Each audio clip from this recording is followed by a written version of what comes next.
am the Whistler, and I know many things, for I walk by night. I know many strange tales hidden in the hearts of men and women who have stepped into the shadows. Yes, I know the nameless terrors of which they dare not speak.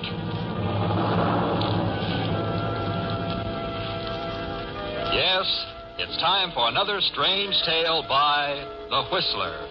Each Wednesday evening at this same time, The Whistler brings you an unusual story of conflict and emotion. Tonight, The Broken Chain.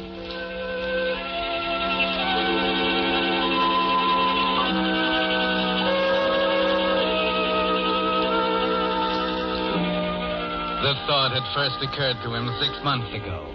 And of course, he'd shuddered a little and cast it out. Of course. Arnold Stanton, respectable businessman, citizen taxpayer, would be horrified at such an idea. So he went back to his routine and resolved never to let himself think about it again. But in spite of him, the thought did come back 2 weeks later. Then only a week after that. Then at more frequent intervals until he found it popped into his head at least once every day. It was worse on weekends, when he had to be with Evelyn all the time, when her helplessness, her utter dependence on him for everything rose up and almost smothered him. By now, the thought didn't seem so horrible anymore. It had attained a kind of normal, logical quality, and he found he liked to dwell on it, like a problem in mathematics. In short, Arnold Stanton was ready to murder his wife.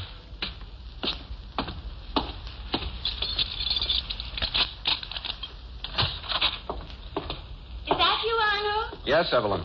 You're a little late tonight, dear. Did you miss the bus? Sam Moore drove me home. Oh, of course. It is Monday. Yes, Evelyn, it's Monday.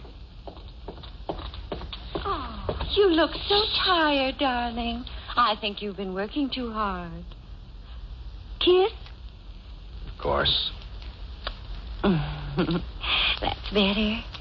You know, we ought to take a little vacation, a day or two. A week, perhaps. We could get a cabin Cabin at Wilder's Cove, right? Oh, what's the matter with Wilder's Cove? Nothing. It's been good enough for the past 10 years. I suppose it'll do for the next 10. Oh, you're a darling, Arnold. You always manage to see things my way. And Miss Roberts could look after things at the office while we're gone. Dinner'll be ready in just a minute. Oh, how is she these days? How is who? Oh, Miss Roberts, silly. Same as ever. You know, darling, we ought to have her out to dinner some evening. Not that I want to share you with another woman, but I think about Miss Roberts, and I feel sort of superior. She must lead an awfully dull life. I don't know. She seems to have her interests. Oh, such as they are. Poor dear, working so hard in your office all day, going home to that dreadful lonely apartment. Oh, darling, I'm so lucky to have you. I don't know what I'd do if anything should happen, but we won't ever talk about that, will we, dear? We're so happy, Arnold. Now, you sit right down with your paper, and I'll have dinner on the table in just a second. Very well, dear. But there's nothing wrong, is there, Arnold? No. Why? Well, you hardly said a word. What's the matter? Cat got your tongue? Oh, there's it, dear. Now, I'll call you in a shake. I have a special surprise. Baked beans, just the way you like them, and apple turnovers. And then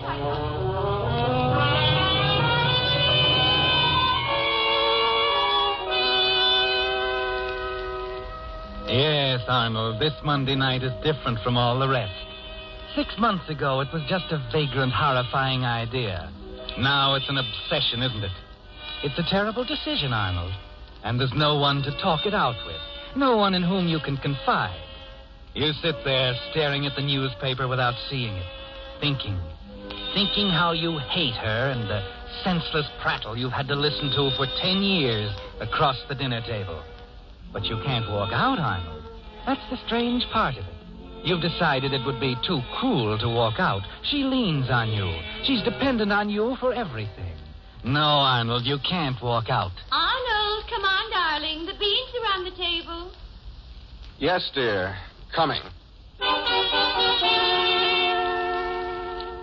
It's odd, isn't it, Arnold? How a random thought like the one that struck you 6 months ago can take hold and grow and finally solidify into something very real. As evening after evening of Evelyn's nonsensical prattle drives you closer and closer to it. Yes, you've decided it has to be tonight, haven't you, Arnold? And you're smart enough to realize that Most murderers are tripped up by their own cleverness. But the plan surest of success is the simple one. As usual, you help Evelyn with the dinner dishes. But tonight, your Careful, mind darling. isn't on your work. That's my best Haviland china. I don't know why, but it struck me tonight that there's no use letting it gather dust in the closet. We almost never use it, and I said to myself, there's no use having nice things if you can't enjoy them. I think that's right, don't you, Arnold? Don't you think that's right? Arnold, aren't you listening to me? Oh? Oh, sorry, dear. Yes, of course. Oh. Well, here's the casserole. Be careful, dear.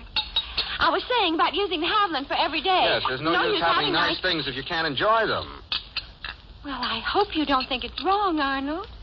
It is lovely china, but after all, what's the use Of course, having dear, nice... of course. Oh, do be careful with that casserole, dear.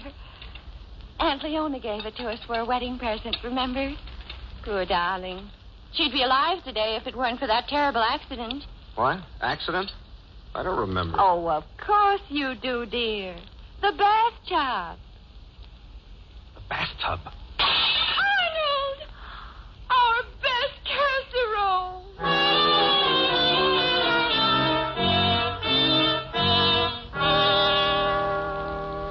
You try and comfort Evelyn, but she's heartbroken. Her best casserole, Arnold. You do feel sorry for her, don't you? It's clear now that you could never leave her. Why, that would be more cruel than the other way. So there's going to be an accident, isn't there, Arnold? A simple, ordinary accident. Like Aunt Leona's in the bathtub tomorrow morning. Everyone knows she sleeps late. That you always have breakfast in town. That you're at the office working before she gets up. It's 10 o'clock, dear. Time we were in bed. I suppose so. I'm awfully sorry about the casserole, dear. Oh, you probably think I'm being silly about it, Arnold. But after all, it's Haviland, and you just can't buy it these days. It simply isn't to be had, and it's the only thing Aunt Leona gave us. You do understand, don't you, I'll try Arnold? and find another one tomorrow. Oh, it's no use, Arnold. Haviland just Let me isn't try, to be... dear. About tomorrow, I forgot to tell you that the coffee shop where I usually have my breakfast is closed for redecoration. I was wondering if you'd mind getting up early tomorrow and fixing me a little breakfast. Why, I'd love to, dear. You know I love waiting on you. Yes, I know. Oh, it'll be fun, Arnold. We'll have hot cakes and sausages and eggs and... Oh, my. I am sleepy. Well, I better run up to bed if I'm to get up with the birds. Oh, it'll be fun, Arnold. I think it'd be nice if we did it more often. Perhaps it would. Good night, darling. And you do understand Yes, about Evelyn, the I do understand about the casserole.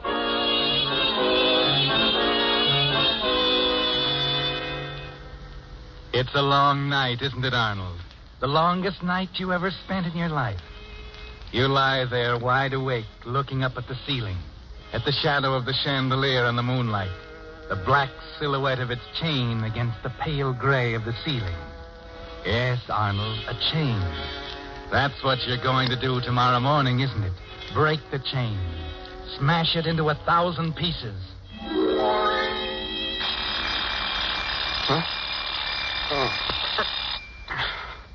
Oh, Evelyn. Are you awake, Evelyn? She's gone.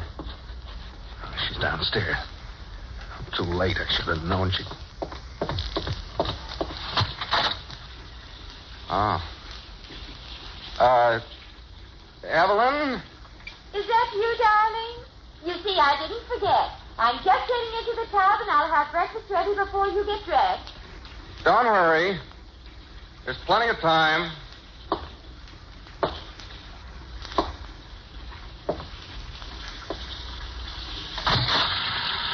Excuse me, dear.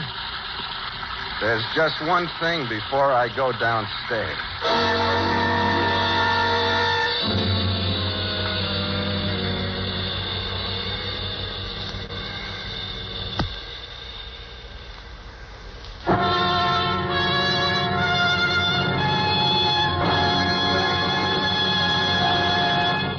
With the prologue of The Broken Chain, CBS brings you another strange tale by The Whistler. You know, when you mix nitric acid and glycerin together, you get a pretty explosive combination.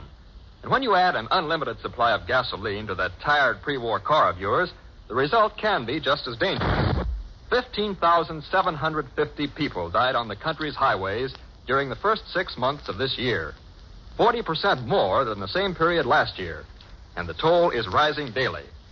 Remember, the next time you get into your car, that it can't always happen to the other fellow. And don't take a chance. Have your lights and brakes checked regularly. And then keep a cautious foot on that accelerator, just to make sure. Now, back to The Whistler.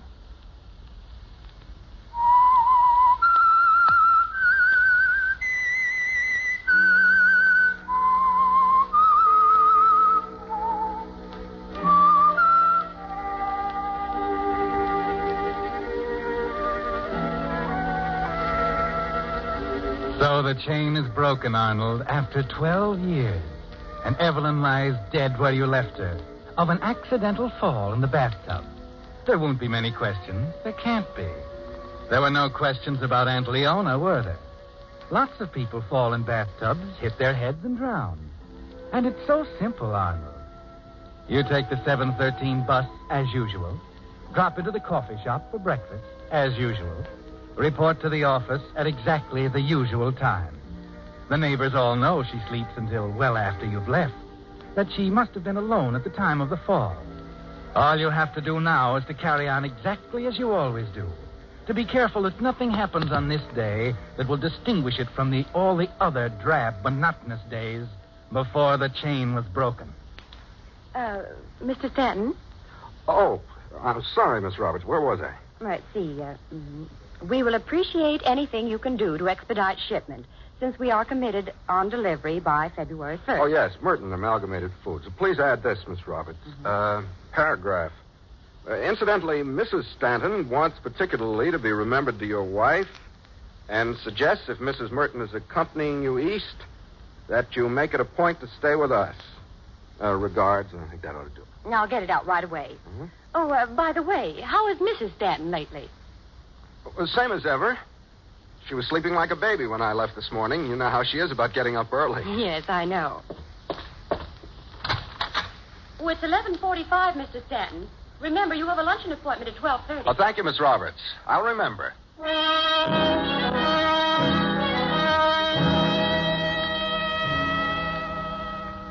11:45, Arnold. Business as usual. They haven't found her yet. They'll call you as soon as they do, and it can't be much longer. 11:45. Who'll find her, Arnold? The grocery boy or the mailman, perhaps? No, they wouldn't go upstairs. It'll probably be Mrs. Bronson down on the street. Nosy old Mrs. Bronson coming around just about now, pounding on the back door. Oh, it's you, Richard. Well, what's the matter, Mr. Stanton? You nearly jumped out of your chair. Tuesday, you know, our day to go over the accounts. Oh, yes, the accounts.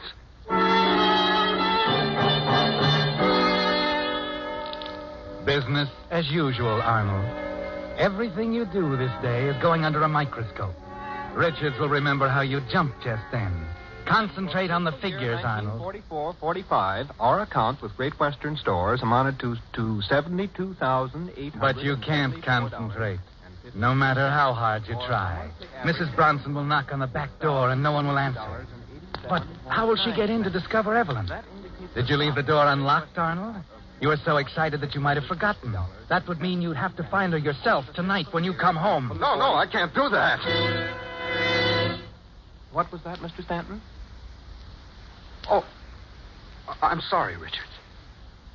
You said you couldn't do something. Yes. I mean, I can't spend any more time on the reports right now. Would you mind leaving them here so I can check them this afternoon? Is anything wrong? No, nothing's wrong, Richard. Please go now.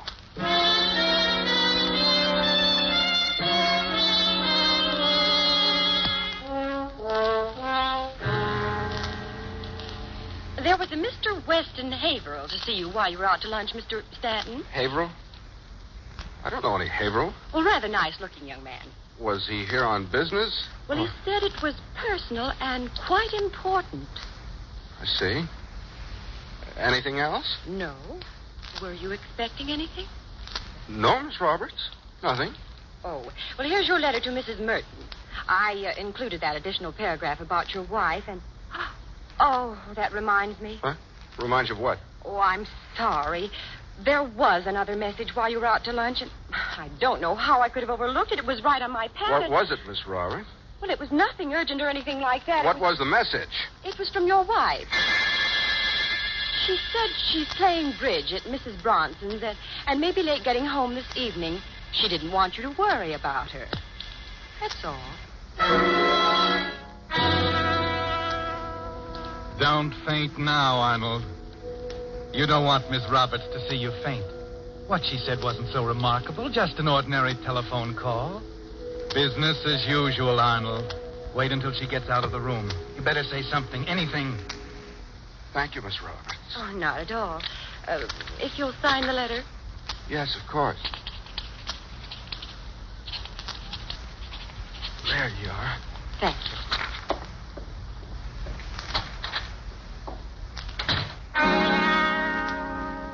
All right, Arnold, she's gone.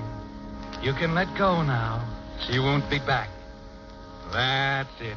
Put your head down on the desk and let everything go black. It can't be true. She's not alive. I saw her die. She's not alive. I'll go home and... No, I can't go home. I can't take the chance. Business as usual.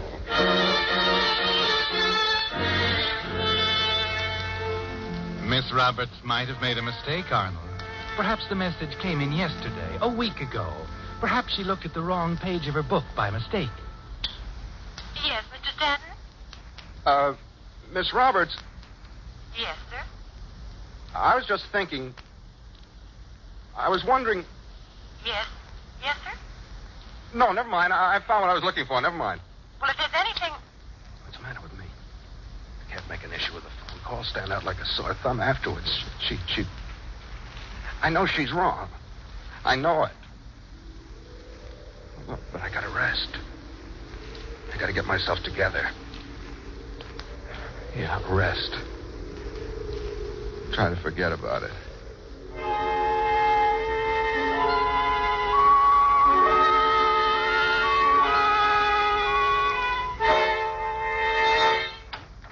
Why, Mr. Stanton. What?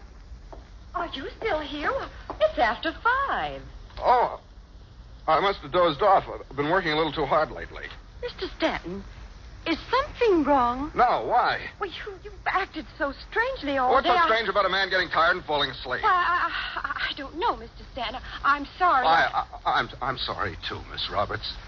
It's late now. It's after 5. You better run along. I'm going, too. I don't want to be late. Evelyn will be waiting dinner, and I thought I told you, Mr. Stanton. She's playing bridge. Oh, yes, that's right. I forgot. By the way, Miss Roberts. Yes? Were there any other calls this afternoon? Oh, I'm glad you reminded me. Mr. Devereaux called again and said not to disturb you, that he'd see you tonight at home.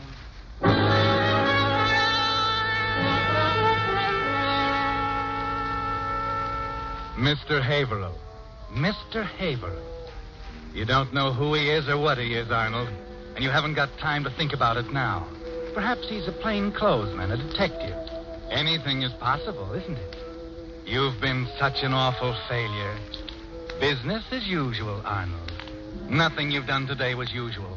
Barking at your secretary, jumping at open doors, falling asleep exhausted for 4 hours this afternoon. And they'll remember everything when the time comes, Arnold. But still, you can't run out now. You've got to go through with it. You've got to go home and find out once and for all.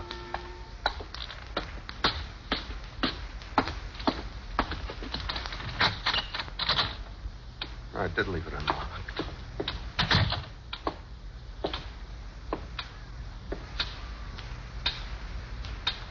Evelyn? Are you there, Evelyn?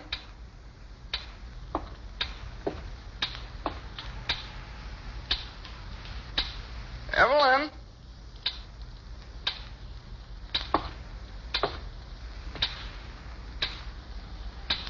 Evelyn? Evelyn?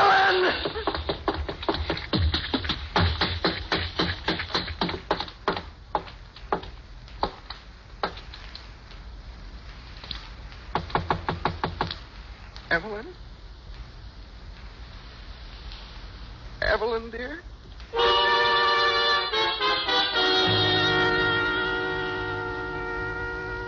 You stop with your hand on the bathroom doorknob. Somehow you can't go in and face it. Not yet. Not until you're sure, Arnold. The answer is just inside the door on the right. But you can't take it right now. You stand there for a minute, not thinking, not moving, feeling the pulse pound in your temples. And then you find yourself fumbling for a cigarette. Gotta take it easy. Cigarette. You tear it to pieces trying to get it out of the package. And then find you have no matches, so you skip the cigarette for the time being.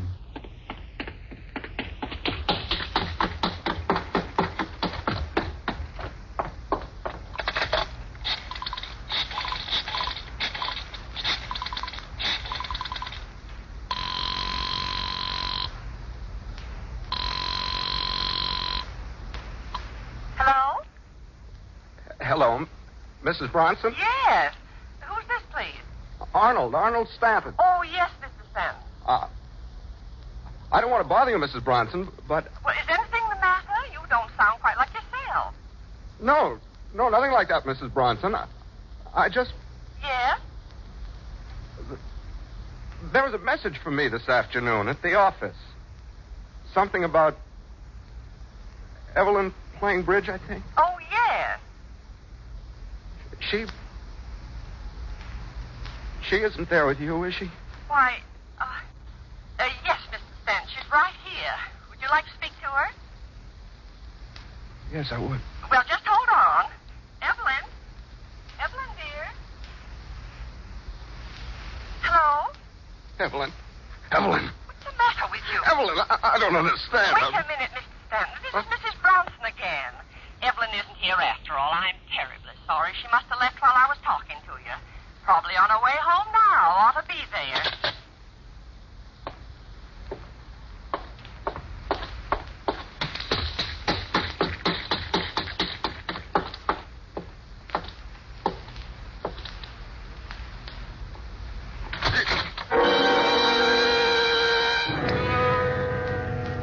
There she is, Arnold, just as you left her this morning. There's only one answer now. They discovered her and they're trying to trap you. Mrs. Bronson knows. Miss Roberts knew this afternoon. They all know. You run to the window at the end of the hall and look down onto the porch. A tall, serious young man is waiting at the front door. You know who he is, don't you, Arnold?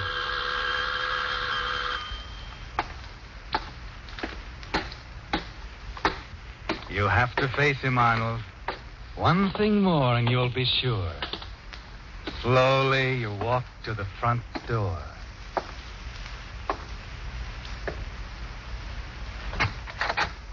What is it? What do you want? I'm sorry, Mr. Stanton. Get it over with. What do you want? My name's Haverhill. I've come to talk to you about your wife. I thought so. It's a rather serious proposition, you know. Well, can't you come back later? No, I want to... Listen. Just give me 5 minutes. That's all I want. Just 5 minutes. Now, wait a minute, Mr. Stanton. Go away. Now, look come here. back later. Go away. Go away.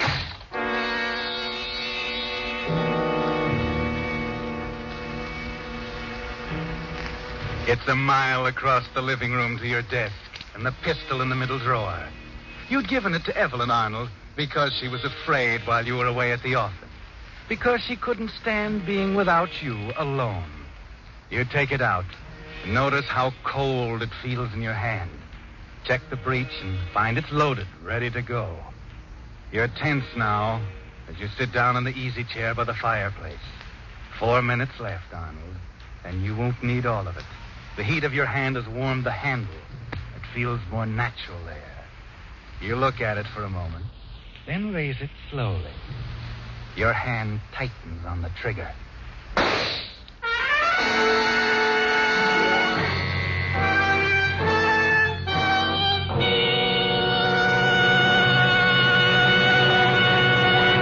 The Whistler will return in just a moment with the strange ending of tonight's story. You know, it's beginning to look like all predictions about summer travel this year are being topped by the actual figures. Mr. and Mrs. America are bundling the suitcases and the kids into the family car, and taking to the woods for the biggest vacation season since 41. And, of course, we have it coming. But please remember this. Be careful with fire. Don't throw tobacco or matches from your car, even if you're sure they're out. Use the ashtrays instead. Build campfires only in areas where they're permitted, and make doubly sure they're extinguished before you leave. The forests are ours to enjoy, but they're our responsibility, too. So remember these simple rules, and do your part in helping to prevent forest fires. Now, back to The Whistler.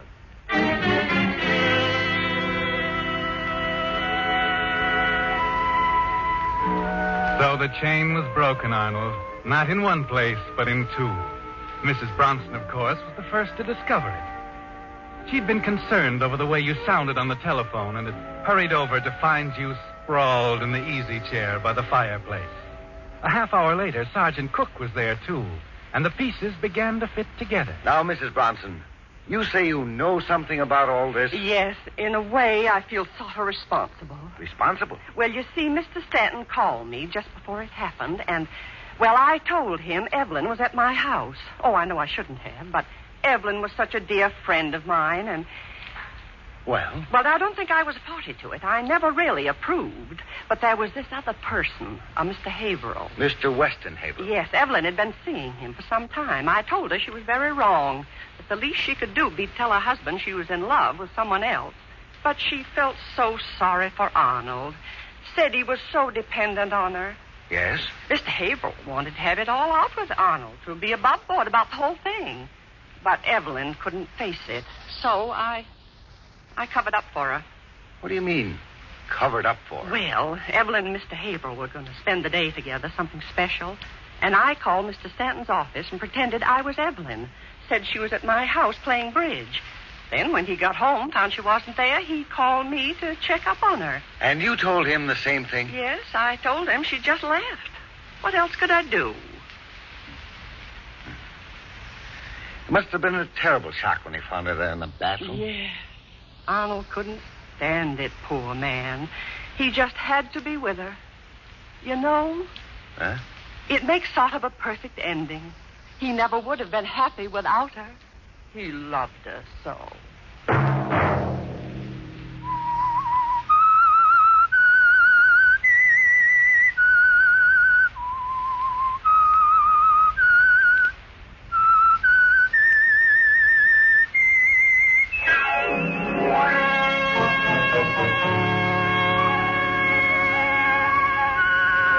Next Wednesday at this same time, The Whistler will return with another strange tale. Featured in tonight's production were Elliott Lewis and B. Benaderet.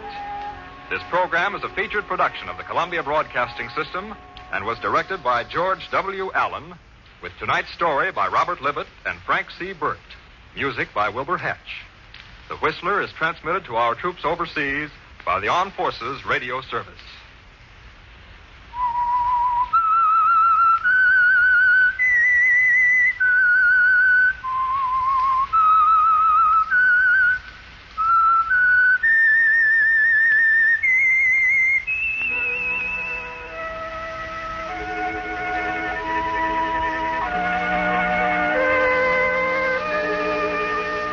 Speaking. This is CBS, the Columbia Broadcasting System. The Signal Oil Program, The Whistler.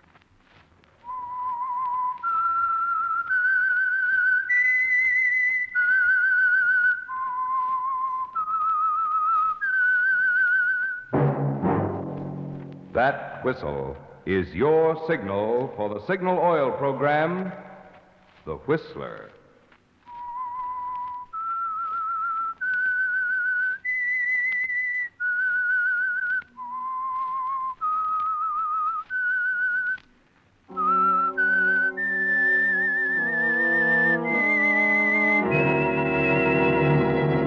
I am the Whistler, and I know many things, for I walk by night.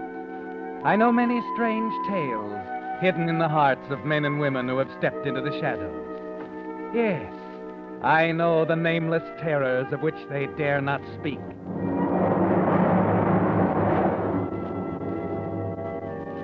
Yes, friends, it's time for the Signal Oil program, The Whistler, rated tops in popularity for a longer period of time than any other West Coast program in radio history. And Signal gasoline is tops, too, tops in quality. It takes extra quality, you know, to give you extra mileage. And Signal is the famous Go Farther gasoline. So look for the Signal circle sign in yellow and black that identifies friendly dealer-owned Signal stations from Canada to Mexico.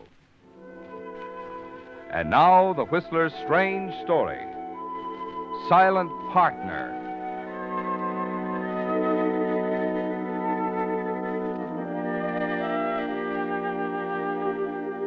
For 20 out of every 24 hours, Saunders Junction is a sleepy little western town, the railhead of a dairy cattle empire called the Robertson Ranch.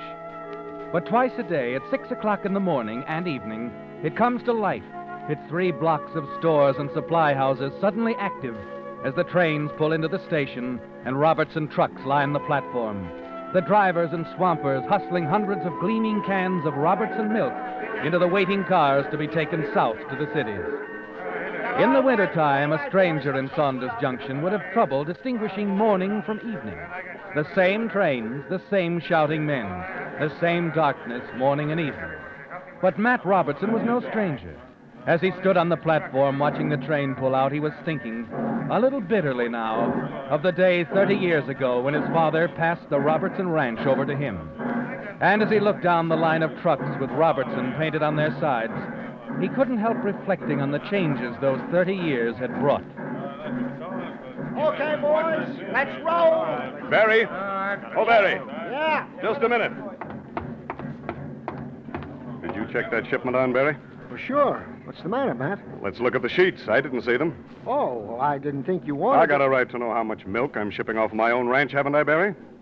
Come on, give me the sheets. Oh, sure, Matt. It's, it's just that Wilkes said... Never mind, Wilk. Well, okay, Matt. More than 3,000 gallons, eh? 10% over last month. Yeah, Wilkes is doing a great job. You think so, Barry? Yeah, sure do. And 3,000 ain't nothing to what we're going to do when Santa Susana gets going. I haven't decided yet whether we're going to buy Santa Susana Ranch. Oh, it's all bought yesterday. Where did you hear that? Oh, Will Haynes himself. Yeah, we're going to double milk production, he says. He went ahead and bought it? Why, I thought you knew. Will went ahead. Went right ahead and bought it. Oh, funny, he didn't say nothing to you. You're his partner and everything. Oh, I can't figure Just why... forget it, Barry. I'll take it up with him directly. Well, sure, Matt, sure. I better get back. I got to get these sheets to the boss. The boss, huh? Look, Barry, before you get in that truck, take a look at the name on the side of it. Huh? It says Robertson Ranch. You see it? Big, clear, bright yellow letters. Robertson Ranch. Robertson Ranch. Oh, Matt. Hey? Hello, Sheriff.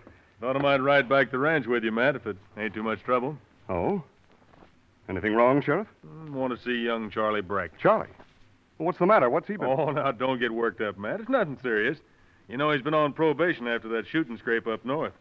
He just ain't reported to me this month like he's supposed to, that's all. Oh, I see.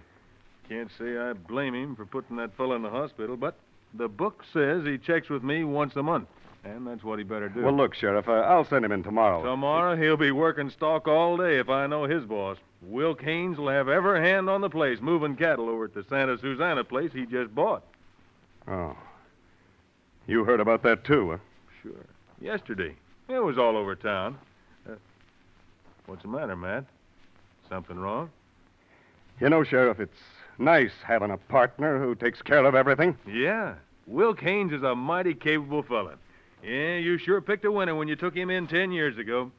Oh, that's your car down there, ain't it? Yeah. All right, Sheriff, let's go.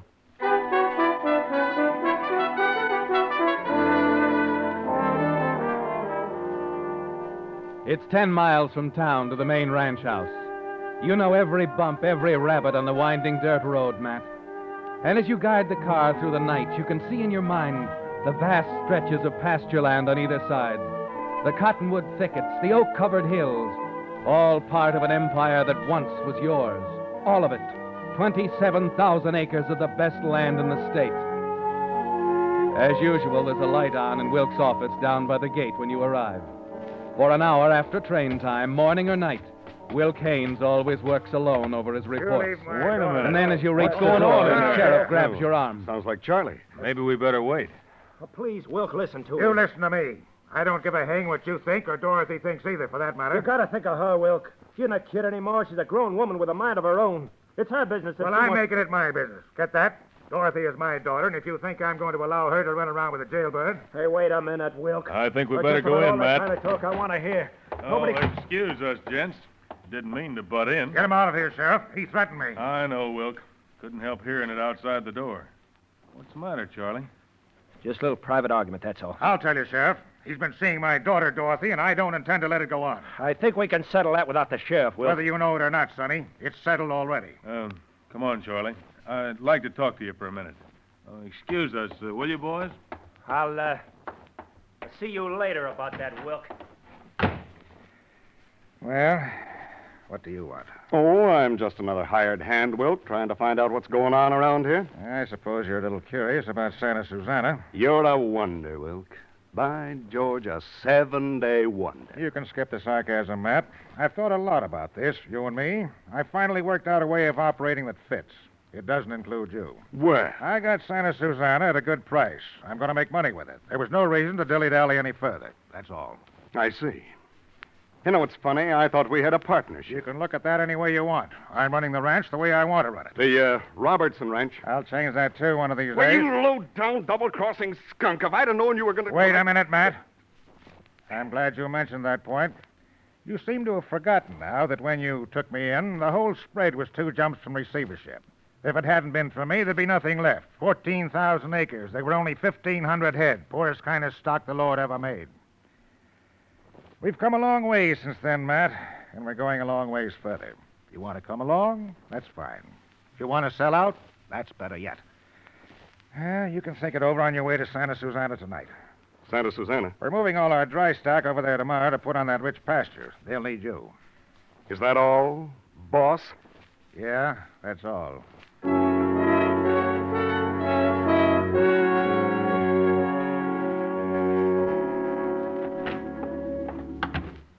Oh, Charlie. Hello, Matt. You waiting for me? Yeah. I want to tell you I'm leaving. Leaving what? The ranch. Oh, now, wait a minute, Charlie. I've had about all I can take, Matt. I don't want any more. I know what you mean. It's making it hard for her, too. Dorothy? Yeah. I'll be forcing her to make a choice, Matt. It's not right to make her choose between me and her father. I'm not going to tell anyone. I'm just going to climb on the 6 o'clock train tomorrow night and get out of here. He thinks I'm a criminal. A killer. Or maybe they're right. If I had a gun a few minutes ago, I could kill him, Matt.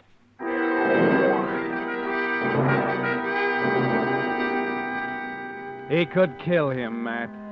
Yes, he feels the same way about Wilk Haynes as you do. He could kill Wilk Haynes, too, and everybody knows it. Even the sheriff after their quarrel tonight. Suddenly you see your special partnership agreement with Wilk Haynes.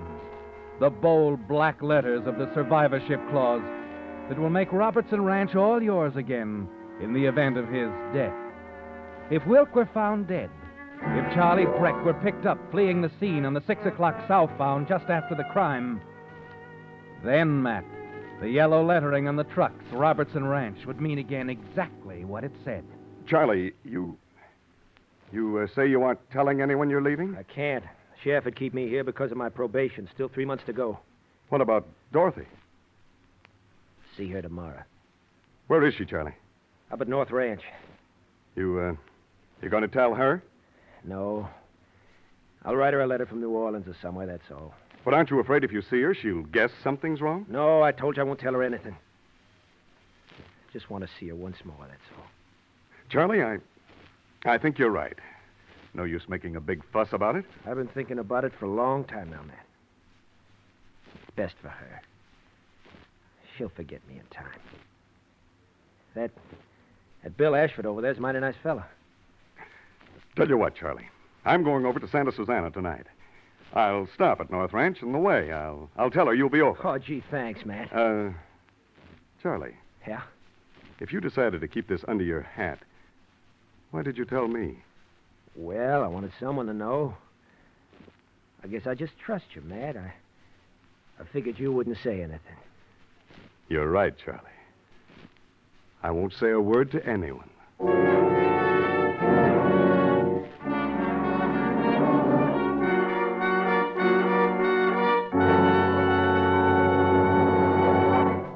With the prologue of Silent Partner, the Signal Oil Company is bringing you another strange story by The Whistler.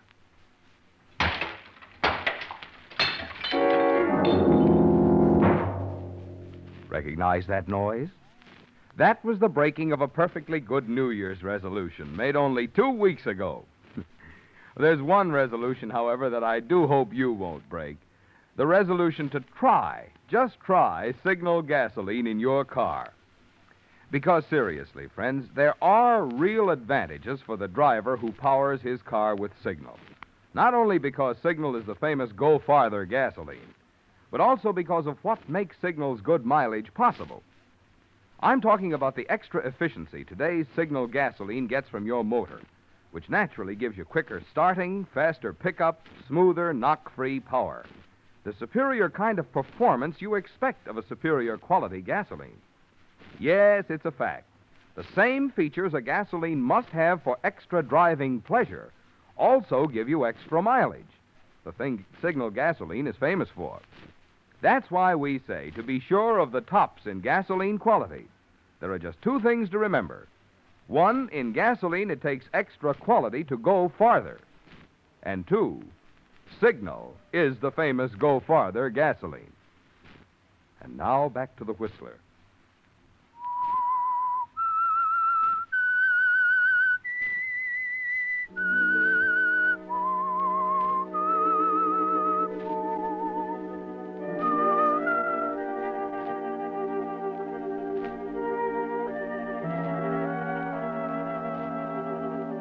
The plan is clear now, isn't it, Matt? Will Keynes is going to be out of your way for good, and young Charlie Breck will be blamed. Driving over to the Santa Susana, the whole thing runs through your mind. You can almost see it working out. Hear the sheriff's questions after Wilk has been found dead. Kind of sudden the way you decided to leave town, wasn't it, Charlie? It wasn't as sudden as it seemed. I told Matt I was going. I'm sorry, Charlie, but you're mistaken about that. Well, of course I told you that day after my argument with Wilk. That wasn't your last argument with him, was it, Charlie? You went back again and shot him. No, I didn't. Matt, tell him. I'd like to help you, Charlie, but, well, Wilk was my partner. I have to think of him, too.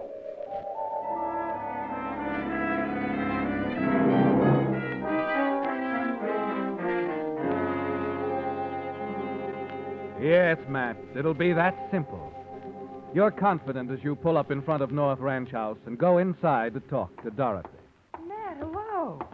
What brings you over here this time of night? Well, for one thing, I promised Charlie I'd deliver a message to you, Dorothy. Oh, how is he? Oh, he's all right. Kind of a hot-headed young fella, but, you know, if people would just make an effort to understand Charlie... You're talking about Dad, aren't you? Well, Please, Matt. He and Charlie have quarreled again, haven't they? Dorothy, you know I don't like to go mixing into things. Tell me, Matt. Well, yes, they did. Sort of a showdown, I guess. Each calling the other names and all. They stopped when Sheriff Walker and I came in on him. I see. Matt, do you mind if I ride back with you? Oh, I wouldn't do that. But I want to see Charlie. I want to talk to him. But he's going to meet you tomorrow, Dorothy. That's what he wanted me to tell you. He's coming over here? No, not here. He wants to meet you in town, about 1 o'clock. In town? But he usually comes here. Well, I guess he figured it'd be best that way. Because of Dad? I suppose. Well, I'll have to get someone to drive me, and maybe Bill Ashford will do it. Oh, good. I'll tell Charlie when I get back. Thanks, Matt. I wish Dad could be as understanding as you are.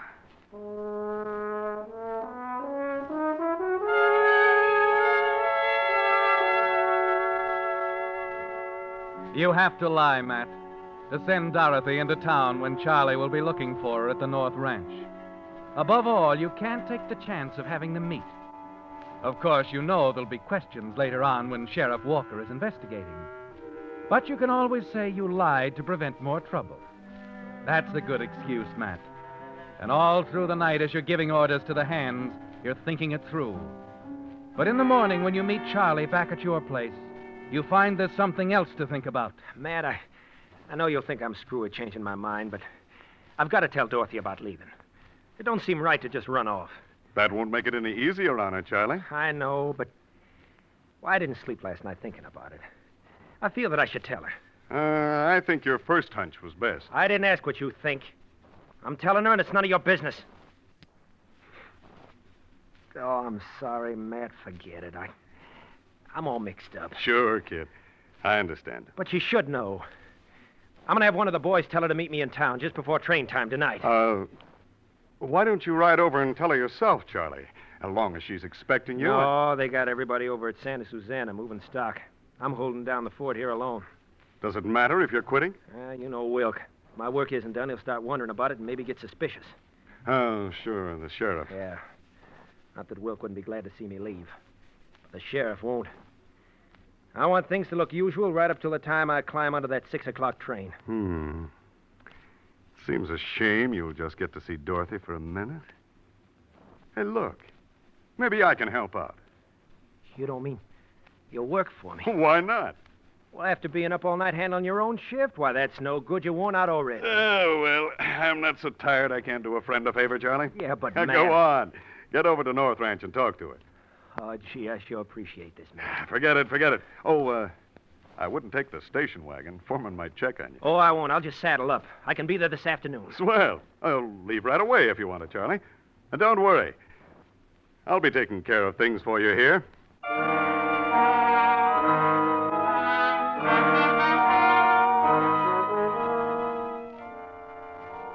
And it's a deadly 8 hours you spend taking Charlie's shift at the main ranch after that long night of work at Santa Susana. By 2 in the afternoon, there's a weary throb at the base of your brain, an ache in your back, a gritty heaviness in your eyelids. But you manage to stick it out somehow, and late that afternoon, you drag up the stairs of the ranch house, down the hall to Charlie's room. He's angrily throwing his things into a suitcase when you open the door. Hey, say, what's wrong, Charlie? Huh? You and Dorothy have words or something? Oh, hello, Matt. No, I didn't see you.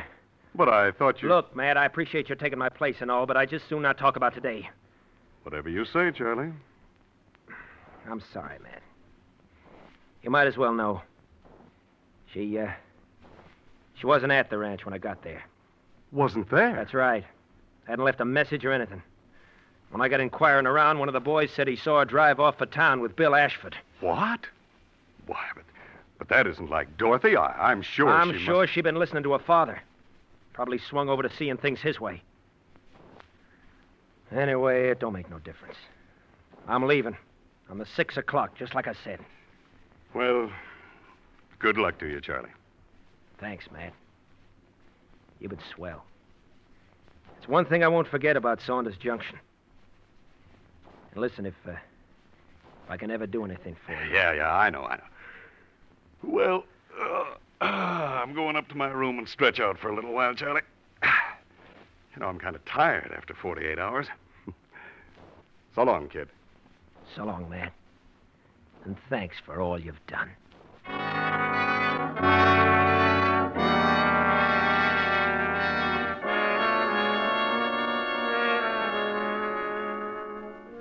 You leave Charlie and go up to your room. You can hear him finishing his packing, and you sit down on the edge of the bed. Let your shoes drop to the floor so he'll hear them. Then you lean back to relax for a few minutes. Close your eyes and think it all through again. When you sit up and glance outside, it's already dark. The clock on your bureau says 5:30. The time is just right for what you have to do. And as usual at this hour, the light is on and Will Keynes is working alone in his office down by the gate. Come in. Hello, Matt. What's on your mind? I suppose you know Charlie Breck left? Yeah, good riddance. If I'd have known in time, I'd have sent a brass band down to the depot. I don't think Dorothy would agree with you. Oh, Dorothy will forget him in a week. I'm not so sure. I didn't come in here to discuss that. Look, I'm busy trying to hurry through this stuff, if you don't mind. But I do mind, Wilk. I mind everything you've done. I don't want to get on that again. I've told you what you can do. Sure. Just like you told Charlie. Only it's different with me, Wilk. I'm not running out. I'm staying. What are you talking about? I invited you to stay or go or do whatever you please. I think that last is more to my liking, Wilk. I want to do whatever I please with the Robertson Ranch, just like in the old days. That's why I brought this along. Matt, are you crazy? Don't point that thing at me. Sit down, Wilk. You're not going anywhere. What are you thinking of, Matt? You'll never get away with this. There's a survivorship clause in our partnership agreement, Wilk. I think it'll make things pretty simple. Matt, you fool. You'll hang. Oh, no, Wilk, no. I'll give you the satisfaction of knowing that you even took care of that for me when you drove Charlie Breck to the breaking But point. I He didn't- killed you and ran out. No, Matt. It's that clear cut, Wilk. No, Matt, no!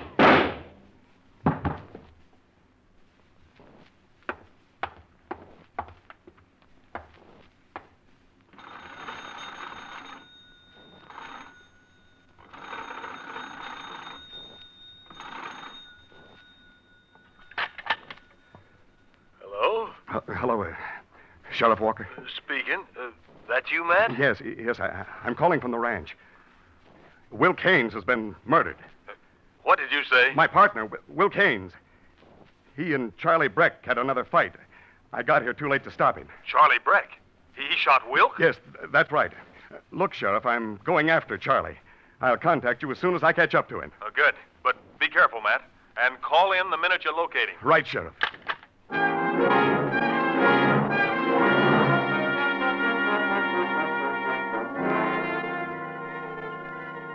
20 minutes later, you're in the station wagon, the headlights cutting through the darkness. The clock on the dash shows almost 6 as you reach the depot, just as the train is pulling out.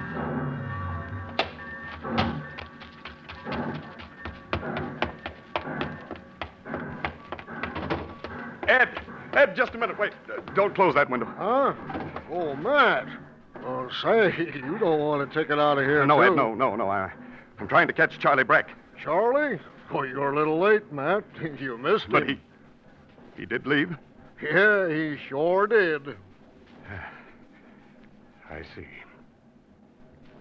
Ed, I wonder if I could use the phone. I want to call the sheriff.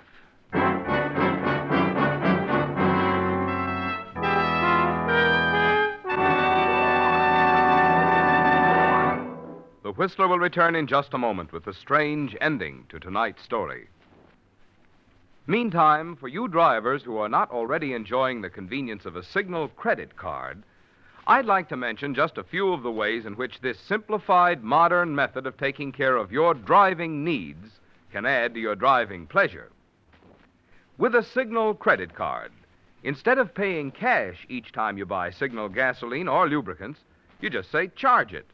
Then at the end of the month, you merely send Signal Oil Company a check to cover your month's purchases, just as you now take care of your telephone, electric, or department store bills. This gives you a handy record of what it costs to run your car. And on trips, it eliminates the necessity of carrying large sums of money for driving expenses and possible emergencies. For Signal credit cards are honored at all Signal service stations, almost 2,000 of them, throughout the Pacific Coast states from Canada to Mexico. To add to this convenience to your driving, here's all you do. Just stop by your nearest Signal dealer and tell him you want to fill out an application blank for a Signal credit card. And now back to the Whistler.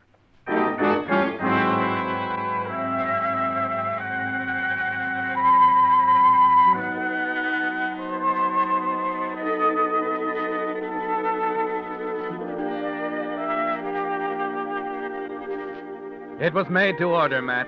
This opportunity thrust in your hands when Charlie suddenly decided to leave secretly on the 6 o'clock southbound.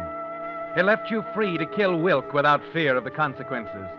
to once again look on Robertson Ranch is yours.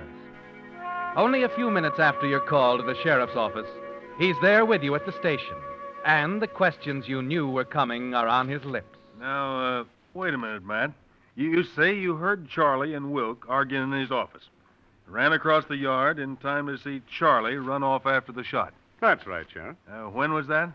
Well, let's see, about an hour ago, I think. What were you doing just before that? Well, I came in kind of tired and laid down for a few minutes. When was that? This afternoon. What's the matter with that? Oh, just beginning to wonder, Matt. You really wanted Wilk's share of the ranch back, didn't you? That's got nothing to do with it. Charlie's on that train. You better send somebody. I already did. Dorothy's on her way now. She wants him back. Dorothy? What is all this? Well, that man's a killer. Wait a minute, Matt. Charlie couldn't have done it. He was 200 miles from here when it happened. What do you mean? What? Charlie got on the 6 o'clock train tonight. Ask the agent. Tonight. You know, Matt, you were mighty clever. But you shouldn't have laid down on that bed, tired the way you were. That was a big mistake, Matt. What? I don't know what you're talking about. Take a look out that window there. The east window. Huh? See that funny light out there? That's dawn coming up, Matt. Oh. You forgot. This is the dead of winter, and the nights are long.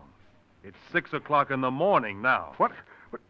Morning? Sure. You stretched out on that bed yesterday evening, passed out like a baby, and didn't open your eyes for more than 12 hours. 12 hours? I slept the clock around. Yeah. Now, let's go up to my office and wrap this up. All nice and formal.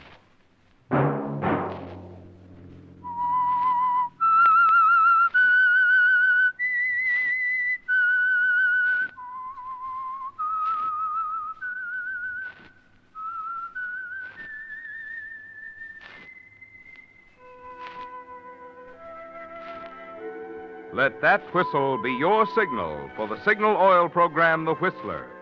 Each Wednesday night at this same time, brought to you by the Signal Oil Company, marketers of Signal gasoline and motor oil and fine quality automotive accessories.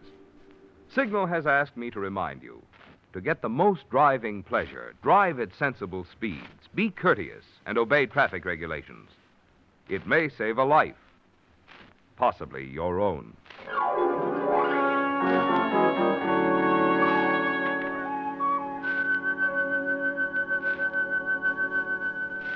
Featured in tonight's story were Bill Boucher and David Ellis.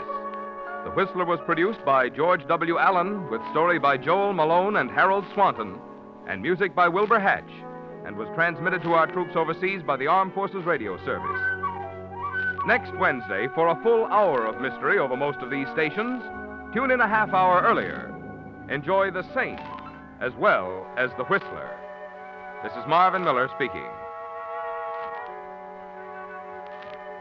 This is CBS, the Columbia Broadcasting System.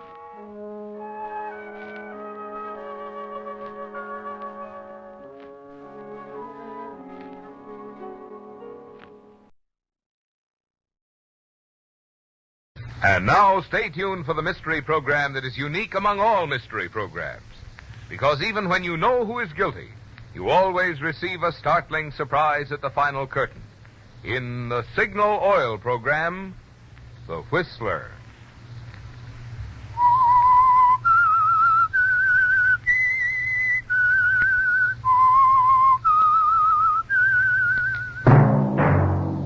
Signal, the famous Go Farther gasoline, invites you to sit back and enjoy another strange story by The Whistler.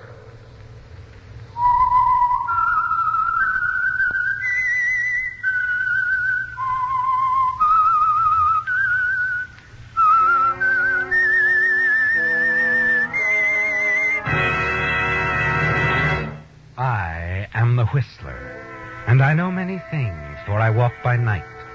I know many strange tales hidden in the hearts of men and women who have stepped into the shadows. Yes, I know the nameless terrors of which they dare not speak. And now for the Signal Oil Company, The Whistler's strange story, Smart Boy.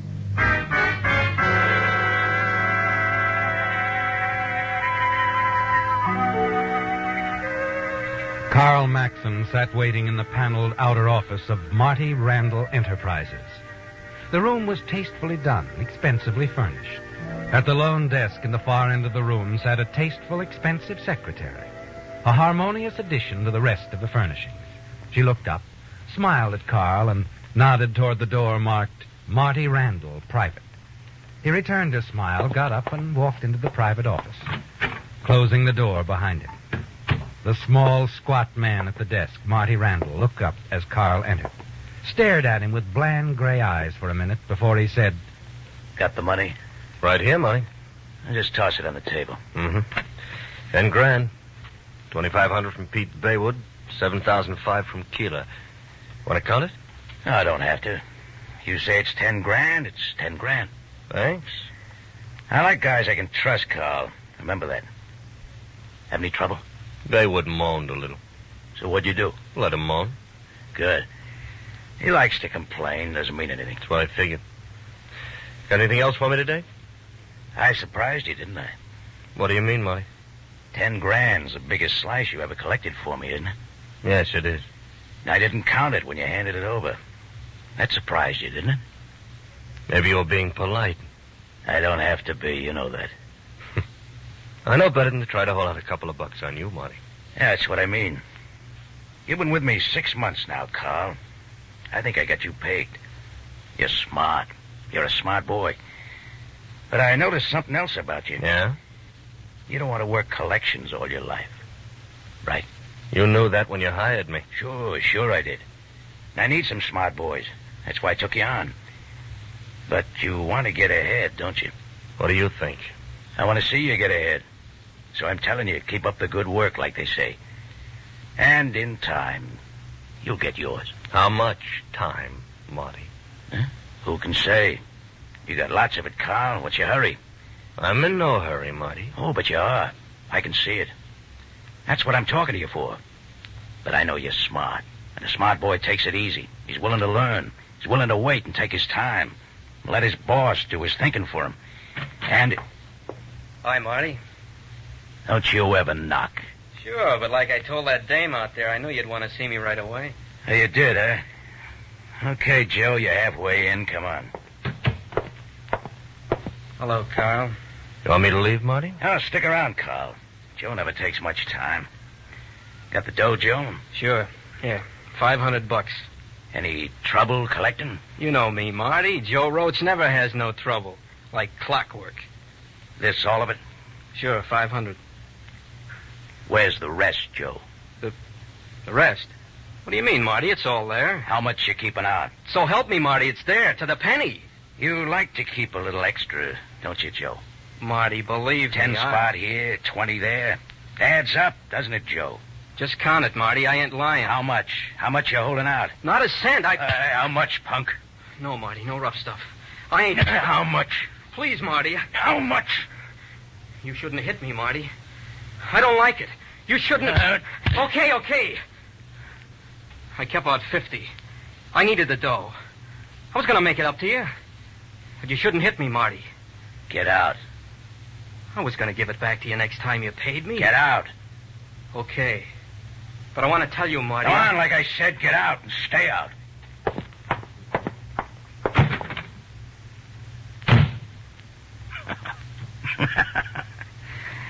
For a lousy $50, he's a punk. Well, Carl, you want to get ahead. You think you can be smart with guys like that? How'd you know he was holding out on you? How'd I know you weren't? Yeah. Same thing. Now, where were we? You were saying I should take my time, Marty. Oh, yeah, that's right. Yeah, but how long? How long till I can make a move up? When do I do more and talk a penny ante bookie out of a couple of bucks? And when do you start getting more dough from me? That's it. That depends on two people, Carl. You and me. But mostly me. So, take your time, and you'll go far with me. Right? Okay. Trouble with you, Carl, you worry too much. You don't know how to relax. Now, look at me. I know how to relax. Gonna spend the day at the races. Say, why don't you come along? It'll do you good. Besides, I got some hot tips. The races? Well, sure, Marty, why not? You're the boss.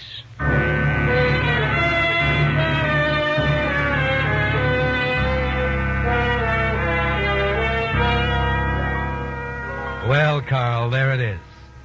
There aren't going to be any shortcuts to easy money in Marty Randall's syndicate. You're going to be an ordinary collection man for, how long, Carl? Marty says that's up to him, that you should be patient, bide your time.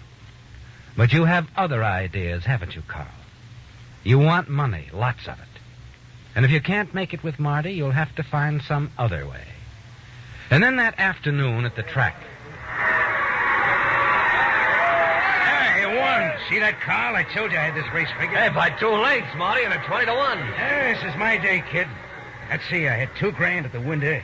I bet $1,000 with Willie Burke on the side. 20-1, that's $60,000. Hey, you brought me luck, Carl. I'm going to the clubhouse and celebrate. Hey, what about your money? Oh, you can collect it for me. Oh. Here, here's a ticket.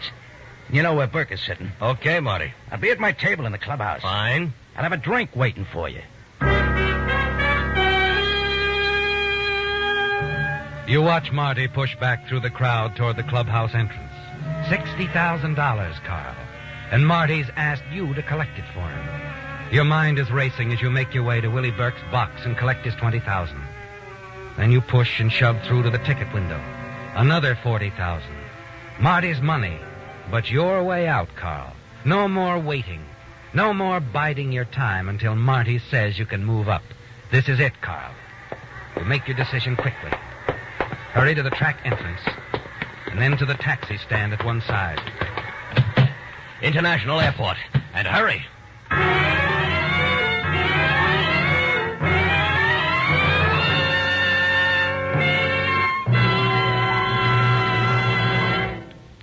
Do you know how quickly your car can accelerate in an emergency? Do you know how steep a hill it can take in high without pinging? The chances are you don't know if you haven't tried Signal Ethyl. For there is a gasoline, a premium quality gasoline, engineered to bring out the best in any car. Yes, regardless of whether your car was bought this year or 10 years ago. If you like to feel your motor spring to life on cool mornings the moment you touch the starter, Signal Ethyl is for you. If you thrill to pick up what makes other drivers sit up and take notice, Signal Ethyl is for you. And if you enjoy smooth, effortless power that lets you soar down highways and up hills without shifting or pinging, Signal Ethyl is for you. It's a fact. Many drivers have no idea what really smart performance their car could deliver. But there's an easy way you can find out. Just try a couple of tankfuls of Signal Ethyl, the premium quality gasoline that brings out the best in any car.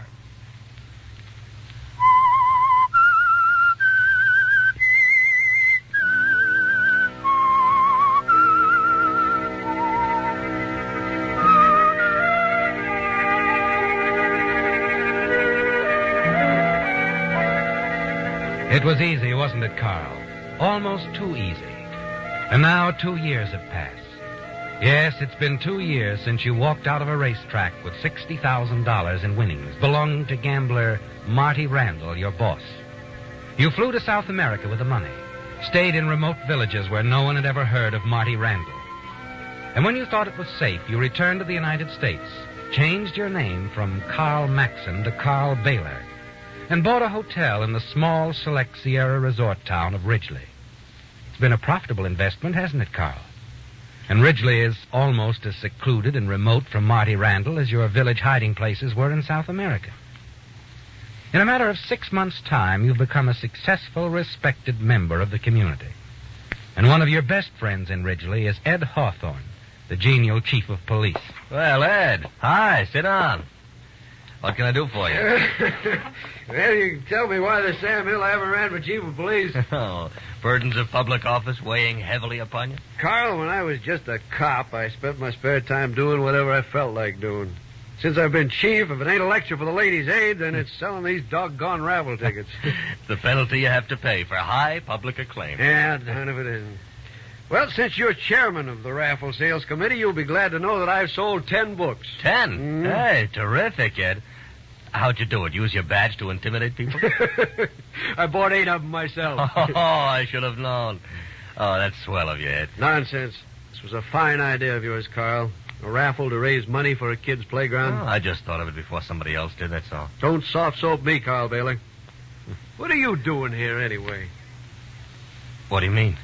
I mean, how come you picked Ridgely? Oh, I like Ridgely, Ed. Yeah, but a young fellow like you with a head on your shoulders, don't misunderstand me. We're lucky to have you here.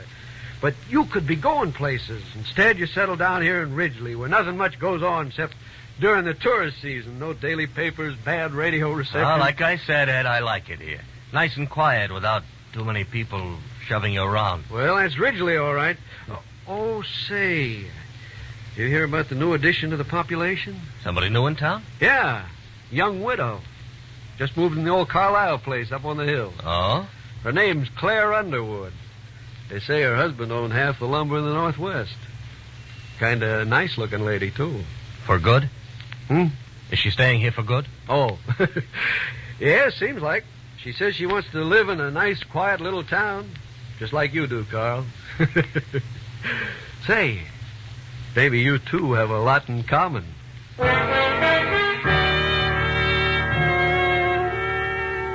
You smile at Ed, a smile that disguises your real thoughts. Thoughts about Ed's dullness, his plodding, slow-witted manner. Under ordinary circumstances, you'd never have made friends with him, would you, Carl? But hiding from Marty Randall changes all that. And Ed said something that interests you a great deal, hasn't he? Yes. The thought of a wealthy widow settling in Ridgely is very interesting. You decide to lose no time investigating Claire Underwood. That afternoon, you drive over to the old Carlisle place that she's taken, one of the town's largest mansions. Mrs. Underwood? Yes? I'm Carl Baylor. I was just passing by and thought I'd say hello. Welcome to Ridgely. And can I be of any help to you getting settled? Well, how nice of you. Won't you come in? Thank you. I'm afraid the place is still in a mess. Well, maybe you could use some expert assistance. Indeed, I could. You see, my help won't arrive till this evening, and I'm rather at a loss. Still, I hate to impose. Oh, nonsense. I have a motive, you see. I hope to sell you some raffle tickets. Well, I hate to spoil your crafty plan, Mr. Baylor, but your chief of police tried the very same thing yesterday. Ed Hawthorne, I might have known. I bought 2 books from him. But don't be discouraged. There's still plenty of work to be done. Uh-oh. There are some heavy packages in the hall that should be carried to the attic. The drapes haven't been hung. The dishes aren't unpacked yet. And... What did Chief Hawthorne do here yesterday, anyway? Well, he sat on a very comfortable box and gave me a thumbnail sketch of everybody who lives in Ridgely. For instance, Carl Baylor owns the hotel. He's lived here for some months, and the town is very lucky to have him. Did he also tell you he doubles as my press agent? He didn't have to. I'll bet he didn't mention our village custom either. Which one is that? When a charming newcomer arrives in Ridgely, it's the duty of the town's innkeeper, that's me, to take her to dinner. Strange. Chief Hawthorne didn't say a word about that. Oh, but it's true. Now, you wouldn't want to break a tradition, would you? Oh, my goodness, no. Fine. Well, then now, put me to work. See if I care.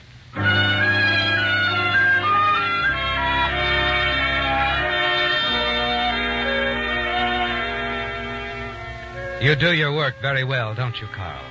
Marty would be proud of the way you're taking his advice, biding your time with Claire Underwood. For the next 2 weeks, you help her get settled, introduce her to your friends, and the two of you spend many evenings together. Yes, Carl, you're doing a good job of groundwork. As the weeks pass, you're sure Claire's beginning to fall in love with you. And you'll take it easy, won't you, Carl? Play it safe. So that one day Claire and her fortune will be yours. Things are going well, aren't they? And then one night, you return to your hotel after a date with Claire. You start through the bar on your way to your office. Well, if it ain't my old friend Carl. Well, who it? Joe. Joe Roach. Small world, ain't it? What are you doing here? Sitting at the bar having a drink. Want one? No, I don't. How about coming into my office? You got one? Yeah. Sure, don't mind if I do. This way? Right in here. Well, you got an office and everything. You the manager? I own this hotel, Joe. Oh, and the name is Baylor, Carl Baylor. Yeah? You know, you look pale, Carl. Real pale. What brought you here, Joe? Nothing. Just drifting. Mm-hmm. How's Marty? Marty? Yes, what's he doing now? Funny you'd mention Marty, Carl. Is it? Yeah, he'd like to see you. Mm-hmm. He'd like to see you a lot. He would? I understand he's always asking about you. Nobody knew where you went when you skipped out with his money.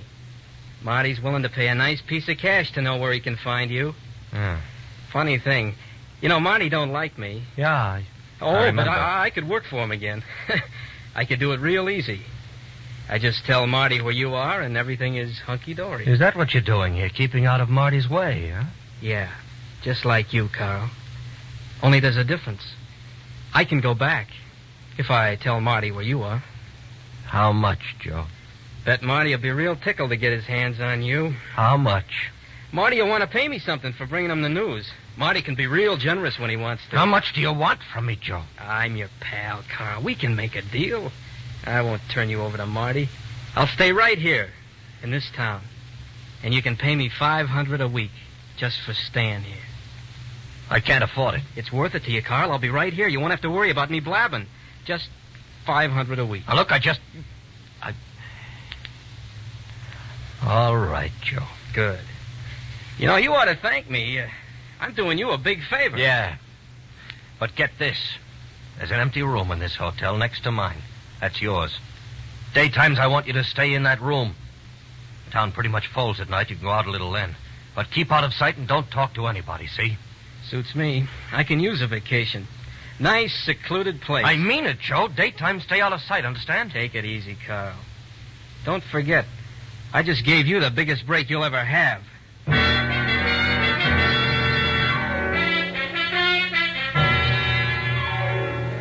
Well, Carl, it's finally happened.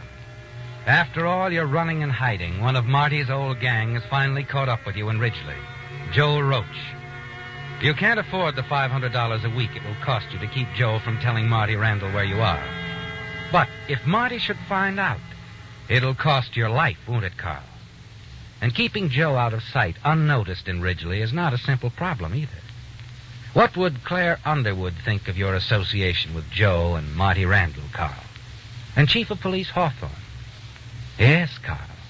You must be very careful and smart.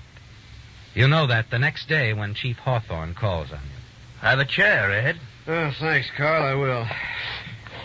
Something the matter, Ed? You look worried. Oh, I guess I am. Carl, have you seen a stranger in town?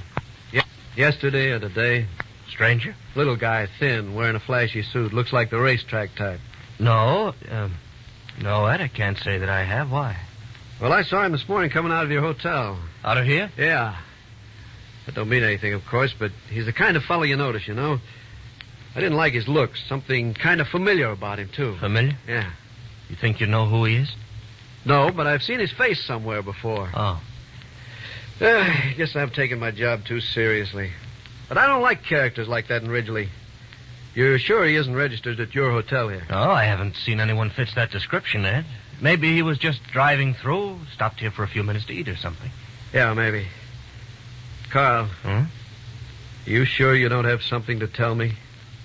Because if you're in trouble of any kind, I'm your friend. No, Ed, I don't have anything to tell you. I'm in no trouble. Okay, Carl. If you see this fellow, let me know, huh?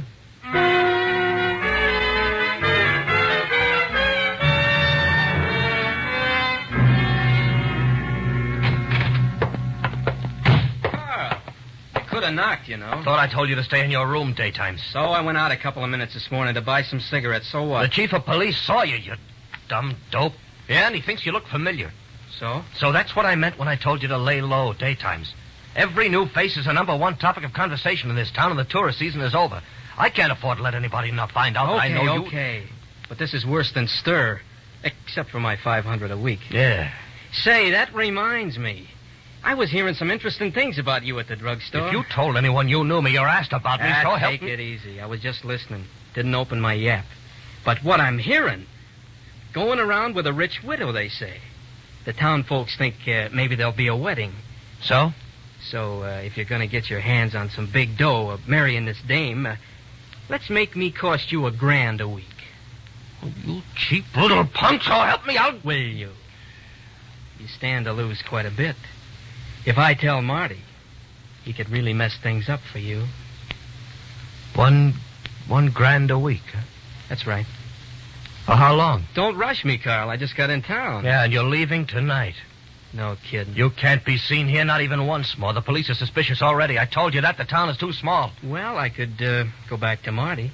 I don't know how he'd go for that $1,000 a week. Oh, look, you'll get your $1,000 a week, but you're not going to stay in town here at the hotel. I have a cabin up in the mountains, not too far from here. You'll have to stay there. How do I know you won't skip out on me while I'm up there? How do I know you won't tell Marty no matter how much I give you? Yeah. I never thought of that, Carl. Not till just now. Yeah. All right, I'll drive you up to that cabin tonight, Joe.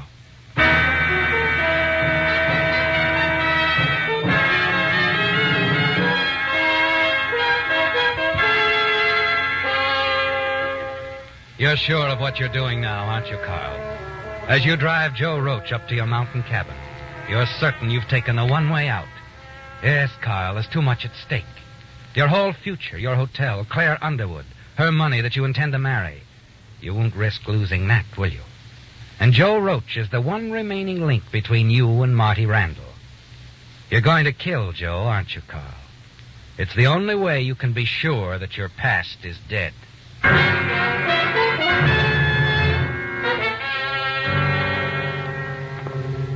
Hey, this cabin is okay. Big windows, fine view, nice bed. Of course, it's a little isolated up here, but I think I'll like it fine. Hey, you got any booze? What are you doing, Carl? You can see, Joe. I'm holding a gun. Oh, hey, now, wait a minute. You figured me wrong, Joe. You figured me all wrong. Oh, please, Carl, look. I'm all set, Joe. Own a nice little hotel in a resort town. Lots of miles between me and Marty Randall. We can make a deal, Carl. Anything you say. Everybody likes me in Ridgely, Joe. They respect me. I'm making good money. Pretty soon I'm going to get my hands on all the dough I'll ever need. Sure, Carl. So you don't want no murder rap? Marty'd never think of looking for me here, Joe, would he? Look, you gotta... So everything's perfect except for you. You can ruin everything. Just one word from you and I'm finished. I tell you, I'll leave. You don't know what you're doing. I'll never be able to rest a minute while you're alive, Joe. I'll always wonder, will he tell Marty? Will he keep coming back for money? Will he tell Marty? Listen to me, Carl. You gotta believe me. You gotta believe... Now I do, punk. Now I believe you.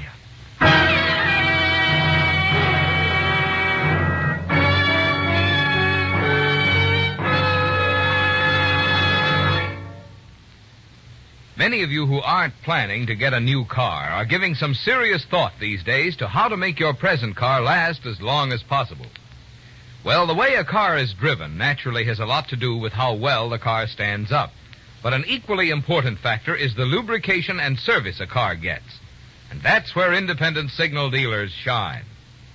Having chosen the automobile servicing business as their permanent business, signal dealers are naturally interested in cars. With them, it's not just a temporary job. In fact, most signal dealers have been in the service station business for years. That means they've acquired the know-how in taking care of cars, which can make such a big difference in performance. Also, since each signal dealer is in business for himself, he realizes that his success depends on keeping you satisfied. Because this conscientious type of personal service can add a lot to your car's life and your driving pleasure, it's another mighty good reason why each day more and more drivers are switching to Signal, the famous Go Farther gasoline.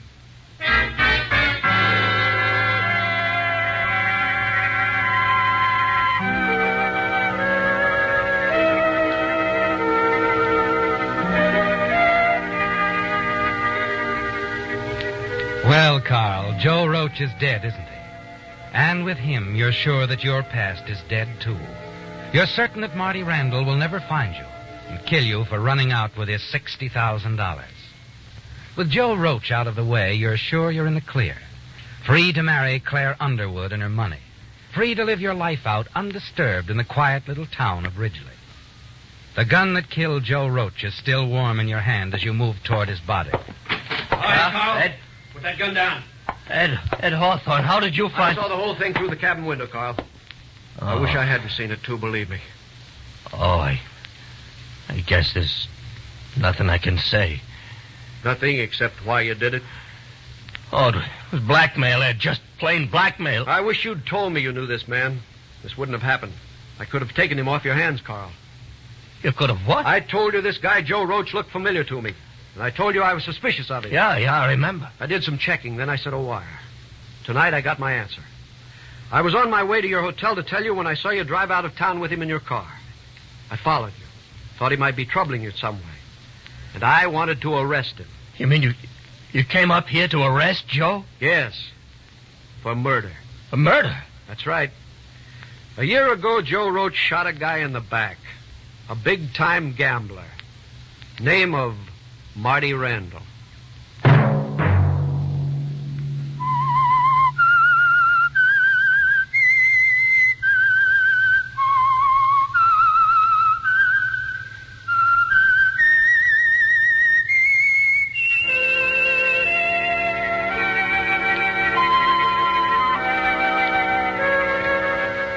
Let that whistle be your signal for the Signal Oil program, The Whistler, each Sunday night at this same time.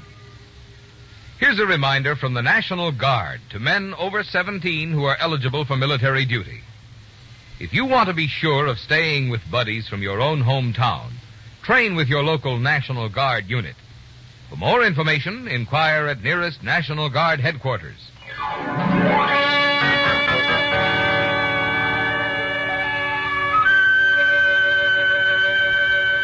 Featured in tonight's story were Bill Foreman, Larry Dobkin, Jack Smite, and Tom Tully.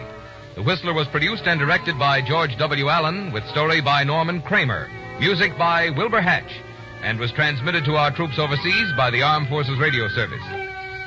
The Whistler is entirely fictional, and all characters portrayed on The Whistler are also fictional. Any similarity of names or resemblance to persons living or dead is purely coincidental. Remember at this same time next Sunday, another strange tale by The Whistler. Marvin Miller speaking for the Signal Oil Company. This is CBS, the Columbia Broadcasting System.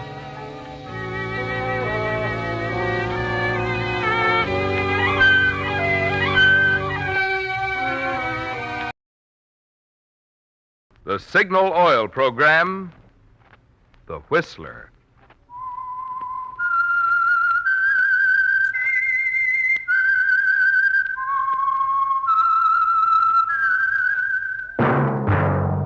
That whistle is your signal for the Signal Oil program, The Whistler.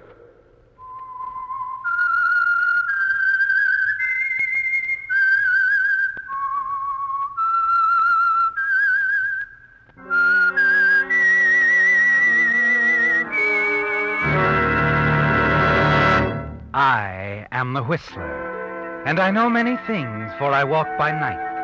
I know many strange tales hidden in the hearts of men and women who have stepped into the shadows. Yes, I know the nameless terrors of which they dare not speak. Yes, friends, it's time for the Signal Oil program, The Whistler, rated tops in popularity for a longer period of time than any other West Coast program in radio history. And Signal gasoline is tops, too, tops in quality. It takes extra quality, you know, to give you extra mileage. And Signal is the famous Go Farther gasoline. So look for the Signal Circle sign in yellow and black that identifies independently operated signal stations from Canada to Mexico. And now the Whistler's strange story. The Hangtree Affair.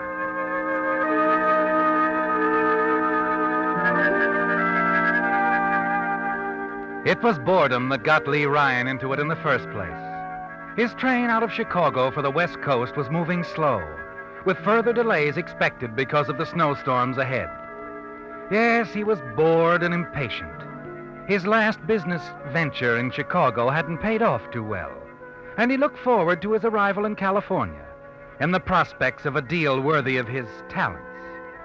Lee decided that the club car might help pass the time. It did.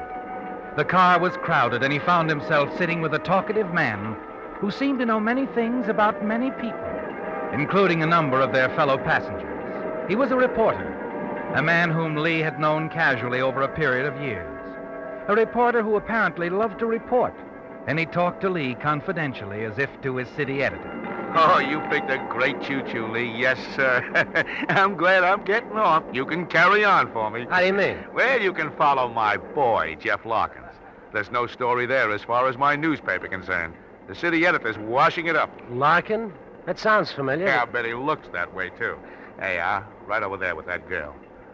Oh, she's not bad. Huh? Oh, she's just like all the rest. Hanging around him thinking he's going to get that money. Money? Oh, you didn't recognize him, eh? An ex-con. But I knew him when he was a big, big man. And who's Lee? Anybody's. Time it happened, he was the brains. Yeah. Well, that's what they say. He'd planned the robberies, and his partner, Noisy Nevins, pulled them off. Oh, great team, great team. Oh, Noisy Nevins, huh? The nitroglycerin artist. Yeah. Oh, Noisy could blow a safe door off clean as a housewife and open a can of peas. Oh, sure, now I'm with you. They used to work together. But the last big job they pulled, a $100,000 bank job, Larkin got careless. He also got 5 years. Who got the $100,000? Oh, it disappeared, and so did Nevins. That's why I've been tagging Larkin around ever since he walked out of that pen 6 months ago. Your paper figured he'd meet Nevins, split the dough. That's right. Only my paper was wrong. Larkin knows from nothing where that dough is. And Noisy? Oh, he's quiet now as they get. And permanent, too. Oh. Yeah, got that way about a month ago. I think it was an auto accident out in Frisco. It was too bad. Nevins was probably the only guy in the world who knew where that money was. You figure he stashed it away somewhere? Right. Absolutely right. $100,000, and it stays stashed. Well, that poor girl wasting her time with Larkin. Somebody should tell her. Yes, $100,000 in unmarked bills. Negotiable as a mud puddle and a pogo stick. Say, you know what's a funny thing? Why, when I was a kid, I could never manage one of those things. Oh, no? No. Well, I was pretty good. Oh, you kidding me, Yeah. really? Well, I'll be seeing you, pal. Happy as scoops. Well, don't worry about me. I'm getting off the next stop. My best to Larkin if you should run into him. Yeah, I'll remember. And I just might run into him.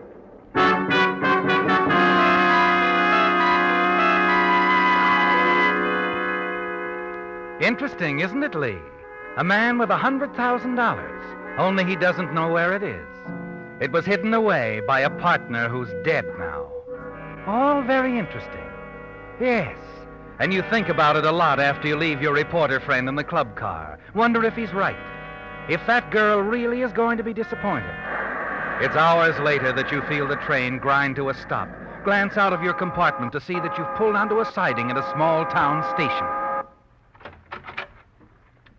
Porter, what's wrong? Why are we stopping? It won't be for long, sir. It's just the snow. Oh, yes. There's time to get off for a while if you want to. Some of the passengers are. We'll be here about an hour. Oh, thank you. I don't think I'll bother.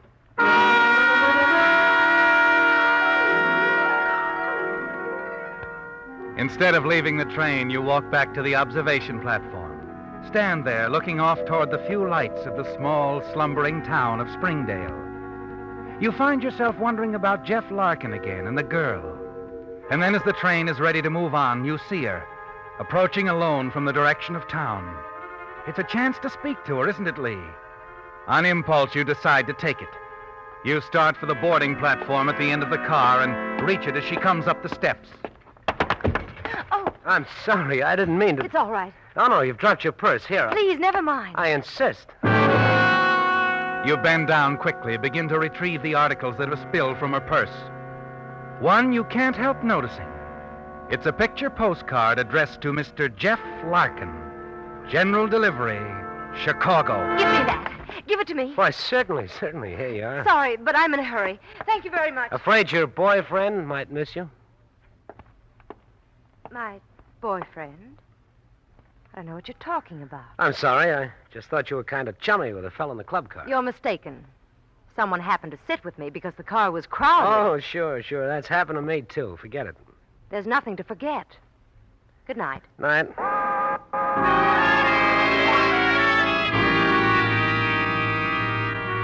She wasn't very cooperative, was she, Lee? And you wonder why. Wonder also about the card addressed to Larkin. Why she got so excited about it. The next morning, following the stop at Denver, you find out. Yes, conductor? I'm sorry to bother you, Mr. Ryan, but we've been questioning all the passengers. Questioning them? About what? Oh, I'm sorry. This is Lieutenant Knowles, Denver Police. Lieutenant? To explain quickly, Mr. Ryan, a man a few compartments down from you has been murdered. On this train? No, happened at a place called Springdale. When we pulled into a siding, Mr. Ryan. Oh, I remember. We stopped for about an hour. Yeah, that's the place. During that hour, the victim, a man named Jeff Larkin... Larkin? You know him? Oh, no. I've heard of him, that's all. I guess a lot of people have. Anyway, Larkin got off the train for some reason, never got back on. His body was found a short time later in an alley at the edge of town. He'd been shot. Poor devil. We've been trying to find someone who got off with him or talked to him just before. No luck so far. But now, the young lady in 29, Miss Clinton, says she spoke to Larkin earlier in the club car. But that's the last she saw of him. Oh, she didn't get off at Springdale? No. She says she stayed in her compartment the whole time. I see. And you, Ryan? Well, I walked back to the observation car. I was there, 20 minutes or so. But you didn't observe anything? Oh, no. I'm sorry, Lieutenant. I didn't observe a thing.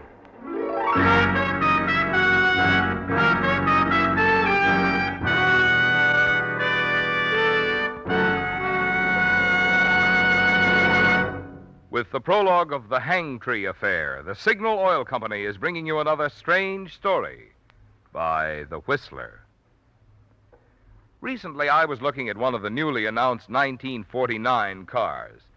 As the salesman pointed out the air conditioner and the front seat that drops back to make a bed, I couldn't help thinking it's the trend of really modern products to do more than is primarily expected of them. Just as Signal Premium Compounded Motor Oil does so much more than just lubricate. Of course, Signal Premium has 100% pure paraffin base, the finest money can buy. But in addition, Signal Premium Oil contains scientific compounds that go to work inside your motor, doing jobs that regular oil alone can never do. One compound, for instance, washes out accumulated carbon gum and varnish. Another compound guards expensive bearings from corrosion. And still other compounds keep the oil from thinning and prevent excessive foaming. No wonder Signal Premium is the oil that guarantees a sweeter running motor. So next time you change oil, have your Signal dealer put in the modern type Signal oil that does so much more than just lubricate. Signal Premium Compounded Motor Oil. And now back to the Whistler.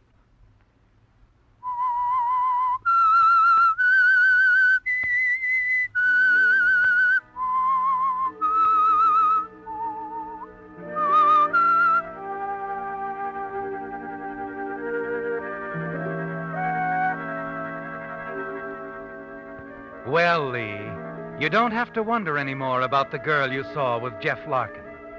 It all fits, doesn't it? The reporter's story about that $100,000 hidden away. Larkin's death in a deserted alley back in Springdale. The girl's claim that she didn't see Larkin leave the train. And that she herself didn't get off. You know different, don't you, Lee? And the knowledge gives you absolute confidence when you reach Los Angeles. Check into the same hotel that she does, and then half an hour later, call her room. Hello? Hello, Julie. Who is this? Oh, friend of yours, a good friend. We, met on the train. The train? I didn't meet anyone who Well, you met Jeff Larkin, Julie. You got real chummy, like I once said. Oh. Well, you still there, Julie? Yes. Well, stay there, huh? I'm coming down to your room so we can talk. Now, wait a minute. Now, you wait a minute, Julie. That's all it'll take me. Well, the name is Lee Ryan, and Julie... Yes. I like my martinis very dry. Well, don't expect too much, Mr. Ryan. I haven't any ice. Don't give me that. So far, it's all you've had. Just, use that cold shoulder of yours. Have it right down.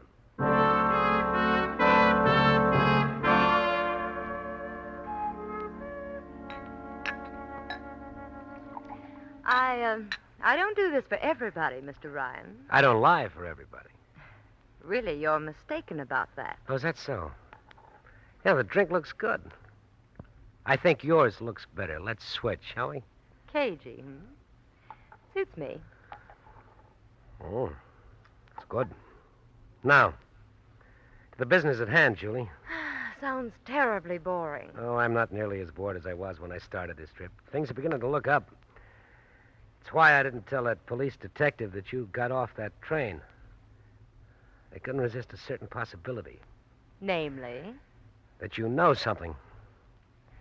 Look, I don't care about Larkin. What were you after? What's that address unknown, Julie? That spot where Nevin stashed that $100,000. Hey, I got it. What have you got, Mr. Ryan? The, postcard, that picture on it. Someplace up north. Motherlode Country, Silver City, wasn't it? You're talking thick, Mr. Ryan. Hey, what did you do? What did you put in this? In my drink? I'm getting dizzy. Julie! I had you figured perfectly, smart boy. You shouldn't have switched drinks with me. But you'll be all right.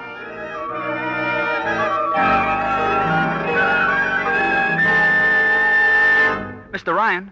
Mr. Ryan, are you all right? Should I get the doctor? No, doctor. I'm okay. Where is she? The young lady who called about you? She's gone, checked out. Gone where?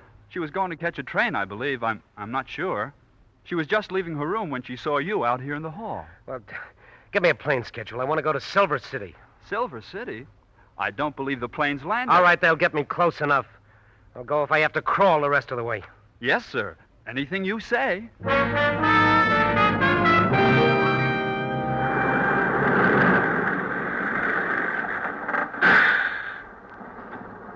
It's as far as the stage goes, mister. Silver City.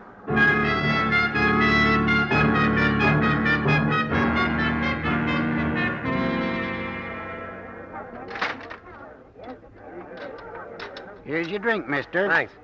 Like I was saying, Silver City's real quiet during the day, but it'll open up round sundown. That's when the boys start drifting in from Hangtree. Oh, say, you was asking me about the stage. There she is, just pulled up in front of the hotel. You wouldn't be waiting for that little lady with the suitcase just got off, would you? I sure would, Pop. Classy. Oh, here's your change. I gave you some silver in case you want to play the slot machine. Oh, there's no need to. I just hit the jackpot.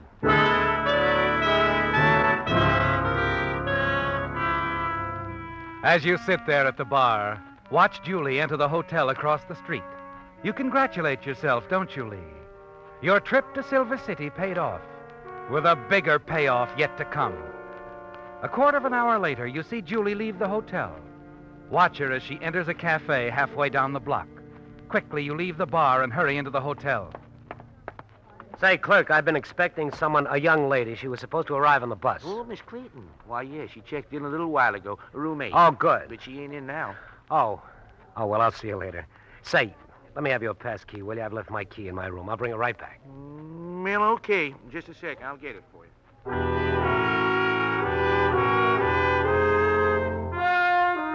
Moments later, you slip into Julie's room. Quickly, you go through her suitcase and pocket the gun. Then as you turn, your eye catches sight of something on the dresser. It's the postcard, the same one Julie dropped on the train, the card addressed to the late Jeff Larkin. It boasts a picture of historic Hangtree Cemetery of Silver City. On the back, you can barely make out the handwriting. Dear Jeff, be sure to look me up when you're out this way. Hope to see you soon. Johnny Burgess. Johnny Burgess? I gotta know more about him.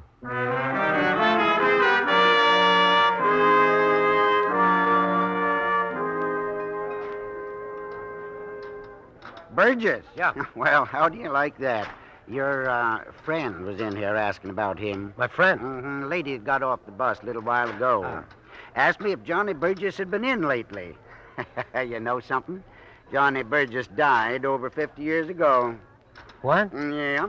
Silver Johnny, they called him. Big man. Another big man. Yes, sir. Owned the mine. Town, too. Yes, sir. You been out to the cemetery? The cemetery? Johnny's got the fanciest resting place of them all. Heard it cost over $10,000. Big granite crypt, got a life-size statue of Johnny on top, and... What's the matter, young fella? Oh, nothing. Look, how do you get out there to the The cemetery. Oh, easy. Just go right down the end of C Street here, then turn left by the Signal Oil Station, go up the road. You'll see a tree top of the hill. That's old Hangtree. Right beyond it, other side of the hill, real handy like's the cemetery. Oh, thank you. Thanks a lot.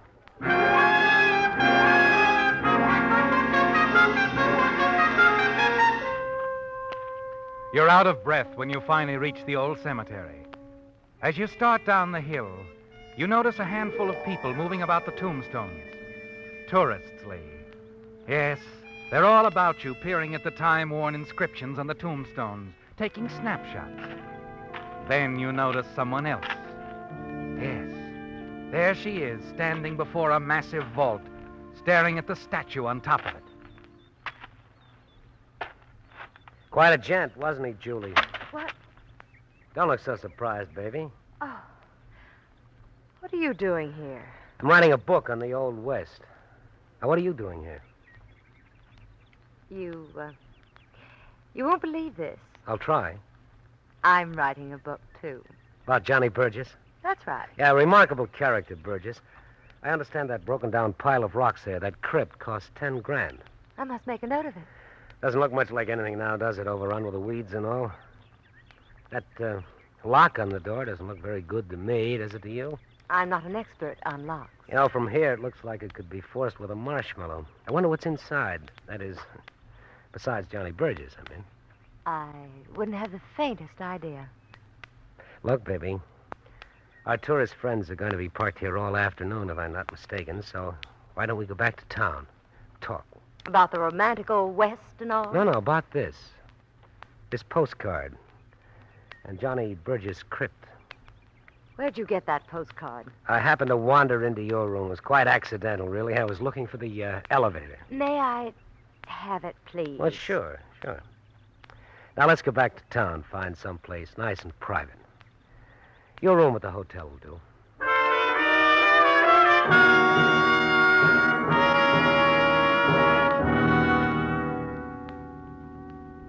You know, Lee, you're a pretty smart boy. Oh, thanks, honey. It was really very simple. Nevin sent the card to Larkin to let him know where the dough was stashed. Hangtree Cemetery. The $100,000's hidden in that vault, the final resting place of Silver Johnny Burgess. Give me a cigarette, will you? Help yourself. Thank you. You been to Frisco? Mm-hmm. Oh, that's a great town. We could have a wonderful time there, Julie. Could we? Yeah, besides, we'll be rolling in dough. Lee. Yeah. Just where do we stand? I mean about the... We're partners, honey. We're partners. I see. You'll have to give me a little time to think it over. Oh, sure. You know, there's one little thing I've been wondering about you, Julie. How'd you break into this affair? You're not Larkin's girlfriend. You picked him up on the train, didn't you? That's unkind. Oh. So you and Noisy Nevins used to hold hands. So we did. I met him in San Francisco while Larkin was in prison. You must have discovered that your boyfriend sent word to Larkin when he got out. About where the dough was, I mean. Something like that. But Nevins didn't tell you where it was. He was not very cooperative at times, Lee. Yeah? I bet you even suggested Nevins double-cross Larkin so that the two of you could have all the dough. Do you think? Yeah, I do. Well, Nevins wouldn't hear of it. He was one of those honest people, code of the underworld and all that. Funny, I thought he'd do anything I asked him. Except double-cross an old pal. Noisy seemed to think we could get along with half the money. Said he didn't deserve any more. Opening safes came so easy to him. Yeah, to him and his nitro. So when Nevins was killed in that accident, you saw that half go out the window. You didn't know where it was hidden, but Larkin did. He'd get it all. So... Do we have to go into that part of it? No, I guess not. We'll forget about it. We'll forget about everything except that in another half hour it'll be dark. And then we have a date with Johnny Burgess. And $100,000. Now, we can be in Frisco by morning. What do you say? Oh, I don't know, Lee. I can talk you into it. I know. Can you? Well, Keep talking, Lee. I may buy.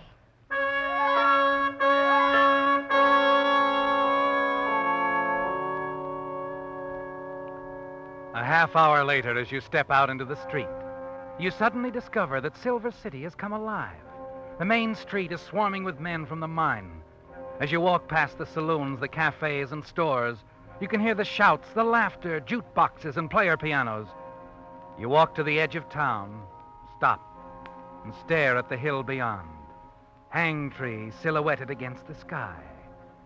For a long while, you stand there, trying to make up your mind about Julie. After all, Lee, she killed once. At last, you turn and hurry back along the crowded street. In one of the saloons, you get the information that you want. What's that again, mister? The bus. What time? Oh, yeah. There's one due there in, let me see, about another half hour. Thanks. You can catch it over there. Yeah, I know. Now, say, is there a phone in here? Yeah, right back there, end of the bar. Thanks.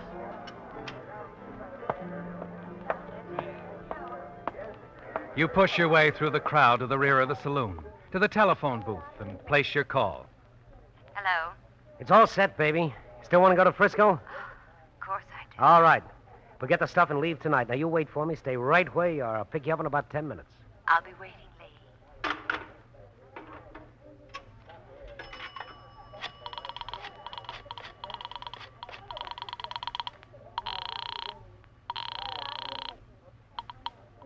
Sheriff's office. McQuinn speaking. Look, Sheriff, you can check on this later, but an ex-con named Larkin was murdered in Springdale 5 days ago. Wait a minute.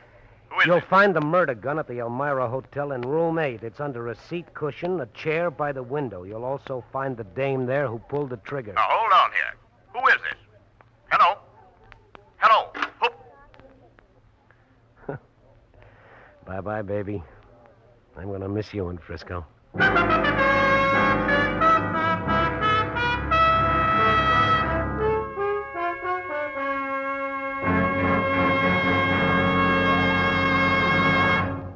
The Whistler will return in just a moment with a strange ending to tonight's story.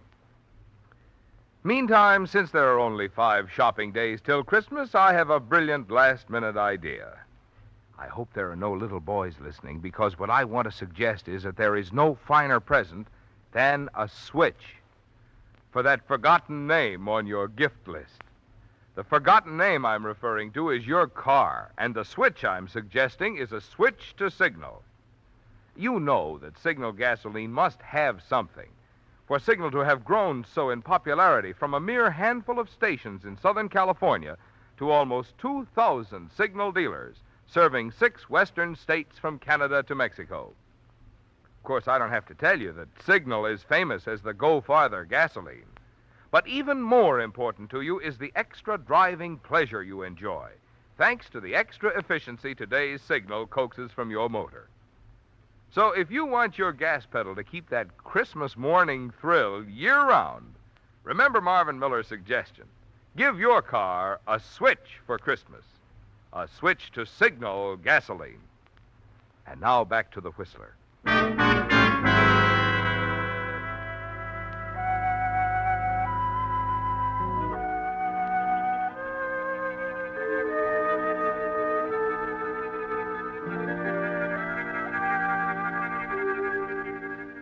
After 12 hours and several long-distance calls, Sheriff McQuinn of Silver City was prepared to do some questioning.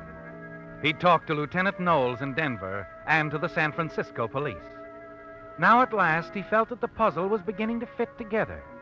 All that remained was to walk through the quiet early morning gloom to the cell occupied by his angry, impatient prisoner. It's about time you're talking to me. What's it all about? You can't hold me here like this. Now, just take it easy, lady. I can, and I'm doing it. But I haven't... Sit down. I've been making some phone calls. Picked up lots of things about you. What of it?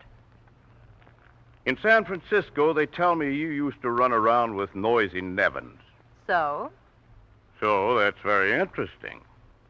Added to the gun you were carrying around, and it could spell a murder in Springdale. You'll have to prove that. Lieutenant Knowles thinks he can. The caliber of the gun, you know, ballistics, and then the motive.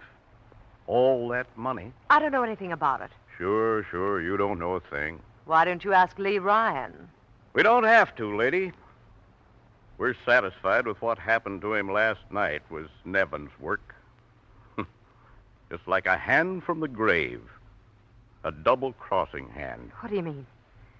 Out at the cemetery, when your friend Ryan tried breaking into Silver Johnny's last resting place. Yeah. Yeah, Noisy Nevins was an expert with TNT. He wasn't planning to share that dough with anybody. He set a booby trap to kill his old pal Larkin. But Ryan got it instead.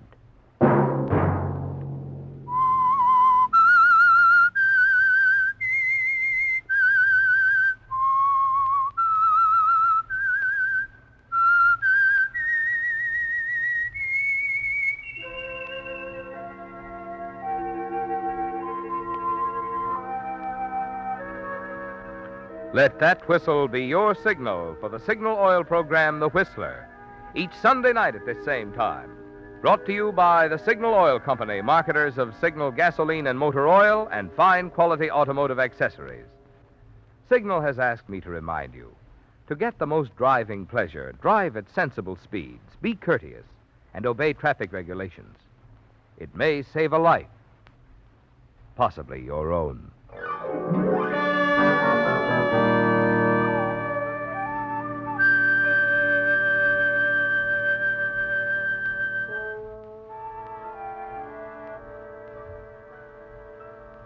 Featured in tonight's story were Frank Lovejoy and Doris Singleton. The Whistler was produced and directed by George W. Allen, with story by Joel Malone and Adrian Jondeau, music by Wilbur Hatch, and was transmitted to our troops overseas by the Armed Forces Radio Service. Remember, at this same time next Sunday, another strange tale by The Whistler. This is Marvin Miller speaking. This is CBS, the Columbia Broadcasting System.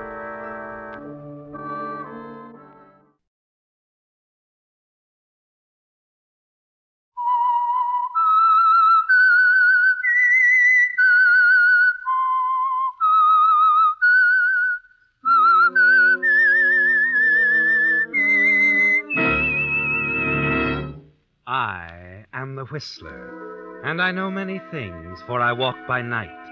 I know many strange tales hidden in the hearts of men and women who have stepped into the shadows. Yes, I know the nameless terrors of which they dare not speak.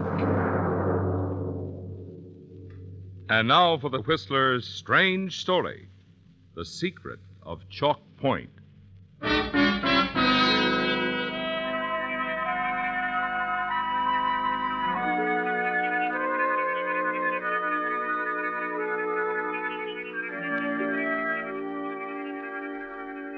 Chalk Point is a tiny strip of land that extends into the Pacific, and at land's end stands Yeager House, a large and gloomy old structure built at the turn of the century, barely visible now in the swirling mist, the heavy fog that clings to the coast of Northern California. And in that fog, strolling casually along the beach, Kay Fallon, young and attractive, a polo coat wrapped tightly around her, shutting out the chill of the evening. Then suddenly she stops, peers ahead into the gray shadows. A man. Yes, the figure of a man walking in from the sea, moving through the fog towards you, Kay, staggering now and falling on the beach. What's wrong? Are you hurt? The ship went down. A shipwreck? Yes.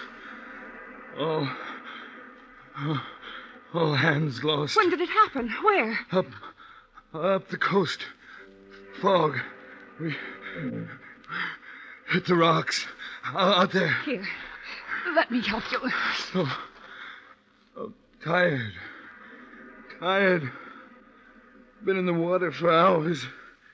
Seemed like years. What ship were you on? Schooner.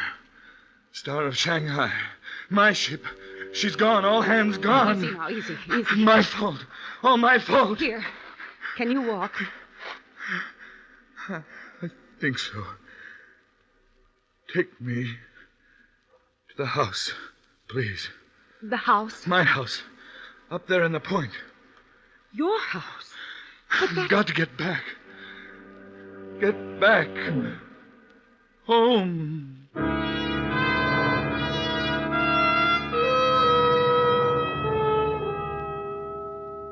You're puzzled for a moment, aren't you, Kay? By the strange young man who calls Yeager House his home. You've been employed by the owner, Mrs. Yeager, as her secretary companion for over a year now.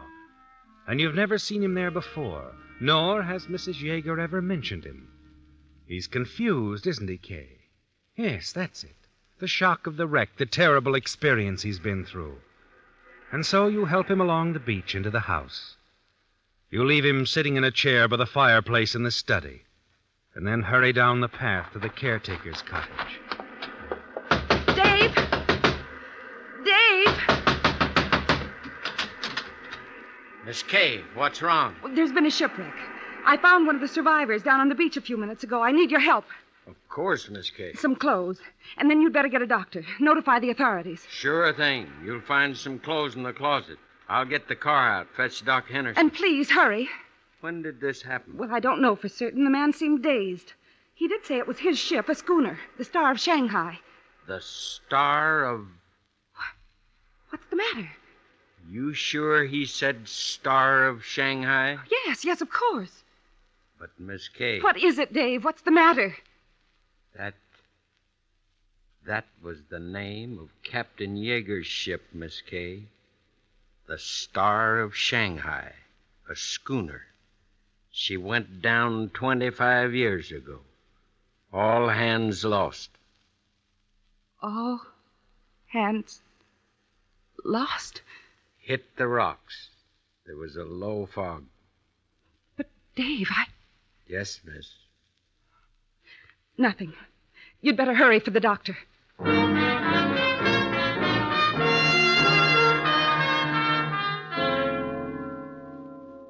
Back inside the house a few moments later, you stop in the entry hall. Stare at the oil painting on the wall. A painting of a three-masted schooner, Captain Yeager's ship, the Star of Shanghai. An uneasy feeling begins to creep over you, doesn't it, Kay? Yes. And then suddenly you're aware of a buzzer ringing close by. It's Mrs. Yeager. She wants you, Kay. You hurry upstairs to her room. Find her, as usual, propped up in bed, a manuscript resting in her lap. I've been ringing for you for quite some time, my dear. I'm sorry, Mrs. Yeager. Oh, of course you've been out for your walk. Yes, I was. I forgot. I wanted to tell you I've just finished reading your manuscript, my dear. Oh, I like it very much, very much. Thank you. Have you heard from the publishers about it? No. I've written to them, but they haven't answered yet. Oh, I'm certain they'll accept it, Kay. It's quite good, really. Quite good. However, I do have a few suggestions. That is, if you don't mind a meddling old woman's advice. No, of course not, Mrs. Yeager. Well, we can talk about it in the morning. I feel rather tired now. Very tired. In the morning, then. If you'll be kind enough to bring me my hot milk now. Right away, Mrs. Yeager. Kay? Yes? Is something wrong? Why, no.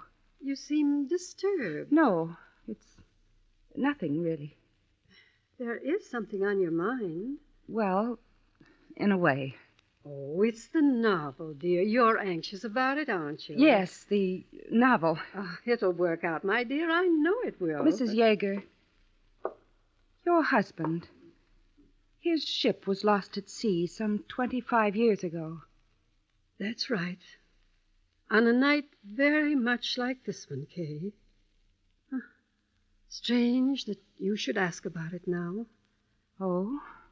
For some reason, he's been in my thoughts all evening. It's the fog, I suppose, the horns and all. Where was the ship lost? Not far from here, up the coast. My life ended that night, my dear. I was very much in love with my husband. Yes, I know. He was such a handsome man, tall, broad-shouldered, bronzed by the sun. Have you never seen a photograph of him, my dear? No. I never have. The album there. Hand it to me, will you? Here you are, Mrs. Yeager. Thank you, dear. Let's see. Oh, here. Here. The captain. This photograph was taken shortly after we were married. I insisted he sit for it. He hated to have his photograph taken, but I won out. Look, Kay. Wasn't he handsome? You take the album, and your hand begins to tremble as you stare at the faded photograph. You can't believe what you see, can you, Kay? The man in the photograph is the image of the man you found on the beach just a few minutes ago. Why, what's the matter, my dear? Nothing. Nothing at all, Mrs. Yeager.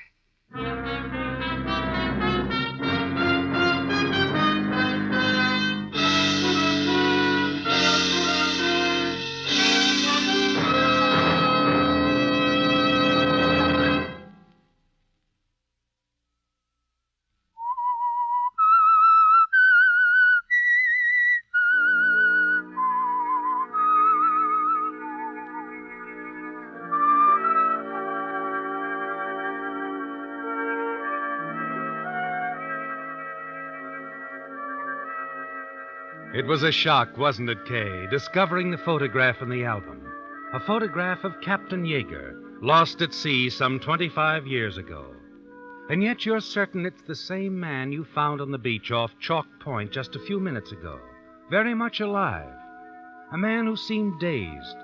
Spoke of the wreck of a ship named Star of Shanghai, the same as Captain Yeager's old ship. He also said Yeager House was his home. You leave Mrs. Yeager in the upstairs room, hurry down to the study, and then you stop just outside the door. You're afraid to go in, aren't you, Kay? Yes, because he's in there, the man you found on the beach. Oh, the doorbell. Here's the doc, Miss Kay. He brought the sheriff with him. Oh, yes. Come in, Dr. Henderson. Come in, Sheriff. Thank you, my dear. Evening, Miss Fallon. Now, where is this young man? In there. The study. Well, I'll take a look at him. I'll go with you, Doc. Miss Fallon, old Dave was telling me you said this man mentioned the Star of Shanghai. Yes, that's right. That was the name of Captain Yeager's ship that went down 25 years ago. So I understand. A schooner it was. So, was this one? I see. You mentioned when this wreck happened? He said something about being in the water for hours and hours. Funny, we usually get a call from the Coast Guard when there's a shipwreck. And you didn't? No. Oh, Miss Kay. Yes, Doctor. The young man, you sure you left him in here? Why, of course, isn't he? He was sitting right there and... He's gone. You notice a quick exchange of glances between Dr. Henderson and Dave, don't you, Kay? And then the sheriff joins you and the others in a search of the house. All the rooms except Mrs. Yeager's. You search the grounds, too, but there's no sign of the young man. I can't understand it. Where could he have gone? Well, he's not around here, that's a sure thing, miss. He might have wandered down to the beach again. Maybe. I'll have my deputy organize a search party as soon as I get to a phone. You're a writer, aren't you? In my spare time. Old Dave tells me you finished a novel, some sort of a sea story, right? Yes. That's right. Why do you ask? Oh, I was just wondering, that's all. What is it, Sheriff? Like I said, Miss Fallon, I'll have my boys organize a search party to look for this man you said you found on the beach. But you see... But what? For your sake, I hope this isn't just a publicity stunt, Miss Fallon. Publicity stunt? Sometimes a writer thinks a little sensational publicity, well, you know what I mean. Now, see here, Sheriff. If Captain Yeager was still alive, he'd have made himself known years ago. But the photograph in Mrs. Yeager's album, it's the same man. I know it. Sure. The album is in her room. You can see for yourself. Mrs. Yeager isn't well, as you know, and I don't think it would be advisable to intrude on her at this time. with a story like this, Miss Fowler. But I tell you, the man Good I... night. You stand there for a moment staring after him. Then you turn angrily, walk into the house. Then you remember the cup of milk Mrs. Yeager had asked for. A few minutes later, you go upstairs. And as you approach Mrs. Yeager's room... Kay! Mrs. Yeager, what is it? What's wrong? Oh, my dear. My dear. Your lamp on the floor. What happened? Oh, I must have knocked it over when I woke up. I had dozed off. I had the strangest dream. Dream? That the captain had come back. What? Oh, it was so real. He was standing here by my bed, looking down on me. No, Miss Fallon, we couldn't find any trace of the man. My deputy and his boys were out practically all night. No sign of him at all. I see, Sheriff. Checked with the Coast Guard, too. They don't know anything about a shipwreck. The only schooner called the Star of Shanghai ever heard of went down 25 years ago.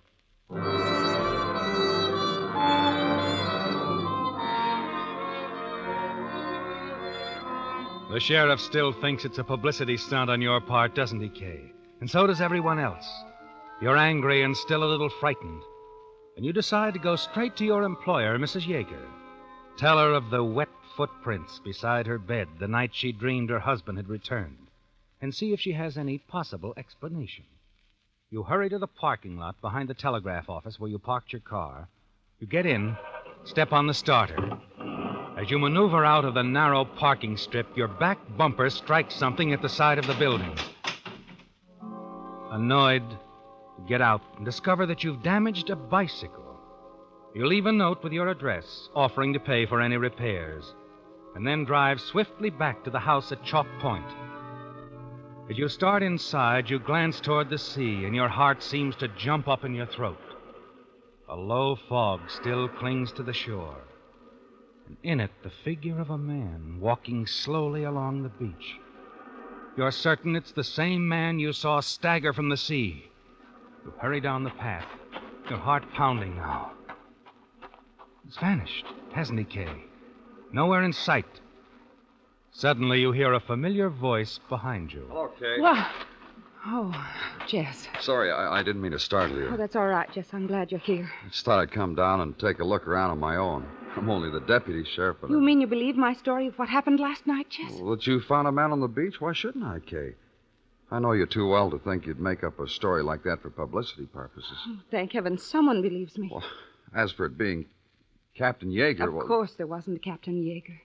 But the photograph in the album, it's the same man. Yes. I wonder if you could get that photograph for me. Quietly, that is. We don't want to alarm Mrs. Yeager. Yes. Yes, I think so. I'll have to wait until she goes to sleep. It'll be sometime after 9. I'll be waiting here. 9 o'clock. Well, she might decide to read, however. It might be later. I'd better drive into the village in the morning and meet you there. I could be here at 9 tonight, just in case. No, I think we'd better wait until morning. Okay. You got a few minutes now? Yes, of course. Let's walk down the beach. I'd like you to tell me what happened last night, exactly the way it happened. Every little detail you remember.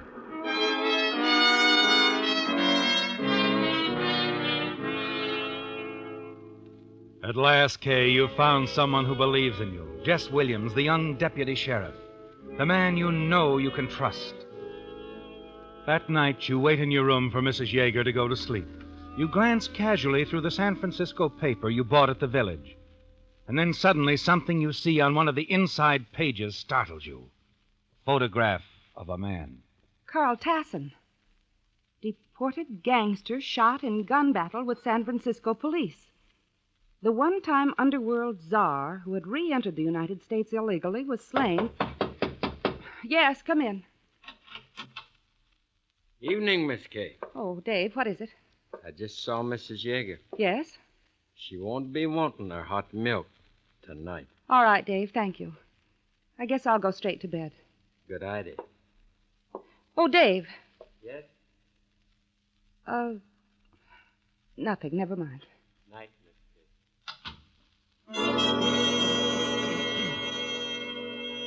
Kay. It suddenly occurred to you, didn't it, Kay, where you met the man whose picture you saw in the San Francisco paper. Yes, he's Carl Tassin, the gangster. And you saw him with old Dave 2 weeks ago. Bumped into them accidentally one night as they were leaving his cottage. You remember how they hurried away when they saw you. You recall Dave's pointed questions the next day. At the time, you gave little thought to the matter, but now you realize Dave was pumping you to see whether or not you got a close look at Tassin. You wonder about the whole Chalk Point setup. And then suddenly things begin to fall into place. And you sit there thinking it out. Then you tiptoe down the hall to Mrs. Yeager's room and listen. You hear a voice, a man's voice, but you can't make out what he's saying. Miss And Kay. then... Dave. Too bad you was listening, Miss Kay. Now you better go on in. Now, look, Mrs. Yeager, if... Dave, what's the idea? She was outside the door, ma'am, getting an earful. Oh, I see. Come on in, Miss Fallon. Well. We've met before, haven't we? That's right. On the beach last night. You, rescued me from the surf. Captain Yeager, that's me. Really? I find that a little hard to believe. So did the police, huh? You planned the whole act. To discredit me. Mrs. Yeager planned it. I preferred more violent action. Mrs. Yeager! Yes, Kay, I didn't want you to get hurt. And all this because I happened to see a man outside of Dave's cottage 2 weeks ago. A gangster you had smuggled into the States. Carl Tassin. That's right. After Tassin got himself knocked off, we figured you'd probably see his picture in the paper. Go to the police. But after what happened last night, nobody would believe the story about Tassin either. Right. In your case, the little girl who cried wolf once too often. Very clever, Mr. Norton. Captain Norton. Master of the freighter Western Star. So that's how you get your clients to the States. Carl Tassin was a special case, the kind of man we could have used. Actually, our main business is smuggling. We've got a great setup here, Miss Fallon, and you're not going to spoil it. Well, what are you going to do, Captain? What I should have done a long time ago, Mrs. Yeager, instead of going through that crazy routine of yours. No, I won't allow it. Oh, you won't allow it, No. huh? As long as I'm a partner and you're using my house as a rendezvous, what I say goes. Not anymore. I'm running this, and you'll do as I say. You're in pretty deep, Mrs. Yeager. Don't forget that. Now listen to me. Save your breath. It's the only way. It's this girl or us. All right, Miss Fallon. Suppose the two of us take a nice little stroll along the beach.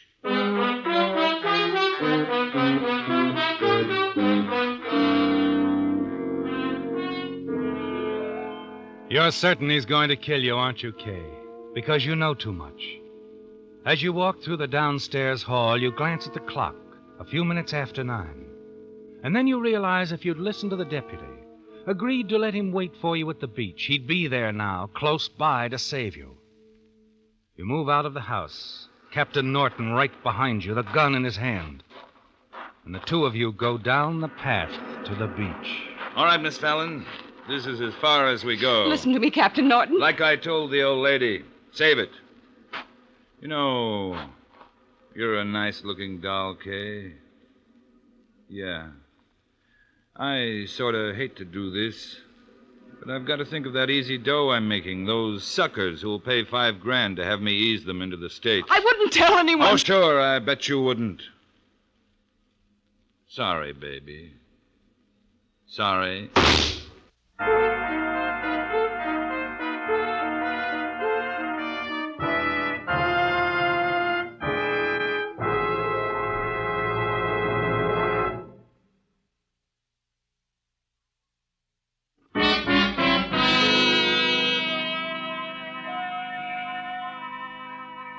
It all seems like a nightmare, doesn't it, Kay?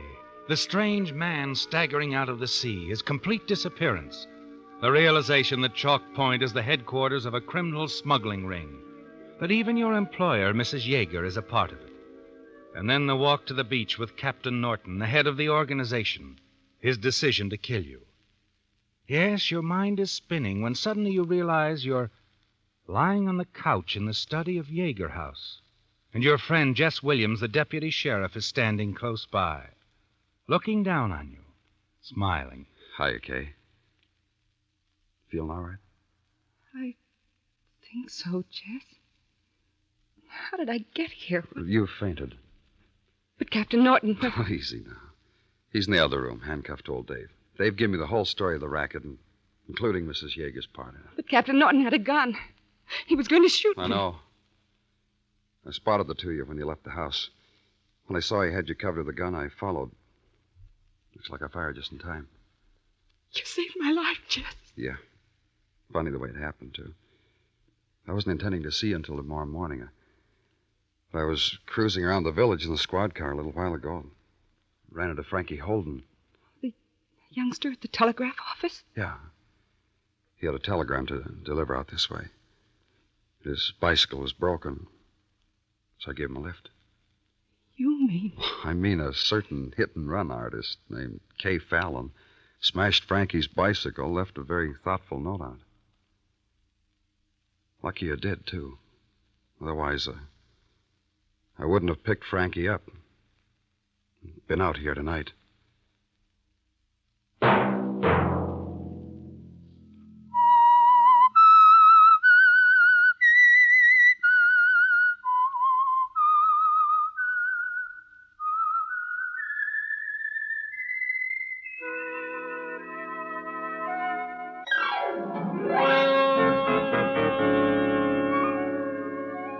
Featured in tonight's story were Bill Foreman as the Whistler, Virginia Gregg, Larry Thor, Isabel Randolph, Raymond Burr, Leo Cleary, and Britt Wood.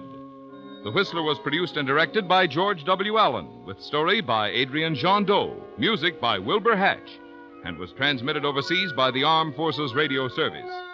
The Whistler was entirely fictional, and all characters portrayed on The Whistler are also fictional.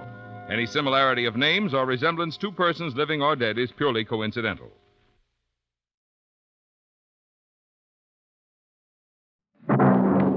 The Whistler, another signal mystery.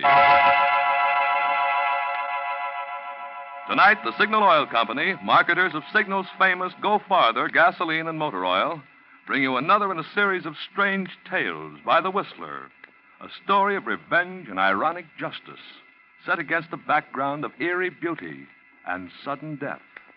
Listen to The Last of the Devereaux.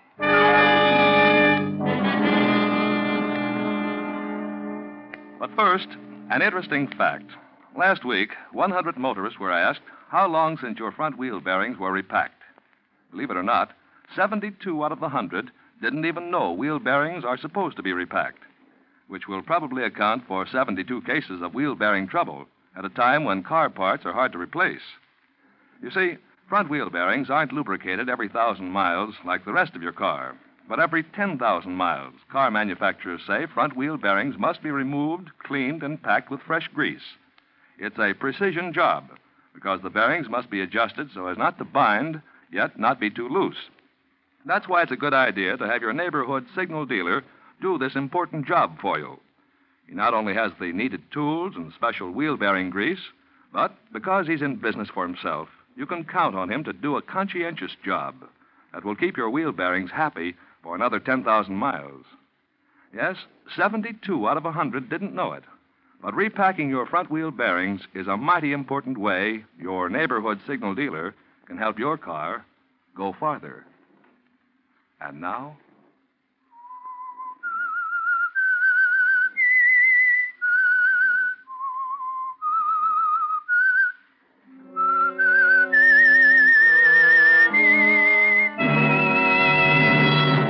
I am the Whistler, and I know many things, for I walk by night. I know many strange tales, many secrets hidden in the hearts of men and women who have stepped into the shadows.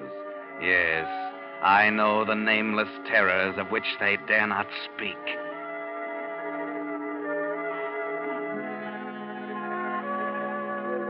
In the bayou country of the deep south, a land inhabited by the descendants of early French settlers, stands an ancient mansion called the Cypresses. Owned for generations by the aristocratic Devereaux family, the plantation boasts acre upon acre of sugar cane, bending to the warm river breeze, and life goes on much as it has in the past. Beauty is everywhere, but danger too, like the treacherous morasses which lie beneath innocent flowers. Paul Vertel, who is definitely not aristocratic, has long wanted the cypresses for his own, hopelessly it seems. But times change. Paul is now rich, and today, as the heavy door of the Devereaux mansion opens, he believes his ambition is about to be realized. Yes, sir? I'm Paul Vertel. I'd like to see Monsieur Devereaux. Yes, sir. If you'll kindly step inside, sir. Yes. Master Devlin's been right poorly lately. Doctor says he can't have no shock of no kind.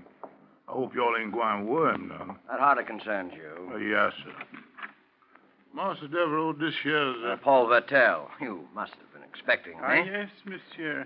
That will be all, Matthew. You sure you don't want me? It's quite all right. Yes, sir. Please be seated, monsieur. May I pour you a brandy? My visit isn't social. I've come about... The foreclosure. Yes. This is your last day to redeem the property. It is now 3 minutes until 4. That you can pay me $15,000 by 4 o'clock, I shall have to take possession of this estate. What do you want with my land, Monsieur Vertel? You're no sugar planter. You're a trader. Yet you've taken great pains to buy up every note I've given in the last 5 years. Notes that I've had no trouble renewing. Cypresses took my fancy. I have the habit of getting what I want. Wasting time. I assume you're unable to pay the money, therefore... Your assumption is not correct, sir. Not correct. Only a few minutes ago, I completed arrangements for a loan. The money has already been placed to my account. 2 minutes still remain before the deadline. I'll write you a check. I don't think you will. What do you mean? In a minute and a half, if you haven't paid me the money due, the cypresses will be my property. I've counted on having it, you hear? I won't be cheated out of it now. I'm an old man and a sick one, but I am going to that desk. Get out of my way, or I shall ring for help. You won't be able to. This is Devereaux land. You won't get your filthy hands on you. I warned you. It's you who should be warned. Take the cypresses, but its ghosts will haunt you. Its wine will sour in your glass. The river will rise up and cover the land, and you, Paul Vertel, will sicken and wither and die.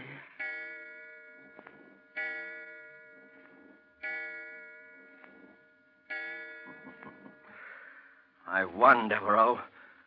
Your curse is as dead as you are. Who's there? Oh, Who are you? I can't... what have you done? The sun's shining in those windows. I couldn't see. Who are you? Is he dead? I don't know. Well, yes, he is. Matthew. It must have been his heart. We were just talking, and he suddenly collapsed. Here he is, Miss Ann. Oh, Lordy. Master Devereaux. I know who it was. I know it was this here gentleman who... Call Dr. Carson. And Matthew, get Charles and carry him to his room.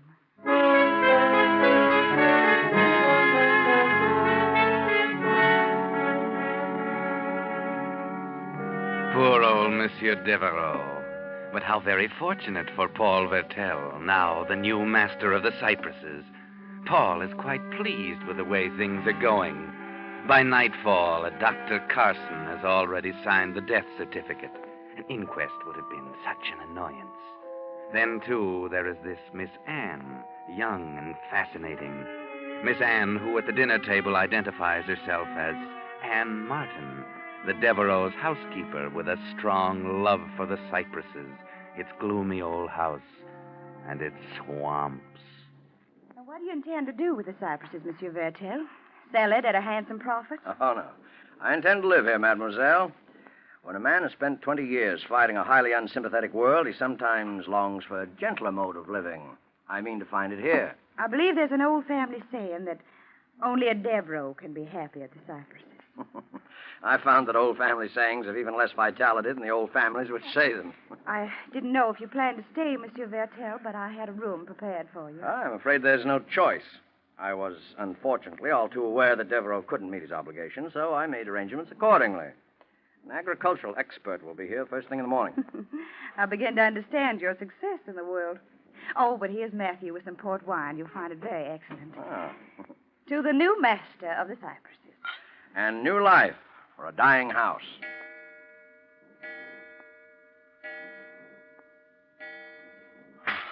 Monsieur Vertel, your wine. Oh, I'm clumsy. Please forgive me. You didn't drink the toast. The clock, it struck 4 times. Is there anything odd about... Oh, I see what you mean. It must be nearly 11. That's strange. I've never known that clock to be wrong before. Master Devereaux died at 4 o'clock. It's your spirit of wandering. Matthew, you better go back to the kitchen. Yes. These old servants. Oh, but you seem tired, monsieur. Would you like to go to your room? Huh? Oh, well, yes, I believe I would. It's been a trying day for us all. I'll show you up. Oh. It's at the head of the stairs. Thanks. That's a spooky place. I suppose a stranger would find it so. Oh, mademoiselle. Yes? Don't suppose you've made any plans for yourself, that is. Why, no, I haven't. Everything happened so quickly, I'll have to find another job, of course. I hoped you'd consider staying on here for a while at least. All right, monsieur, if you wish it. Oh. Someone will have to make arrangements for the funeral. There are no relatives. You're more than repaying any debt you owe Monsieur Devereaux. I want to do what I can. Oh, here's your... Good Lord. Devereaux. Oh, I must have made a mistake. He looks quiet and peaceful in the candlelight. Lying there so still. Yes, his troubles are all over, if that's what you mean. Miss Anne, you take that gentleman out of here. Take him out before harm comes to him. Who's that? Oh, it's just Charles, Monsieur Devereaux's man. He's sitting up with his master's body. Please take that gentleman out of here, Miss Anne. It's all right, Charles. Shall we go, monsieur? By all means.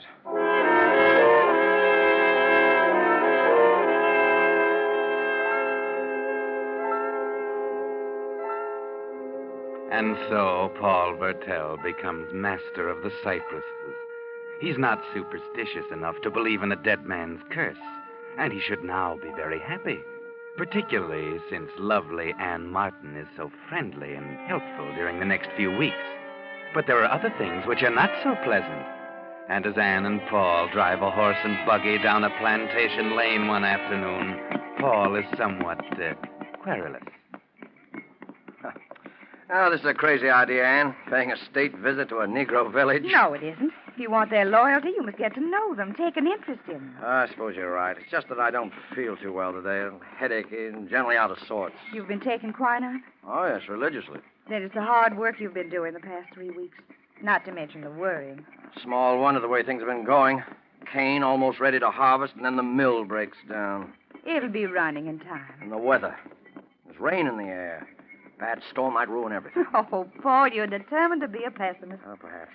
That house doesn't help. Grim, moldy old ruin. If I believed in ghosts, I'd say it was haunted by legions of dead Devereaux who go around blowing their dank breath down your neck. Oh, there's the village now. It's almost as dismal as everything else around here. It seems deserted. I wonder... And what are those silly decorations hanging in front of the houses? Has there been some kind of a celebration? No. No celebration. Well, you look worried. Those decorations, you call it. What about them? They're charms. Bits of cloth and sticks and heaven knows what else. Whoa there, boy. Huh. Deathly quiet. It would be. Paul. Yes, what is it? The door of that cabin there. It moved. Yes, it's opening. Oh, Charles, it's you. Where is everybody? Why didn't you come out to see us sooner? Well, come on. Speak up, man. Answer, mademoiselle. The colored folks, they all go away as soon as they find out Mr. Vertel he come here. They don't want no truck with nobody that got the curse of death on him. So that's why they put the charms up. Yes, sir. The charm to protect the cabin from the evil while they're gone. Stop talking like an idiot, you impertinent fool. I've got a good mind. You ain't gonna do nothing, Master Vertel. You's afeard. You got a trouble enough on your soul, and you ain't got much time left. I got much time left. Anne, get me out of here. Get me away from this lunatic.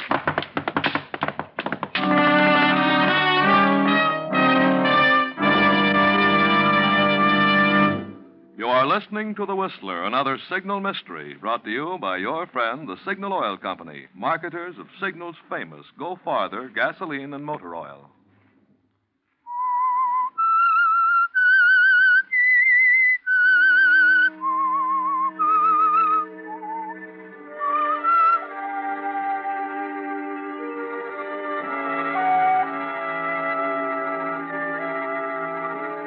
A few days have passed since the visit of Paul Vertel and Ann Martin to the Negro village, and the aged retainer's warning that Vertel hadn't much time left, that death by a dead man's curse was near. But today, Anne has persuaded Paul to accompany her on a picnic in the woods, perhaps in the hope that it will rouse him from his melancholy mood. Oh, come on with that picnic basket, Slowpoke. You're a fine country gentleman. Out of breath already. Well, it's been a long time since I've spent an hour tramping through woods as thick as these. Where on earth are you leading me? Oh, it's not much farther. It is such a lovely spot. Grass as soft as a park lawn. You'll adore it. It better be mighty wonderful. You'll see. Oh, Paul, look. Huh? A redbird. We can make a wish. I doubt it'll do me much good. Of course it would. Redbirds are absolutely dependable. I give you my personal guarantee. All right, I've made it. Would you like to know what it is? To tell you won't get it. Anne. Paul, don't hold me so tight. Anne, darling, I want you to marry me. You do? I realize you've only known me a short time. Even if you don't love me, I promise you won't regret marrying me. Somehow, I don't think I would. And you will marry me, Anne? Yes. Oh, Paul, thunder. And look at those dark clouds. Anne, please. It's going to rain any minute. We better get back to the house. Oh, after dragging that basket all this distance? We can have our picnic at home if everything's not soaked. Come on. I know a shortcut to the road.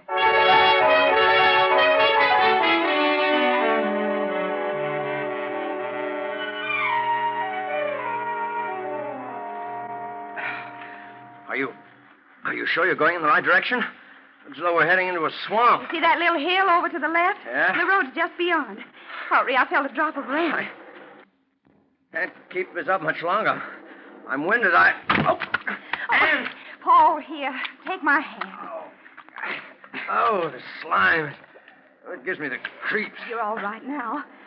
Lucky you didn't sink very deep. Stay on the path, though. These bogs are like quicksand. Oh, this is a horrible place. We'll soon be on solid ground.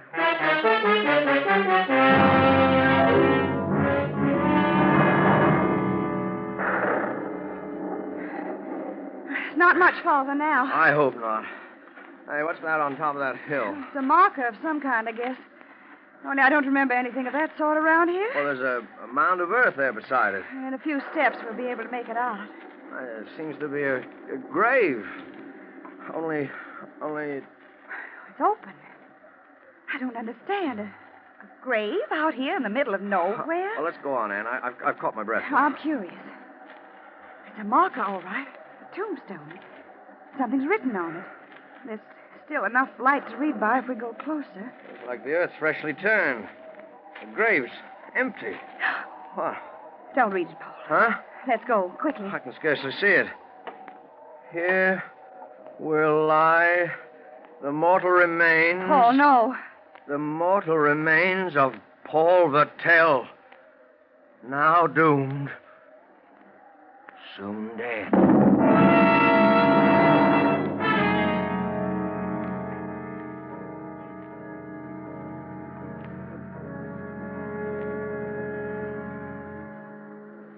Drink the coffee, Paul, and take this quinine capsule with it. You've got an attack of malaria. Yes, of course. I just got hold of myself. Those chills. Can't you get that doctor here to see me, Anne? I've been trying to reach him on the phone. This is mighty poor weather for even a doctor to go sashaying around in. If you keep up like this, that old river gonna back right up in the bayou. I know as soon as them chickens started flapping That'll their do, wings... Matthew. Yes, Miss Anne. Oh. I keep seeing that grave. Try not to think. I'll try. Here, Anne, give me your hand, will you? There. Oh, I don't know what's going to happen to me anymore. To me or anything. Poor darling. All these ghastly warnings. I'm as sane as any man. I realize they're only trying to frighten me, but still I don't I know. understand. Anyone at all would be unnerved. You always understand. You've always been my friend here, my only friend. I'm glad if that gives you comfort. You said you'd marry me, Anne. There's more of a risk now, financially at least. If the rain keeps up, the cane will be ruined. You think that would make a difference? No. That's why I don't hesitate to ask you. Anne, marry me right away, will you, tomorrow? We can drive into town, find a justice of the peace. Not San Michel. Oh, wherever you wish. We can't have a proper honeymoon now. I'm needed on the plantation, but we can have a wedding reception and invite the neighbors for miles around. They can't refuse. Well, we can be gay for the first time in weeks. What do you say, Anne? But you're ill. The malaria. No, it's nothing. I'll be all right. Oh, would it be proper? I mean, this house and all. Oh. It'll be just a month tomorrow since Monsieur Devereaux died. Of course it'll be proper. Besides, I'm supposed to be doomed. Well, marrying you will be my answer. It'll be my defiance. You're sure? I'm very sure. And with you beside me, I'll fear nothing. Because you're strong and brave. And you'll be my protection. Yes, Paul. I'll be your protection.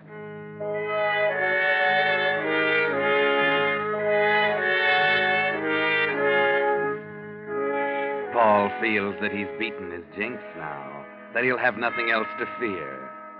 The next day, in a town not far away, he and Anne are married. The ceremony is performed by a magistrate, with strangers as witnesses. Afterward, they drive back alone to the cypresses, while the rain pours down and the rising river spreads beyond its banks. Well, Madame Battelle, here's your home and your first party with guests who've come to help you celebrate. Oh there. Oh. Charles, Matthews. Confounded, why isn't one of them here to take care of this horse? I'm not going to wait. I'll come with you.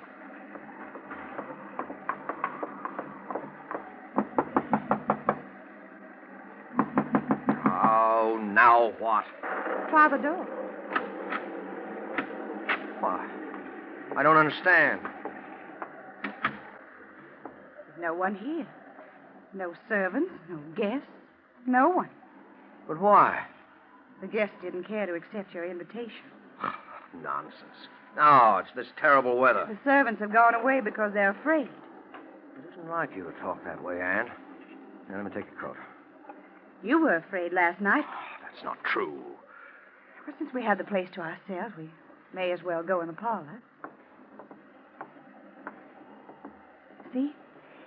Everything's been arranged for the reception. A wedding cake, flowers, even champagne. I see.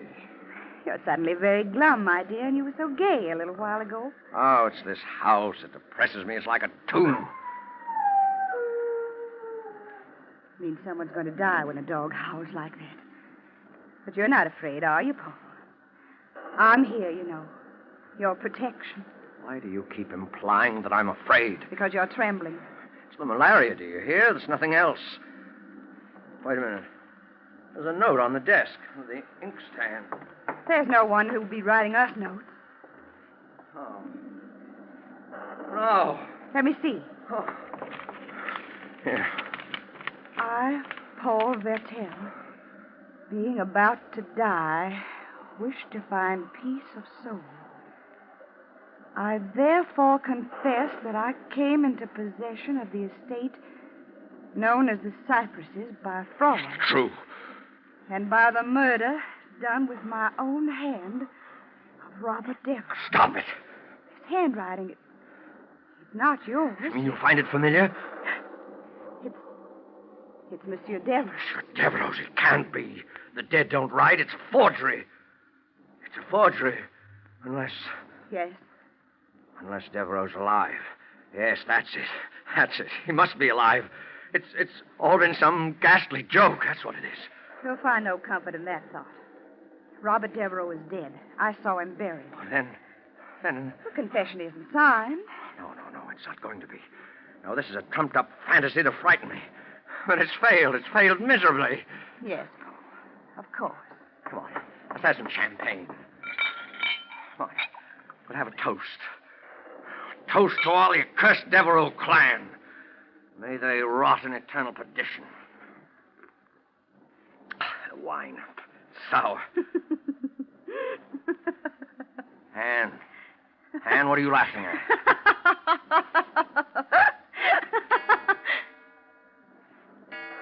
Oh, no. That clock. Yes, Paul. The clock. You remember when you first heard it? Talk like that. Don't talk like that. Why not, Paul? Surely you're not frightened. The lights. What's happened? They've gone out, Paul. The lights. And you're alone in the dark. alone with that cursed Devereaux clan. One alive, the others dead. Anne, what are you trying to do to me? You remember Robert Devereaux's last words. Take the cypresses, but its ghosts will haunt you. Its wine will sour in your glass. The river will rise up and cover the land, and you, Paul Vertel, will sicken and wither and die. You? Yes. I'm Anne Devereaux, daughter of the man you murdered. But you married me. Because I knew you were going to die. And that when you did, the cypresses would come back to me, your wife. You managed all this trickery. Can you be sure it's just trickery? You lie, cheat. You're worse than I am. You've been haunted by ghosts, Paul.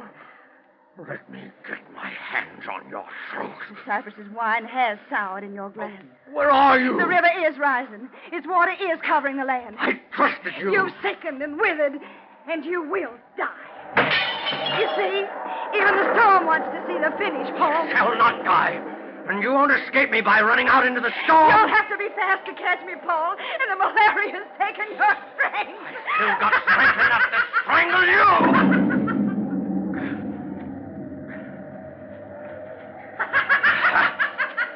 Kill you. I'll catch you and I'll kill you.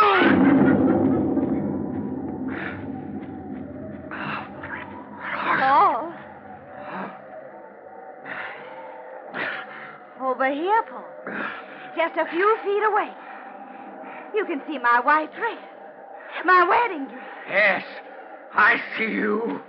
Do you still want to kill me, Paul? Yes, I want to kill... Oh! What's the matter, Paul? I'm waiting. I'm almost within reach of your hand. It's quicksand.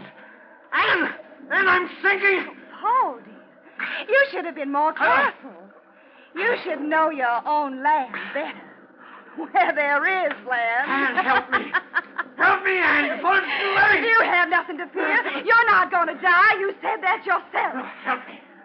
Help me. You didn't help my father. Anne had mercy. You had no mercy. Anne, please.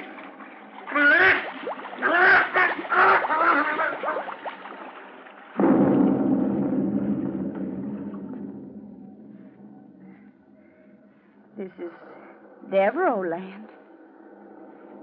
Always shall be. The river will cover it. But when the waters recede, the cane will grow again. Tall.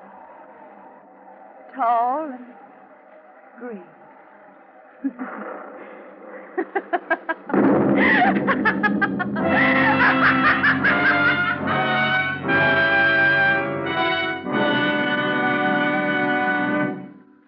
The Whistler will explain these strange happenings in just a moment. Meantime, here's an interesting incident called to our attention by Miss Norma Oberjorgi of Long Beach, California, who writes, "While returning from a trip recently, my motor heated up so I was afraid something serious was wrong. When I mentioned this to my signal dealer, he said, 'Wait a minute.' And pretty soon he was fussing around under the hood with a brush. It seems I'd driven through a swarm of insects, and they clogged the radiator grill. When he finished brushing out the insects, my car was running as cool as ever. It's really great to trade with a signal dealer like that."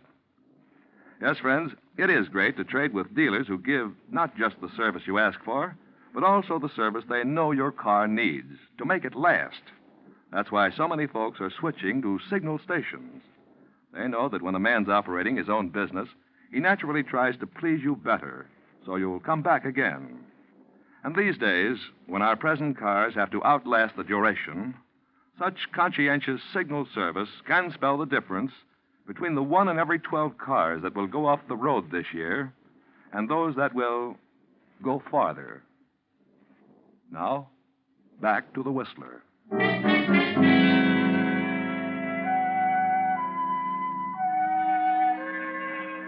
And so Anne Devereaux got the cypresses back in the family. Yes, she'd tricked Paul Vertel, using every means at her command to break him in body and mind. She had an ally in the malaria, of course, but Anne even helped that along by giving Paul capsules of plain flour instead of quinine. Unfortunately for them, People can't store up as much hatred as Anne did without hurting themselves. And that's why when they found her after the storm, she was still laughing, quite insane.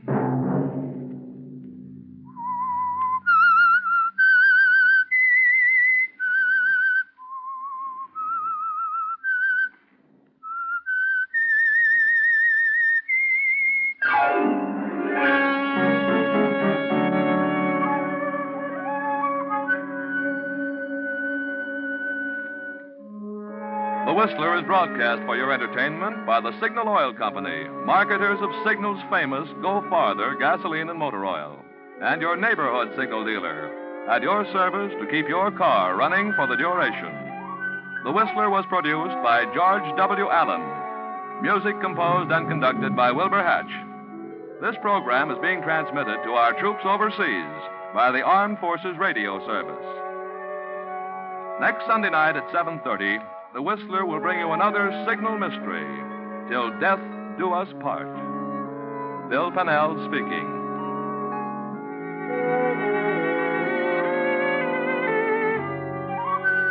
This is CBS, the Columbia Broadcasting System.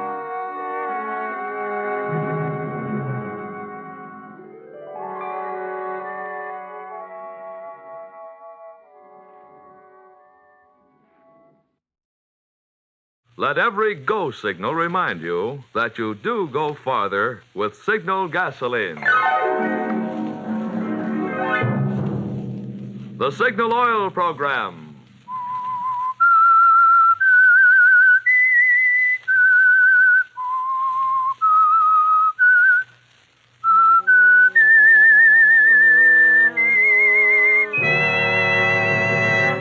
I am the Whistler.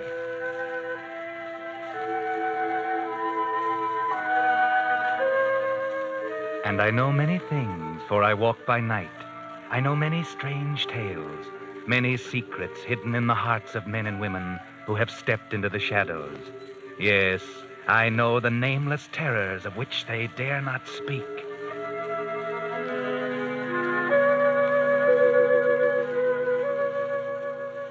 The marketers of Signal's famous Go Farther gasoline and motor oil invite you to hear another strange tale by The Whistler. Tonight, the story of a wild night on foggy Seal Rocks and the girl who was married to murder.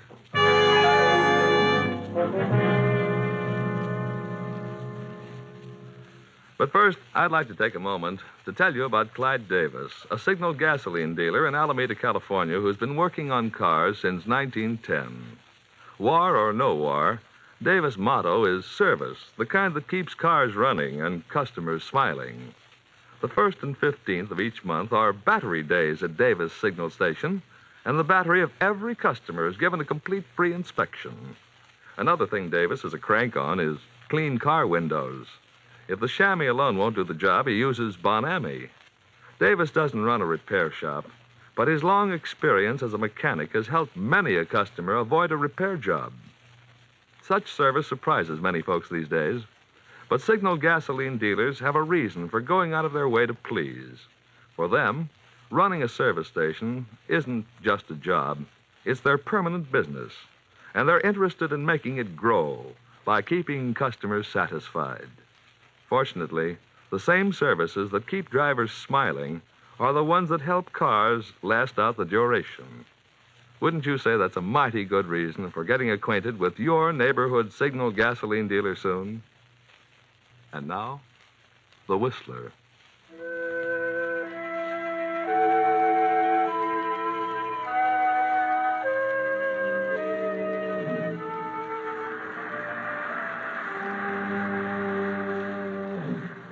In the night, the convoys form, ship by ship, slipping into line, moving out past the Golden Gate, past the fog-enshrouded Seal Rocks in a cold dawn, past rocks where the tourists go, where the lovers go. You heard a scream? Yes. But the ships are not disturbed. They move on out into the Pacific, leaving far behind the body of a girl lying face down on the rocks, their wash reaching for her hair. Just a girl who fell off a cliff. Fell or was pushed.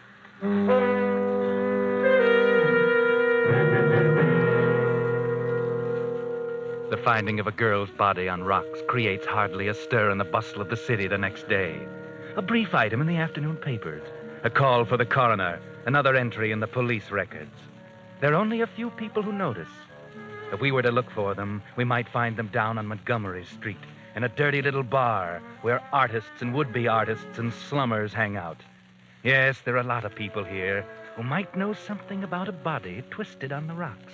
For instance, that blonde giant at the end of the bar, sitting with his head in his hands, or the girl walking up to him now, sliding into the seat beside him. Rick, I thought I'd better tell you they're looking for you. Huh? Oh, hello, Cassie. Who's looking for me? You know who. The police. They're asking questions about Maureen. They know you knew her. So what? Why should they ask me questions about her? Women like her have jumped off cliffs before. Don't try to kid me, Rick. Remember, I'm Cassie, Maureen's roommate. I knew her better than even you did. Yeah, I guess you did. Maybe I never really knew her very well. Well enough to break her heart.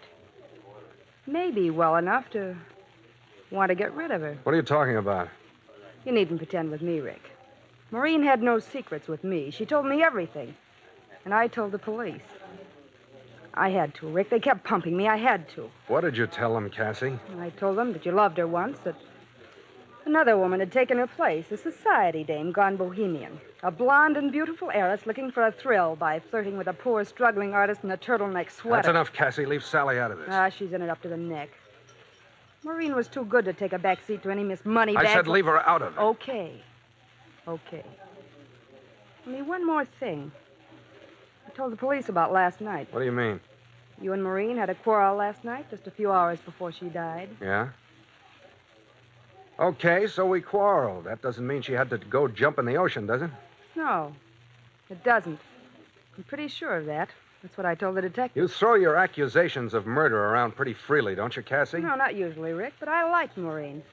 She was more than a fine sculptress. She was a swell person. She was just about the best of this bohemian melting pot down here, and I don't like to think of her being pushed off that cliff. Just remember that I'll do anything I can to help them get to the truth of this. I'll remember, Cassie. Yeah, I guess you will. Okay, Rick. Better get your answers ready, because if I'm not mistaken, that Dick who just walked in is looking for you.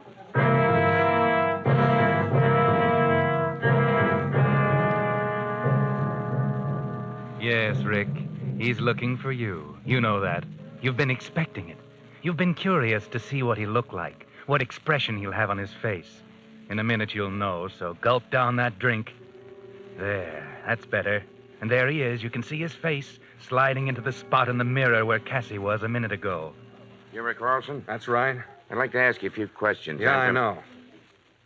Okay, go ahead. It's about Maureen. That's right. You knew her pretty well? Of course, you know I did. She was in love with me. I didn't love her anymore. I took her to dinner last night. We quarreled. She left. That's all I know. What about Miss Blair? What's she got to do with this? I don't know. Maybe you lied. Sally had nothing to do with it. She didn't even know Maureen. Leave her out of it. I'm not sure we can. This Maureen, they tell me, was a jealous girl, unpredictable.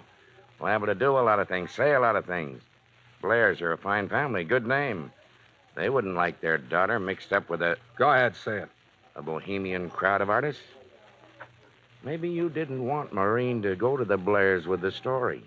And it'd be so easy to keep her quiet. Just a shove at the right time. Simple in the fog out there. Simple and sure. Listen, you, whoever you are. Okay, take it easy. I was only guessing. But it all fits pretty well, doesn't it? It fits, only I wasn't there. Oh, that's right. You said she left you after the quarrel. Where was that? At a little fish restaurant at the beach. Near the rocks? Not very far. I see. But you didn't go with her to the rocks? No. Then you might have to prove that. I suppose you can? Yes, he can. Go on, Rick. Tell him it's all right. You needn't worry about dragging me into it. Tell him you were with me. Sally. Oh, this is Miss Blair, I presume. That's right. And you see, officer, you're on the wrong track if you're suspecting Rick. He couldn't have pushed Maureen off the cliff because he was with me last night, from 10 o'clock on. You see, Rick's painting a portrait of me, and we worked through most of the night. It was after dawn when we stopped. I see. Okay, I guess I was wrong. Thanks for your time. You're a lucky man, Olson. And I guess you know that. Yes, I know. Goodbye. Goodbye. Well, aren't you going to invite me to have a drink? I'm simply burning with thirst, and your glass is empty. Good.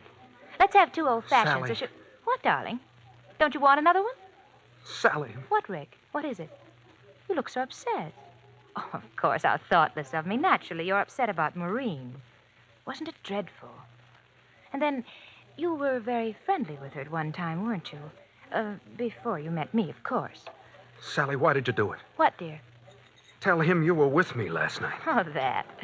Well, after all, you're the man I love, and naturally, I'd hardly want anything to happen to you that would take you away from me. Just because you couldn't prove where you were. Thanks, Sally.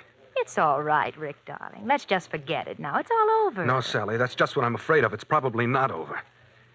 They won't give up so easily. Now you'll be dragged into it. I don't want that. It's all right, Rick. I don't mind. It might even be fun. Yes, an investigation right here in our own group. All our secret lives exposed. And nothing can happen to you. You were with me. I mean that much to you. After all, you're the man I'm going to marry. Sally, you mean you really will? Of course. I intended to all along, didn't you know? And after all, a girl can't say yes too quickly, can't she? Oh, Sally. No, but darling, think. This Marine business may be messy, a scandal in the papers. What about your family? Oh, never mind about them. I'm determined to marry you, Rick, especially now. And nobody can stop me.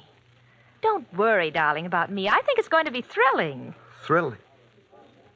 Everything's thrilling to you, isn't it? Yes, because I live that way. I couldn't stand it just living like most people without any excitement or danger. What's the good of living if you can't have any fun? No, of course not, darling. Of course not. And when this mess is over and forgotten, I'll make you happy. Very happy. Oh, yes, Rick, I'm sure you will. When it's over. When it's over. But it's not over yet, Sally. In spite of your loyal attempt to save Rick, he's not quite safe yet. Some people are so suspicious. Some people aren't yet convinced of his innocence. Yes, there's going to be a trial for murder, the murder of Maureen. The date has been set, and as the district attorney prepares his case, he finds that each way he turns, there's a barrier. One barrier between him and conviction. Sally. Oh, good afternoon, Miss Blair. Sit down. Thank you. I called you in because I just wanted a few words with you before the trial. All right, I'm here. What is it? Miss Blair, I'm going to be very frank with you. All the evidence in the Morrison girl's case points to the guilt of Richard Olson. The coroner's jury believed him guilty. I believe him guilty. Any jury in the world would convict him on the evidence, except for one thing. Your word. Yes. I know he's innocent because he was with me. That's your story. You don't believe me? That's beside the point. It's my job to convict Richard Olson if he's guilty. I'll try to do that. But I said I would be frank. I haven't a chance if you testify that you were with him. The jury will take the word of Miss Sally Blair, the daughter of a powerful and famous family. Yes, of course. But it's for that very reason, Miss Blair, that I ask you to stop and think a moment. Think of what? Of yourself, of your family, of your position. If it should turn out later that Richard Olson was indeed guilty, could you forgive yourself for having aided a murderer? But he's not guilty. He was with me. Perhaps you haven't heard that Richard Olson and I are going to be married. Married? Yes, as soon as this farce is over. So you see, Mr. District Attorney, you're wasting your time. I see. And you think that you, the daughter of one of the best families in San Francisco, will be happy living the rest of your life with a murderer? Crime has to be proved. Rick will be acquitted. Yes, I guess he will. And so, Miss Blair, you will go that far for another thrill. I don't know what you mean. I'm marrying the man I love. He's accused of a crime of which I know he's innocent. I will testify to that effect. Rick was with me. Very well, Miss Blair.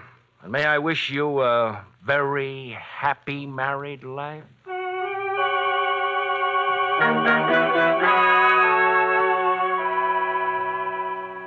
And so, Rick, you're going free, thanks to Sally and her testimony.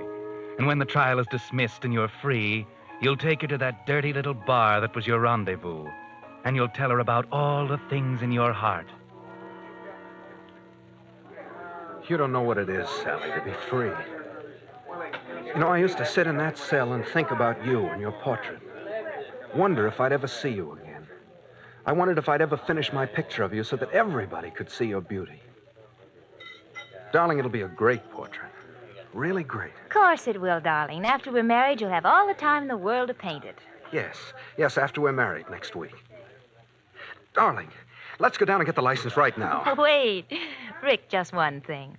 You do love me, don't you? You know I do. More than you did Maureen? Much, much more. I just wanted to be sure. Rick. Yes? Rick, why did you do it? What? Why did you kill her? Sally. Oh, don't look so startled. I knew all along. I just wondered why you did it. Let's not talk about it. Let's leave it as dead as Maureen is. Let's be happy and not talk about it ever. Or maybe you'd rather not go through with this now. Of course, darling. I made my choice. You love me, I love you. That's enough. We'll both forget Maureen. If we can.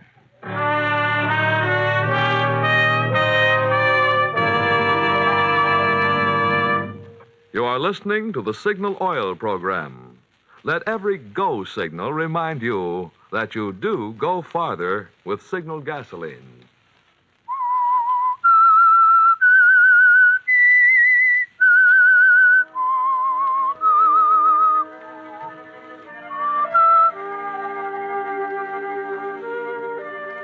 And so Rick, acquitted of murder, and Sally, who saved his life even though she knew he was guilty, were married. Not a very happy start for a marriage, was it, Rick? It somehow changed things to know that Sally knew. But then it was only Sally. Charming, beautiful Sally, who got a thrill out of life. After all, she wouldn't have saved you, wouldn't have married you if she hadn't loved you. Would she? Sally, hurry, come see. What, dear? The portrait. I've finished it. It's wonderful. Come and see it. Just a minute. I'm doing my hair. But aren't you excited? Of course, darling. Can't you wait? No. Oh, all right, Rembrandt. Where is it? Don't joke, sweet. This is my masterpiece. Cast not upon it a jaundiced eye. It's very good, Rick. I think it will sell. Sell, by Jupiter. The woman's a commercial money grabber. Sell nothing. It'll be famous. Do you really think so? I'm glad. It's a great painting, Sally, because you're in every line of it. You and my love for you. That's very sweet of you, Rick. You're so cool. Why? Well, I thought you said the portrait was of me. Yes, and so a composite of all the loveliness of the world. Rick, I don't have green eyes. Neither does the... So she does. Do you know I didn't realize it? I meant to make them blue. And my nose doesn't turn up like that. I'm not complaining, you understand. If someone Now, else... don't start that again, please. Rick, are you really happy with me?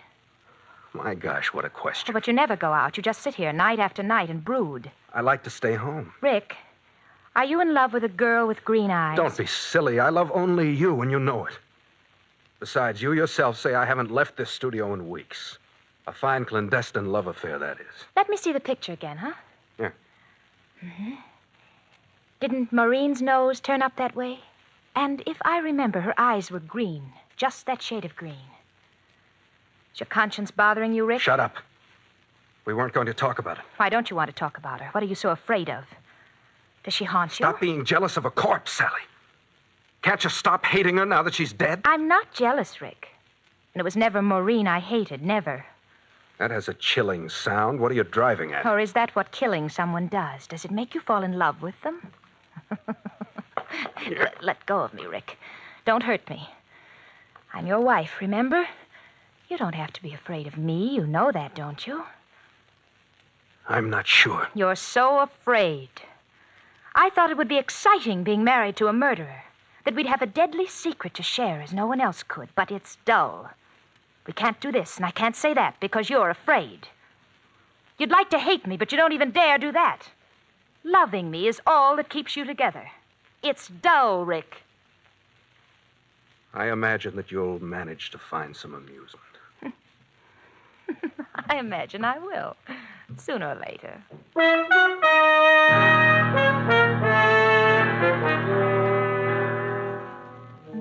Well, Sally, is being married to a murderer beginning to bore you? But as Rick says, I imagine you'll find some amusement, even if it's only with Tommy Melvin. I need a a drink. Come on, Tommy. Buy me one? Oh, where's Rick? Oh, he's at an art dealer's. He'll be along. Sometimes I think he loves that painting better than me. Let's have zombies, huh? Oh, that's pretty strong. I like strong things, exciting things. You're bored, aren't you? A little. You're not very happy with Rick, are you? Not very. Well, it's none of my business, of course, but why did you marry him? He's hardly your type. Marrying Rick was the biggest thrill I've ever had. You'd do anything for a thrill, wouldn't you? I like that. I bore easily, Tommy, and I don't like being bored. I want to feel everything I can, every emotion, every experience I can crowd into my life, good and evil. You're without conscience, Sally. You could do anything and not look back. I like that, too. Thanks. But I don't quite see your marrying Rick in that light. I didn't think you would. You could leave him, you know. I'm going to New York next week, and you could come along, Sally. I'd like to have you. Thanks, Tommy. You're sweet. It might be fun. Give me some time to think it over. I'll let you know. Tomorrow? All right. Here comes Rick. You better leave. Oh, Tommy, here's a nickel. Drop it in the jukebox, will you? Number 17. Sure. You won't forget, Sally. No, I'll call you in the morning. Hello, darling. I've been waiting for you. So I see, but not alone. Rick, you're not jealous of Tommy. No, I guess not. You have a drink? No. Sally, listen, I've got to talk to you. We've got to come to some understanding. I found my painting on the back porch this morning. The fog might have ruined it. That painting is great. It will hang in the Metropolitan. It's more important than my life, Sally. Remember that. I'm sorry. You're so morose lately, dear. What's wrong? I don't like it, Sally. What? I don't see you anymore. You're never home. You're always here or out with that Tommy Melvin. And when we are together, you ask questions like, how does the tide sound at 2 in the morning? Or you wonder what that murderer in San Mateo feels, and you watch me. When we pass Marine's old apartment house. When I hear a police siren in the street, you watch me. You watch me and watch me. I don't like it. How suspicious you are. I'm not kidding, Sally. I've walked around and around the streets, making up my mind, and now I'm determined to say it out. You married me for the thrill of marrying a murderer, nothing more. Isn't that true? Hold your voice down. Rick, I think you're afraid of me. Maybe I am. You needn't worry. I won't tell the police. I'm your wife, remember? That's not what I'm afraid of. What then? Perhaps you'd like to push me off a cliff, too, but you can't do it. You love me far too much to hurt me. You're right. Lord, how I wish I didn't. I don't mind. Let's go to dinner, darling. Down at the beach. I want you to take me to that fish place down on the cliff near the rocks, huh? Sally, you know I don't want to go there. Why not? Because you took Maureen there that last night? Rick, you must get over that silly fear. Besides, I want to go there. We'll have dinner, and then I want to take a walk along the beach. I love the sound of the surf at night. Don't you, Rick?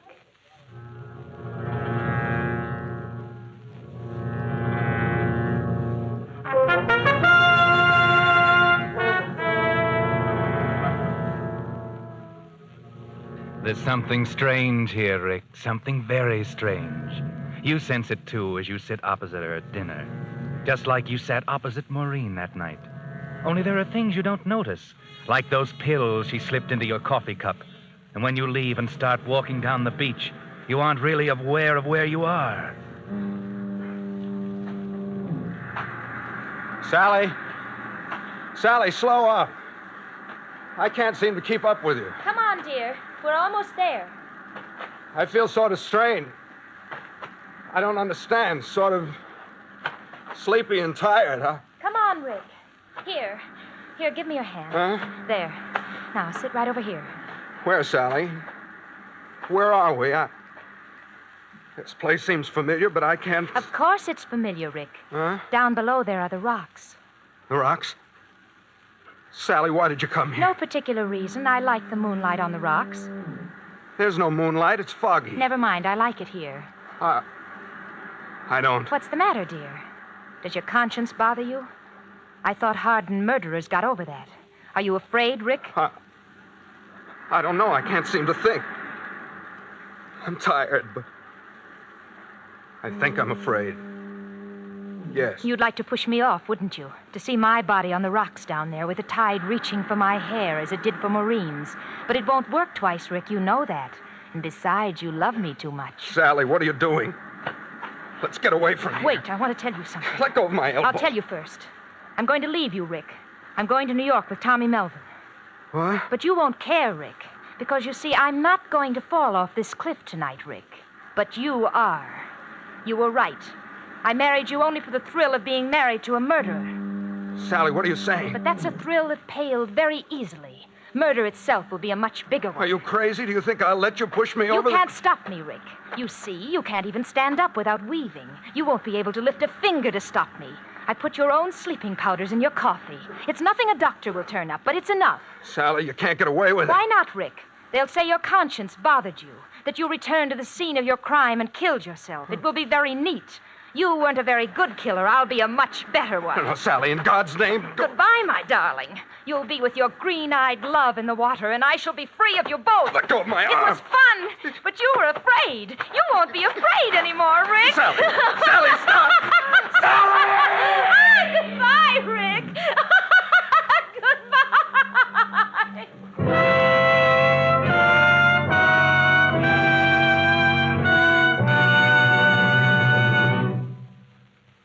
But that's not all of this strange story. In a moment, the Whistler will be back to tell you what really happened. Meantime, I think you'd like to hear how science has finally defeated a great cause of gasoline waste and motor troubles, carbon. Motor experts say carbon causes noise, overheating, loss of power, and often the destruction of expensive motor parts. After years of research, engineers have found a formula that actually dissolves carbon. And that priceless formula is incorporated into every quart of Signal's famous 4-star motor oil. As a result, Signal's 4-star motor oil helps motor performance in not just one, but two important ways. First, its rich paraffin base protects moving parts with a tough, lasting film of lubricant that resists heat and wear. And second, Signal's 4-star oil actually dissolves out carbon to help your motor run better and your gasoline go farther. Since both gasoline mileage and motor performance are doubly important these days, one of the greatest favors you could do your car and your ration coupons is to switch to Signal's finer carbon-removing motor oil that costs no more than ordinary oils. So, if it's been 1,000 miles or 2 months since you changed oil, drive into your neighborhood Signal dealers and say, "Drain and refill with Signal 4-star motor oil." And now, back to the Whistler.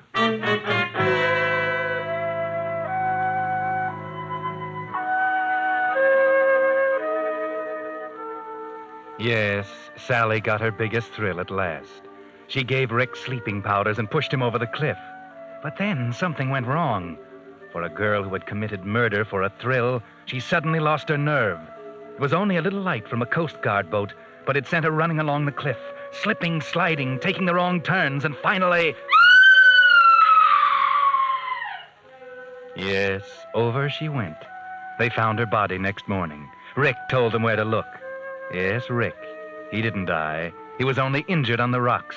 It was Sally who died, by her own hand, you might say. But the police didn't see it that way. They didn't know Sally was the girl Rick loved too much to kill. So they said she was pushed. Twice was enough. So Rick was sent upstate for a permanent change of address. Only just before he left, a strange thing happened. The committee from the Metropolitan Museum of Art came to see his painting. They were a little surprised. It was very beautiful, but there had been an accident. Someone had been a little careless with some paint remover. The girl in the picture had no nose, and you couldn't tell if her eyes had been blue or green. Sally might have known, but then the rocks don't tell their secrets. The tide doesn't testify.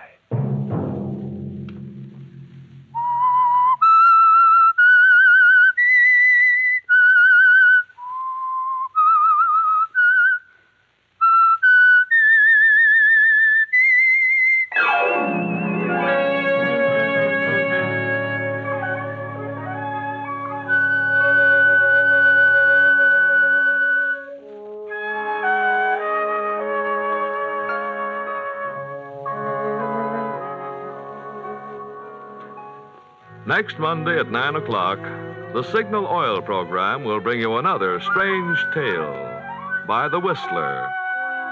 The Signal Oil program is broadcast for your entertainment by the Signal Oil Company, marketers of Signal's famous Go Farther gasoline and motor oil, and by your neighborhood Signal oil dealer, who is at your service daily to keep your car running for the duration.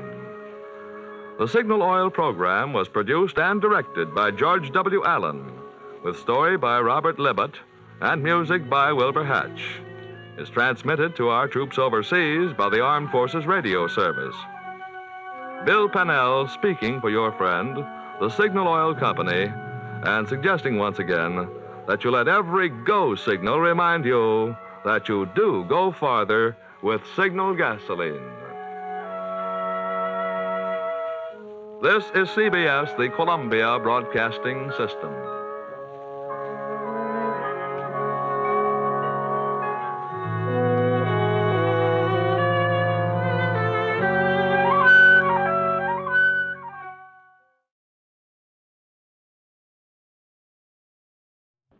The Signal Oil program, The Whistler.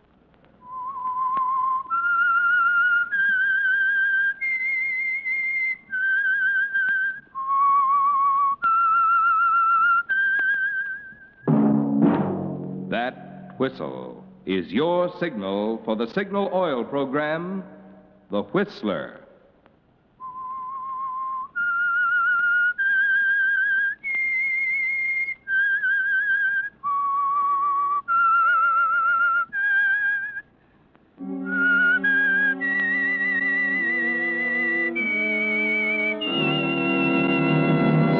I am the Whistler, and I know many things, for I walk by night. I know many strange tales hidden in the hearts of men and women who have stepped into the shadows. Yes, I know the nameless terrors of which they dare not speak. Yes, friends, it's time for the Signal Oil program, The Whistler, rated tops in popularity for a longer period of time than any other West Coast program in radio history. And Signal gasoline is tops, too, tops in quality. It takes extra quality, you know, to give you extra mileage. And Signal is the famous Go Farther gasoline. So look for the Signal circle sign in yellow and black that identifies friendly dealer-owned Signal stations from Canada to Mexico. And now the Whistler's strange story.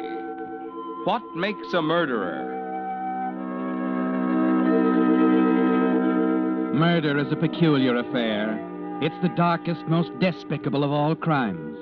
Yet it strikes most frequently among the ranks of people who have never transgressed before. Yes, all it needs in many cases is the right pressure, the right set of circumstances, the right opportunity, and an otherwise respectable member of the community becomes a killer.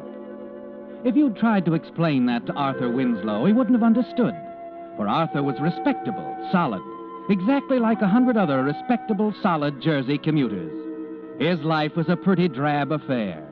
Yes, including the dull days at the office. J.C. Wells and Company, investment brokers. United Wire, 7 1/8, no change. 7 1/8, no change. Universal Automatic, 39 1/8, off 1/8. Universal Automatic, 39 1/8, off 1/8. Vulcan Steel, 77 up 1. 77 up 1. Oh, we'd better leave it there, Arthur. 5 o'clock. Got to make that 5:19. Why? Why? Yeah. Why do we have to make the 5:19, Stanley? Well, why, because we always do. You think that's a good reason? What? I mean, do you think because we've always made the 5:19, we ought to keep on making it the rest of our lives? Is something wrong, Arthur? Oh, maybe. I don't know. I've been thinking, Stanley. For 10 years now, you and I have been analyzing investment securities 8 hours a day, catching the 5:19 every night, arriving home in East Orange promptly at 6:22, kissing our wives at approximately 6:50, eating dinner at exactly 7, reading the evening paper, and going to bed. It's a little like death, isn't it, Stanley? What in the world has gotten into you, Arthur? I've got a book here. Take a look. A novel. You got me thinking. Moon and sixpence. Yes, it's about a man like us, Stanley. A man who got fed up with the 519 and dished the whole works. What did he do? Took a chance, walked out, just picked up his hat and went off to the South Seas. He just up and left his family? They preferred the 519. Well, I certainly can't say that I approve. Oh, I didn't think you would. Well, you'd better hurry along, Stanley, or you'll miss your train. What about you? Tonight, just for a change, I believe I'll catch the 5:55.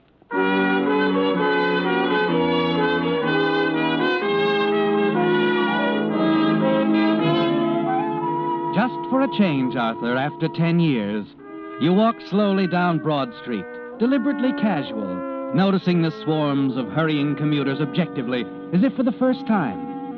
It's pleasant strolling along like this, taking your time, stopping to look in a window now and then. And finally you find yourself in front of Mac's Bar. It isn't often you have the time to drop in for a short one, is it, Arthur? Why not? Why not, indeed? Excuse me, Well, hello, Mr. Winslow. Oh, hello, Benny. Oh, of course. You run the elevator in the Majestic. That's right. Here, Mr. Winslow. Sit yourself down right here by your drink. Well, I... come on. Little Benny's in the chips. I'm fat. I finally knocked over Gus in the back room there. I beg your pardon? Oh, sure. I guess you ain't interested in bangtails, or you'd know Gus. Bangtails? Oh, horses. Yeah. Well, I don't really pay much attention. You mean that Gus is a bookie? Yeah. You ain't never seen a spread back there, huh? No. Come on, I'll show you. You sure it's all right? Sure. Oh, it's okay, Harry. Friend of mine. Come on, Mr. Winslow. Well, there it is, pal. There's the board. Tomorrow morning's line. Take your pick. The current odds in that column there. Oh. Pink Lady, Mike the Second, Big Bonanza, Moon and Sixpence. Yeah, that's a horse. I've been watching him. Been thinking about playing him in a parlay. Parlay? What's a parlay? You don't know what a parlay is? No. Easy. You pick 3 horses, see? For instance, maybe you put your dough on Bluebonnet in the first. If he comes in, the dough goes on Glowworm in a second. If he comes in... Oh, yes, I see. Then all the money goes on Moon and Sixpence in the third. Yeah, I get it. Plenty long shot, of course, but there's a big payoff for the gent who's willing to take a chance. Take a chance, huh? Believe me, you never get nowheres if you don't take a chance once in a while. I'll take $10 worth. Look, I ain't the bookie, pal. He's over there. You got it. Wait a minute. Give me your dough. I'll lay it on for you. $10 in the parlay, huh? Yeah, lay it on for me, pal. $10 on Bluebonnet, Glowworm, and Moon and Sixpence.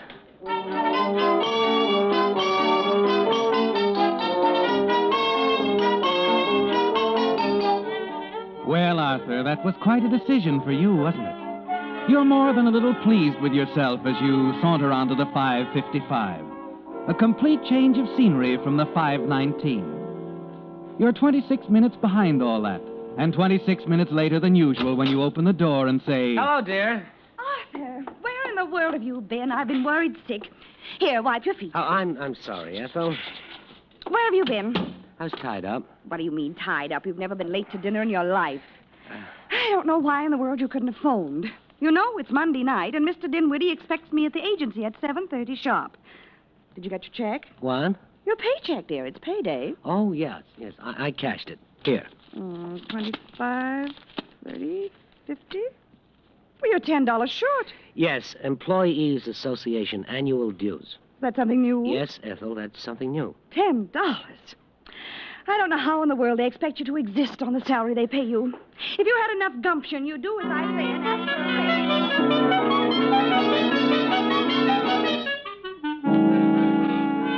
You forgot Mr. Dinwiddie, Arthur. That's an important part of the weekly schedule. Ethel hasn't missed a Monday evening at the Children's Agency for years. You should have picked another night to miss the 5:19. You're used to Ethel now. You've become an artist at appearing attentive while she prattles on and on, nodding at the proper moments, never hearing a word. You're relieved when the door finally closes and she's safely off to Mr. Dinwiddie. You can return to Moon and Sixpence, the South Seas, and escape. The next day at the office, Stanley wonders why you're nervous, impatient. Why you dodge him at 5 o'clock? It only takes a minute to hurry over to Mac's bar. Oh, hello, Benny. Huh? Oh, it's you. Hey, guys, here he is. What do you mean? Nah, don't tell me you ain't heard. Now, what is it? The parlay, pal. It came in. Blue bonnet, glow worm, moon, and sixpence. You got yourself $1,800.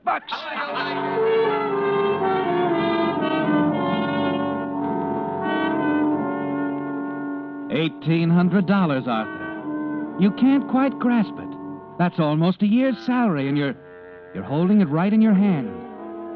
You know what's going to happen, don't you? You walk the streets for an hour or two thinking, but you can't help yourself, so you make a beeline for the nearest phone booth. The South Seas. No more figures. No more 519. Brighton Travel Agency. Oh, hello. I'd like to inquire about a reservation. Yes, sir. Where to? Oh, let's see. Florida. Very well. And the name, sir? Oh, yes, the name. The name is Charles White.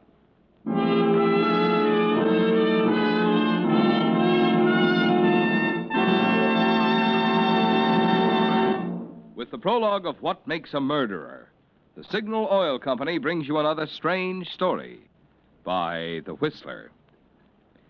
But now, may I have a word with you about the prevention of cruelty? Back in the horse and buggy days, you know, there were laws to keep drivers from beating their horses. Too bad there isn't a law today to keep drivers from beating their motors with old-fashioned motor oils that cause excessive carbon wear and corrosion. After all, it's unnecessary today to put up with those old bugaboos that up repair bills and cut down performance, thanks to the improved Signal oil, which combines pure paraffin base with protective compounds, Signal Premium Compounded Motor Oil. In comparative tests with today's finest regular oils, Signal Premium actually keeps motors 6 times cleaner, reduces cylinder wear 1/3. And what does this mean to you? Well, less carbon means that your motor runs quieter, smoother. And less cylinder wear means more power. So to keep your car's performance young, make your next oil change a change for the better. Switch to Signal Premium Compounded Motor Oil, your guarantee of a sweeter running motor. And now, back to the Whistler.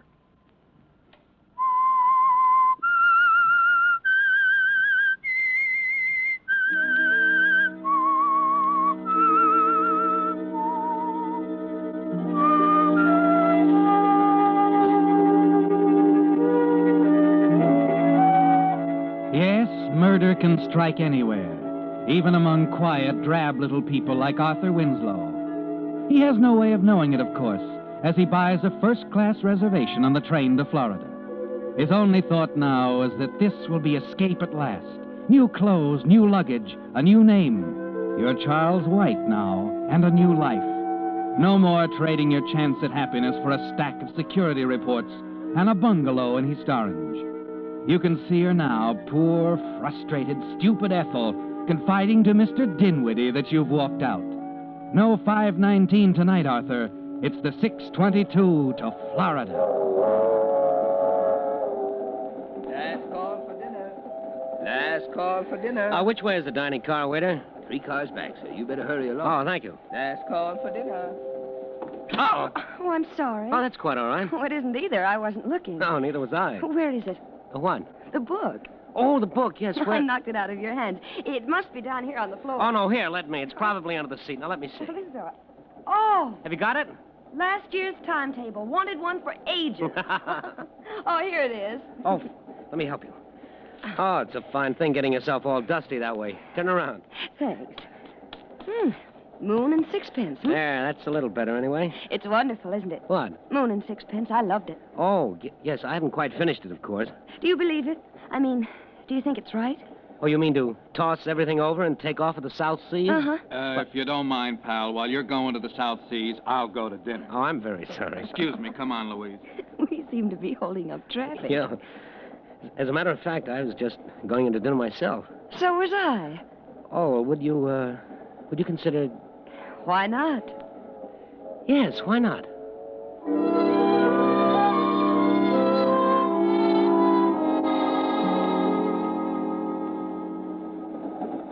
You know, I'm glad that you like Moon and Sixpence. Oh, it was a wonderful story. Of course, I can't say it was very realistic. What do you mean? Well, I admit it was convincing, but when you stop to think about it, this running away business...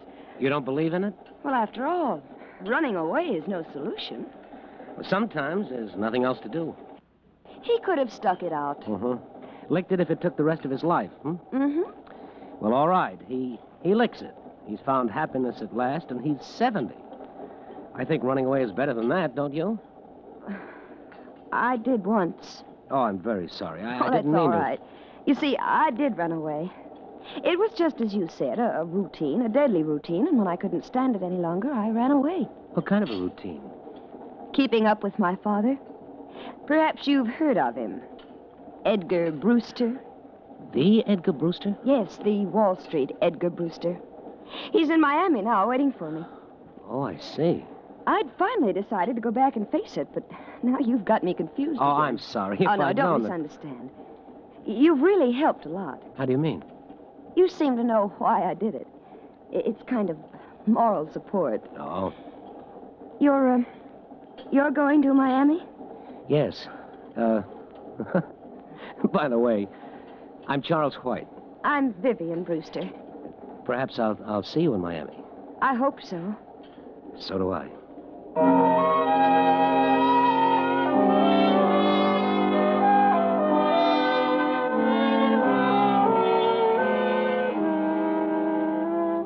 The daughter of Edgar Brewster. Edgar Brewster, the millionaire. A big name on Wall Street, isn't it, Arthur? And you talked with his daughter, had dinner with her. She even said she'd hoped you'd meet in Miami. You wait for her call. And then finally it comes, Arthur. You're invited to the Brewster home. You can hardly believe it, can you? A few days ago, an obscure clerk. Tonight, you're sitting with Edgar Brewster drinking his bourbon. That about right, Mr. White? Father's a tightwad with his soda. Oh, that's an outrageous way to treat good bourbon. What about it, White? Well, that looks about right, Mr. Brewster. There you are. Oh, thank you. What are you doing in Miami, White?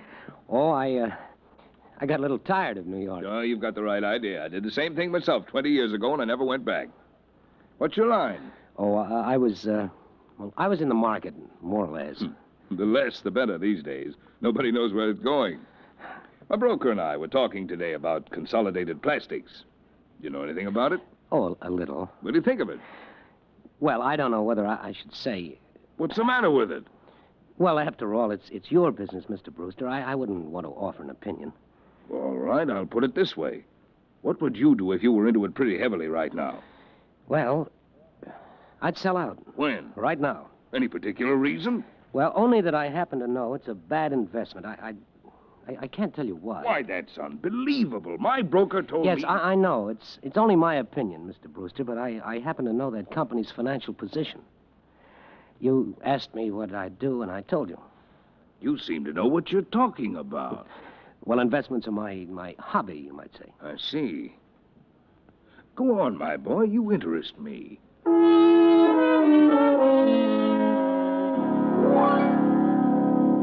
And so, for the next half hour or so, you go on chatting with Edgar Brewster. And he's impressed with what you have to say. You can see that clearly enough, can't you, Arthur? Hints, tiny scraps of information, tips. You know the market so well, Arthur. And Mr. Brewster listens eagerly. Yes, and that was the beginning, wasn't it, Arthur? That $1,800 was a magic door, opening up a thrilling new life for you. And incidentally, bringing you closer to murder. The next 3 weeks pass like a dream, like the nights at the beach club dancing in the open under the stars, with Vivian in your arms. Vivian? Yes? Why is it you've never asked me about myself, my background, where I came from? I don't know. Maybe because it doesn't matter. I wasn't going to tell you, but I think perhaps I'd better. Will it make any difference? About us? Mm-hmm. Yes, it will make a difference. A lot of difference. Then don't tell me. I don't want to know. But Vivian, Please. Darling, did I ever tell you that I like you very much? I'm glad, Charles. I'm so glad.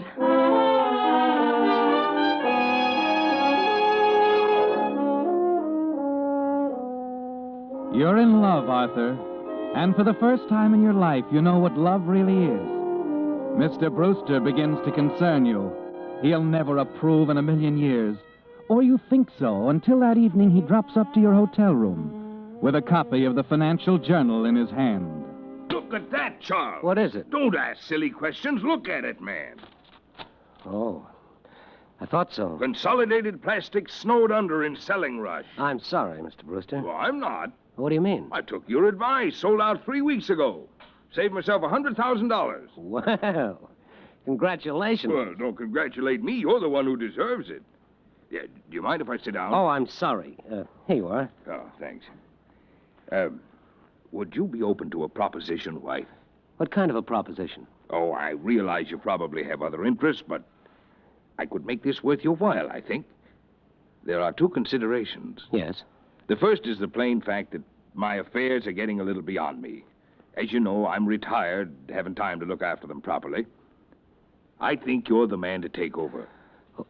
But, Mr. Brewster, Now, wait till I'm finished. I've watched you pretty closely during the past month or so. I can tell you no investments. You're sure of yourself. And I'm not just being generous, White. I'm a businessman. If it weren't a profitable deal for me, I wouldn't think of it. I see. What is the other consideration? I believe you're aware of that already. Vivian. You approve? I do. Oh, well, can I think this over? Oh, of course. Just let me know in a day or so.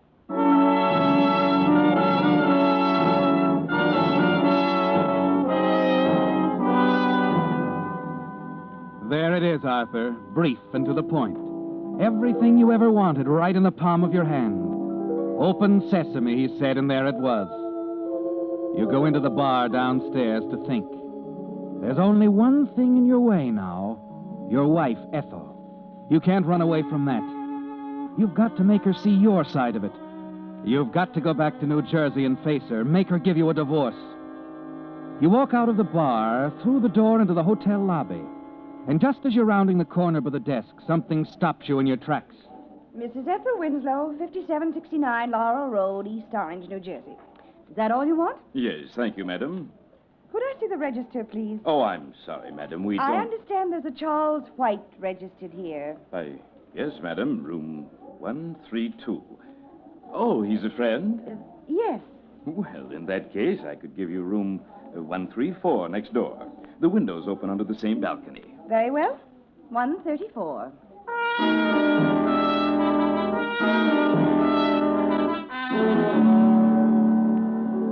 It was too good to last, Arthur. Just a beautiful dream, and you're just waking up. It's all over. You go back in the bar and think. Ethel, your wife, here in Miami, she's found you. And she'll never let you go, will she? You know her too well, Arthur. You're beginning to see now what makes a murderer. There's no other way out, is there, Arthur? You sit in the friendly darkness of the bar all afternoon, late into the evening, thinking. It's almost 11 when you make up your mind. There's a phone booth near the door. Hello? Vivian, I have to talk to you. It's important. Charles, what's the matter? Vivian, I love you more than I dreamed I could ever love anyone. What? Now, listen. I'm a phony. My name is not White. I was running away when you met me. I'm just an investment clerk. No money. Darling, I have a wife. I've hated her for 10 years, and I'd rather be dead than go back to her, and I'm not Charles. going back to her. And now I probably won't ever see you again. Oh, wait. Goodbye, Vivian.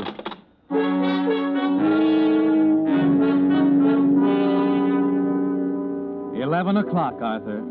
You've got it all planned. Ethel is asleep in a room. Room 134. A balcony connects it with yours. It's a hot night and the window is probably open. Yes. There she is, and she's asleep. As you slip into the room, you take a firm hold on the heavy brass candlestick you picked up from the mantel in your room. A blunt instrument, the police will say. You can hardly breathe, Arthur. Your stomach is full of ice water. You feel your heart's going to burst. Careful, Arthur. Careful.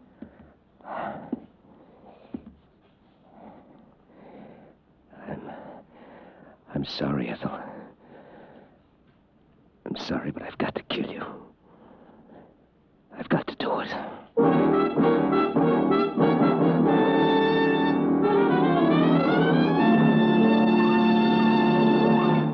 The Whistler will return in just a moment with the strange ending to tonight's story. Meantime, I thought you drivers might like to compare your buying habits with those of other automobile owners. Surveys show that more and more motorists today prefer to trade with service stations that are privately owned, but also they want top-quality products. These two reasons, no doubt, account for the amazing growth of Signal Oil Company from a mere handful of stations in Southern California into a coast-wide organization serving 6 western states. You see, since the very beginning, over 16 years ago, Signal Oil products have been sold only through dealer-owned service stations. But each independent Signal dealer is backed by the facilities of the entire Signal Oil organization, which supplies almost 2,000 Signal service stations from Canada to Mexico. As a result, you're assured always the very tops in gasoline, lubricants, and automotive accessories at Signal stations. Plus, more conscientious service by men who own their own business and have a personal interest in pleasing you. Because this combination of finer products and personalized service naturally means smoother performance and longer life for your car, it's no wonder that year after year, more and more drivers switch to Signal. And now, back to the Whistler.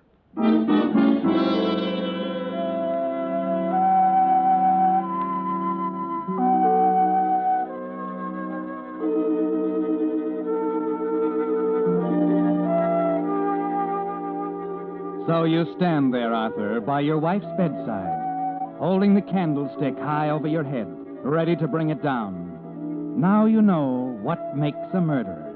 But you can't do it, can you? The wife you've hated for 10 years at your mercy. You can't do it. No. No, I can't. What? Arthur! Arthur! I'm sorry, Ethel. I'm sorry I waked you. Well, turn the light on. Don't stand there. Yes, Ethel. So you thought you could get by with it, didn't you? No, Ethel, I didn't. Don't deny it. I know what's been going on, and I can prove it, you philanderer. Ethel, I tell you... What did you say? I have a complete report on your activities for the past month. You weren't very clever, Arthur. The detectives say you left a trail a child could follow. What are you getting at, Ethel? Charles? Charles? Listen, there's someone knocking on your door. A woman. Vivian. Yes, Vivian. I've already had a talk with her, Arthur. Well, she might as well come in. This way, Miss Brewster. Charles. Oh, Charles, darling. Vivian. A pretty picture indeed. And you have the nerve to ask me what I'm getting at. Well, for your information, Arthur, I'm leaving for Reno in the morning. In view of what's happened, I don't think you'll feel it wise to contest the case. Contest it? We've waited 5 years for a chance like this. We? Mr. Dinwiddie and I. Dinwiddie? Oh, no. He's a wonderful man. Goodness, I don't know how I could have put up with you all these years if it hadn't been for Mr. Dinwiddie. He's so understanding. Dinwiddie? Arthur, you look so ridiculous. What are you doing holding that silly candlestick in your hand?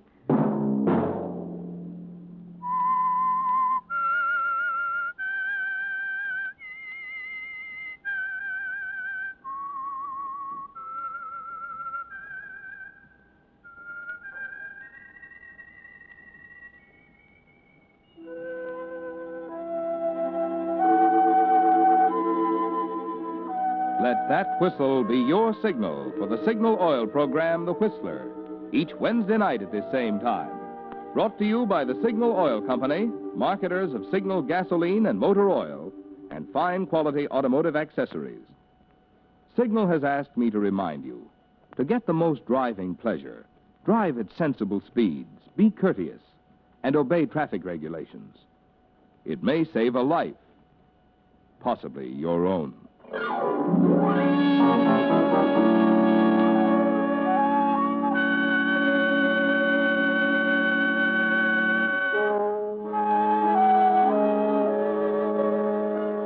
Featured in tonight's story were Frank Lovejoy and Joan Banks. The Whistler was produced by George W. Allen, with story by Harold Swanton and music by Wilbur Hatch, and was transmitted to our troops overseas by the Armed Forces Radio Service. Next Wednesday, for a full hour of mystery over most of these stations, tune in a half hour earlier. Enjoy The Saint as well as The Whistler. This is Marvin Miller speaking.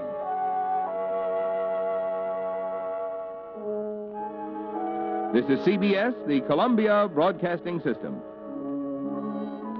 This is KNX Los Angeles, the voice of Hollywood. 25 seconds until 9 p.m. BULOVA, Bulova watch time. For a truly lovely timepiece, a truly great watch value, see the 17-jewel Bulova Elizabeth. Only $24.75, federal tax included. Next on KNX, Lowell Thomas and the news.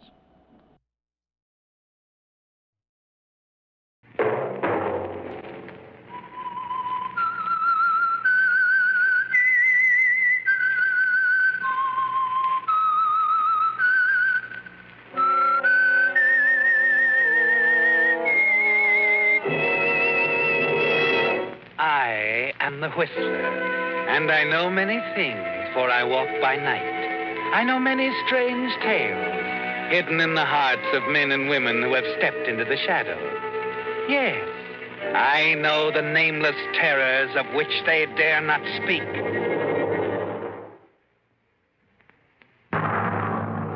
And now, the Whistler's strange story, Lonely Highway.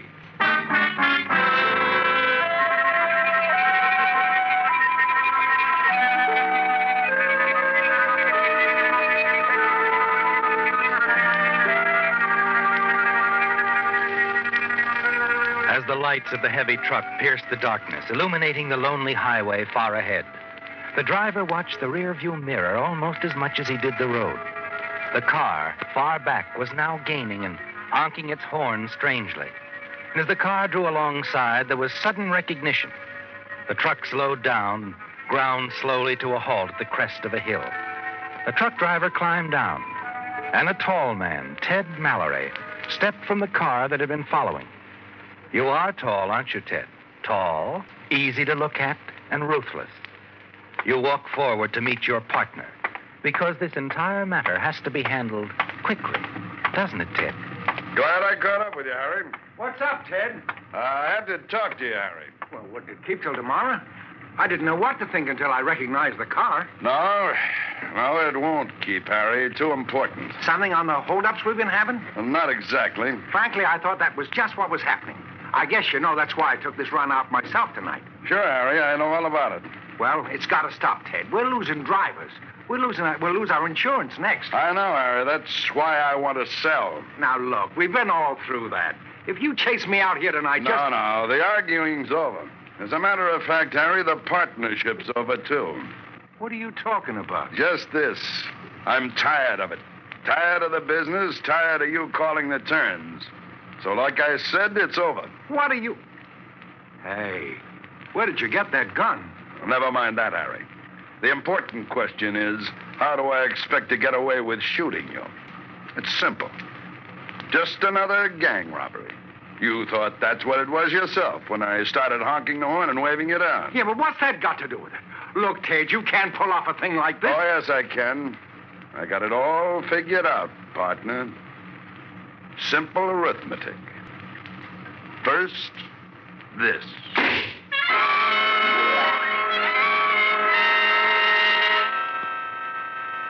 That was your first move, wasn't it, Ted? And it's over. Now your second move. You lift your partner's body back into the truck cab, release the air brakes, and leap clear as the huge vehicle begins to roll forward and start down the hill. You watch, almost fascinated, the truck's running lights clearly visible as she rushes headlong toward a curve below. And then you gasp in surprise as she rounds that curve perfectly. You run to the crest of the hill and look down. The truck is making every curve perfectly, with your murdered partner at the wheel.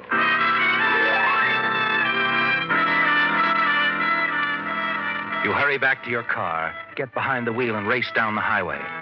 But it's no use, is it? There's no sign of a crash, no truck.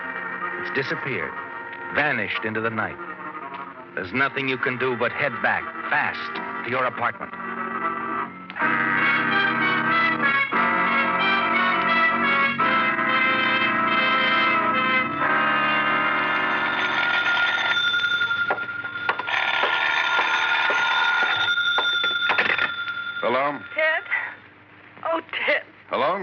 Hello?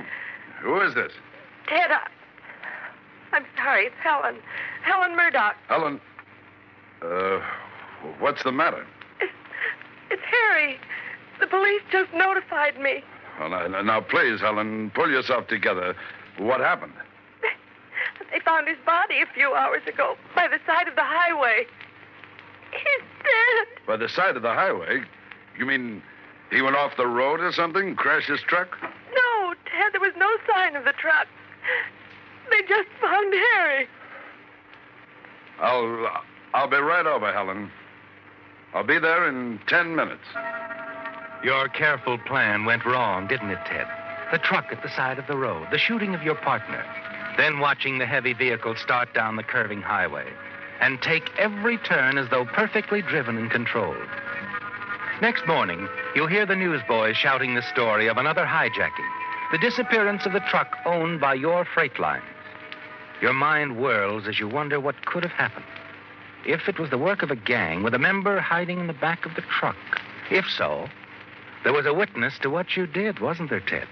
Someone who saw you kill Harry Murdoch. Late that afternoon, you receive a police report. The truck has been found, parked near the Hilltop Cafe on Highway 101. You take a driver with you, hurry to the spot. Find a highway patrolman waiting there for you. Good afternoon, officer. I'm Ted Mallory. Well, there it is, Mr. Mallory. There's your truck. Well, the cargo, I don't suppose... Clean. They took everything.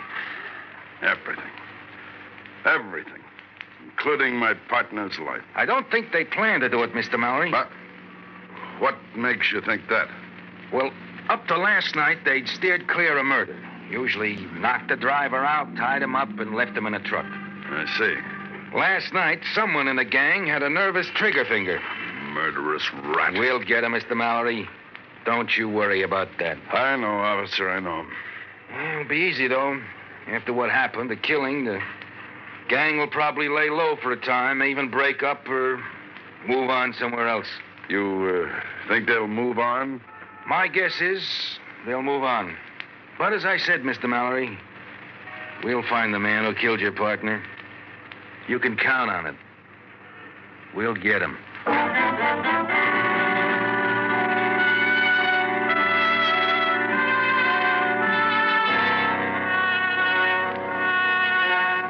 You turn, nod to your driver, and wait till he drives the truck away. Then, with the police officer, you walk back to the cafe. A few moments later, he too drives off. Inside, you sit at the counter having a cup of coffee, thinking over what the officer said. And then a man sits down next to you. Very unfortunate, Mr. Mallory, about your partner's death. Yes. Thanks. It was unfortunate. Work of a gang, they say. That's right. Only we know different, don't we?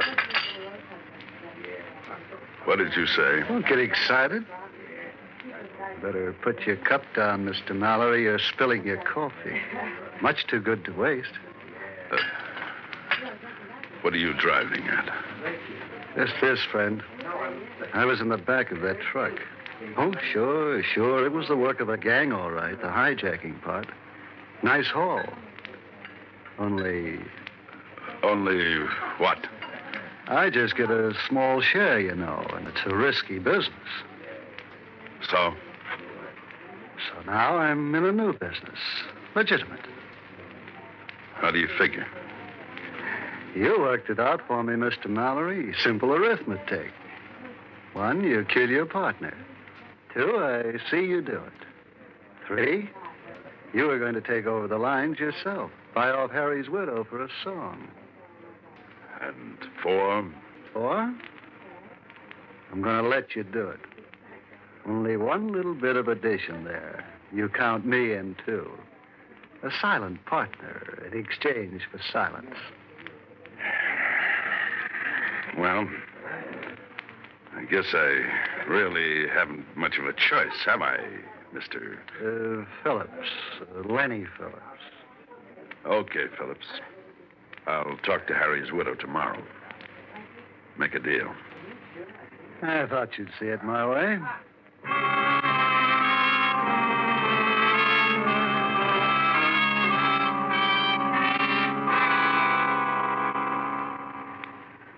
Ted, I do hope you understand why I don't want to sell. It all came so suddenly. I want time to think. Well, whatever you say, Helen, I must admit it surprises me a little. I'll be a help, too. Really, I will. By the way Harry used to talk, you men have needed someone like me around that freight office to take charge of the accounts. Never mind, Helen. I said I understood, didn't I? We'll find something for you to do.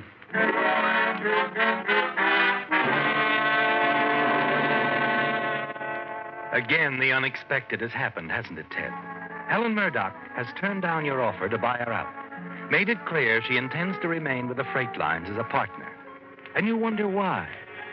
You can't quite accept her explanation, can you? No. You feel certain there's something else behind her move. Her decision complicates matters, doesn't it? There's definite cause for alarm.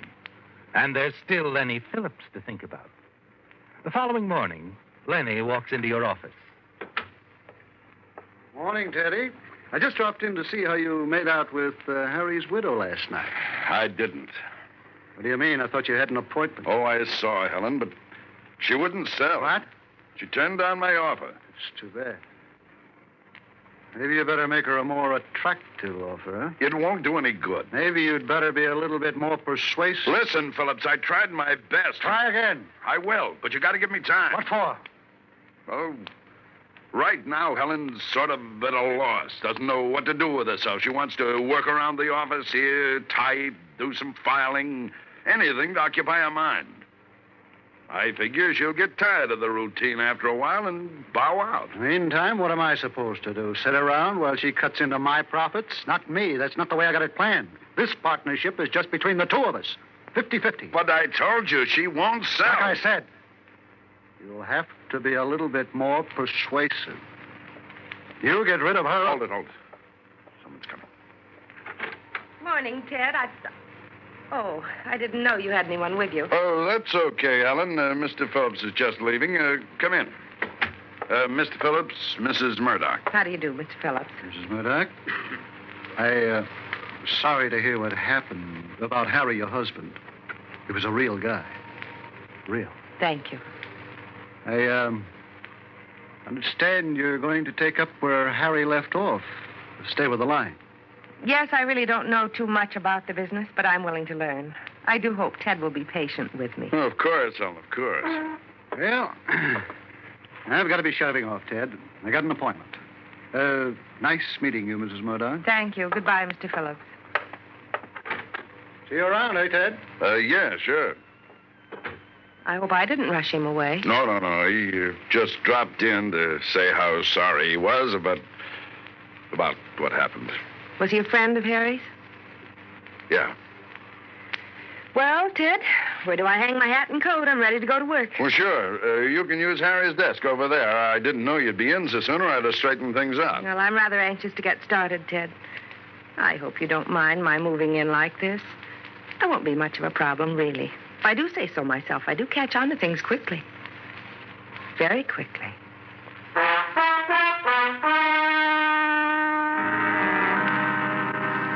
You spend the greater part of the morning going over the office routine with Helen. And as a week goes by, you notice she seems to become more and more interested in the work. You begin to wonder if perhaps you haven't been wrong about her, and the pressure on you lessens. But there's still Lenny Phillips to deal with, isn't there, Ted? Yes. Day after day, he telephones you, becomes more insistent that you get rid of Helen, buy her out, and you plead for more time. And then Lenny's calls suddenly cease. 2 weeks pass, and you wonder why you don't hear from him. Then one afternoon. Shall I get that, Ted? Thanks, Helen. I'll get it. Hello? Hello, Teddy boy. I want to talk with you in private right away. I got news for you, and you won't like it. Oh? There's a bar not far from your office, Frank's place. I know, but look, It can't wait, partner. Come on over. Now. Helen, Yes? I've got to go out of the office for a while. If I don't get back by 5:30... I'll close up. Okay. Oh, and about dinner tonight, all right if I stop by to pick you up around 7? Well, that'll be fine, Ted. 7 o'clock. Good. That'll give me time to see the party you just phoned.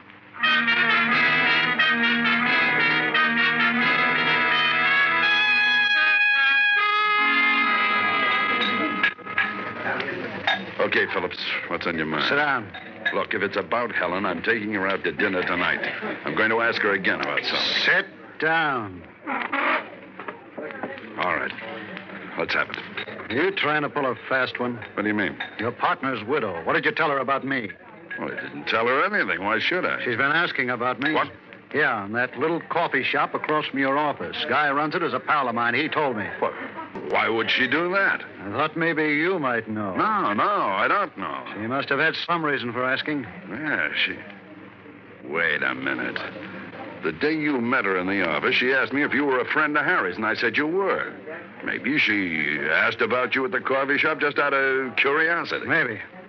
But I don't like curious women. And you better see to it that this one doesn't get too curious.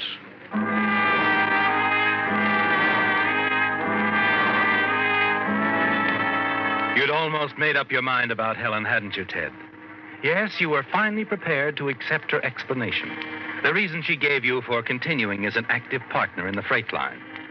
It was something for her to do to occupy her time, something to help her over the shock of Harry's sudden death. But now she's inquiring about Lenny Phillips. And you don't like that, do you? No. And you've got to do something. You think about it as you hurry to your apartment and pace the floor. And then finally an idea occurs to you. It's a way out, isn't it, Ted? And you decide to move fast.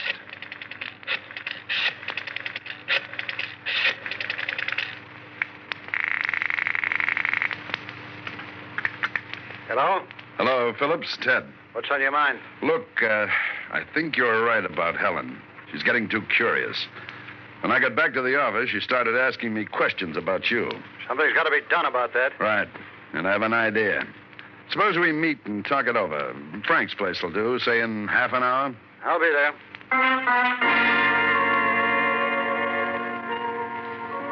You've thought it all out very carefully, haven't you, Ted?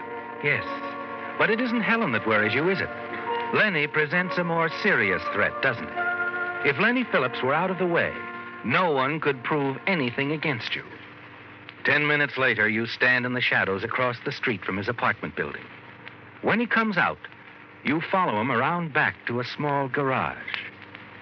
As he opens the door, you move in quickly behind him and bring the gun butt down hard. And then you carry Lenny inside, prop him behind the wheel of his car, and then start the motor. Then you hurry out, close the garage doors behind you.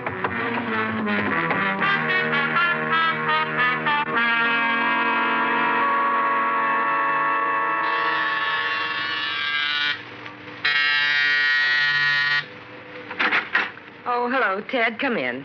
I'm sorry if I'm a little late. It's quite all right. Oh, I fixed some drinks. I Fine. just thought it'd be nice if we had our cocktails here. Besides, I wanted to talk to you, Ted. Good. I hope it's... Sit down, please. Oh, sure. Oh, what's on your mind, Helen?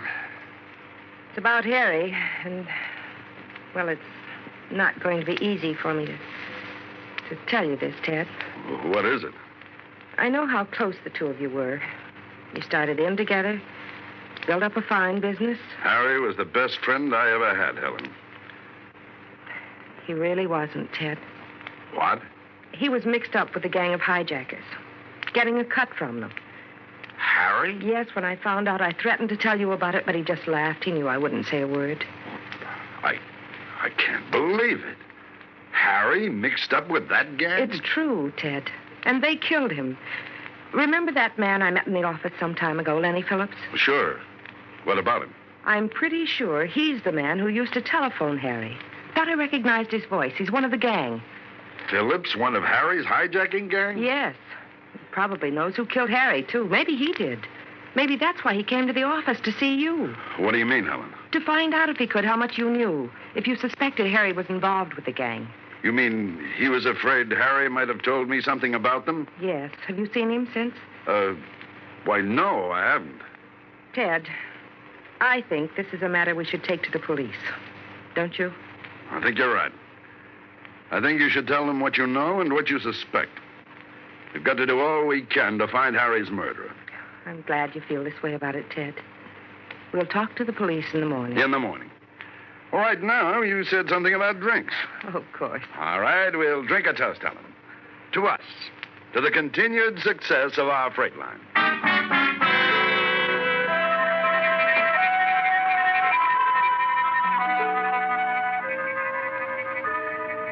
You're certain you're in the clear now, aren't you, Ted? Helen Murdoch doesn't suspect you of being involved in her husband's murder.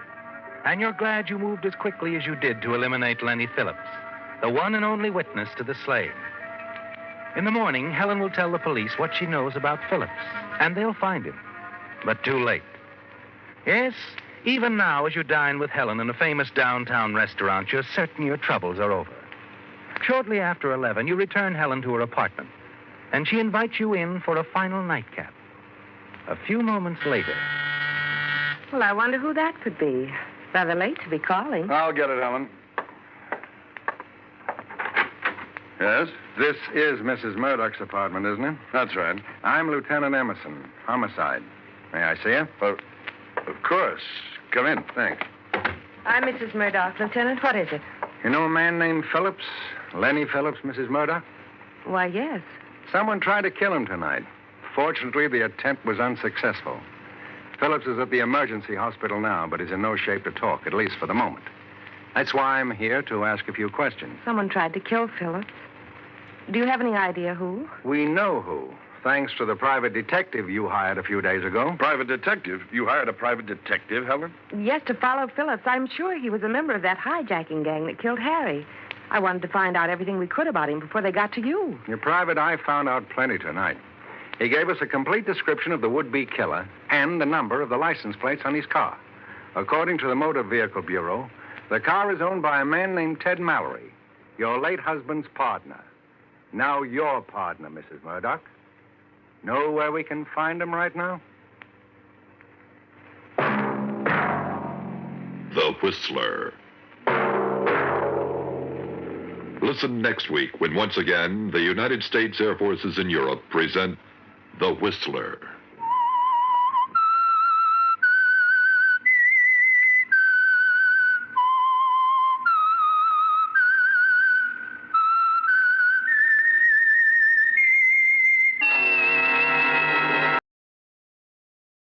Wait a minute. Have you heard the strange tales of the Whistler?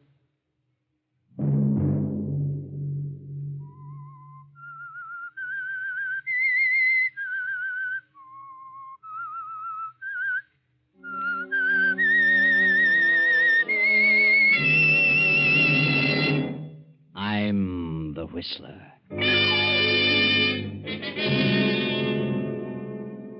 I was with Danny when it happened, but I couldn't hang on to him. He ran off and left me, and I've been looking for him ever since. That was Captain Fowler. Something had happened to his friend Danny. I ain't going to no doctor at this time of the night. Tomorrow, maybe, but I'm not going tonight. That was Danny. Danny knew something had happened to him, but he didn't know what it was. But, Danny, you couldn't have done a thing like that. I know. Don't worry, Danny. That was Fay, Danny's girlfriend. And this is Joe Rodriguez, a fisherman. It's much better that I leave town, Danny. If I stay, I might forget I am your friend. Sunday night, and again CBS presents The Whistler.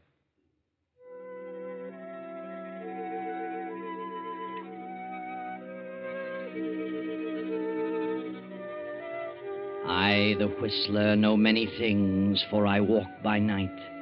I know many strange tales, many secrets hidden in the hearts of men and women who have stepped into the shadows. And so I tell you tonight the strange story of fog. Well, Danny, my boy, this is the thickest fog I've seen in this harbor in many a year. Mm-hmm. And I've been a sailorman for a long time. Yeah, that's right, Captain. Can't see a single light along the entire waterfront. But we don't need light for where we're going. I know the way to the anchor pool room. Yeah, I know, too. Hey, Danny, you didn't bring your gun, did you? Sure I did. Why? Now, wait a minute. I'm not going to let you talk to Duke Moran with a gun in your pocket. Why not, Captain? Well, You might lose your temper and do something you'd regret. Oh, what's the matter with you, Cap? I ain't going to shoot anybody. I just want it in case Duke Moran gets tough. Oh, sure. I know. But if he gets tough, you can handle him with your fists. Sure. Unless he tried to slip a knife through my ribs. Well, don't worry about the gun, Captain. I won't lose my head. So Danny and Captain Fowler continue on their way toward the Anchor pool room, Duke Moran's usual hangout, where Danny intends to have a showdown with Moran. But the captain is worried about Danny's gun, for he knows that Danny hates Moran to the core of his being. Now, look, son, I hate to keep bringing this up, but, I wouldn't go storming up to the Duke and start raising the devil. He borrowed money from me, and he ain't kept his word about paying it back. Oh, I know, my boy, but he'll pay it back. Oh, no, he won't. He's planning to skip town and leave me holding the sack. Now, look, you're working for me, Danny, and you're my best friend. And I'm going along to back up your claims because I was a witness when the loan was made.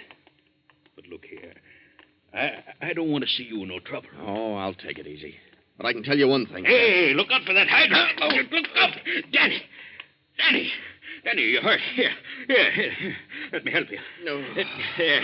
That's it now. Easy does it. Up now. There we are. Nasty spill. You just sit here for a bit. Oh, you took a real header. Yeah? How do you feel, Danny? Yeah, better let me see if you cut yourself. Keep your hands off me. Who are you? What? What is this, a stick-up? Danny, are you kidding? Go away. Get away or I'll call the cops. Why? Danny, you're out of your head. Get away. But don't you know me? Let me alone. Oh, come back here. No, don't go away. Come back. Danny!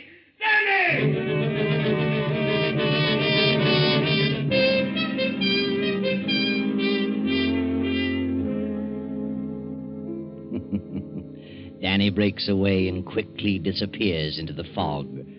For a quarter of an hour, Captain Fowler searches the vicinity and finally hurries on to the Anchor pool room. Hey, any of you guys here in the pool room seen Danny Price? Oh, hello there, Cap. No, I haven't seen Danny. Neither have I, Cap. Don't think he's been around. Oh, I see. Well, is Duke Moran here? The Duke? He was here a minute ago. Where'd he go, George? Out in the alley, I think. Yeah, that's right. Some guy opened the back door and called him. Some guy? Oh. Uh-huh. Well, tell me, was it Danny? I don't know. I don't know either, Captain. We didn't pay no attention to who it was. Oh, I see. Well, okay, boys. Thanks.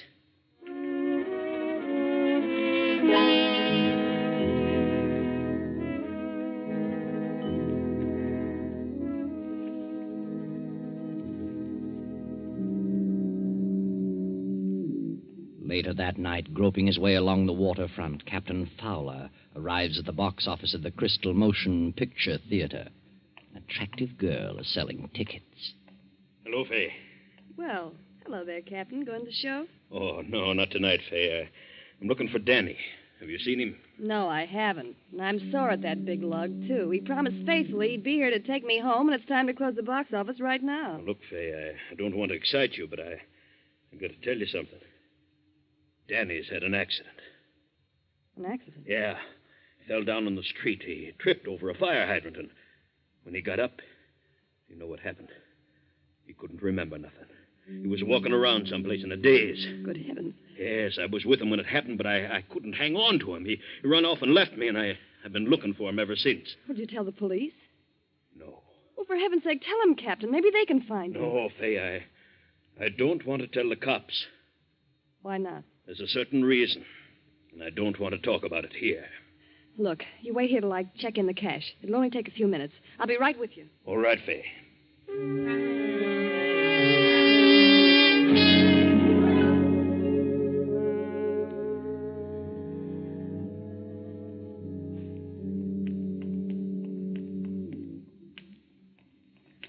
All right, Captain. Now tell me, why didn't you notify the police? Because Danny's got a gun on him. Oh. Yes. He was on his way to see Duke Moran. You know about that money. Yes. And he was afraid the Duke might start something. I see. You say you've been looking for Danny? Yes, I've been everywhere. Been to the casino, over to the bowling alley. Have you been to Fred's Cafe? Well, no. Well, Danny goes there for coffee sometimes. Well, all right. We'll take a look. Fred's Cafe, why, it's in the next block, ain't it? Yeah. Oh, I tell you, Fay, we got to find that kid. He's like a crazy man. You know what he did? He looked me right in the face and he didn't know me. Oh, my goodness. Captain, suppose his memory never does come back. Oh, no, Fay, don't carry on like that. And don't you start worrying. Yeah, I know how you feel. You and Danny engaged to be married and all, but don't you worry. I think everything will turn out all right. Oh, I hope so. Hey, wait! Listen. What's your hurry, folks? That's Danny. Well, sure it is. You going to a fire or something? I've been chasing you for a block. Oh, Danny. Hiya, Fay. Oh, Danny, you're all right. Oh, sure. Sure, I'm all right. Except I'm kind of mixed up. All of a sudden, I'm sitting in the Clark Hotel. And I don't remember going there at all. The Clark Hotel? Yeah. Well, so that's where you've been. Well, it seems to me I was walking along with you, Cap. Of course you were, Danny. Don't you know what happened? You had a lapse of memory. Huh? Yeah, we've been worried to death about you. The captain and I were looking for you. Oh, Danny, I'm so glad you're all right. Oh, so I've been off my noggin. Sure. Don't you remember falling over that fire hydrant? Fire hydrant? Yes, that's what did it, Danny. When I helped you up, you thought I was a stick-up man. You ran off down the street. Well, I'll be darned. How long ago this happened, Cap? Well, it's been an hour ago or more. You've been in the Clark Hotel all that time. Well, how should I know? When did you come to your senses, Danny? Well, just now. I'm sitting there in the lobby wondering what it's all about when I seen you folks passing the window. Oh, swell. But look, Danny boy, you're going to a doctor right away. What do you mean, doctor? Well, your head, you must have struck it when you fell. Oh, my head's all right. Oh, now, please, don't put up an argument, Danny. Oh, now, look. Hey, here comes an ambulance. Maybe I better flag it down and crawl in, huh? Oh, now, don't be smart. Wait a minute. That's no ambulance. Well, it's a police car. Yeah? Yeah. Well, come on, never mind the police car. Danny, come over here under the light. Let me take a look at your head. Oh, now, look, Fay, I tell you there's nothing wrong Hey, with hey, my... look. You see where that car's stopping? Huh? Over in front of the Anchor pool room. Yeah? Well, wonder what's happened there. Well, I don't know. Well, forget it. No, I want to find out what's going on. Yeah, so do I. Come on, Danny, let's go over and see.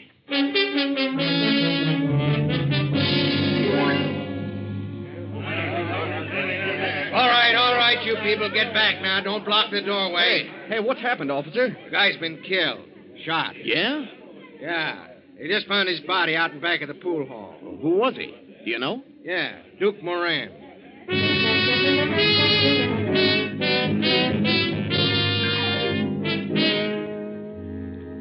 Duke Moran murdered, killed on the very night that you, Danny, with hatred in your heart and a gun in your pocket, were on your way to demand your money. Could it be that after your mind went blank, you continued on to the Anchor pool room? Look at your gun, Danny. If no shots have been fired, you're all in the clear. Did I kill him? Did I kill him? Did I kill him?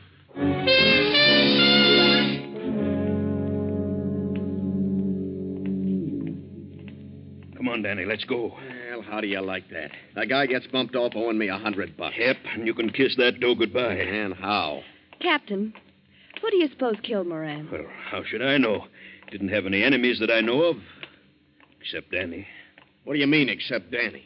I wasn't the guy's enemy. I just wanted my money back, that's all. Sure, I know. You know what? But you just wanted your money back. What are you getting so excited about? Hey, boys, let's not walk down this way. There's no doctor in this direction. Oh, Fay, will you let up on that doctor thing? I tell you, there's nothing wrong with my head. How do you know? Well, anyhow, I ain't going to no doctor this time of the night. Tomorrow, maybe.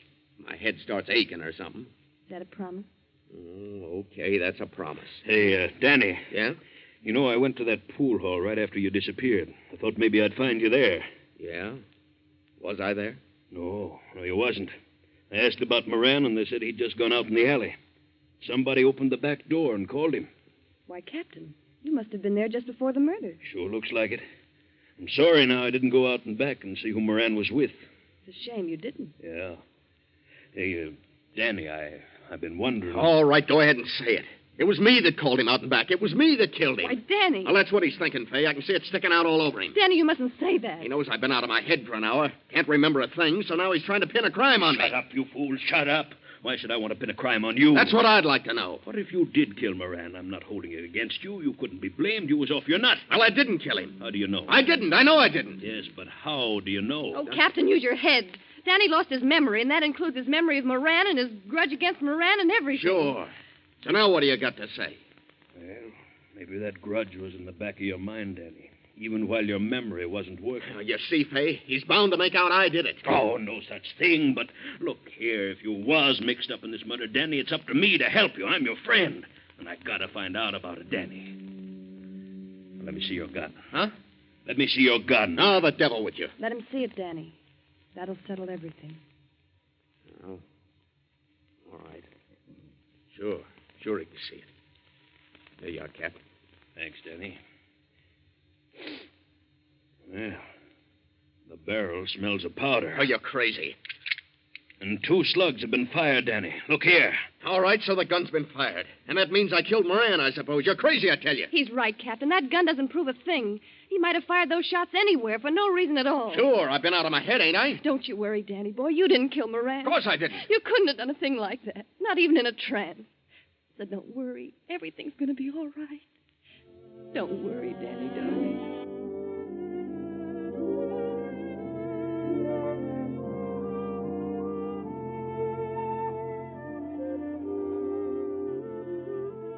Poor Fay. She doesn't believe her own brave talk. Deep down in her heart, she's afraid that Danny is a killer. It is nearly midnight now. Danny and Captain Fowler have returned to their boat, the fishing boat Dolphin, in the harbor. Danny sits on the deck, gazing morosely into the fog. Well, hadn't you better turn in, kid? You ought to get some sleep. Oh, I couldn't sleep. Stick here a minute, will you, Cap? I'd like to talk to you. Sure. I'm sorry I blew my top the way I did when we was ashore. Oh, that's all right, Danny. I know you was thinking of my interest when you asked to see the gun. Sure I was. All kidding aside, it looks pretty much like I bumped off Moran, doesn't it, Cap? Well, Danny, to be honest with you, it does. Still, there's room for doubt. And if I was you, I'd lay low and say nothing. And I know one thing. I could never be convicted of murder, even if I did do it. Why not? Because I was suffering from amnesia. Yeah. The trouble is, how are we going to prove that? How are we going to prove it? Well, couldn't you prove it? You was there when it happened. You saw me go slug nutty. Sure, but who's going to believe me? I'm your friend. They'd think I was lying to save your neck. Yeah, I see what you mean. The things look pretty bad then, don't they? Ah, now, look, Danny.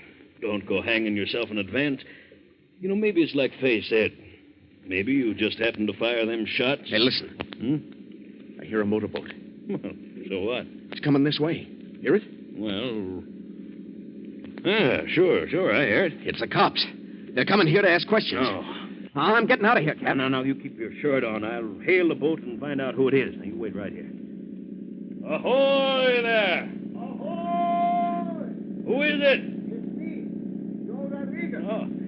Hey, well, Danny, it's only Portuguese Joe. What's he doing out here this time of night? Well, I don't know.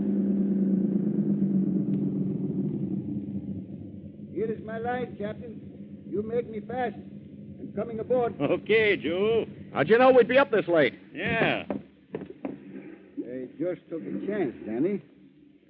But I am glad you are up. Oh, don't tell me you ran out of live bait again. Oh, no. I got plenty live bait. Oh?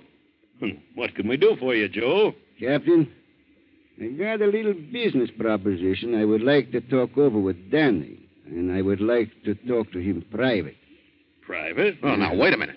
Anything you got to say to me, you can say in front of the captain. No, Danny. This is private. Very private. Oh, see. Well, that's okay, kid. I'll go below. I was about to turn in anyway. Thank you, Captain. Oh, don't keep him up too long, Joe. You need some sleep. I'll just be a few minutes, Captain. Good night. Good night. Well, what's on your mind? Danny, I'm fed up with this town. Business is rotten here. I want to go to Seattle. Yeah? And I need a little money, Danny. $200. And I want for you should let me have it. Are you kidding? Ain't you got $200? Sure. Sure I have, but I'm getting married in a few days. I need every cent I've got. Oh, yeah? The sweet young lady who worked at the Crystal Theater, huh? You'll be very happy with her, Danny. You bet I will. But you'll be much more happy if you give me the money so I can get out of town, Danny. What do you mean? I am your friend, Danny, and I do not wish to cause you any trouble. But I know something about you that nobody else in this world knows. Not one soul. Yeah? Yeah. Tonight I am in an alley, behind the anchor pool room. There is much fog, but I can see a little bit because there is a light. I see you shoot to Moran twice. To the heart. You're a dirty liar. So, you see, Danny, it's much better I should leave town. If I stay here, I might get drunk someday and forget I am your friend. I might talk, Danny. You climb in that boat of yours and get back to shore. Go on, or I'll throw you overboard. You come to see me tomorrow, huh? Before noon? If you don't come by noon, well, maybe I get drunk, huh?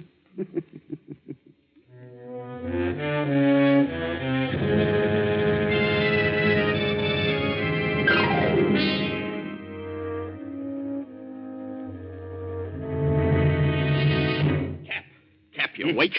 Oh, yes, Dan. Well, there's no room for doubt now. I'm the guy that did it. What? How do you know? Portuguese Joe was an eyewitness. He was there in the alley, saw the whole thing. Oh, now, wait a minute. That's right, Cap. That dirty rat came out here to blackmail me. Tried to shake me down for $200. Said I'd have to dig it up by tomorrow noon or he'd start talking. Well, I'll be darned. Kid, I guess it's time we started doing some fast thinking. Now, that ain't necessary, Cap. I'm clearing out tonight. Oh, now, wait a minute. Don't get panicky now. Now, let's give it some thought. Oh, no, I'm on my way, Cap. No fooling. Well, where are you going? I don't know. But I'm going for good. I won't be back. You won't be? Oh, now, look here. What about Fay? What about your wedding? Well, that's just a broken dream, Cap. Oh, Danny. Well, at least you're going to see her before you go, ain't you? No. Well, Danny, what's the matter with you? It ain't fair of you to run out on Fay. It's the fairest thing in the world. Why prolong the agony? There's got to be a clean break. Oh, but Fay's such a grand kid, and she'll wait for you. Fay's loyal. Yes, sir, Danny. After this thing blows over, you'll find Fay right here waiting for you. I don't want her to wait for me, and I ain't coming back. Can't you understand that? You think I'd marry Fay now? Me, a killer? Oh, yeah, I know. I love that girl. I wouldn't bring disgrace on her. And it would be disgrace even if I'd cleared myself of the charge. I'd still be a killer. Yeah, I guess you would. Well, I guess there's no use talking to you. You won't listen to a word I say. No, Cap. I've made up my mind. I'm going to pack my grip now and go ashore. Golly, kid, I sure hate to lose you. Yeah, I hate to go, too, Cap. You've been a prince to me. More like a brother than a boss. All I can say is thanks, Danny. Even when you knew I was saving up my money to buy a boat of my own, to go into competition with you, you never said a word. Well, why should I? Oh, this is a free country. Every man has a right to advance himself. And about Fay, I wish you'd explain to her. You know what to say. Well, not quite as good a talker as you are, Danny, but I'll try. You know something, Cap? I wish you and Fay'd get married. I know you'd make her happy. Me and Fay? Oh, no, she wouldn't have me. Don't be too sure about that. She'll forget about me after a while. But explain things to her, will you? Well, okay, Danny. I'll try. I'll do my best. Well, I'm going to hit the first freight train out of town. So long, Cap.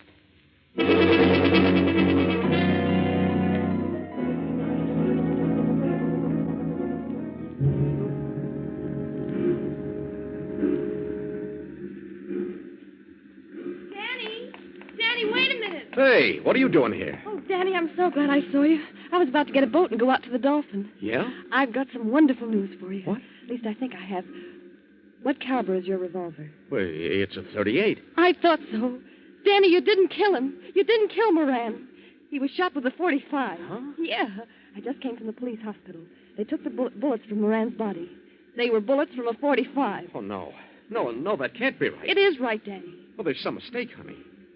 Look, I hadn't figured on telling you this, but there was an eyewitness to the murder. Portuguese Joe, the bait peddler. He's just been out to the boat trying to shake me down for some hush money. Well, he's a liar if he says you did it. Oh, no, honey. You got a bum steer about them bullets. I didn't, I tell you. I got it straight from the doctor. What's more, I've been to the Clark Hotel. The clerk said you were there for practically an hour, sitting by the window.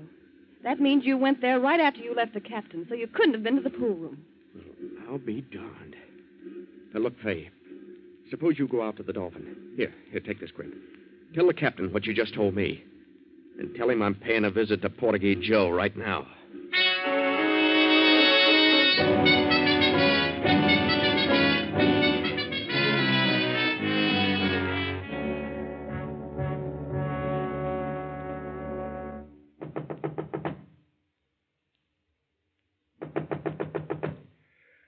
Yes. Just 1 minute. Who is it? Who's there? It's me, Danny. Oh. Well, I wasn't expecting you so soon, Danny.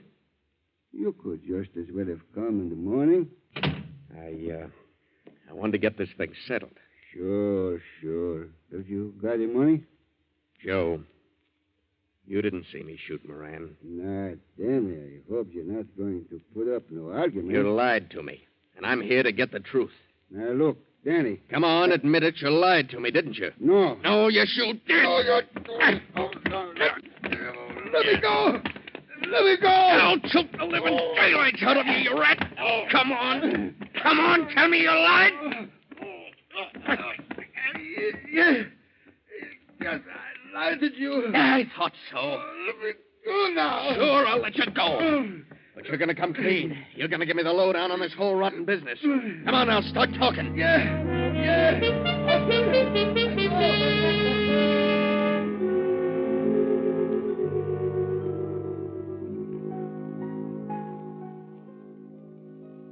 The fog has lifted now, and the eastern sky heralds the approach of dawn. As Danny returns to the Dolphin, he finds Fay standing on the deck. Gee, Danny, I thought you'd never get back. It's almost daylight. Well, I had a long ways to go, honey. Joe lives way out at the end of the Channel Street Wharf. That's where his bait shack is. Well, what'd you find out? Did you face him with his lie? I sure did. Is the captain in his cabin? No, he's not. He's gone ashore. Gone ashore? Danny, there's something wrong with the captain. He's been acting very queerly. Yeah? When I told him you'd gone to see Portuguese Joe, his face went as white as a sheet. Then he went over to his desk and wrote a note. Sealed it in an envelope and told me to give it to you when you come back. I'll bet I know what's in it. What? A confession. But I won't need it now. I got one from Joe. Well, what do you mean? Honey, the captain's been framing me. Framing you? Yeah, that's right. It's hard to believe, but it's true. Remember he said he didn't go out in back of the pool hall to see who it was that called Moran out in the alley? Yes. Well, he lied. He did go out there, and he saw the murder committed. He knew who did it. Why, Danny. And right then, he got a bright idea. He figured he'd make me believe I committed that murder. So I'd take it on the lam. Get out of town. You see, honey? Well, why would he do that? Because he was in love with you. What? Our wedding day was getting closer, and the captain was half crazy with jealousy. He wanted me out of the picture so that he could marry you. Oh, Danny, I can't believe that. It's true, honey. Joe told me. I'd have got a lot more out of Joe, too, only he broke loose from me and dived into the water. Last I seen of him, he was swimming away. Well, what about the murder? Did you find out who killed Moran? I got a hunch that Joe himself did it. After he left, I looked around his shack. I found an IOU there signed by the Duke. You did? Then the Duke owed Portuguese Joe money, too. Yep. And I figured the captain made Joe a proposition. If Joe'd come here and make me believe I was the killer, the captain wouldn't squeal on me. Sure, Danny. That makes sense. Well, I'd better see what the captain wrote. Yeah. Open it up, Danny.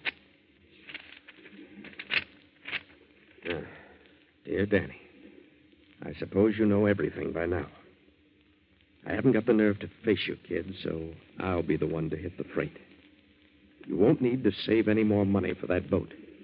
I've signed over the Dolphin to you. You'll find the papers in my desk. Good luck, Danny. And make Fay a good husband. Yes, the captain was the villain in our story. But wait, what about Danny's gun with the 2 empty shells? That doesn't fit into our solution at all. Or does it?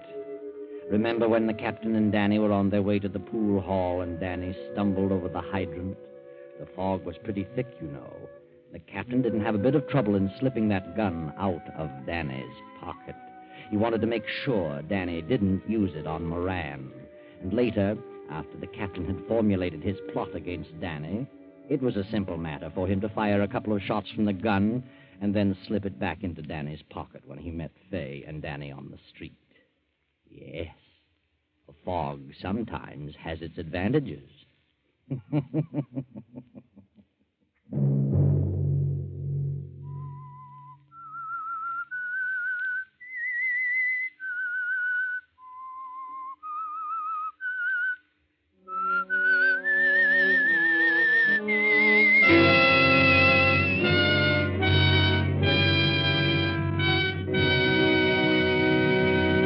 CBS has presented The Whistler.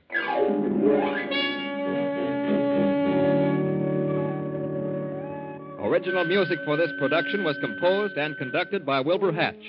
Tonight's Whistler story was written by Herbert Connor, directed by J. Donald Wilson, and originated from Columbia Square in Hollywood. Next Sunday, same time, 9:15. I, the Whistler, will return to tell you the unusual story of jealousy. Good night. This is the Columbia Broadcasting System.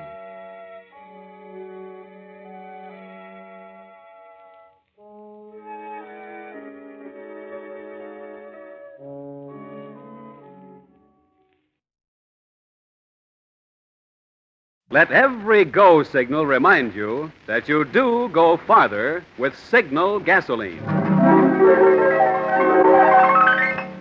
The Signal Oil Program.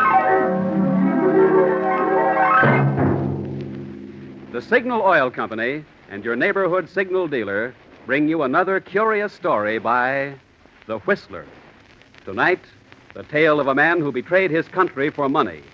The story of how death carries a lunch kit.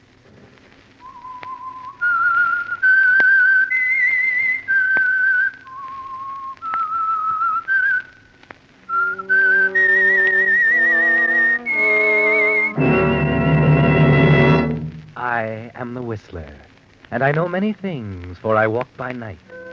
Secrets from the hearts of men and women who stepped into the shadows.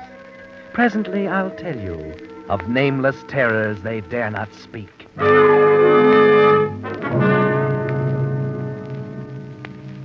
In a moment, the Whistler will tell you his gripping story. But first, I'd like to pass along an interesting comparison made by a Signal gasoline dealer who changed my motor oil recently.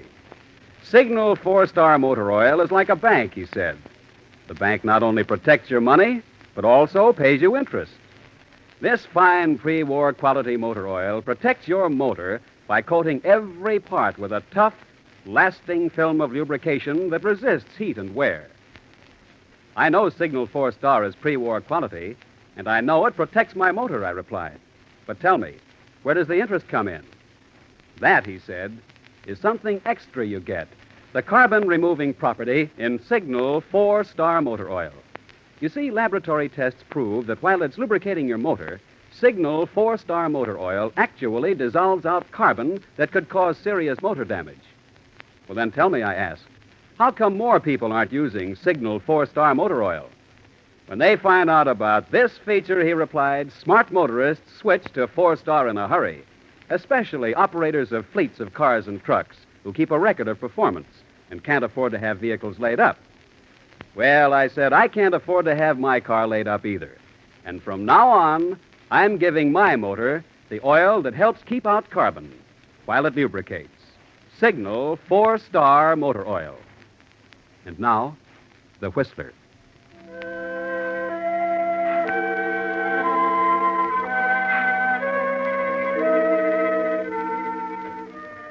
What is it that makes a man or a woman take that first fatal step down the wrong road?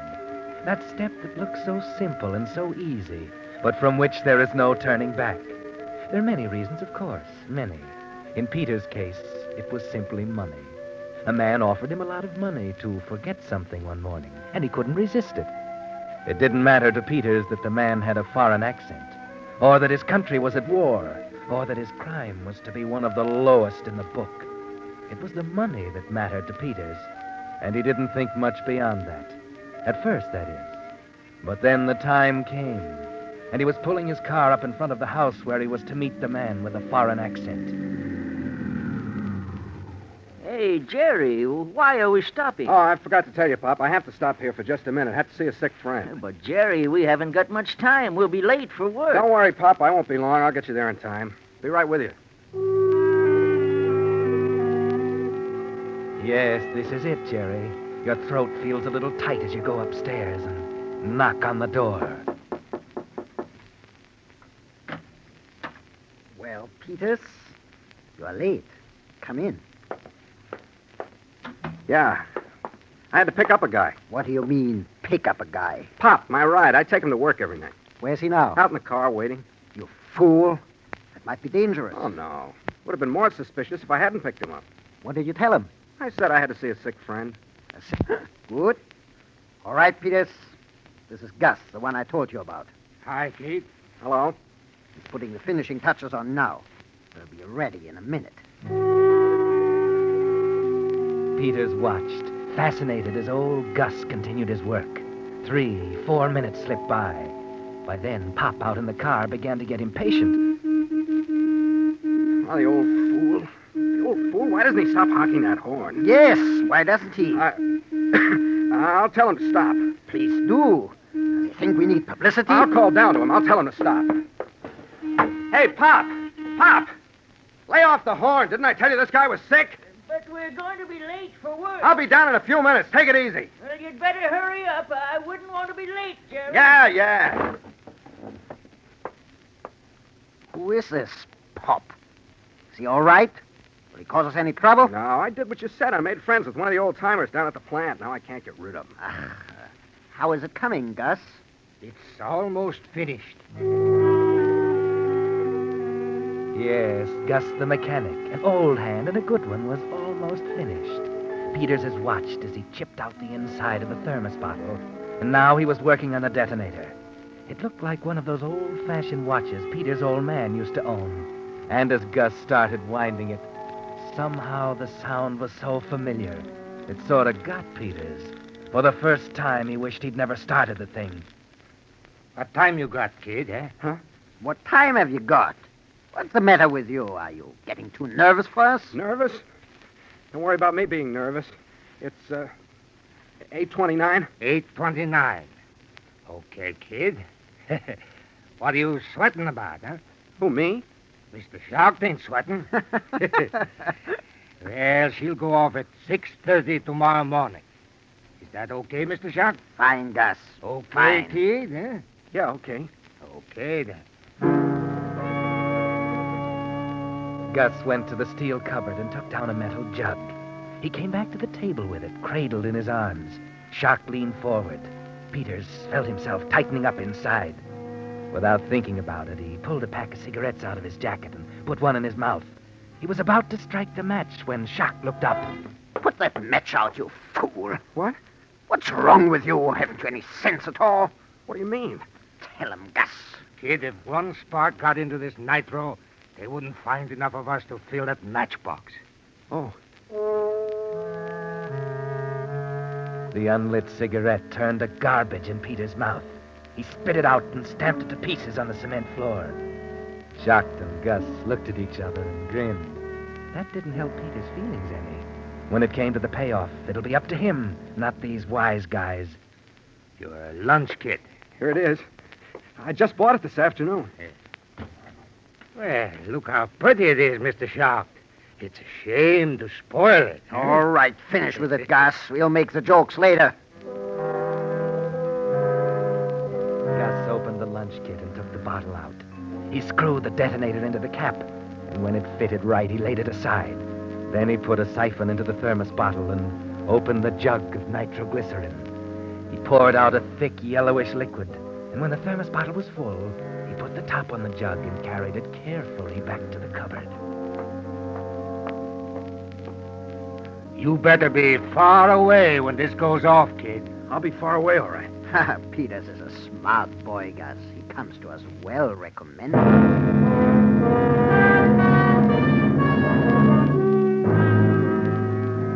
Gus didn't say anything after that. He bent down over his table, and his eyes tightened up till you could barely see them. He worked quickly, and you could see he knew what he was doing. Watching him, Peters began to feel a little better about everything. Now Gus was finished. He put the thermos bottle of nitro back inside the lunch kit, and then the sandwich and the orange. Then he closed the kit and handed it to Peters. Here you are. And don't drop it. I won't. Now, you sure everything is all right? Yeah, everything's all right, Mr. Schacht. I want to see you here tomorrow afternoon at 1. I'll be here, don't worry. Peters, stop using that expression. We never worry. There's your friend again, huh? All right, Peters, get out of here. Go before the old fool gets us all into trouble.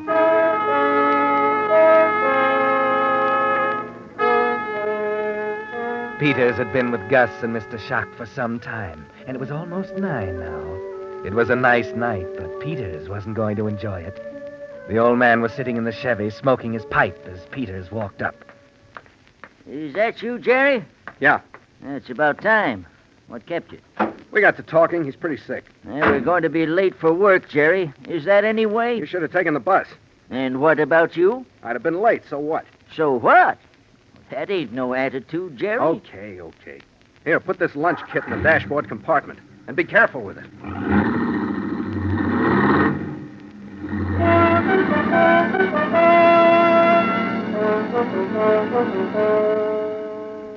The drive to the plant was something Peters would never forget. Just thinking about what was in that lunch kit was enough to drive him nuts. He ran into something. If a tire blew, if a speck of dust got into his eye and he ran off the road. He stayed off the main highway. Too much traffic. This ain't the right road, Jerry. It'll get us there. We've been going 25 all the way. Can't you go any faster? We're going to be late, Jerry. We'll get there. Oh, you young fellas of today. You're a strange, disturbing lot. You've a fever in your blood. You're restless and you don't know why. Yeah, you're a strange lot. And I don't know what the end will be. What's that? What's what? That rattling, what is it? I don't know, Jerry. It sounds like your lunch kit. Here, let me at it. What are you worrying about that for? We're going to be late. Stop telling me we're going to be late. Stop jabbering. Let me alone, will you? Yes, Jerry. You think the lunch kit will be okay now? You packed it in pretty well. Okay, but if it starts rattling and I don't hear it, let me know right away. You hear me, Pop? I'll let you know, Jerry. You sure think a lot of that lunch kit. Yeah. Yeah, I sure do.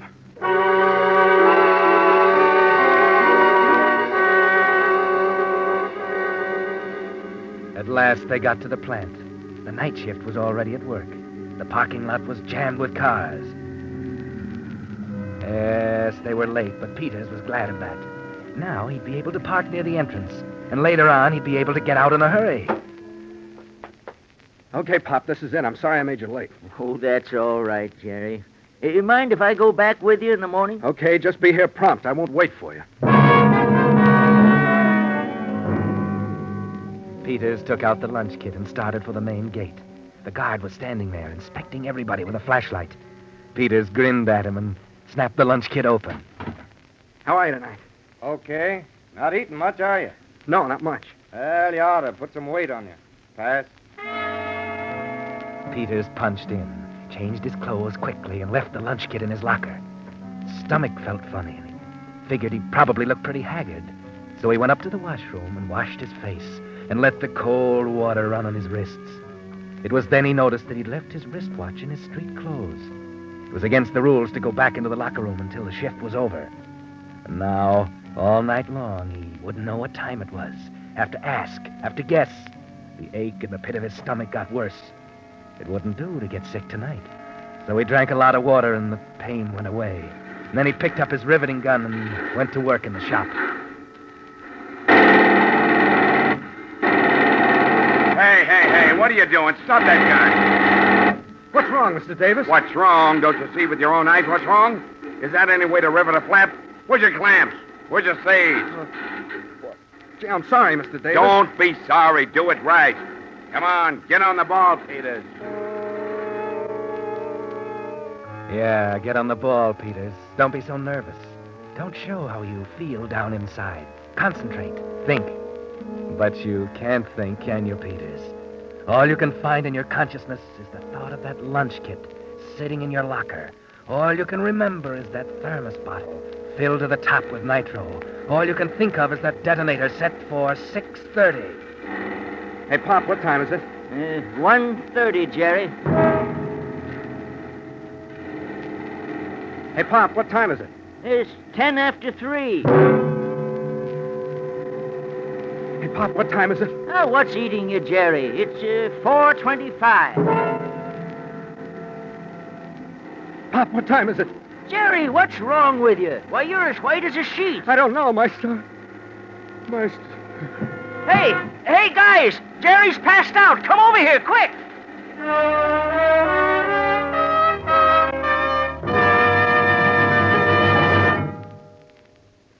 You are listening to the Signal Oil program. Let every go signal remind you that you do go farther with Signal gasoline.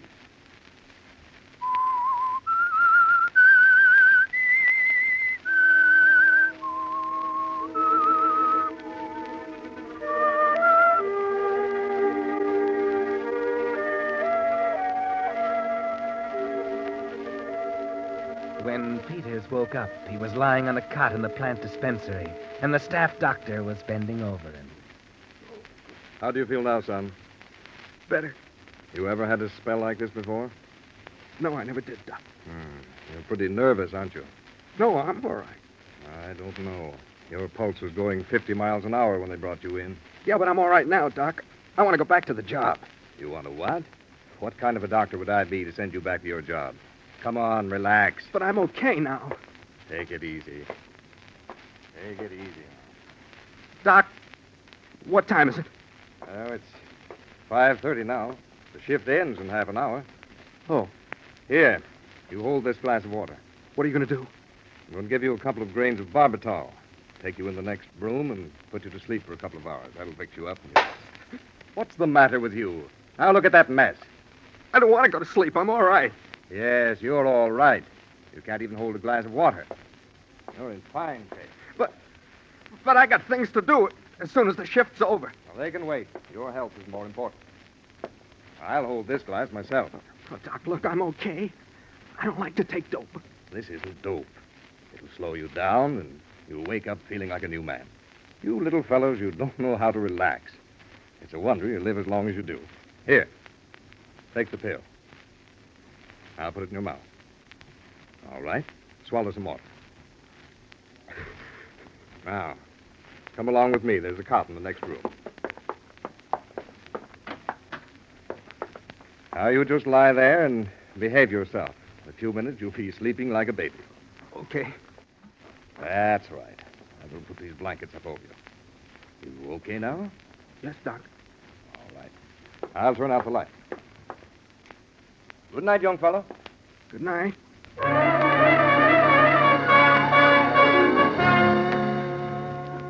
You spit out the pill, didn't you, Peters? Good thing you thought of holding that pill under your tongue. If you'd swallowed it and gone to sleep. Well, you don't even want to think about that. There's a window in the room. He said it was 5:30. When the whistle blows at 6, you get up. Slip out the window and outside. Yeah, it'll work. Now you better rest. Rest.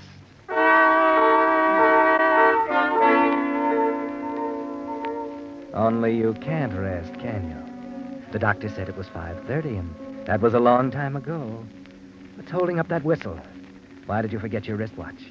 Relax. You have to control yourself. If you cramp up again, you're sunk. But what if something's wrong? What if the whistle doesn't go off when it should and no one notices before it's too late? What then? A pint of pure nitro. With all this oil and paint and airplane dope, this place will explode like an ammunition dump.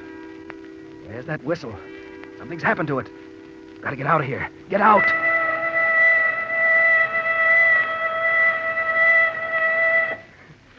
That's over. Now I gotta act fast. Get out of here. Do everything right.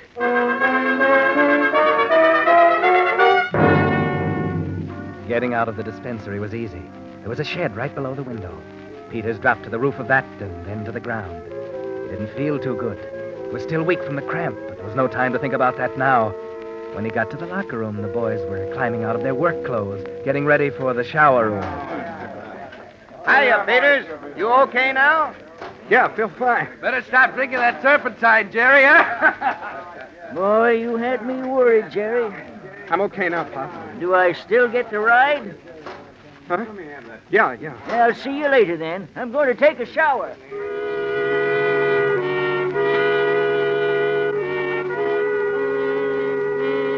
Peters changed into his street clothes and nothing flat, not caring particularly how he looked.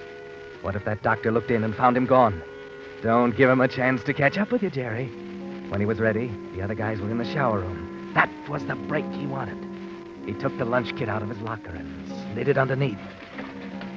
Then he looked at his wristwatch. 4 minutes after 6. He had 25 minutes to get away.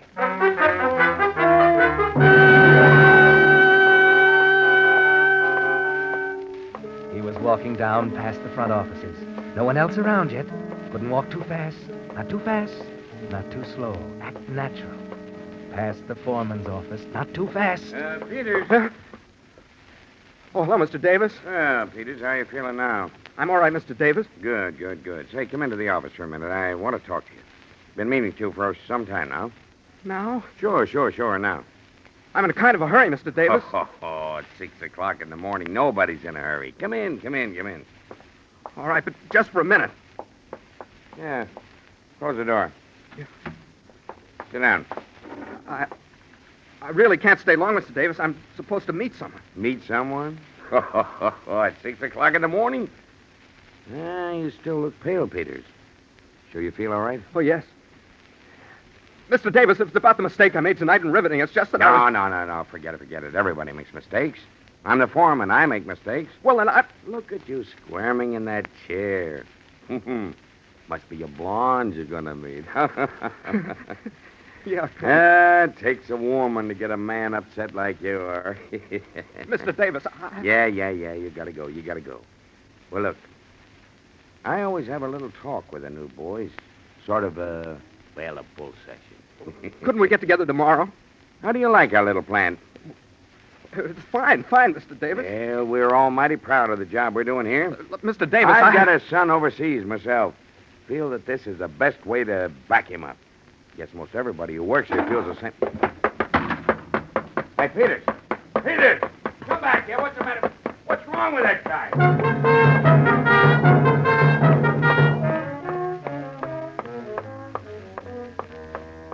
Okay. Slow down, Peters. He's not chasing you. Look at your watch. 6:14. There's still plenty of time to get away. Leave the main building. Start across the yard for the main gate. It's still dark. You're one of the first out. Hey, you! Hey, slow down, will you? How far have I got to chase you? What do you want? You know as well as I do what I want. You forgot something. What did I forget? You forgot to punch the time clock. I'll do it tomorrow. Tomorrow? Then it'll be my neck. You're not leaving this plant till you punch out, mister. All right. I'll go back and punch out. Where's the fire? You ought to work that energy out during your shift, young fella. Yeah. Okay. Hey. What? There are 20 guys in line ahead of me. Well, sure. What did you expect? You ain't the only one on this shift, you know. Hey, look, fella, I got to get to town early. How about letting me punch out now? End of the line, Bud. Well, it'll just take me a second. End of the line. Yeah, we all want to get to town early, Bud. Okay.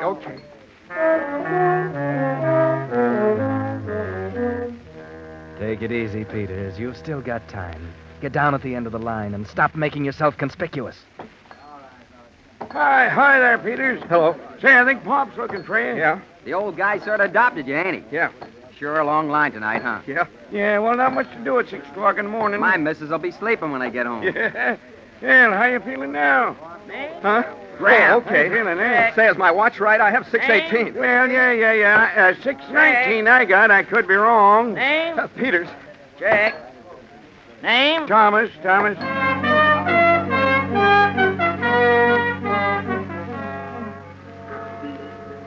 He finally got to the parking lot. But a whole lot of people are out now, and it's going to be crowded if you don't hurry, Peters. It's a little cold, too, and it takes a couple of seconds for the motor to catch. It's 6:21, Peters. No time to waste now. You're fighting for your life. Start backing out, quick. Hey, look out! Hey, you! Look at my headlights. What's the matter with you? Come out here and see what you did to my headlights. I'm sorry. I'll pay for them. That ain't the idea. You can't buy headlights like this anymore. All right, Peters is my name. Jerry Peters. I work in Shop 5. I'll see you tonight. We'll work out something. Not so fast. I've got to write this down. Got a pencil? Here's my pen. Use it. Jerry Peters. Shop 5? Yeah. Okay, here's your pen. I'll see you tonight. You ought to watch where you're going this time of the morning. Back up and let me out, will you, fella? Oh, you guys always in a hurry. That's how trouble starts. All right, my partner's backed her up. It's clear now. Thanks. You gotta hurry. Jerry, wait. You're forgetting me. Hey, Jerry, wait for me. Wait, will you? Wait. Hey, Jerry. He got away.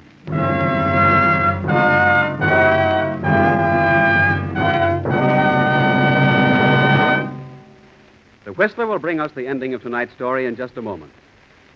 Meantime, let me tell you how you can get absolutely free the very game that's now top favorite among American troops overseas. It's Salvo, S-A-L-V-O, the exciting battleship game. Thousands of these fascinating games, printed in color with complete instructions, have been sent by the Signal Oil Company to American troops all over the world. So many men returning from overseas have been telling friends about Salvo. People at home are wanting to play this exciting game, too. Recently, Signal was able to get a limited number of extra Salvo games for civilian home use. One is waiting for you now at your neighborhood Signal dealers. There are no strings to this gift, nothing to buy. You just ask your nearest Signal dealer for your Salvo game and get it free. Naturally, they'll go fast, because Salvo is on the way to becoming as popular here as it is in Burma, France, and Iceland. Better see your Signal dealer tomorrow. When you find what a friendly, conscientious fellow he is, you'll understand why Signal serviced cars do go farther. And when you see how much fun Salvo is, you'll thank me for getting you in on this offer early, before your Signal dealer's limited supply of Salvo games is gone. Stop by and see him tomorrow, sure. And now, back to the Whistler.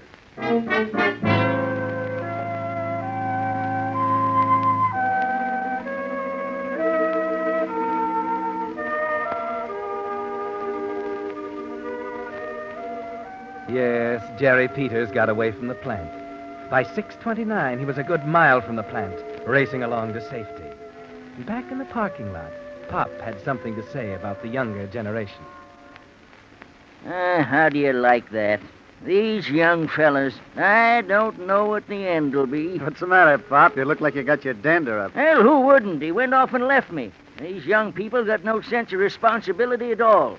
Last night he drives like a turtle. This morning he races out of here like a demon and leaves me standing. Too bad, Pop. Maybe somebody else will give you a ride. Oh, I can get a bus. But this'll teach me to do a guy a favor. What do you mean, Pop? Well, that Jerry. He was going to ride me into town. So I come out here looking for him, and he's not at the car. So I go back in the plant to look, and I miss him. When I get back here, he's driving off. Yeah, but what's the favor you did him? Well, he was so darn particular about it. Then he goes off and leaves it under his locker. But I found it, and I put it in his car for him. What? His lunch kit. Hey! Now, I wonder what in the world that could have been.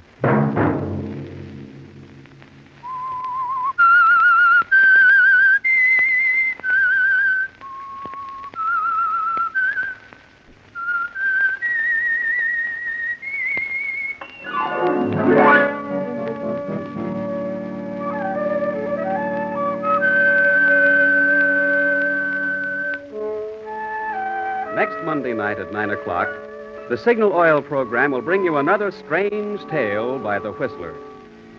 The Signal Oil program is broadcast for your entertainment by the Signal Oil Company, marketers of Signal's famous Go Farther gasoline and motor oil, and by your neighborhood Signal Oil dealer, who is at your service daily to keep your car running for the duration. The Signal Oil program, directed by George W. Allen, with story by Lawrence Marcus and music by Wilbur Hatch, is transmitted to our troops overseas by the Armed Forces Radio Service. Bob Anderson speaking for your friend, the Signal Oil Company, and suggesting once again that you let every go signal remind you that you do go farther with Signal gasoline.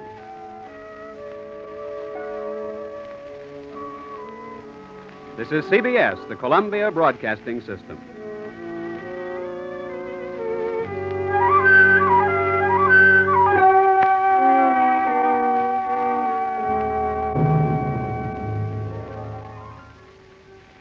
And now, stay tuned for the program that is rated tops in popularity for a longer period of time than any other West Coast program in radio history. The Signal Oil program, The Whistler.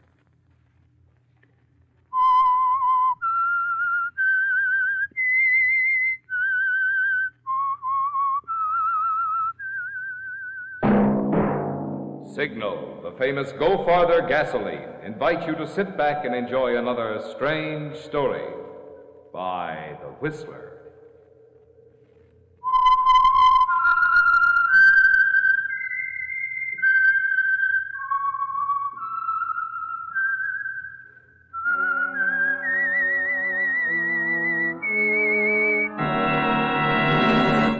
I am the Whistler, and I know many things, for I walk by night.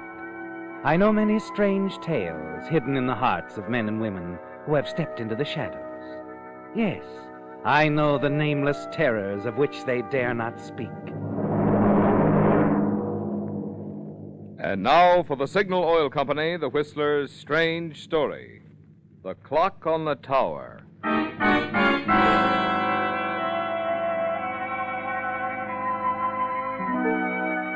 After a dismal breakfast, Joe Brill stood silently smoking a cigarette, staring through the narrow window of his prison cell at the big electric clock on the tower of the Mercantile Building a few blocks away. Joe had once believed that the pleasanter the circumstances, the more rapid the passage of time. But now he knew otherwise. The 8 weeks since he'd been tried, convicted, and sentenced to death for the murder of his wife, Martha, had passed with incredible speed. And as he watched the hands of the big tower clock, he could hear its ticking in his mind's ear, as clearly as though it were inches away. 20 hours of life. That's all that's left, Joe. Just 20 short hours. For unless a miracle happens, you'll enter the gas chamber at 4 o'clock tomorrow morning. As you continue to stare in hypnotic fascination at the clock, the sound of footsteps in the prison corridor causes you to turn quickly around. Your attorney here to see you, Joe. Oh, hello, Eddie. Good morning, Joe. Well, while I'm here, Joe, I wonder if you've decided what you want for dinner tonight. No, I haven't thought about it. I'll let you know.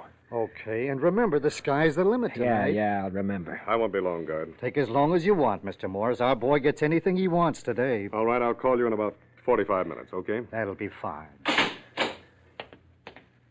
Well, anything new, Eddie? Yep. Good? I think so.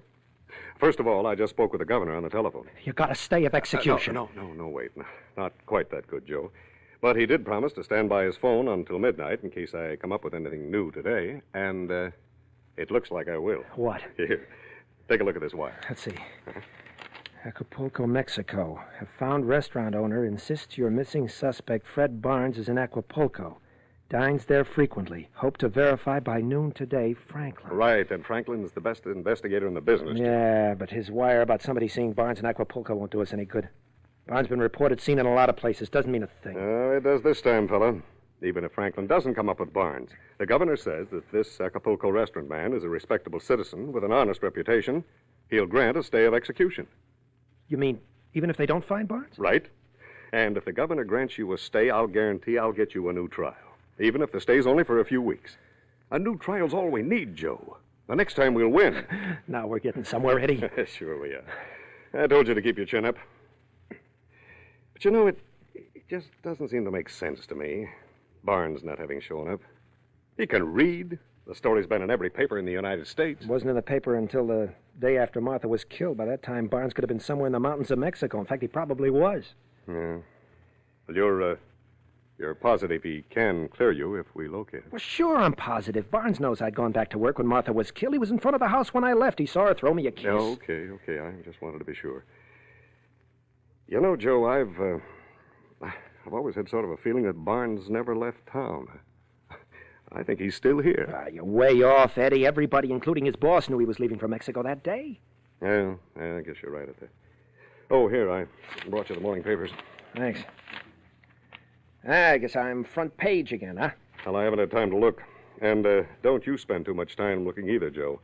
I brought along the transcript of your trial, too. The trial transcript? Why? I want you to study every line of it between now and this evening. I'll be back around 6. Read every word of that thing. Maybe you can find something in it that'll help. Something else I can tell the governor when I phone him this evening. Nothing in that transcript I don't know already. It was my trial. I was there. I remember every word of it. All right, but go over it anyway. Especially the testimony of that Jeffers girl. If she hadn't lied, you wouldn't be in here now. She did lie, didn't she, Joe? Well, of course she did. I broke off completely with her 2 weeks before I married Martha. Where I made my mistake was in being nice to her afterwards. Driving her home from little theater rehearsals, things like that. Yes, you sure did. I knew she'd never gotten over my falling for Martha, but I didn't think she hated me enough to deliberately lie. To send me to the gas chamber. You know I was in love with my wife. Don't you, Eddie? Yeah, I guess I do. All right, now go over that testimony carefully. I've got a hunch this is going to be the biggest day in our lives. I'm positive we'll find that restaurant man in Mexico is a high-grade citizen, and that the governor will grant us a stay of execution. Now, if you happen to dig up anything from the transcript that I can add to that, well, it'll mean a new trial. And many more tomorrows, Joe.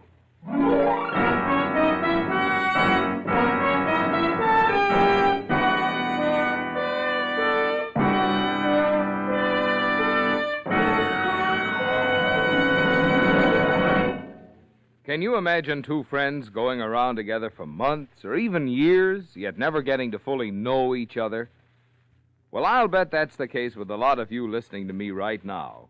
And the very good friend I'm talking about is your car. That's right. The chances are you don't fully know the performance your car is capable of.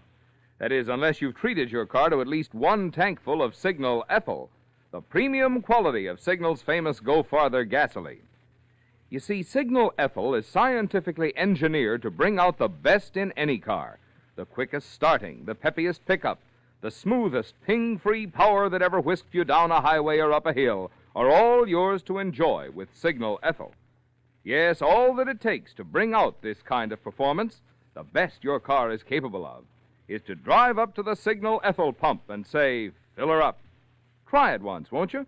Then see if you don't discover all sorts of new reasons to be proud when the three of you go out together. You, your car, and Signal Ethyl.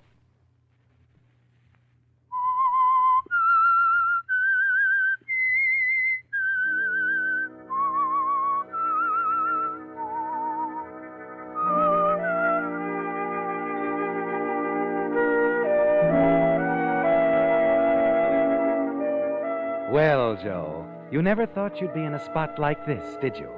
In a prison cell, less than 20 hours away from execution in the gas chamber.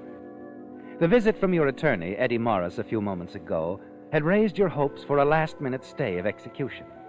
But now that he's gone, your spirits ebb. Force of habit draws your gaze to your cell window and the tower clock in the distance. Again, you seem to hear it relentlessly ticking away the hours remaining before your unsought rendezvous with death. Abruptly, you turn around, open the newspaper Eddie had left you. A headlined column on page 1 reviews your whole story. Convicted wife slayer due to enter gas chamber. Tomorrow morning at 4 o'clock. Joe Brill, convicted 2 months ago for the slaying of his wife, will enter the gas chamber unless new evidence is unearthed or the police locate Fred Barnes, the missing witness the doomed man insists could prove his innocence. Yes, Joe, you're in a tough spot. You've read about it happening to other men, but you never dreamed it would happen to you. Your mind races back to that unhappy day when it all began. The day the police picked you up at your office and drove you swiftly to police headquarters for questioning. Why did you come home at 11 o'clock this morning, Brill? Because I forgot some papers. You never went home at that time of day on a business day before. I never had any reason to. It's quite a coincidence. The only business day in a year, when you return home from the office, your wife is murdered. But I didn't do it. Then the minute you got into the house, you had a quarrel with her, didn't you? No. It was over your girlfriend, wasn't it? I didn't have any girlfriend. That's not what Corinne Jeffers says. Corinne Jeffers? You talked with her about me? Sure, before we picked you up. Well, then she told you the truth, that everything was over between us before I ever got married. She didn't say your little affair was over. She said there was anything else but over. She couldn't have said that. She did say it. I don't care what she said. I didn't do it. I can prove my wife was alive when I left the house to return to the office. How? By Fred Barnes. He lived next door. You better call him. Why? I can't. He left town today from Mexico. Whereabouts in Mexico? We'll wire him for you. I don't know. He said he was just going to hibernate somewhere in the mountains down there. Another strange coincidence. The only guy who could have testified for you is somewhere in Mexico. Nobody knows where. But Barnes did go to Mexico. Sure, he went to Mexico. His landlady told us that. She also told us he left 3 hours before your wife was killed.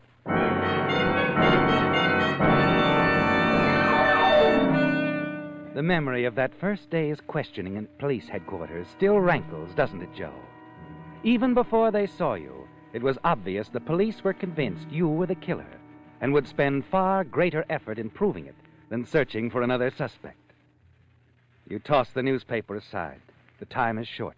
You realize you must do something. You turn to the transcript of the trial in the vague hope you'll find something helpful there. You skip lightly over the original indictment proceedings, scan the testimony of the opening witnesses against you.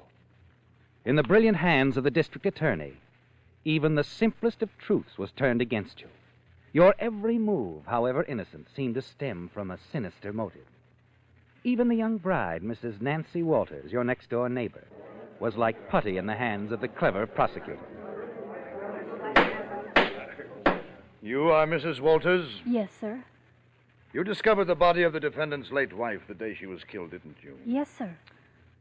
What were the circumstances? Well, you see, I live next door, and I'd just gotten home from my mother's.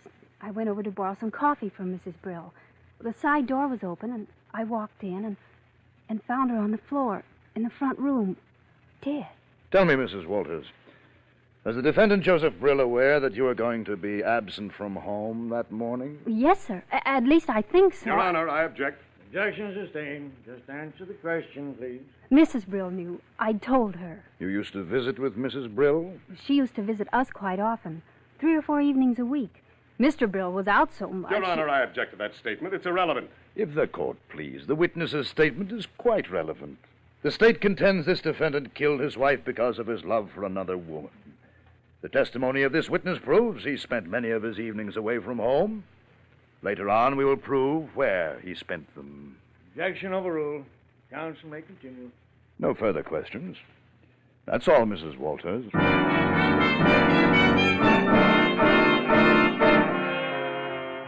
That's the way the whole trial went, didn't it, Joe? Everything your neighbors said seemed to point directly to your guilt. Now, Mrs. Briggs, you've testified you were also a next-door neighbor of the defendant. And you further testified that the defendant was aware you were going to be absent from your home on the morning his wife was killed. You've also heard Mrs. Walters testify that she was absent from her home that morning. Oh, yes, sir. Then it would have been possible for the defendant to have sneaked home, killed his wife, and returned to work without being seen, wouldn't it? Your Honor, I object. Objection sustained. The district attorney is well aware that his question was improper. I must warn counsel that I apologize, Your Honor. I withdraw the question. Proceed. Yes, Your Honor. Now, Mrs. Briggs, for several months prior to the murder, you had a boarder, a young man named Fred Barnes, did you not? Yes, sir. He left your home to go to Mexico the morning of the murder. Is that right? That's correct, sir. Now, Mrs. Briggs, A little while ago, you heard a police officer testify that the defendant swore to the police that Mr. Barnes was standing in front of your home at a few minutes after 11 on the morning Mrs. Brill was killed. Yes, sir, I did. And you know that the defendant further claims that Mr. Barnes saw that the defendant's wife was alive at the time? Yes, sir. Do you know what time Mr. Barnes left for Mexico the morning Mrs. Brill was murdered? Oh, I do, sir. It was about 7:15 when the taxi arrived to take him to the bus station. And you actually saw Mr. Barnes drive off at 7:15, the same morning Mrs. Brill was murdered at a little after 11? Yes, sir. He waved goodbye to me. Then it would have been impossible for Mr. Barnes to have seen Mrs. Brill alive or otherwise at 11, wouldn't it? Oh, yes, sir. Your Honor, please, I object on the grounds that the question calls for a conclusion by the witness. All she knows is that Mr. Barnes said he was going to Mexico and entered a taxi. Objection sustained. No further questions.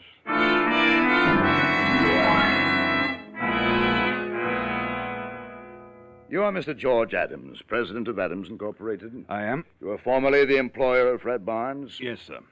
Mr. Barnes give you any reason for leaving your employ? He said he wanted to spend a year in Mexico. Did he leave a forwarding address? On the contrary, he said he wanted to go somewhere where no one could find him. When was the last time you saw Mr. Barnes? On Thursday morning, September 14th, about 9:15. Where? At our offices. Barnes stopped by on his way south to San Diego. He said he couldn't resist stopping in for a minute, even though he had to get off the bus. The San Diego bus passes right in front of your office, doesn't it, Mr. Adams? Yes, sir. You say that Mr. Barnes did stop at 15 minutes before 10 o'clock on the morning of Thursday, September 14th, the morning Mrs. Brill, wife of the defendant, was murdered. Yes, sir. Then Mr. Barnes couldn't possibly have seen Mrs. Brill at 11 o'clock, when the defendant claims... Objection! Your Honor, Mr. Barnes had ample time after he left Mr. Adams' office at 10 o'clock or thereabouts to return to the neighborhood of my client's residence by 11 or a few minutes after, the time the state has established as the time of the murder. Objection sustained. No further questions.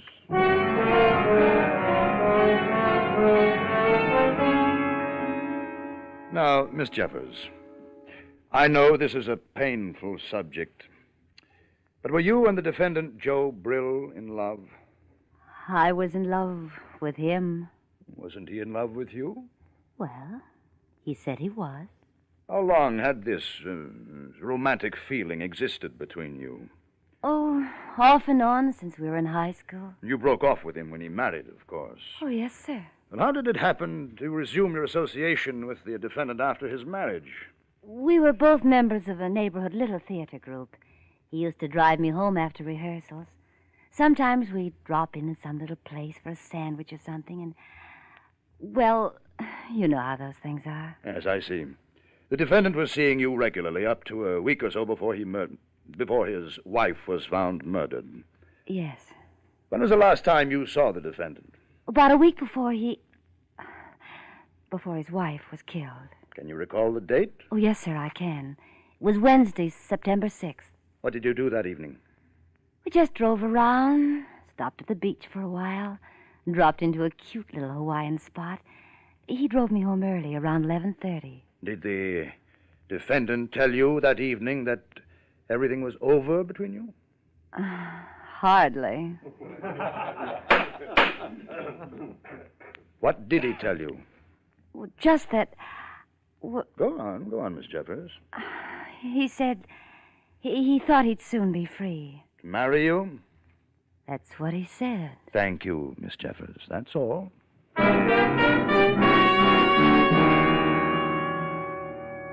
And in closing, ladies and gentlemen of the jury, the state contends that the defendant, Joseph Brill, has been proved guilty of the murder of his wife, Martha, beyond the shadow of a doubt, because of his love for Corinne Jeffers.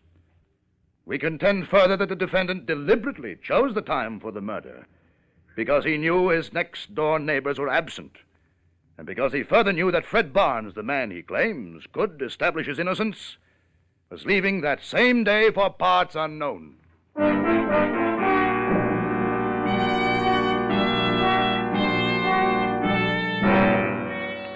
Yes, Joe.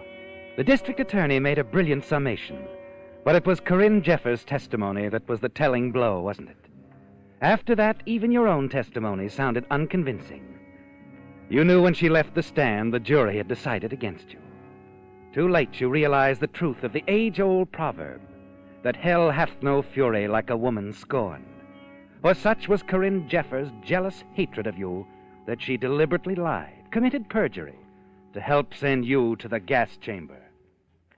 Suddenly you see it. The answer to your hope for a reprieve, a new trial. You can prove Corinne Jeffers lied on the stand. You rush to your cell door. Guard! Wilson! Wilson! What's on your mind, Joe? Get my attorney, Eddie Morris, on the phone. Tell him to hurry over here. Tell him I found what he's looking for. You bet I will, Joe. You sure? Sure, I'm sure. Tell him to hurry.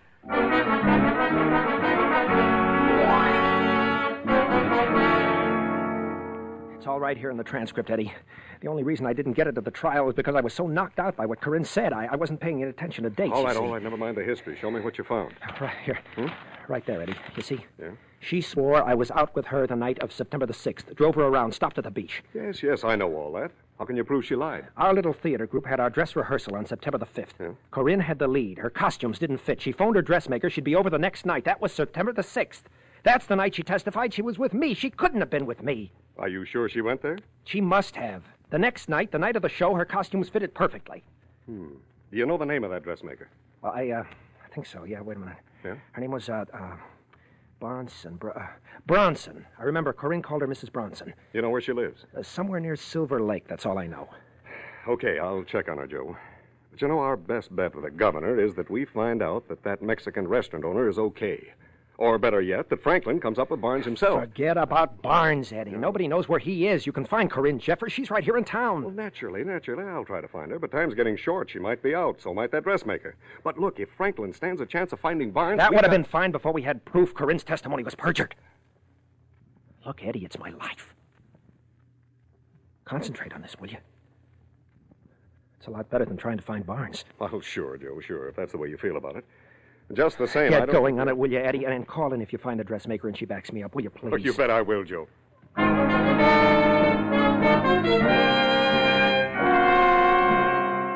After Eddie leaves, you pace your cell. Try to interest yourself in the newspapers. Finally, light a cigarette, sink down in your cot, and stare through the windows at the big clock.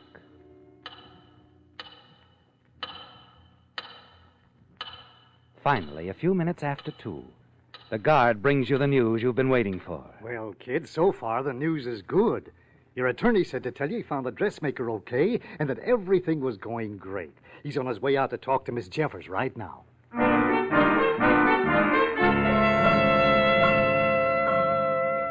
The next few hours seem like years as you wait for further word from your attorney. Finally, the lights in the cell block go on. And again you stare out the window at the big clock, its face now brilliant with electrical illumination.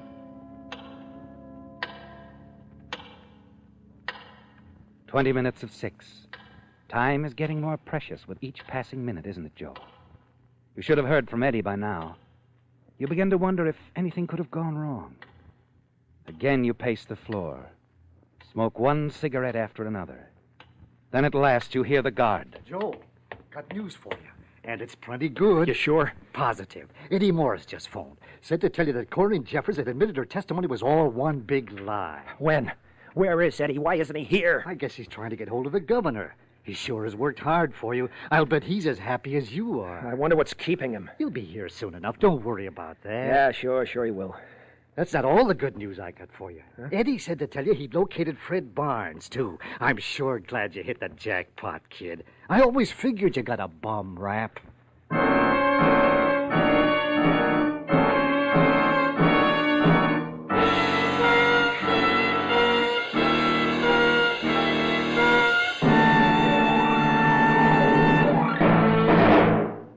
Remember that old story, for want of a horseshoe nail, a battle was lost?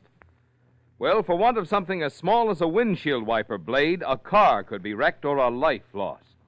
That's why signal dealers not only carry a complete line of accessories for your driving safety and convenience, but each accessory at a signal station is a recognized brand with a reputation for quality and dependability. For instance, the windshield wipers at signal stations are Rainmaster brand with the patented ClearFlex blade, and signal dealers will install one while you wait. The spark plugs handled by signal stations are nationally advertised champion brand. Their tires are Lee's by Lee of Conshohocken, famous almost half a century for the finest of first-line tires.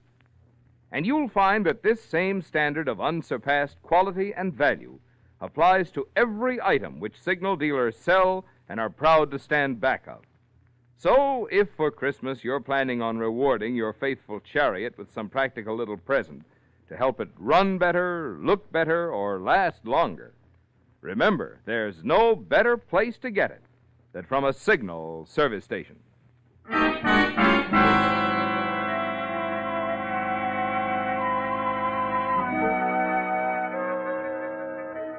The guard's message left you numb, didn't it, Joe? After all the weeks of waiting, you suddenly learned that Corinne Jeffers, the girl you'd broken off with after you became engaged to your late wife, has admitted that her testimony against you, testimony that had been the deciding factor in swaying the jury's verdict against you, was false. Just a matter of hours before your scheduled execution in the gas chamber, you wonder if Eddie has phoned the governor, whether your stay of execution, the first step toward the new trial, has already been granted. Once again, your eyes wander to the big tower clock. 5 minutes pass. 10, 20, before Eddie finally arrives. You're surprised, shocked at the seriousness of his manner. Hello, Joe. I thought you'd never get here, Eddie.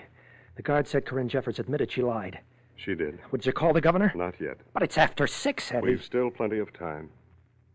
I wanted to see you before I phoned the governor, Joe.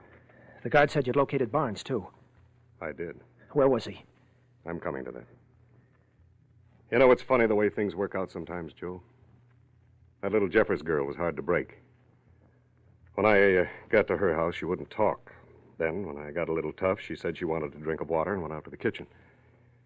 A minute or so later, I happened to look out the window. She was leaving in her car. You didn't let her get away? No, I jumped in my car and followed her. I finally caught up with her and crowded her over to the side of the road.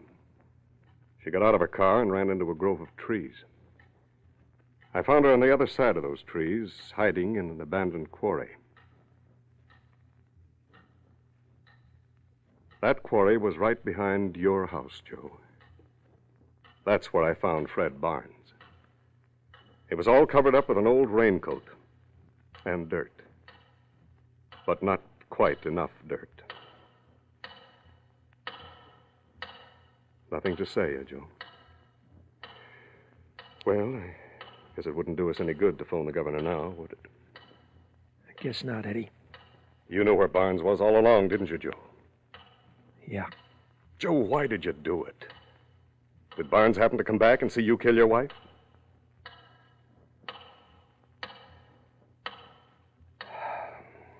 Well, it's almost time to order that last big dinner, Joe. Would you like to tell me about it first?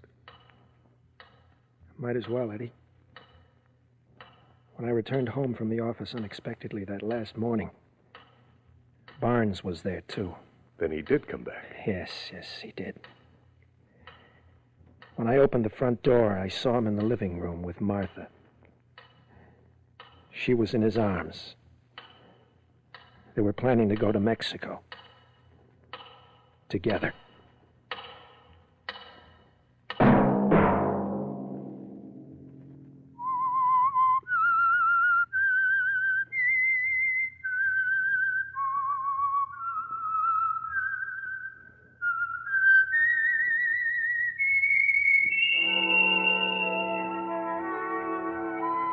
Let that whistle be your signal for the Signal Oil program, The Whistler, each Sunday night at this same time.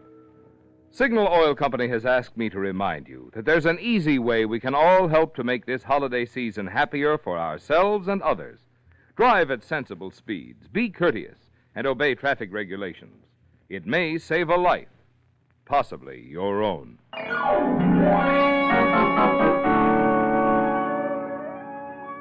Featured in tonight's story were Bill Foreman, David Ellis, Bill Boucher, and John Daner. The Whistler was produced and directed by George W. Allen, with story by Ed Bloodworth, music by Wilbur Hatch, and was transmitted to our troops overseas by the Armed Forces Radio Service. The Whistler is entirely fictional, and all characters portrayed on The Whistler are also fictional. Any similarity of names or resemblance to persons living or dead is purely coincidental. Remember at the same time next Sunday, another strange tale by The Whistler. Marvin Miller speaking for the Signal Oil Company. Stay tuned for Our Miss Brooks, starring Eve Arden, which follows immediately over most of these stations. This is CBS, the Columbia Broadcasting System.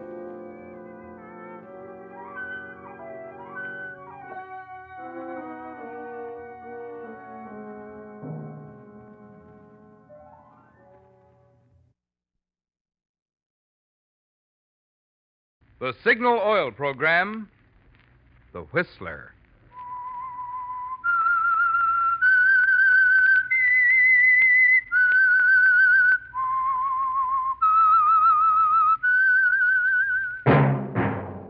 That whistle is your signal for the Signal Oil Program, The Whistler.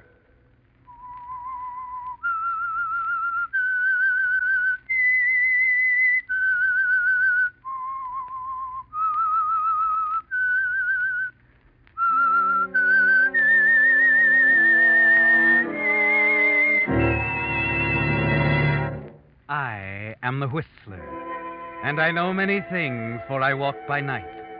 I know many strange tales hidden in the hearts of men and women who have stepped into the shadows. Yes, I know the nameless terrors of which they dare not speak.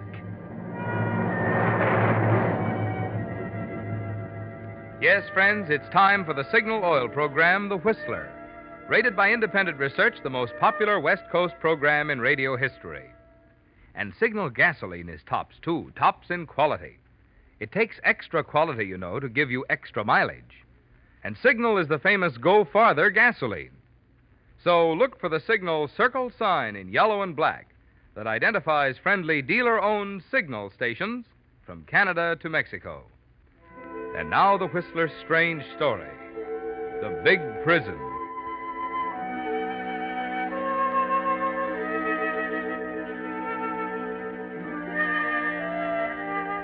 To John Emerson, it was more than a nightmare. The sounds, the images flashing across the black background of his mind were too real, too terrifying. At first, nothing was clear to him, but gradually he seemed to be back in Ketchikan, Alaska, his mind going over and over that first chance meeting with Willard Crofton. Pompous, jovial, boring Willard Crofton.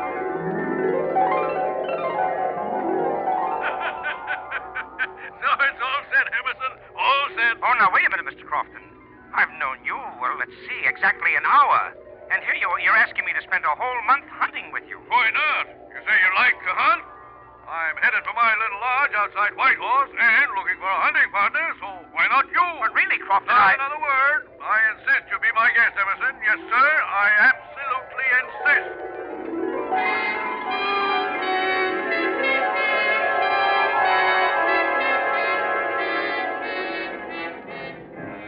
Yes, John, you know that chance meeting with Willard Crofton was the beginning of it. But as the liquor boils up again in your brain, you're sure there's more, something much more important, far more terrifying. You grope back over it all again, forcing yourself to remember. That's a good one, Emerson. A good one, huh? There was the long, tiresome trip to Crofton's lodge. The days, the weeks wasted looking for game that just wasn't Go there. ahead, shoot, Emerson, shoot. No, wait.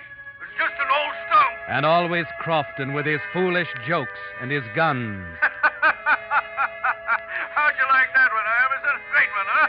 Shoving another highball into your hand. Oh, have another one, John. And another. Bottoms up, John. Then suddenly, in a rush, it all comes back to you, like acid in nitroglycerin. The memory of those last wild moments at the lodge explodes in your mind. All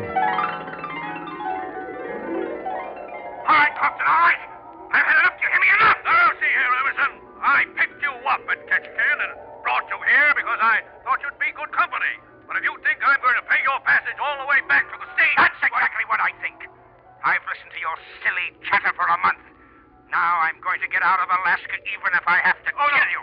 No, look, now, John, you've been drinking too much. Shut up! Your fingerprints will be all over that gun. John, put it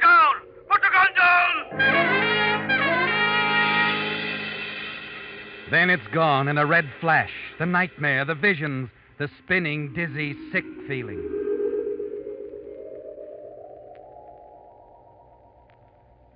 You open your eyes and you know it's all real. You discover yourself lying fully clothed on a bed in a hotel room with morning sun streaming in the window. But before complete panic can overtake you, you're stopped by the sound of voices, real words from real people coming in over the open transom. I tell you, Joe, the telegram's addressed to Willard Crofton. And I'm telling you, he's still asleep, and I'm not going to wake him up until it's almost time for his train. What's going on? Yeah, but, Joe, the wire's marked deliver personal, and we're supposed to deliver it. Two guys. Look, I'll deliver it personally when he wakes up. Now, what difference does it make?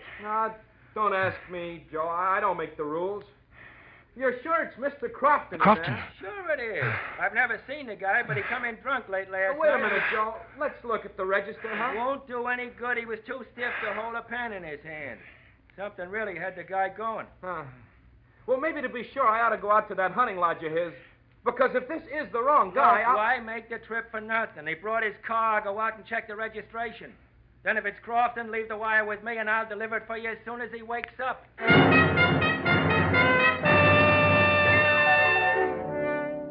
You're on your feet now, John, piecing it all together, weaving dizzily over to the dresser, wincing at what you see in the mirror. Then your eyes drop down and you grow tense at what you see. Greenbacks all over the place. Crofton's wallet, his papers, his railroad and steamer tickets.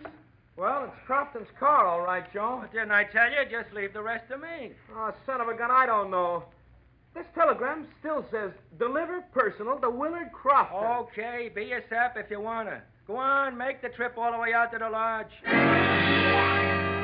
You cling to the edge of the dresser as for the first time the full realization hits you.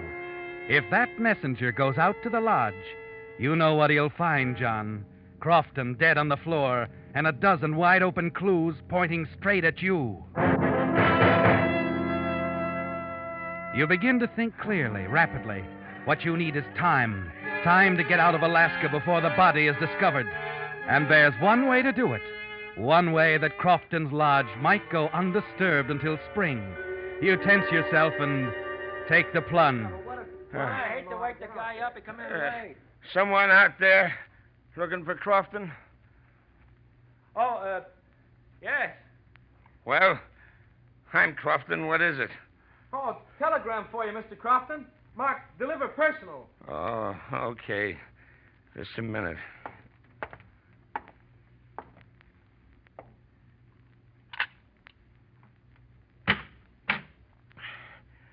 Well. Oh, yeah. Here's your telegram, sir. Well, here's something for your trouble. Oh, gee, thanks. Well, sorry to disturb you, sir. We weren't sure you were Crofton. Who else would I be? Well, I don't know, sir. It's 8:15, Mr. Crofton. Your train leaves at 9 sharp, you know. Yeah. Don't worry. I'll be on that train.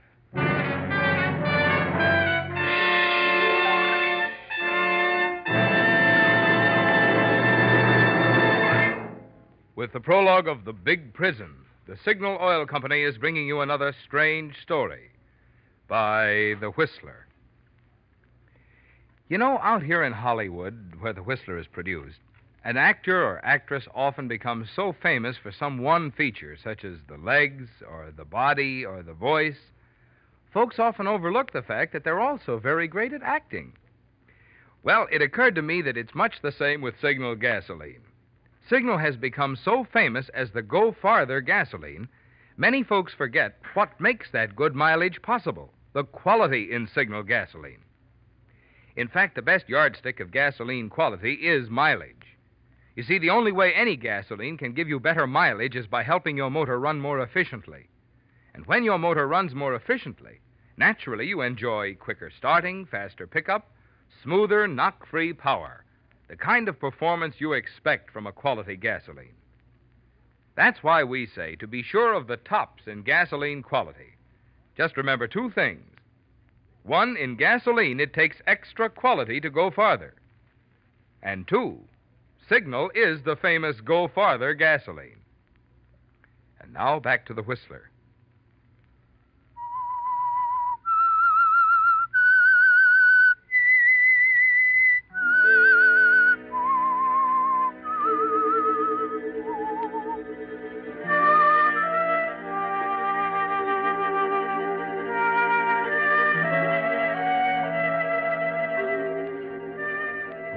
John, it's only now that the full force of it hits you.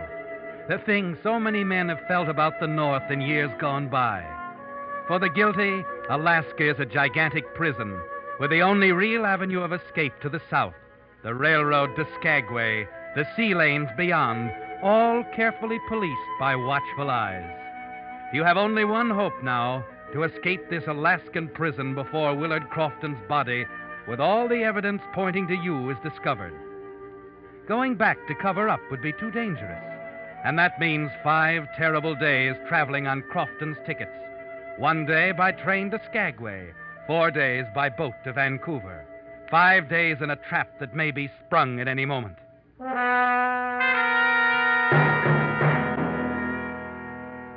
The telegram delivered to you in Crofton's name says only, "Leave today as planned, signed Williams."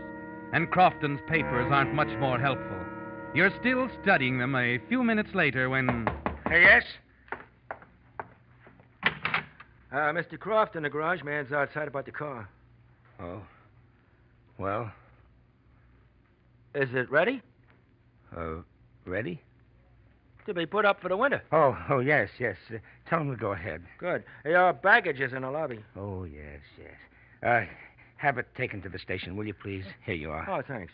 How long till train time? Let's see, 30 minutes. Well, I'm a little tired. I guess I'll wait here till just before the train leaves. Well, how about breakfast? No, I'm afraid there's not that much time. I'll have lunch at Bennett anyway. I'll wait till then. Well, it's up to you, but knowing the White Pass and Yukon Railroad like I do, I'd never leave Whitehorse with an empty stomach.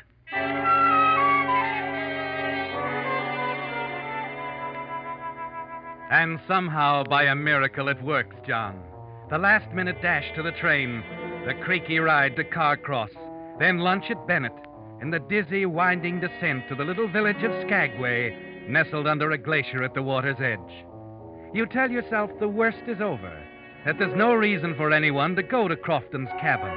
No reason why the body won't lie there undisturbed until spring, 6 long months away. You begin to relax in Skagway as you walk into the steamship office to check your reservations. Now, let's see your ticket. When does the boat leave? Tonight at 7. Oh, Crofton. You remember me, Pat Carroll. I talked to you on the way up. Came in about 3 weeks ago, didn't you? Oh, yes. Sure. You were with another fella. Or, say, wait a minute. Guess it was your pal I talked to. Yes, it must have been. By the way, where's he? Oh, he decided to stay up there for a while. Oh? That's funny. Told me he was due back in the States in a few weeks. Guy can change his mind, can't he? Oh, sure. Fix up the tickets, will you, please? Oh, say, I know why he's staying up there, sure. What do you mean? Well, your partner, Mr. Crofton. Didn't he let you know? My partner? Williams. I got a reservation wire here. He's due next Monday on the Nora. Going up to the lodge for a fling at the hunting racket himself. Oh, that, yes. Well, he sent me a wire about that. When does he get here? Monday. Be up at your lodge by Tuesday night. You think you might change your plans, Mr. Crofton? Now, I could cancel this ticket. No. One of us has to be on the job. Well, what time do I get down to Vancouver? Well, leaving tonight, you'll be there Monday around 5 in the afternoon. Oh, that's okay. Fix up the ticket. It's a funny one, isn't it? You and your partner will pass each other on the way. Ships that pass in the night. Fix up the ticket, will you? Oh, I'm sorry. I'm in a hurry and... Sure, Mr. Crofton. I'll fix it for you.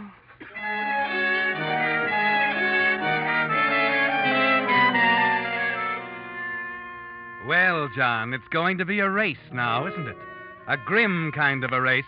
As you move southward on the Louise to Vancouver and freedom, as Crofton's partner comes north on the Princess Nora over the same route, bound for that cabin and the awful discovery that awaits him there.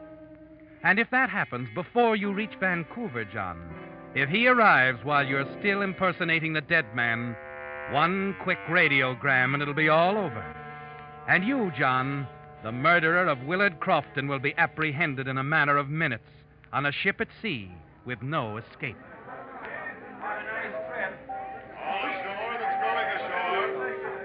All ashore that's going ashore. You stand on the after deck in the shadow, try to keep out of sight as you look at the twinkling lights of the little town.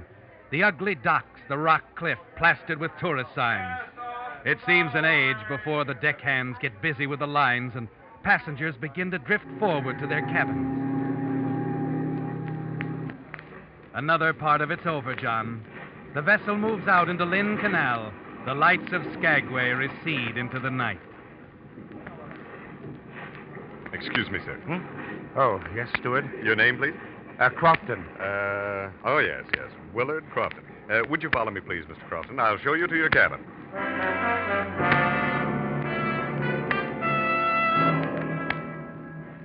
You manage to have dinner alone, then slip back out to the deck, find a chair and lean back to rest for the first time in more than a day. You're tired now, terribly tired, and you're thankful for the darkness, the soothing slap of the water against the sides of the ship. And then... Well, Mr. Crofton. Oh, yes. Mind if I sit down? Why, no, sir, not at all. That's the Crofton Williams, isn't it? I saw your name on the passenger list. Quite a surprise. Oh? Yes. I've dealt with you people for some time now. Nearly 15 years. Well, that's... I'm Dr. Prentice, Alaska Medical Mission. It's a pleasure, Doctor. My, I could tell you some stories about the things your medical supplies have done for us up here. Saved a lot of lives, Crofton. Well, that's fine. Last call for dinner. Well, better hurry if you want dinner. Last call. I don't believe I'll eat anything, thanks. Haven't been feeling too well. Oh? Seasick? No, a touch of cold, I think. Slight temperature. If I took my own advice, I'd be in my stateroom. You, going to Vancouver? Yes, I have to get back, give my partner a chance for a vacation. Good. Vacation, that's what I need. You know, I really better turn in. Will you excuse me? Well, of course, Doctor. Nice to have talked to you. Well, thanks. It was a pleasure meeting you at last after doing business all these years. I'll try to make dinner with you, Crofton, perhaps tomorrow evening. Fine, Doctor, fine. Good night.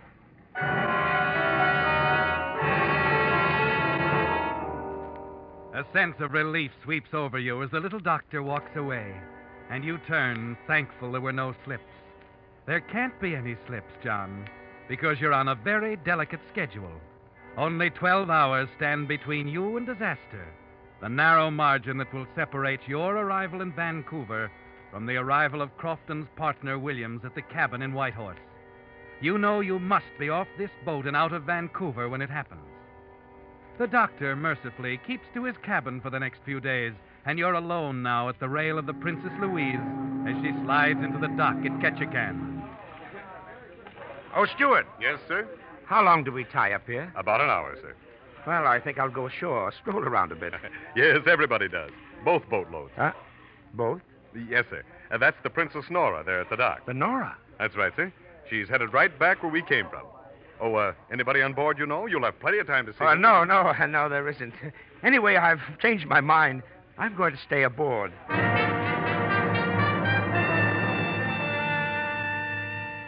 The hour in Ketchikan seems like 10 years, John. It's ironic, isn't it? You and Williams in the same town. Williams on his way north, where he'll find his partner murdered.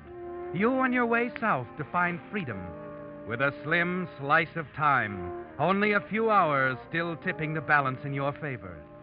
And then finally, the tension eases a little, and you stand at the stern rail of the Princess Louise, watch the Nora back slowly out of the harbor, and steam away toward the north.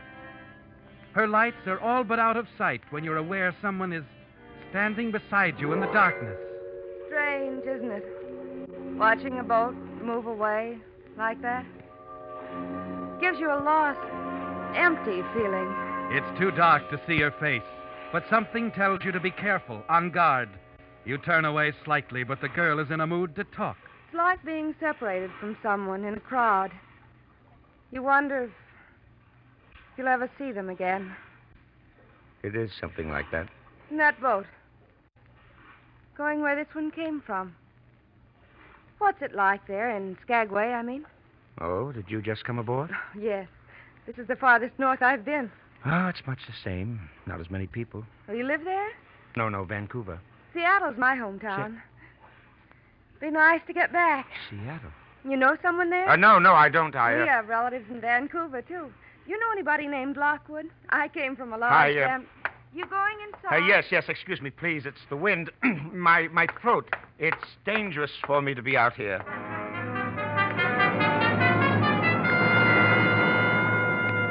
You're trembling inside as you hurry away, aren't you, John? Yes, because it suddenly came home to you. This girl from Seattle. She's someone you know. Someone who knows you.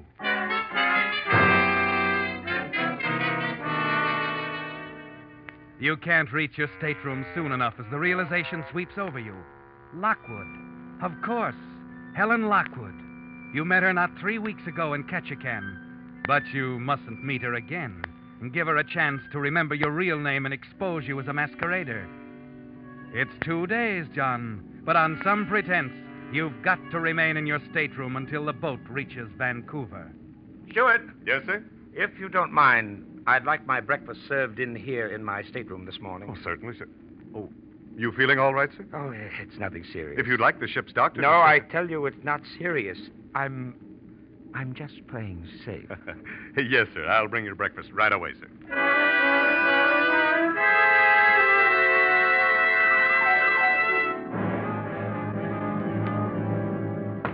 Yes? Your breakfast, sir. Oh, come in. Put it right there on the... Oh. This is the ship's doctor, sir. I thought I told you it wasn't necessary. That was my idea, Mr. Crofton. Well, now, see here, Doctor. I'm not seriously ill. There's no need Mr. for you Crofton, that's what I'm here for. But You're just like all the rest of them. Now, here, let me take your pulse. Need any help, Doctor? No, thanks. You can go, Henry. Let's see. Might as well get your temperature, too. A sense of anger mixes with fear as the doctor stands over you. Above all, you can't have him meddling, telling you to get out on deck.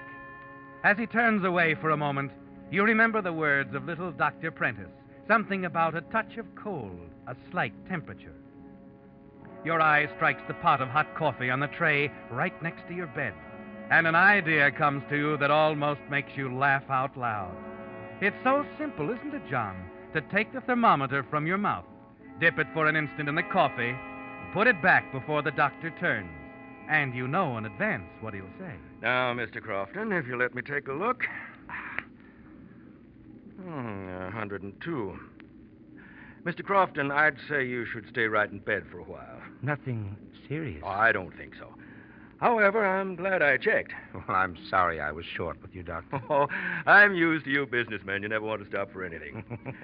I do want you to rest for me, though. We're only a day and a half out of Vancouver. Well, don't worry, Doctor. I'll stay right here.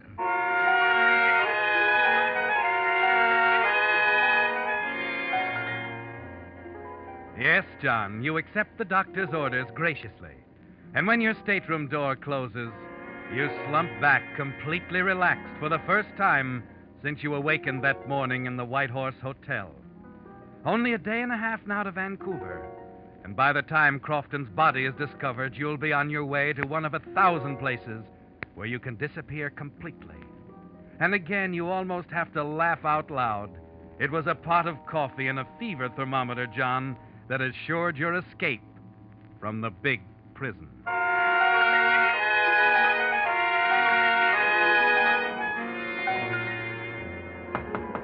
Who is it? It's the steward, Mr. Crofton. Oh, come in. Close the door, will you? Yes, of course. We'll be in Vancouver in 2 hours, sir. Do you need any help getting your baggage? No, I'm feeling much better. It's no trouble at all, sir. Matter of fact, if you wish, they'll even have an ambulance down at the dock. Oh, for you. no, that won't be necessary. Well, you know best, Mr. Crofton. Well, it won't be necessary at all. No, Stewart, as soon as I reach Vancouver, I'm going to be perfectly all right.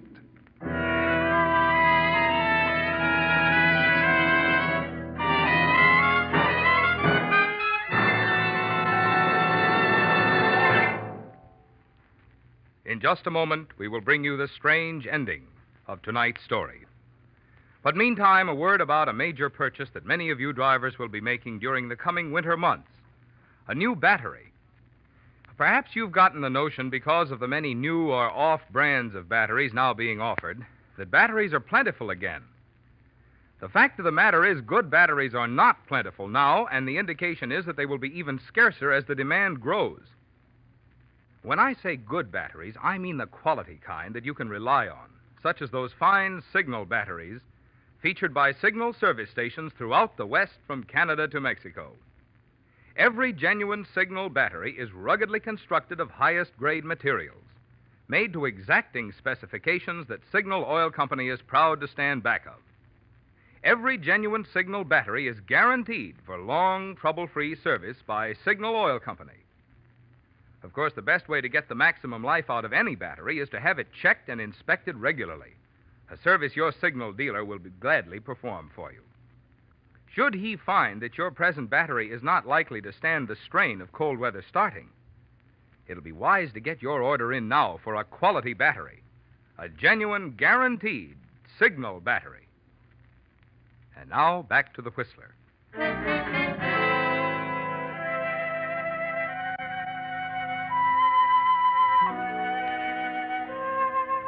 Well, John, it's almost over. The nightmare from which you've never really awakened. It's a real frightening thing, this delicate schedule you've been forced to follow. Just 12 hours from now, the body of Willard Crofton will be discovered at his hunting lodge near Whitehorse. And only moments later, the wires will be crackling with orders for your arrest as the murderer. But that's 12 hours from now, John. And long before that, you'll be off the ship and miles out of Vancouver on your way to a safe hiding place. Yes, John, Alaska was a big prison, but you've escaped. In just a few minutes, you'll walk down the gangplank on schedule, safe and free. Yes, Stewart, come in. My baggage is all ready. Oh, Doctor. Well, look, it was nice of you to come again, but I told the steward I'm feeling much better. He told me. Just the same, I thought I'd better take that temperature of yours. Oh, but really, Doctor, it's not... not... Oh, come now. It'll only take a moment. Yeah, but Under the tongue. Oh. That's it. Mouth shut. Sometimes I think that's the best part of being a doctor. Telling people to keep their mouths shut and making them like it. Oh, I better get that pulse, too. Oh, not bad at all. Little rapid, but that could be nerves. All right. Let's have a look at that thermometer. Now, look, Doctor, look, I was trying to tell you, this is all foolishness. I'm feeling fine. Well, what's the matter? Nothing. Quite the contrary. Your temperature is normal again. And I don't mind telling you I'm greatly relieved. Well, I told you Relieved? That's right. Of course, with no temperature, you're free to go anywhere you like, aboard ship. Aboard ship? Wait a minute. What are you getting at? Well, you really did it with that 102 fever of yours. Made me suspicious, and I went back and checked up on your friend, Dr. Prentice, again. What about Dr. Prentice? It's too bad, but I'm afraid he picked up a case of smallpox somewhere in Alaska. Smallpox? We'll all be held in quarantine, of course. But then we shouldn't be delayed more than 48 hours.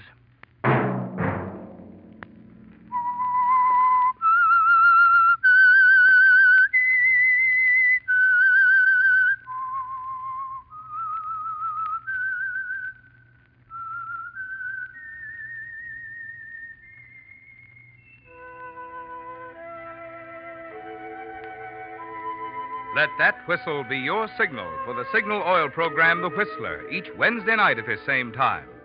Brought to you by the Signal Oil Company, marketers of Signal gasoline and motor oil and fine quality automotive accessories. Signal has asked me to remind you, to get the most driving pleasure, drive at sensible speeds, be courteous, and obey traffic regulations. It may save a life, possibly your own.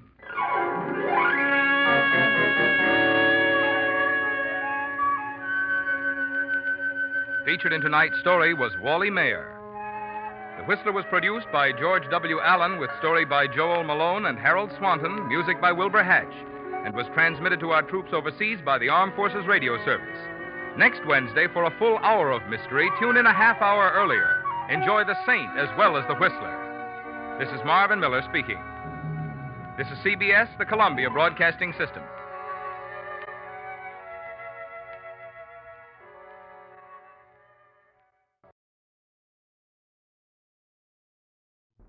And now for the radio program that has rated tops in popularity for a longer period of time than any other West Coast program. The mystery program that is unique among all mystery programs. Because you know who's guilty. You see his every move. You know his complete plans, even his innermost thoughts. Yet the final curtain always brings a startling surprise. In the Signal Oil program, The Whistler.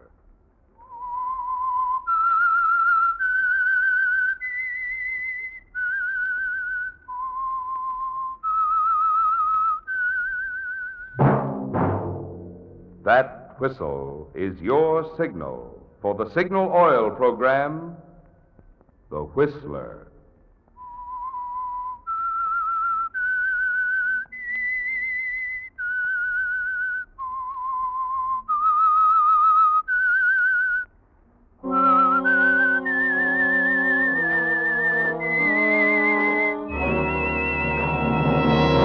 I am the Whistler, and I know many things, for I walk by night. I know many strange tales hidden in the hearts of men and women who have stepped into the shadows. Yes, I know the nameless terrors of which they dare not speak. Yes, friends, it's The Whistler for the tops in entertainment. And for the tops in gasoline quality, it's Signal. It takes extra quality, you know, to give you extra mileage. And Signal is the famous Go Farther gasoline. So look for the Signal circle sign in yellow and black that identifies friendly independent signal stations from Canada to Mexico. And now the Whistler's strange story. Small Town Girl.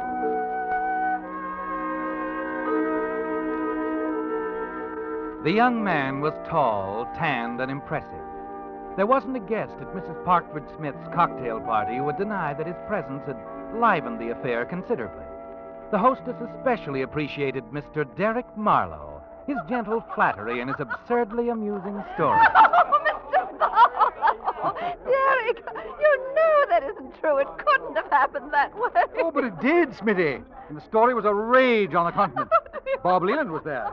You remember, don't you, Bob? Yes, Derek, I remember. You and Bob must have had some rare old times together during your student days. Oh, we did. We did. We were always thinking of ways to break loose. Eh, Bob? Yes, we were. Now, Bob, in the interest of Anglo-American relations, you should have introduced us all to Derek a long time ago. Sorry, Mrs. Oh, it's Harp. all right, dear. We've made up for lost time. You are going to have to speak to him, though, Bob? Speak to him? Yes. I resent the fact that he hasn't let any of us in on his new business venture. Now, we don't mix business and pleasure.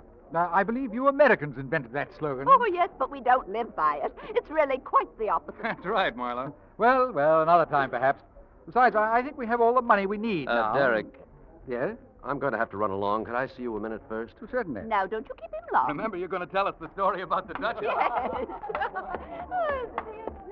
We can go out on the terrace. You're being very mysterious, old boy. Okay, Derek, you can drop it. You're not the crown prince in front of me. This is where you get off. Oh, now, my dear boy, you can't mean that. But I do. I'm fed up, understand? Tired of having you use me as an entree to impose on my friends, to cheat them out of their money. Really, Bob? Can I help it if your friends enjoy my company? They wouldn't if they knew the truth about you. And, do they know the truth about you, Bob? About that slight matter of your prison term during your 4 years of study in England? Never mind. Oh, it's all right. I'm not complaining, you know. After all, if we hadn't been cellmates at dear old Wandsworth. You don't frighten me anymore, Marlowe. I think I do. I've noticed that family reputations are just as important here in America as they are at home. Perhaps. But I'm warning you right now. Stop fattening Mrs. Smith for the kill. She's not putting a cent into any of your deals. On the contrary, I expect she'll insist on investing quite heavily. And if she doesn't, well, perhaps your father could be persuaded to put up a few thousand. If you ever dared to go that far, I'd... You'd what? We'd better understand each other right now, my dear ex-cellmate. I'll go as far as I like with anyone I choose to have you introduce me to. And there's nothing you can do about it. Not a thing.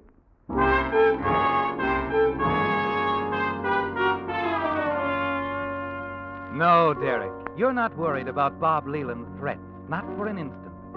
The offense that sent him to Wandsworth Prison while he was a student in England was a minor one. Little more than a college prank that backfired. But it did land him in a British prison. And with the importance of his father's position, it gives you the key you need to open wide the doors of society. That's what brought you here to America, isn't it? And living in Bob Leland's home, being accepted by his parents and introduced to his society friends, makes it all so easy.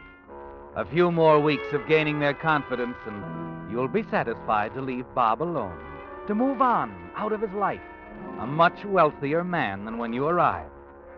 You don't see any more of Bob that evening, and the next day you stroll down to the stables for your afternoon ride. Oh, Mr. Marlowe. Huh? Oh, hello. Hello. I'll bet you don't even remember me. Allison Kingsley. Alice? I knew it. I was one of the many people you met at Mrs. Parkford, at Smitty's cocktail party yesterday. Bob introduced us. Oh, yes. Yes, of course, you're his fiancée. Oh, not yet. And I won't be if he doesn't stop standing me up this way. We had a date to go riding. Oh? Well, as an acquaintance of long standing, I can tell you that the only way to handle that habit of his is with a slight kick in the shin. And how do you suggest I do that when he isn't here? Simple. You go riding with me. I see. I'll admit it's a temptation. But if he did show up... He'd learn that you were a lady with a mind of your own. All saddled up, Mr. Marlowe. Right. Well, what do you say? All right, I'll do it. But, of course, only as a lesson to Bob.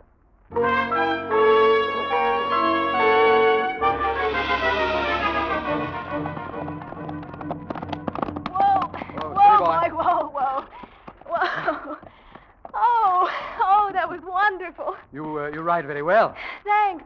We ought to walk in, though. Cool the horses down. Oh, suits me. You know, Allison, this is much better than a cocktail party. I mean, to really get to know someone. Oh? You think you know me now? Like a book. You were born in Kansas. You come to the big city with ambitions to become a famous actress. You're a model by profession, awaiting the day when you'll get the big break.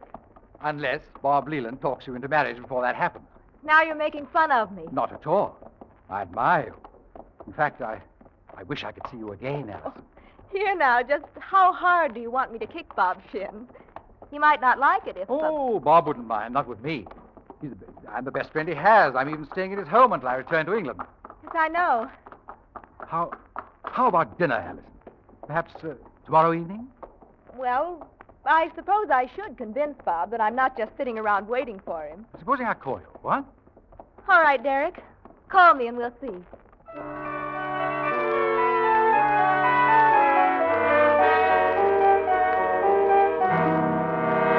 I warn you, Derek, you'll go too far. Really, old man, can I help it if Allison preferred to go riding with me? I was late.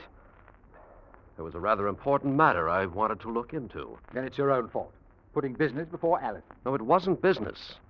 As a matter of fact, it concerned you, Derek. Oh? I got to thinking after our conversation last night.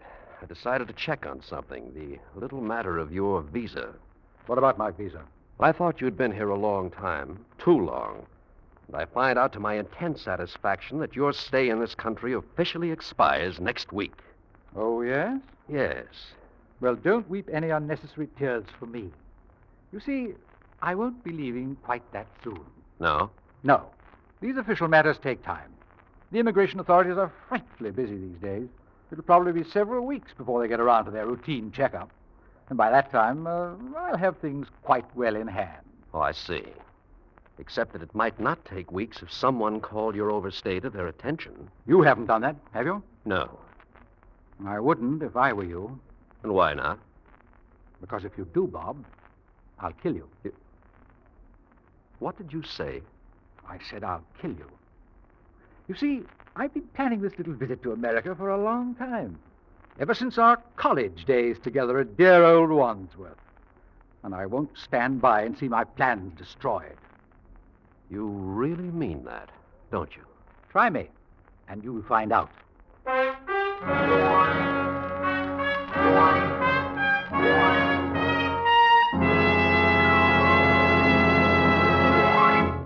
With with the prologue of Small Town Girl. The Signal Oil Company brings you another strange story by The Whistler. But now, a timely warning. Don't let your 4th of July weekend be spoiled by tire trouble, or even worse, by the kind of an accident that faulty tires can cause.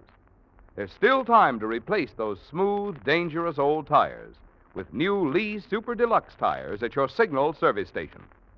And when you choose Lee Super Deluxe tires, you're making one of today's best investments in safety and satisfaction.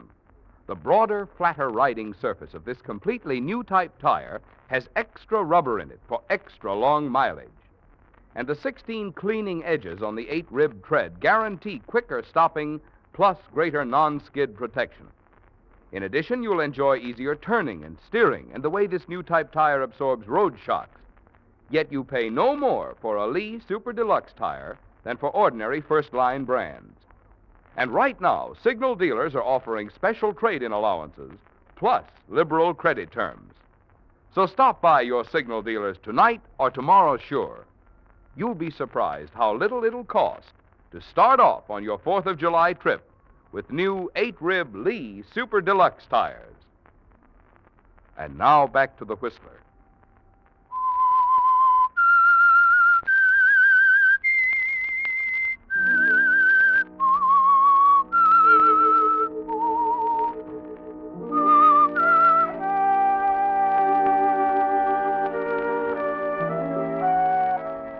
That makes it a stalemate, doesn't it, Derek? You'll use the fine art of threat with Bob Leland, and now he has a threat of his own. You wonder if he really would go to the immigration authorities, and it worries you, doesn't it? You need time to plant your deal with Mrs. Parkford Smith, time to nurture it and watch it grow. You realize you've got to get the upper hand again, to slow Bob down.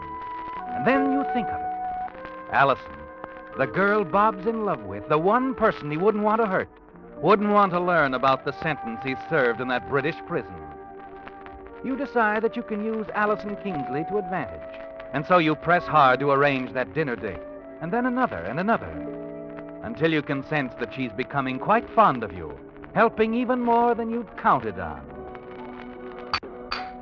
You know something, Derek? I know a lady who's positively captivated by you. Really, Allison? Really? That's a delightful coincidence. You see, I know a man who... Oh, now, wait a minute. The lady I speak of, she's Mrs. Parkford Smith. Oh, I thought... No, you didn't. Anyway, I had lunch with Smitty today. Oh, the old girl's really quite fond of you, isn't she? Oh, she's been wonderful. She's sponsor of the little theater group, you know. She's helped me more than I can say. But that's not what I wanted to talk about. Oh, what then? Derek, why don't you talk to her? Send her the brochures. Let her in on that venture of yours, whatever it is. You really think she'd like to invest something? I know it. She practically begged me to say something. And she has confidence in you, Derek, just as I have. Allison, you're a very fine person. If I thought for a moment there was a chance... Derek, don't spoil anything. No, I mean it. You'll be sailing off to England as soon as you've wound up your business here. I've known that all along. You'd never let yourself think seriously about an American girl. But why not? Why not, Allison? We get along so beautifully. But it would tie you down, Derek. Perhaps keep you here in this country. Oh, keep me in this country, but... Why, yes. Yes, it might do that. Allison. Yes, Derek? There's a moon tonight. What do you say if we get into the car and have a drive down by the sea? Do you really want to? Yes, I do want to. Very much.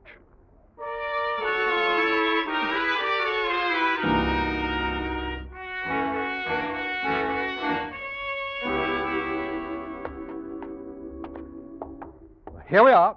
Right back to your front door, safe and sound. Had fun? Oh, it's been a perfect evening, Derek. I'll see you upstairs. No, I'm afraid we disturbed my roommate. She goes to bed quite early. Roommate? I didn't know you shared your apartment with anyone. Oh, yes. Emma Shoup, a girl from my hometown. You've never looked at the mailbox. Emma Shoup, Allison Kingsley. Yes. We've shared an apartment ever since I arrived in New York. Well, do you think your friend Miss Shoup would mind so much? You know, you've never once asked me in. I'm afraid she would. Emma's a small-town girl. She's wonderful, actually, but she doesn't approve of some of my boyfriends, especially when they keep me out this late. Oh, I see. The ogre guarding the beautiful princess, is that it? Something like that. Well, perhaps I'll eventually get on her good side and charm her into submission. Perhaps. Well, anyway, it's pretty late tonight. Good night, Derek. And thanks again. Not at all. You know, Allison, I hope we can have many more evenings together. Derek, sometimes I don't know whether to believe you or not. I'd like to be sure, but... You can be. You can depend on me, Allison. I mean what I say.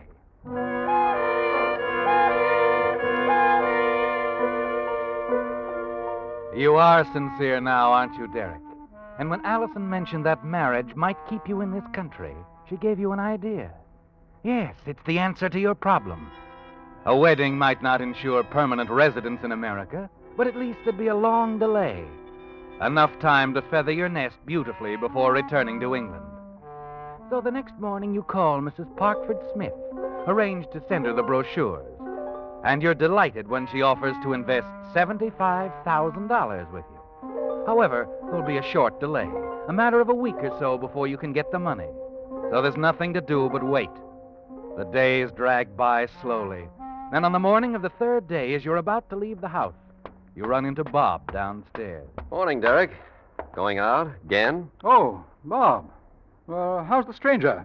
Where have you been keeping yourself these days? I've been around here. It's been rather pleasant having the place to myself for a change. You've been quite busy, haven't you, Derek? Quite. Oh, by the way, there's a letter for you. There on the hall table. Letter? Oh. Oh, I wonder who could... It's from the immigration office. Yes. The immigration office. Mr. Derek Marlowe, care of Mr. Robert Leland, 1822 Oakdale Road. Dear Mr. Marlowe, this is to inform you that as of midnight, July the 2nd, your passport and necessary documents covering entry into the United States will have expired and... You did this. You notified them. I didn't do anything at all, Derek. I'm sure they have routine ways of checking You such... want me out of this country. Really? How can you say that? Old chap. And not just because of your friends. That isn't all you're afraid of, is it, Bob? I don't know what you're talking about. Oh, yes, you do. If you don't, you're the only one who hasn't noticed. All right, Bob. You asked for this. I haven't asked for anything, and I didn't set up the immigration laws. You have to get out legally. Could I have caused that? Perhaps. Perhaps not. But you think you've won, don't you? Because this letter gives me only a few days more. Well, we'll see about that, Bob. Perhaps I have a surprise for you. A big surprise.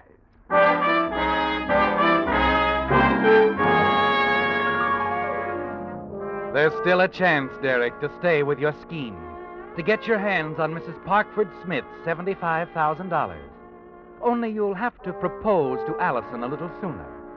You hope Allison won't think you're rushing things as you hurry to her apartment, anxious to have everything settled before the immigration authorities pay a call.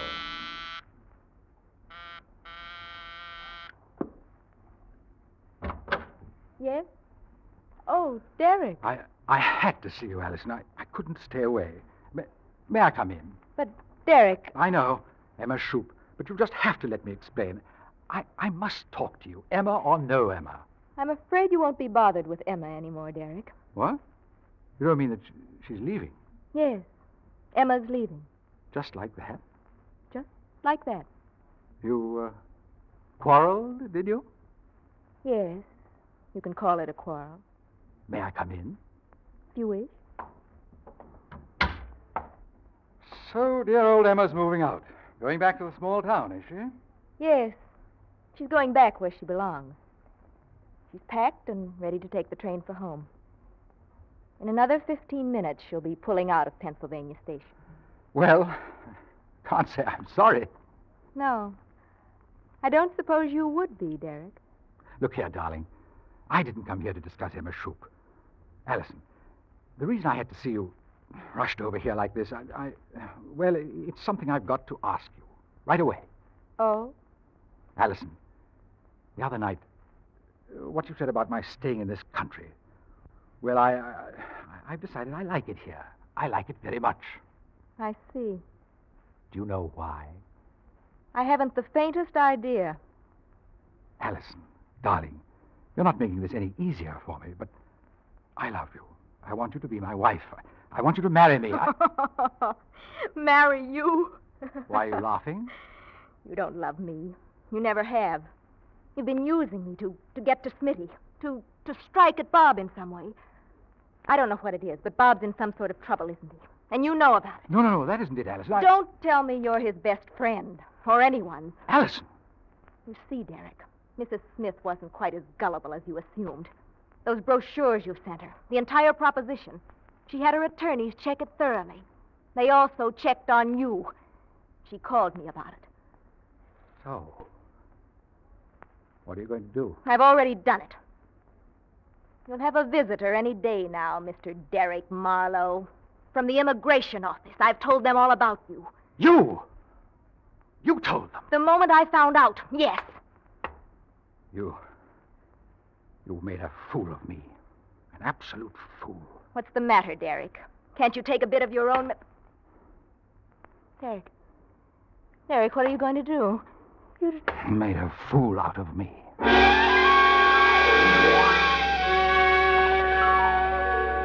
It happened swiftly, Derek. A few wild, unreasoning moments, and then you're standing over her, trembling, terrified at the realization that you've killed her. And just as suddenly, you know that you've got to find a way out. This is far more than attempted fraud, isn't it, Derek? It can mean your life. And then as you stand there, forcing yourself to think, something comes back to you. Your conversation with Allison when you first arrived at the apartment. Emma's leaving. You, quarreled, did you? Yes, you can call it a quarrel. She's going back home. In another 15 minutes, she'll be pulling out of Pennsylvania Station. Yes, Derek. Whether there actually was a quarrel or not, it's your only out. And you're certain that you can make it seem that way. You slip out of the apartment quietly, leave the building without being seen.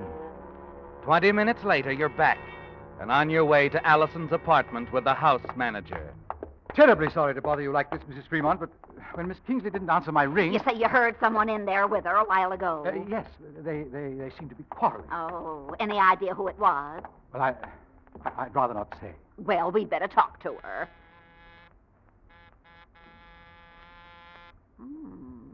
Perhaps I'd better wait for you. All right. She might be laying down. I'll just... Mr. Marlowe. Mr. Marlowe. Yes? What is it? Oh. Good Lord. She's dead. The poor thing's dead. Somebody's killed her. Don't get excited, Mrs. Fremont, and don't touch anything. We've got to call the police right away. The police, yes. And when they get here, I may be able to help. I'm quite sure I know who did this.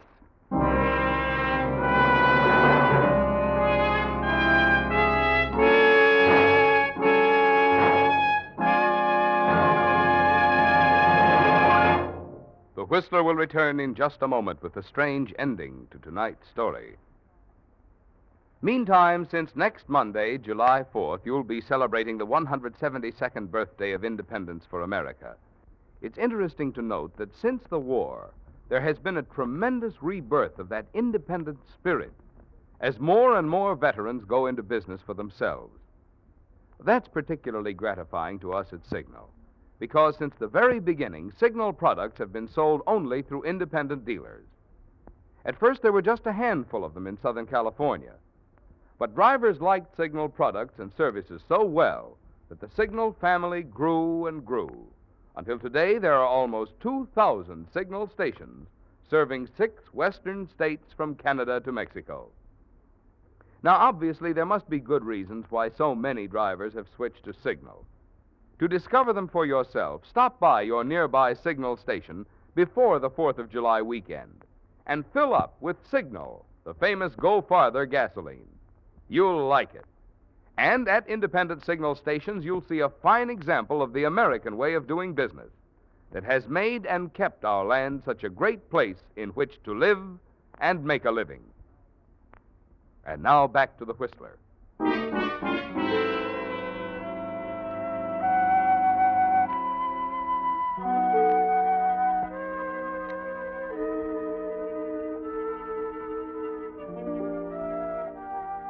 It's working perfectly so far, isn't it, Derek?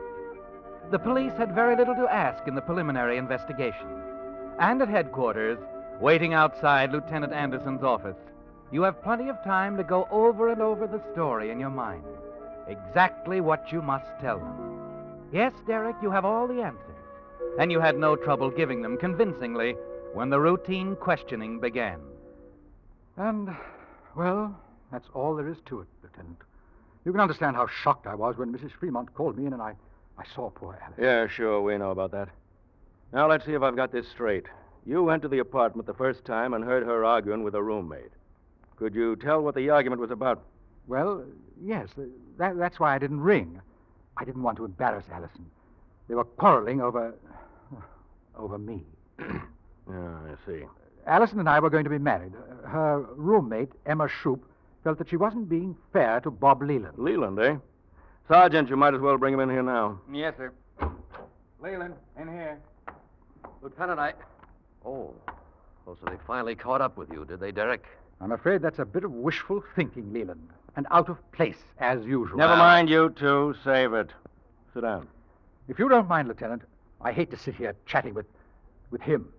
After all, the girl I was in love with has been murdered, and you're not doing anything... Oh, yes, we are, Marlowe. The railroads will be checked, the airports and bus stations. We'll get this Emma Shoup in plenty of time. Emma Shoup? Wait a minute. What about Emma Shoup? Just before Miss Kingsley was murdered, Marlowe here went to her apartment. Heard the two of them arguing. Arguing? Allison and Emma Shoup. Oh, no. Oh, yes. Sorry to disappoint you, old man, but what they had to say to each other was pretty violent. You told the lieutenant that? It happens to be the truth, Leland. Is it, Derek?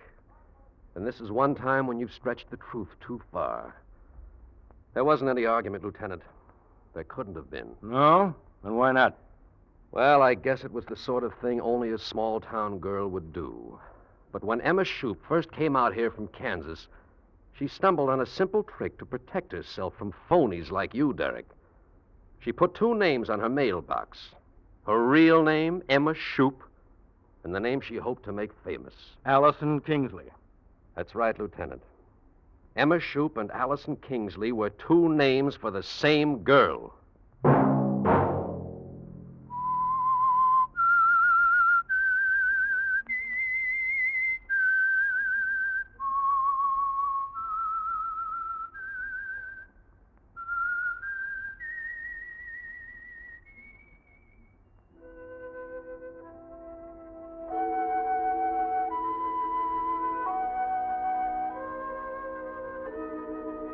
Let that whistle be your signal for the Signal Oil program, The Whistler, each Wednesday night at this same time.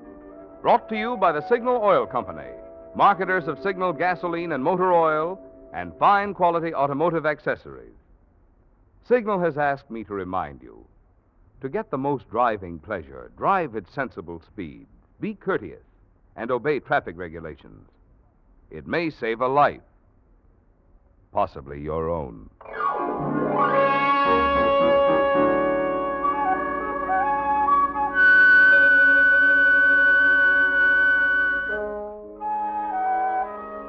Featured in tonight's story were Paul Cavanaugh and Lorette Philbrandt.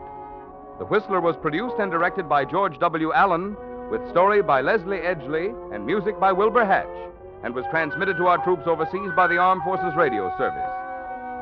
Remember, next Wednesday at the same time, another strange tale by The Whistler. Marvin Miller speaking. This is CBS, where 99 million people gather every week, the Columbia Broadcasting System.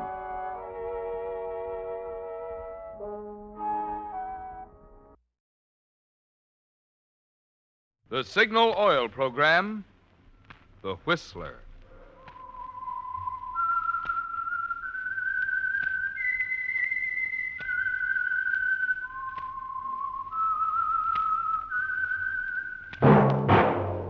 That whistle is your signal for the Signal Oil program, The Whistler.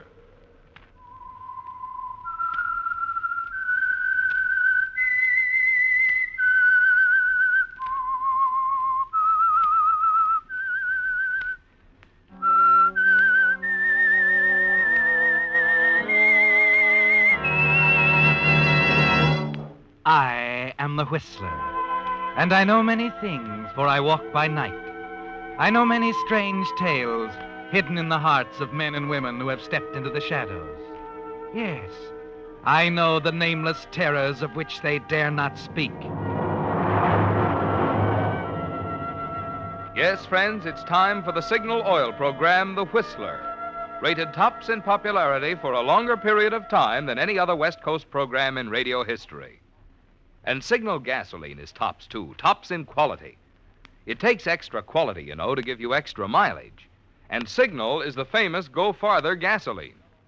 So look for the Signal circle sign in yellow and black that identifies friendly dealer-owned Signal stations from Canada to Mexico. And now the Whistler's strange story. Undertow.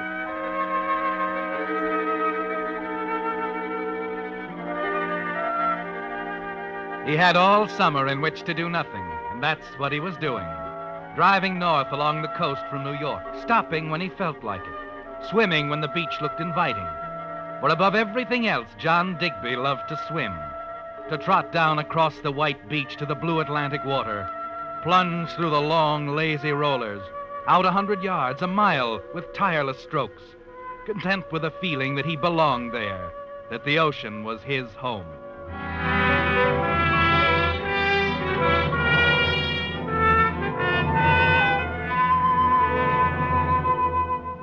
He'd been 10 days coming north to Cape Ann, and as he floated out beyond the breaker line, he knew that here was the most beautiful spot of all. Made up his mind to linger for a few days, a week perhaps, before going on. It was then, looking back at the beach, at peace with himself and the world, that John saw her. A tiny figure in a green bathing suit, standing before a beach house hidden by an indentation in the cliff. Curious, he started back toward the beach, toward the place where he saw her plunge into the water and start out. Well, hello there. Hello. Mermaid?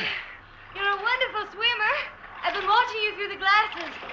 Had to come out and join you. It's a big ocean. Anybody can use it. National policy, you know. What? Freedom of the seas. But I hope you don't mind the intrusion. Oh, not at all. You swim very well. But I never have anyone to swim with. That's why I came out now. Oh, I'm glad you did. Give me a head start and I'll race you in. Okay, you're on.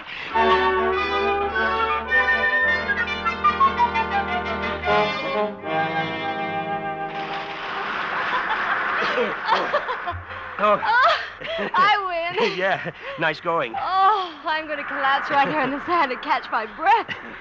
Oh, wasn't it glorious? Oh, nothing like it. I loved to swim, always did, since I was a kid. You're from New York, aren't you? Yeah, I got my first taste of water off the East River docks. How'd you guess? The way you talk. And you're a denizen of the deep. Only what did you do with your long silver tail? Only wear it on Sundays. Say, do you live in that house around the bend? During the summer. Just where I'd want a house if I had my choice. Sand and water and no one around for miles. Gets lonely sometimes. Doesn't have to. Would you like a hot drink, coffee, or anything else? How about anything else? Well, if I remember correctly, we have a whole cabinet full of assorted anything else. You know how to mix it. Why don't you give me 15 minutes to get dressed?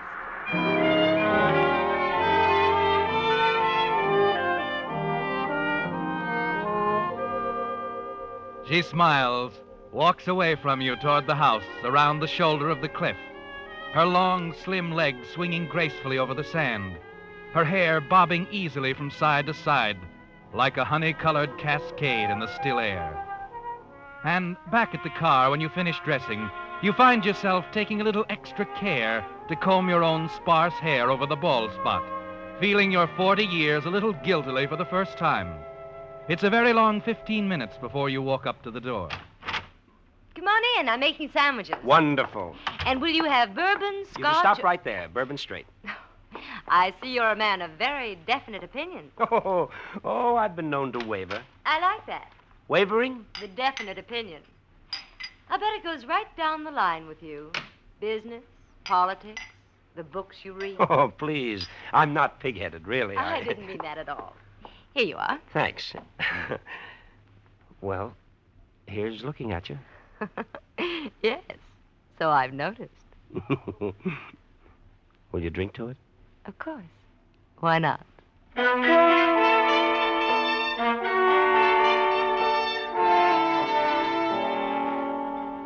Well, the sandwiches were wonderful, and the anything else. You'll be back again tomorrow to swim. I think so. Will you let me start out with you? You were right a while ago. I have pretty set ideas about politics and business. Oh? Women, too.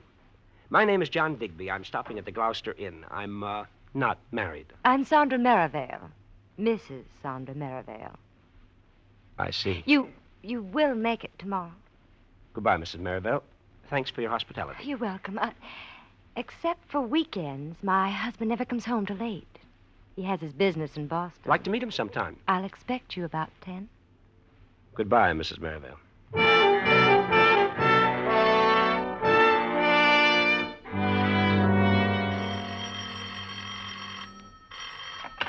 Hello? It's me. I thought it might be. I'm calling from the drugstore on Main Street. Yes? I'll park my car in the drive near the statue in 10 minutes. Do you always do that? What? Give a man the exact number of minutes to meet you? Suppose I'm not there in 10 minutes. You'll be there. You're making it difficult. I think I know what I'm doing. So do you. Yes. All right. I'll see you in 10 minutes.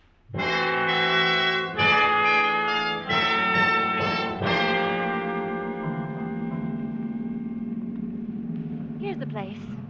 Yes, it's very nice. In the daytime, you can see for miles. That's the town back there. The lighthouse. Yes, I see it. Got a cigarette? Oh, sure. Here you are. Thanks. There, that's better. I always come up here when I want to think. Strange, isn't it? Being up high this way. Looking down on the ocean, on the town. Gives you a curious sense of power. I do most of my philosophizing out there. In the water? Mm-hmm. Do you ever swim at night? Sometimes. Harrison does. It's to show he's not really afraid. He doesn't swim well, but he grits his teeth and swims out to where it's just over his head, and then back again. That takes courage, overcoming two fears at the same time, the darkness and the water. You're not afraid of the water, are you, John? No. But there are other things. Like what? Like married women. Any ethical objection? No. Strictly practical. We're very much alike. Tell me more about yourself, John. My name is John Digby. I'm stopping at the Gloucester Inn until tomorrow. I'm not married. I'm 40 years old, about twice your age. I'm 25. Not quite young enough to be my daughter. Harrison's 50. Good for Harrison. Why didn't you ever marry, John? It's hard to say. Why did you? Check. John? Wait a minute. Look, Sandra.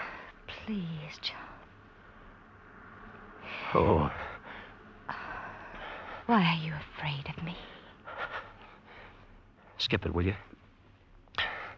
Come on. Let's go back to the hotel.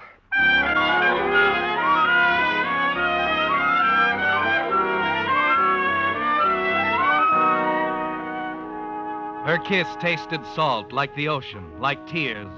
And somehow you find yourself remembering the time you battled the Undertow for 2 hours off the Carolina Capes. And during the week that follows, the feeling stays with you. Through the morning swims off the bright beach, the lunches with her, the afternoons lying in the warm sand.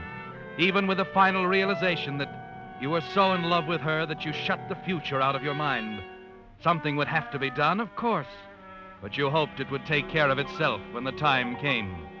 Then, when you drive up the following Monday, she comes out to the car in her bathing suit. Don't get out. Why not? There's a barge anchored 100 yards offshore. Some scientist from Woods Hole conducting some sort of experiment. Oh, why did they have to pick on our little piece of ocean? I don't know. But I don't want them to see us together. We'll swim on the other side of the Cape. I have lunch in the basket. We can spend the day. You think of everything, don't you? I try to, darling.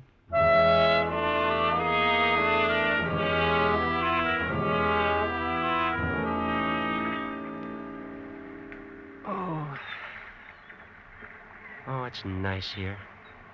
John, Yes? what are we going to do Do? about us? Oh. You know, we can't hide away from people forever. All right, so we won't hide. We'll face it out. You can pack up some things and we'll start driving. Oh, he won't give me a divorce. I've talked to him before. We can make Reno in 5 days. 6 weeks after that, you're free. No. Why not?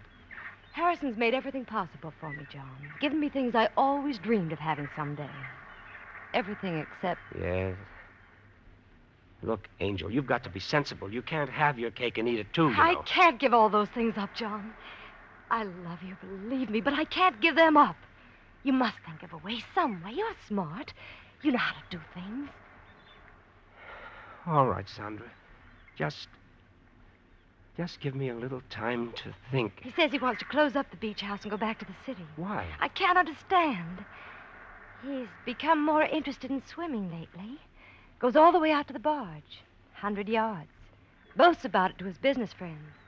You mean he swims out at night alone? Yes. That could be dangerous. I've told him so, but he insists on showing off. I see. What do you see, John? Little girls shouldn't ask questions.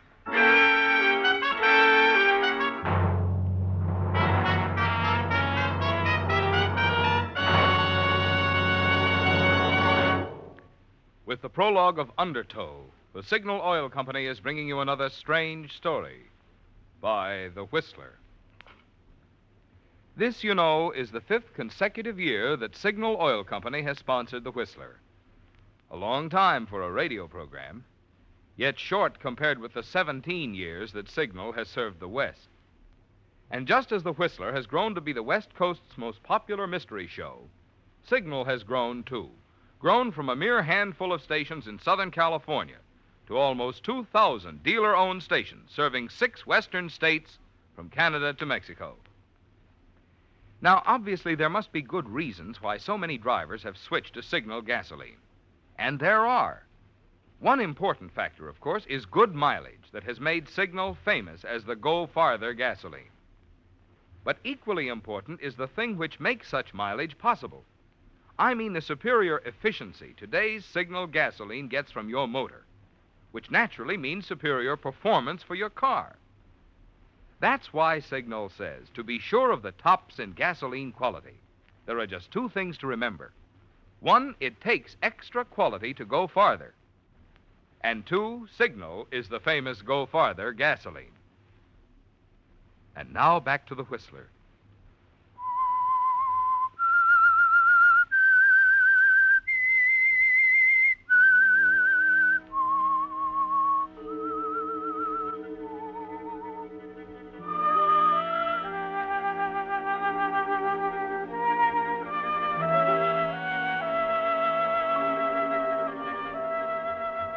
It's something out of a fantasy, John, like swimming underwater, with blurred shapes and shadows, your mind moving past everything except what you must do to have Sandra.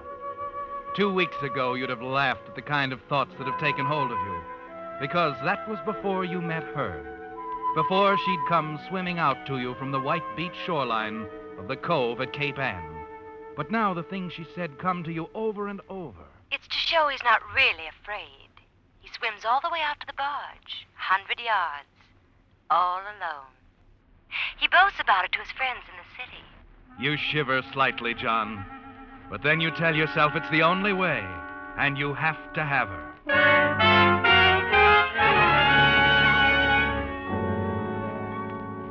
During your swim the next day, neither of you talk very much, and you find yourself surprised and a little alarmed that Sandra has sensed your mood so quickly.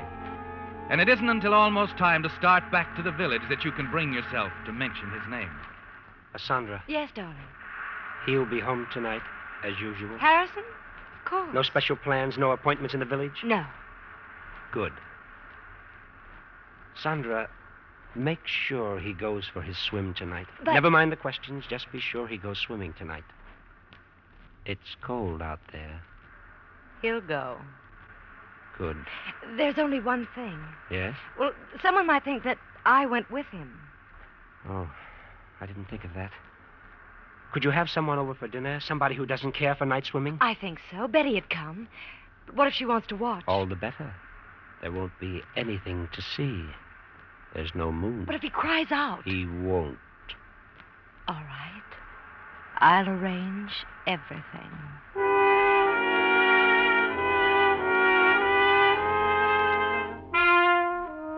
You start early, John.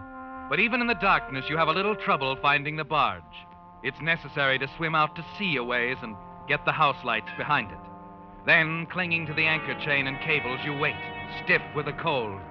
But just when you're almost ready to give up, Sandra's voice carries across the water to you, crisp and clear. Now, do be careful, Harrison, please. I'm all right. We can watch from here, Betty. You won't see much.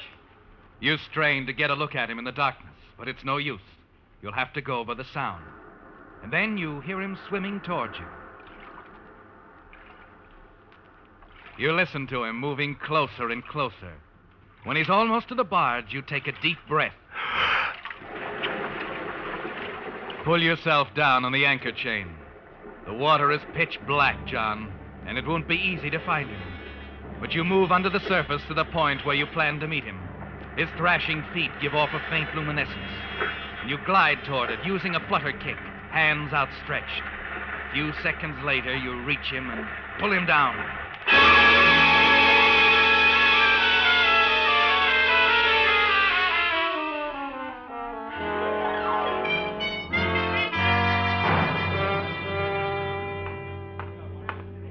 Good morning, Mr. Digby. Good morning, clerk. Hope you slept well. Yes, thank you. Have you heard the terrible news? What news? Oh, of course you couldn't have. There's been another drowning, one of the regular summer residents. He was swimming off the dunes last night and evidently was pulled down by the Undertow. Oh, that's too bad. Who was it? Mr. Harrison Merivale. Very nice man. Only 50 years old.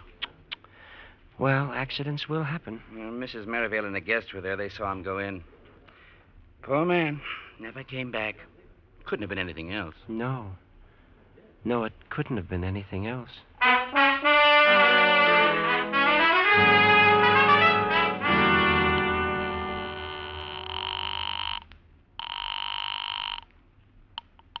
Hello? Hello. It's John. John, listen, I can't talk. The house is still full of friends and relatives. You've got to be patient. They're already asking questions. It's been 3 days, Sandra. I want to see you. Get rid of them, will you?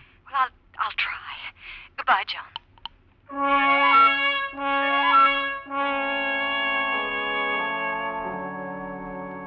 It isn't easy, is it, John? Waiting for a phone call that never comes. Finally, you can't stand it anymore, and you drive out by the dunes, run the car out of sight off the road, and walk until you're inside of the house. If only you can see her, talk to her for a few minutes, you'll feel better. A half hour goes by, and then she comes out of the house in her bathing suit, starts toward the water. It's perfect, isn't it, John? You can swim out, too. Talk to her somewhere offshore.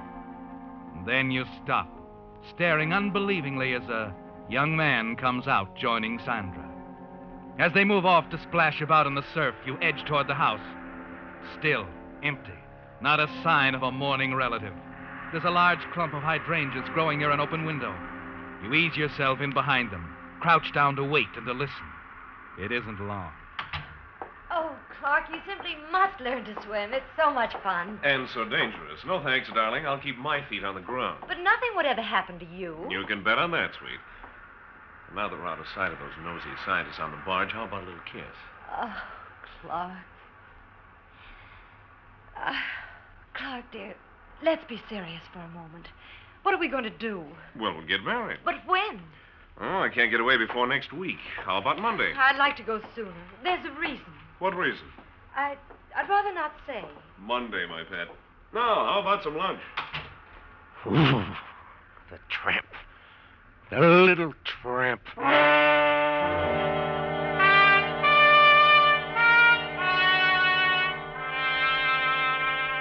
You're shaking all over as you get up and stumble back to the road. You drive around to get control of yourself, to think, and then...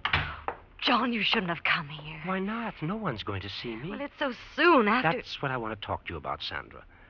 I I don't want it to appear as if you were in a terrific rush to get married. Oh?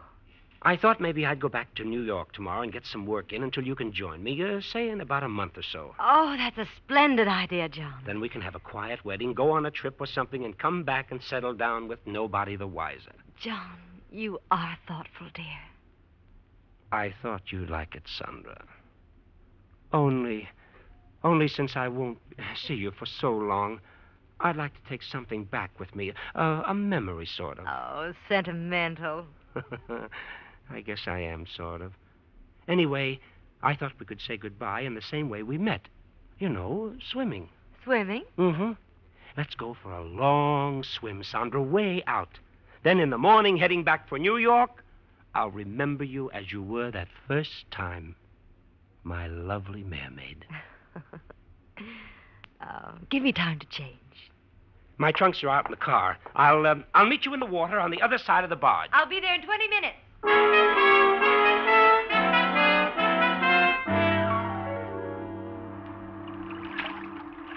Darling. Over here, Sandra.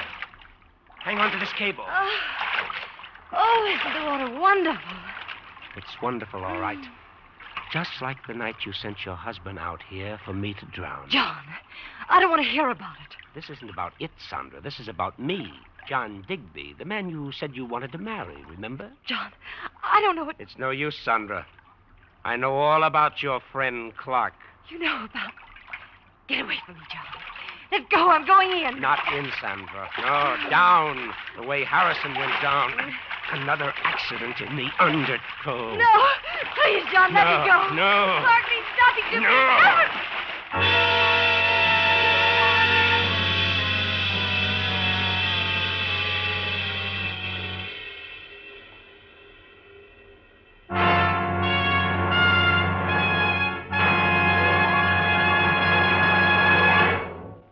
The Whistler will return in just a moment with the strange ending to tonight's story. Meantime, since you hear so many claims these days about various motor oils, Signal has asked me to pass along to you some scientific facts so that you can draw your own logical conclusions. In grueling road and laboratory tests, today's finest straight motor oils were compared with Signal Premium, the new type Signal lubricant, which combines pure paraffin base with 5 scientific compounds. And what were the results? By actual test, motors stayed 6 times cleaner, and cylinder wear was reduced 1/3 with Signal Premium motor oil. Now consider what this means to you. Less carbon means that your motor runs quieter, smoother, and less cylinder wear means more power. So there you have it, proof that Signal Premium motor oil is your guarantee of a sweeter running motor. Good reason why more and more drivers who want to keep their car's performance young are making their next oil change a change for the better, a change to Signal Premium motor oil. And now back to the Whistler.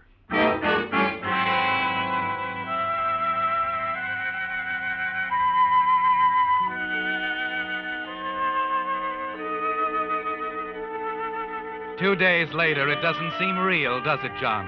As you drive on from Cape Ann north to the Maine beaches, as you fill your eyes with the beauty of the down east coastline. And as more long, lazy weeks pile up, it recedes farther and farther into your memory, and you can't believe that you committed 2 murders, that the Undertow pulls you out beyond your emotional depth for 5 horrible days. For Sandra's gone now, and you're as safe as on the day you dragged yourself out of the Undertow on the Carolina Capes. It's 2 days after you arrive back in New York that a man drops into your apartment, flashes a headquarters shield. I'm Lieutenant Patton, Mr. Digby. Oh? Well, what can I do for you, Lieutenant? I'd like you to drive downtown with me, if you will. Any particular reason? Yeah. A few weeks back, there were a couple of drownings in Massachusetts.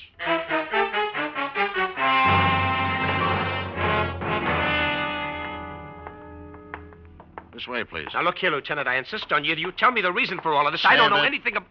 You'll know in a minute. Hello, Dr. Alderman. Yes, sir. This is Mr. Digby, Dr. Alderman. How do you do? How do you do? I'm an ichthyologist, Mr. Digby. Fish, you know. For the past year, I've been conducting some experiments from the Woods Hole base. You've heard of Woods Hole, of course, Digby? Well, yes, but what has Go that... on, Doctor. Very interesting experiments they were. During the war, the Navy discovered its underwater detection apparatus was picking up some curious impulses, vibrations, which we later discovered were made by fish, the sound of fish. I'd like to play you a recording we made. Now, wait a minute, Lieutenant. I haven't got time to sit It'll only around. take a moment, Digby. Got the turntable ready, Doctor? Yes, here we are. Now, our microphone is in about 50 feet of water, right over a bed of snapping shrimp. This is the way they sound. That noise is made by snapping their claws together. Now, here is a chorus of croakers. Our microphone is right over this school of fish. Here are some single fish.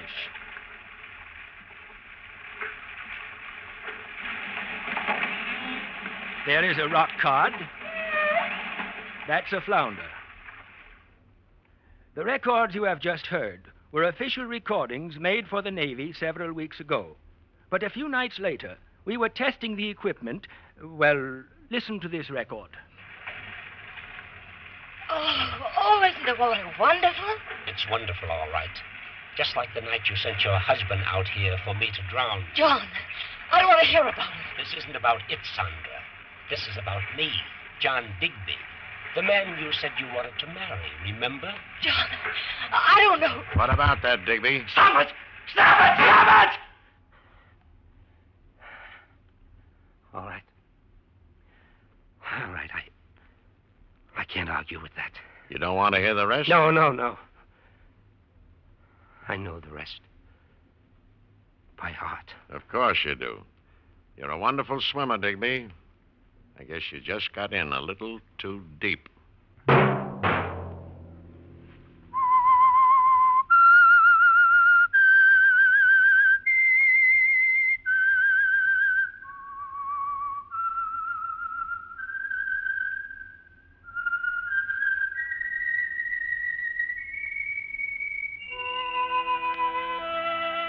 Let that whistle be your signal for the Signal Oil program, The Whistler.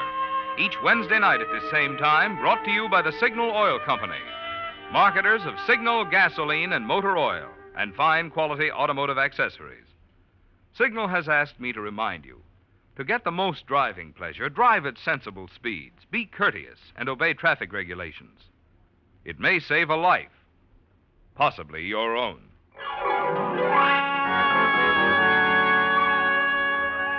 Featured in tonight's story were Doris Singleton and Wally Mayer.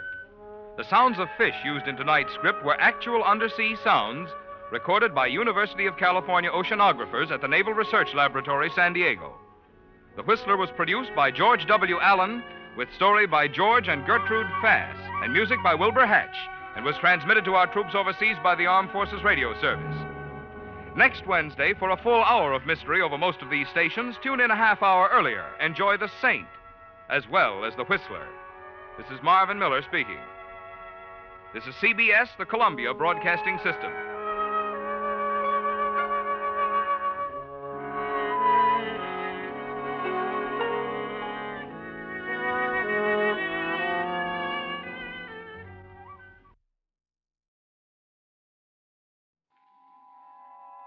Have you heard the strange tales of the Whistler?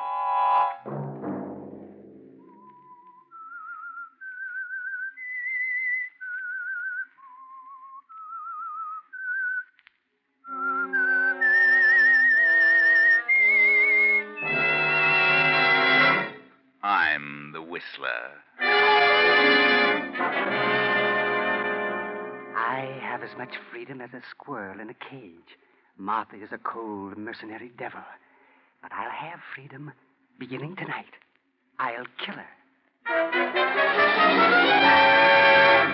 Friday night, and again, CBS presents The Whistler.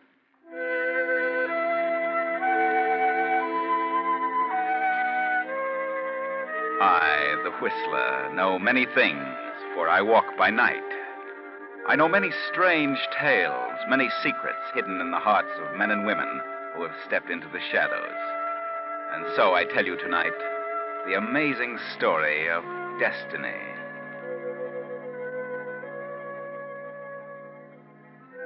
At a long table in a New York office sits a little man. He is slightly bald and thin and 45. A mild-mannered, reticent little fellow named Milton Strong. But Milton is anything but strong. For the past 25 years, he has worked in the office and now, as a bookkeeper, is earning the stupendous salary of $35 a week. Milton can't understand why no one appreciates his ability. Milton has grown a bit sour, but he's never had the nerve to ask for a raise. Today, however, is going to be different. His wife has started him out with a lecture, and Milton is going to face the boss in a manner both clear and strong. Mr. Goulthright, I'd like to have a word with you. A word? Mr. Goulthright, it has long been my decision to approach you on this subject, but for various reasons, a sense of reticence has bade me be silent. How long did it take you to memorize that, Milton? I am 45 years old. I've worked hard and long and faithfully for this company. That's right, Milton. I'm aware of that. You haven't missed a day in all that time. In fact, our efficiency expert is getting out a booklet, and he's using you as the feature. I came to this firm as a lad of 20, and in all the following 25 years, I asked for very little. I did my work well. Sure you did, Milton, and the company appreciates it. I now draw a salary of $35 a week, and I thought that if, after all this time, 25 years, you could see your way clear to afford, Go on, Milton. To afford, I'm not getting any younger. Well, Milton, strange as it seems, I've just come from a meeting of the department heads. Mr. Unger is the head of the accounting department, and, now let me see. Oh, yes, here it is. Yes, here's his recommendation regarding you, Milton. Oh, yes, Mr. Goulthright. He recommends that you be retired at half salary as of the first of the month in consideration of your long service and loyalty to the company. Retired? Oh, but that can't be. Retired? Well, that's what it says here. Yes, but I don't understand. I'm only 45. Why, no one is retired until he's at Why, least... you should be tickled to death. It's like a pension. But I came here to ask for a raise. A raise? Well, how could that be possible when your department head suggests retirement? Oh, I see. Why, you should be tickled to death. I'd be, and you get 2 weeks full salary and 2 weeks vacation besides at full pay. You know, Milton, I kind of envy you. So I'm fired. Fired? Why, that's crazy. You've been honored. Good night, Mr. Gould. Good night, Milton. After Saturday, you've got nothing to worry about. Nothing.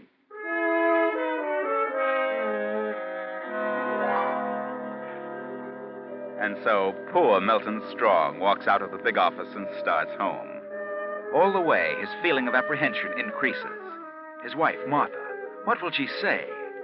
It was his wife who stirred him to the point of demanding a raise.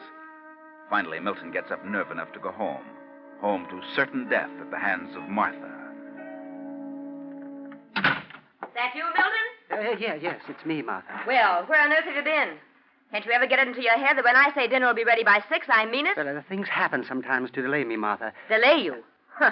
I'd like to know what could happen to make you this late. But you see, I took some time to talk What to... do you mean by coming in this house with that mud on your shoes? Get outside and take those rubbers off. Yes, I forgot. Yeah, you'd forget your head if it wasn't tied on. Yes, Martha, I'll take them off. And what do you mean coming into the house smoking that stinking pipe? Get it outside, do you hear? Yes, Martha, but I started to tell you. Oh, go on out. If you insist on smoking, do it outside. I'll put it out, Martha. I'll put it out. The dinner's cold and you can eat it that way. Martha, I couldn't help it. I went to talk to Mr. Goulthright about the raise. Yeah? What happened? Well, you see, I'm a little along in years. Along in years? Is that what he said? No, he didn't say it. The head of the department had made a recommendation. For what? Well, now, don't get excited, Martha. I went in to ask for a raise, as you said, and, well, everything had been arranged. Well, did you get the raise? No. I've been retired on half salary. Retired? Retired? At your age? Are you crazy? Why did you accept? Why? Accept? What could I do? So, you went in to ask for a raise, and you let them throw you out right into the ash can. Oh, what could I do? It was all arranged. Retired at half salary, $17.50 a week. And you stood there like a nitwit and let them put that over on you. But, Martha... You stupid, spineless jellyfish. What could I do? You let them push you around for 25 years. You could have been in Goulthwright's job right now. But you're afraid to open up your mouth. I went to his office to demand a raise, but he beat me to it. Yeah, that's always been the trouble, Milton Strong. Somebody's always beat you to it. Spoke up first. Huh. Retired. $17.50 a week. An old man. And how are you going to manage on $17.50 a week? Well, I suppose I can find something else. I'd like to know what. I'll find something, and until I do, well, your sister left you $1,500 last. What did you say? Nothing. That is, If you think I'm going to touch a dollar of that money while you're still able to stand on 2 feet, you're crazy. But until I get It's something... in the bank and it'll stay there. Well, And if you want to smoke that filthy pipe, get outside. yes, Martha. I'll go outside. If you want anything to eat, it's on the kitchen table. I don't want anything. What? I'll eat it later. After a while, Martha. I want to think. Think. Huh. Don't wear yourself out. I'm going to bed. Good night. I said good night. Yes. Good night, Martha. Good night.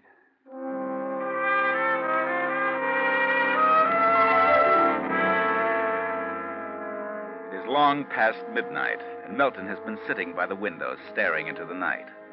Resentment has taken hold of him, and slowly grown into hatred and revenge. Terrible thoughts surge through his brain. Why should I tolerate such persecution? Why should I stand idly by and be pushed around by everyone? Belittled by the firm? Bulldozed by Martha? She's not a wife. She's a cold, mercenary devil. Freedom. I have as much freedom as a squirrel in a cage. Appreciation, loyalty, 25 years of it. And what do I get? But I'll have freedom. I will have it. Beginning tonight, I'll kill her. I'll go far away. No one will ever know what has become of me.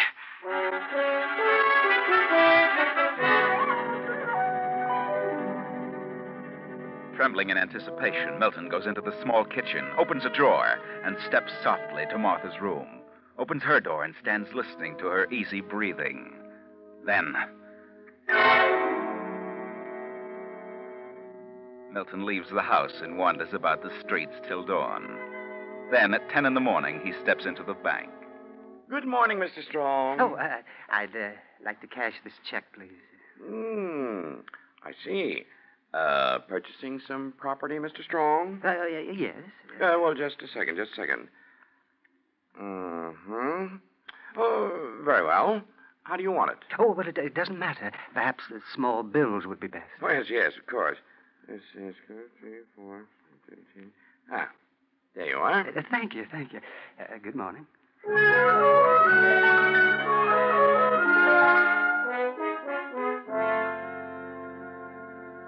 Several days later, Milton Strong gets off a train in a western state, takes a small bus for a little mining town 50 miles away.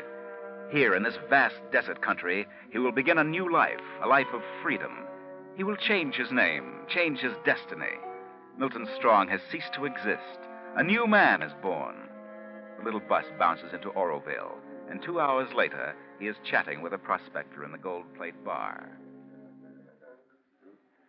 Well, I'll tell you, partner, I've been here a couple of years and I haven't struck much yet. Oh, I found a little pay dirt, enough to get along. There's supposed to be quite a lot of gold here, isn't there? Oh, sure, it's here. It's all over. Sometimes you strike in a day or so, and then sometimes you work for years. And if a man ain't got capital of his own, well, somebody's got to grub stake him. But it's here. Yes. In other words, it's a matter of being optimistic. Yeah, that's it. Yes. Well, I think I'd like to try it. Of course, I don't know anything about mining. But... Oh, you don't have to know in this country. It's easy. Anybody can tell gold when he sees it. Where are you from?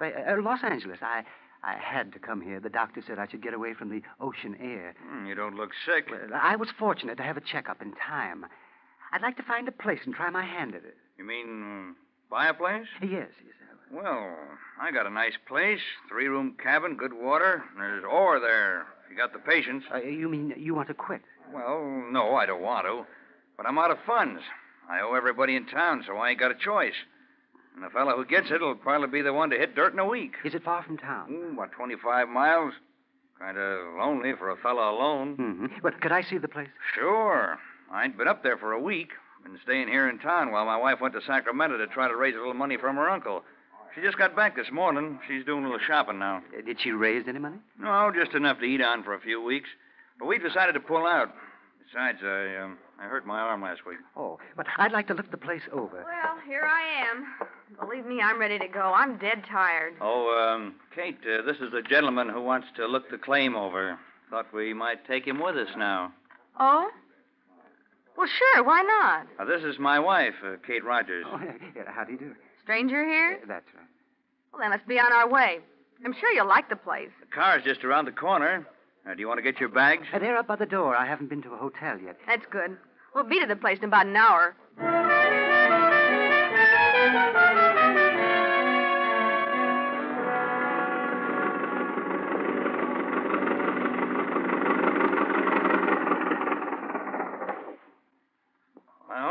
is it, friend. But it looks fine from here. And have a look inside.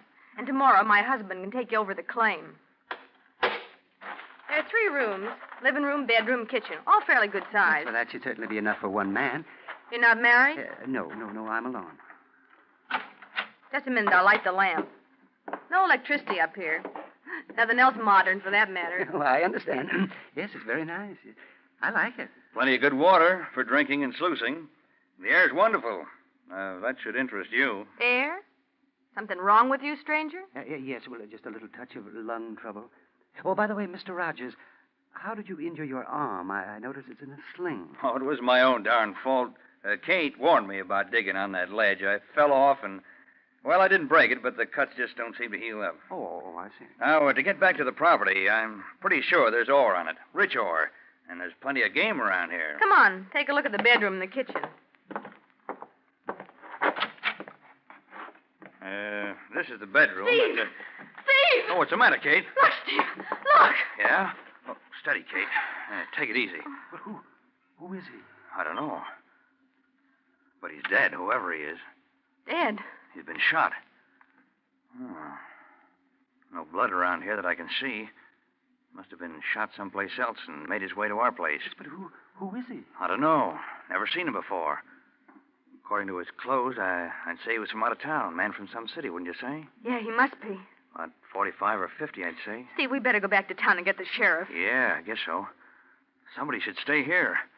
You'll have to drive me in, Kate, unless you can drive, mister. Oh, no. I never drove a car in my life. You mind staying here? No, I'll stay.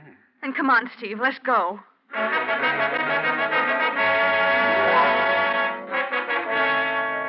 For 20 minutes after the departure of the prospector and his wife, Milton stares at the body of the dead man.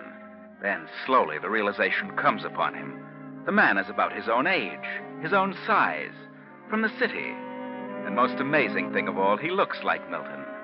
A stranger, no one knows his name. But no one knows Milton's name. He hadn't mentioned his name once. Suddenly, he steps to the body and goes through the pockets. He finds identification. Harry Jacobs. Then, in another pocket, he finds... Good Lord. Money, bills. Why, there must be... 1, 2, 3, 4... Why, there's $20,000 here. $20,000. And no one knows who he is. Quickly, Milton reaches a decision. He exchanges papers with the corpse of Harry Jacobs, replaces some of the money in Harry Jacobs' pockets, and keeps some for himself. Then, 2 hours later, the Rogers return with the sheriff. Know who he is, Sheriff? Nope. Never saw him before. I'd say he was shot about 10 or 12 hours ago. How long do you think he's been dead? Maybe 6 hours. Well, from all appearances, he wasn't shot here. We ain't been here for a week, you know. Yeah, well, let's see if he's got any identification on him. I'd say he was from out of town, from the city. Who are you? Oh, this gentleman is our guest. He's looking the place over with the idea of buying it. I see. Well, here we are. This man's name is Milton Strong, New York City. Now, wait a minute. Look at this. A package of banknotes. Money wrapped in bands. Hey, read the printing on those bands. First State Bank of Oroville. Well, what do you know? This must be the fellow that robbed the bank in town this afternoon. What? Robbed the bank? Sure. Ain't you heard? Killed the cashier and got away with $20,000. Vice president shot at him, but he got away. There's probably somebody with him, but we don't know for sure. How much they get from the bank? $20,000. How much is there? Well, let's see. Hey, there's only $10,000 here. Now, what do you make of that? So far as we know, there was only one bandit. Now, where do you suppose the other 10,000 disappeared to? Well, maybe he had a cohort after all. Milton Strong, eh? Well, we'll just get back to town and notify the authorities in New York. The authorities? What about his family? The police in New York will take care of that. Well, that's that. I'll return the money. You can bury him, Rogers. Bury him? Here? Well, certainly. What else could we do? There's no undertaker in Oroville. Body wouldn't keep any time in this heat. Well, thanks, Rogers. I'll be getting back to town. Thanks, Sheriff. Yeah, what did you say your name was, stranger? Oh, it's Jacobs. Harry Jacobs. I see. Well, so long, folks.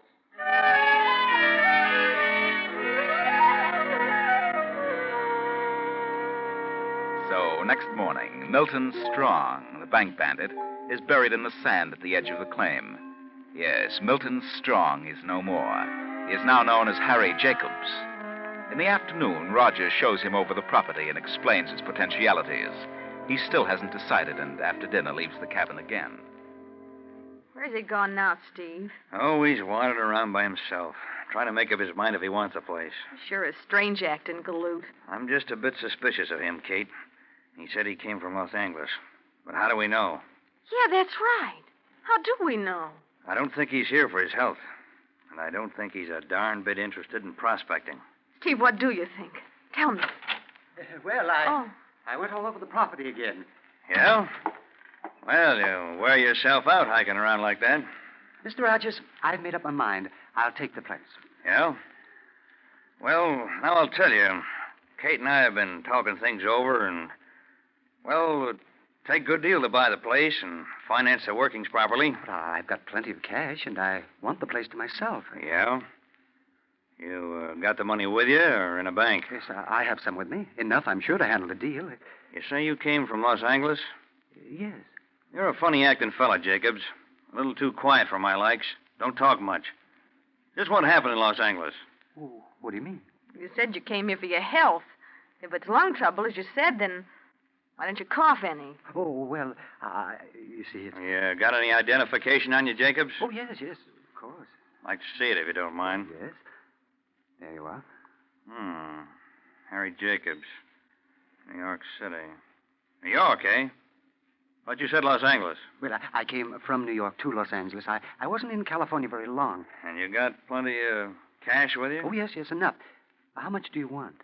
Oh, 3,000 will do it. Well, 3? Well, that seems like a large price for this place. You want it, don't you, Jacobs?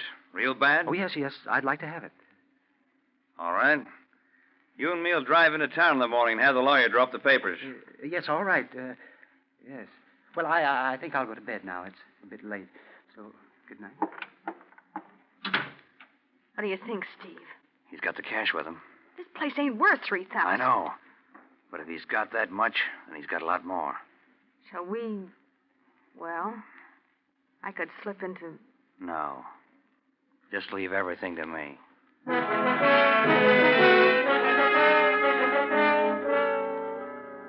But Milton doesn't sleep well. The strange attitude of Rogers and his wife makes him uneasy. Next morning, he is up at 8 and finds Kate Rogers in the kitchen. Oh, good morning, Mrs. Rogers. Morning. Where's Mr. Rogers? Why, he drove into town to get the lawyer. He didn't want to disturb you so early. What? He's going to have the papers made out and bring them back with him. Oh, I thought he couldn't drive. Well, his arm's so much better, he figured he'd be all right. Mm-hmm. How soon will he be back? Should have been here half hour ago. It's 9 o'clock. Well, there he is now. How about some breakfast? Oh, yes. So you up, are you, Jacobs? Yes. Did you get the papers arranged? We don't have to sign any papers, Jacobs. I won't be selling the place. Why not? I don't have to. I'll have all the money I need in a few days. But you said that you... I haven't been to any lawyers. I've been to the sheriff's office. Sent a wire to New York. And I got an answer. What? A wire? Well, what about it? Put up your hands, Jacobs. Put them up. You may be a mild-looking little guy, but I'm taking no chances with a killer. What did you say? You're wanted by the New York police for banditry and murder. Oh, no, but it's a mistake. Here's the telegram. Your description. Read it. Yes, sir. Well, Harry Jacobs, 45, 5 feet 6, as per your description. Wanted for robbery and murder of bank messenger. $10,000 reward. Dead or alive. $10,000 reward. Get that? No. It's all a mistake. You don't understand. I understand, all right. You and your partner came out here to hide out.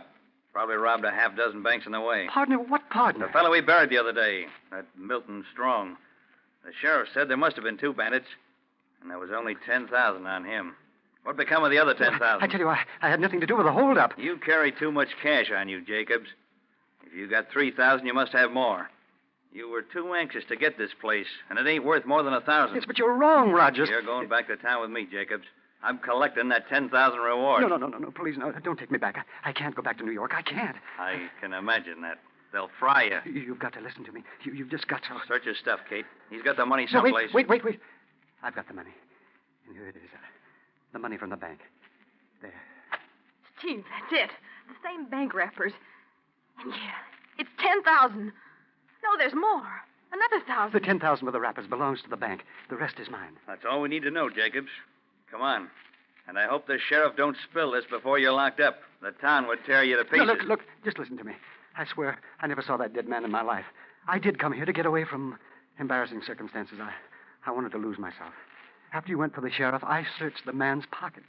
I found his identification. And because he resembled me, I switched his papers with mine.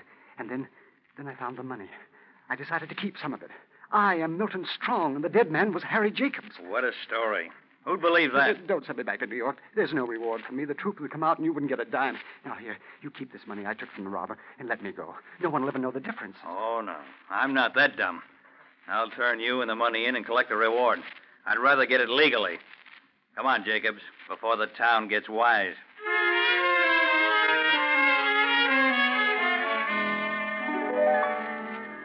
Milton is handed over to the sheriff and locked up in the flimsy jail. They have wired New York, and a detective with extradition papers is flying west. But unfortunately, the word has gotten around town that the jail holds the murderer of the bank cashier. A crowd of men, silent men, has gathered in the front of the jail. I don't know what we're going to do about this, Rogers. Are you sure you didn't say anything about it? I didn't say a word. I don't know how they found out about it, but maybe some of your deputies talked. I warned them not to say a word. I don't mind crowds that shout and yell. But I am afraid of the crowd that just stands and says nothing. They're sure on the warpath. Yeah. That detective from New York should have been here an hour ago. I sent a car to meet the plane. Maybe the plane was late. Yeah. Well, if the crowd starts anything, somebody's going to get hurt. Hey, you fellas better get your shotguns ready. They might break out any minute. All right, Ray, don't worry about that. Well, Jacobs, got anything more to say? But I've told you that I'm Milton Strong. I had nothing to do with the bank holdup. Well, that crowd looks surly, so I guess I better put you back in the cell. Wait a minute. Here comes your car, Sheriff. It's about time. Go out and tell Jake the driver to stay around the back of the jail and stay in the car. Don't let that crowd know what he's doing. Right, Sheriff. I get you. You Sheriff Talbot? That's right, and I'm mighty glad to see you. Number 10 o'clock. Yeah, I know. Now, let's get down to business. The crowd outside's going to get impatient pretty soon. Crowd? What do they want? Yeah, what they call justice. This fella here held up the bank and killed the cashier. But I wanted to be sure he was Harry Jacobs. He had identification on him, but he claims he's Milton Strong. Milton Strong? Yeah. We buried Milton Strong several days ago. We found part of the bank money on his body. Milton Strong? Yeah. But if he's really Harry Jacobs, I'd prefer you get him out of here and deal with him in New York.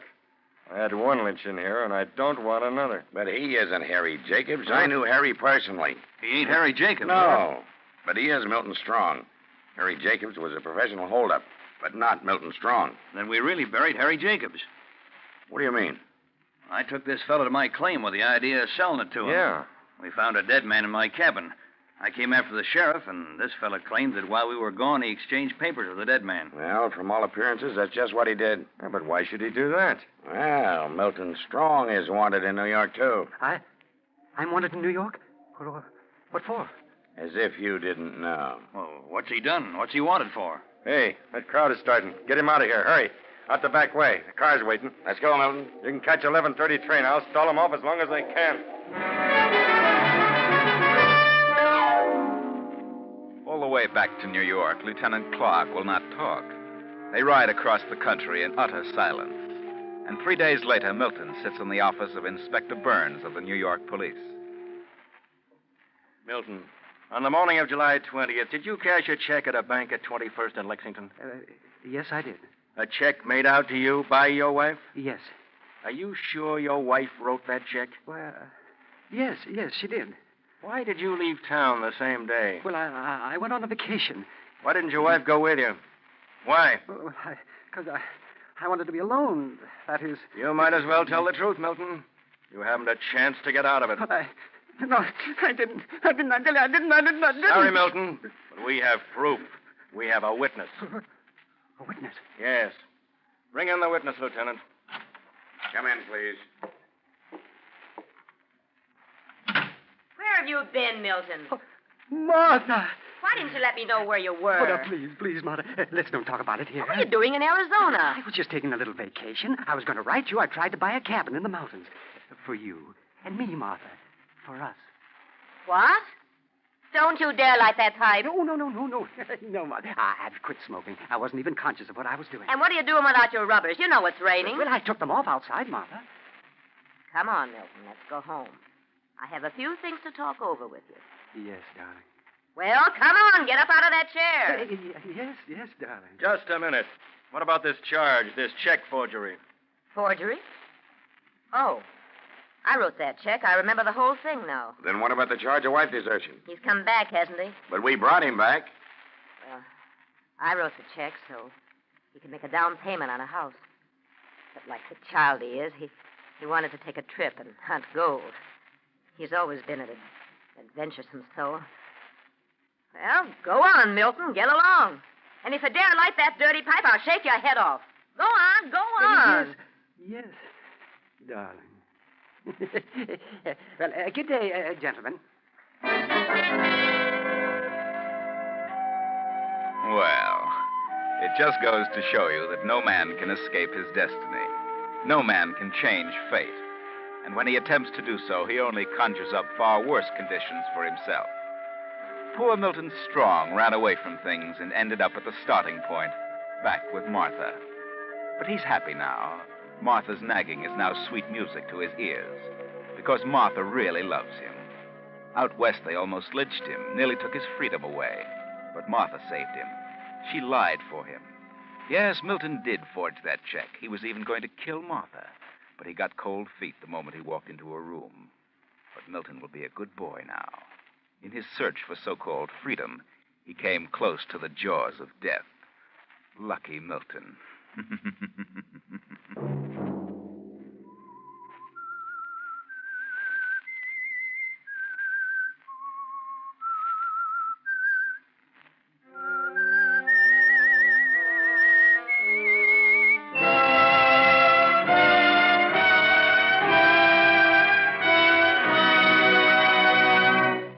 CBS has presented The Whistler.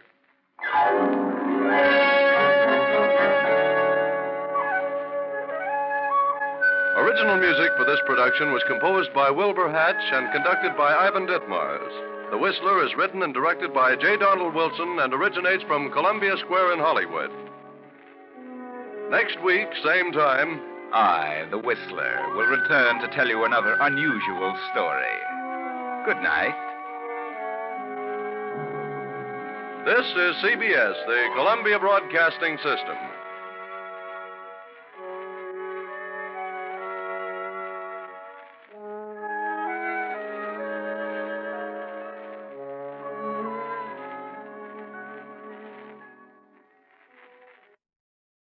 And now, stay tuned for the mystery program that is unique among all mystery programs, because even when you know who is guilty, you always receive a startling surprise at the final curtain. In the Signal Oil program, The Whistler.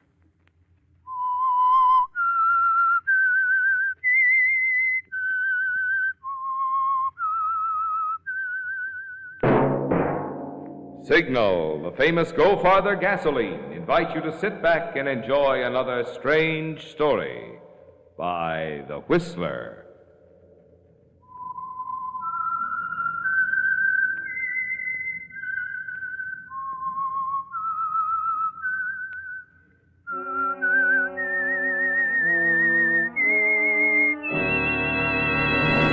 I am the Whistler, and I know many things, for I walk by night. I know many strange tales hidden in the hearts of men and women who have stepped into the shadows. Yes, I know the nameless terrors of which they dare not speak. And now for the Signal Oil Company, The Whistler's strange story. Flee from evil.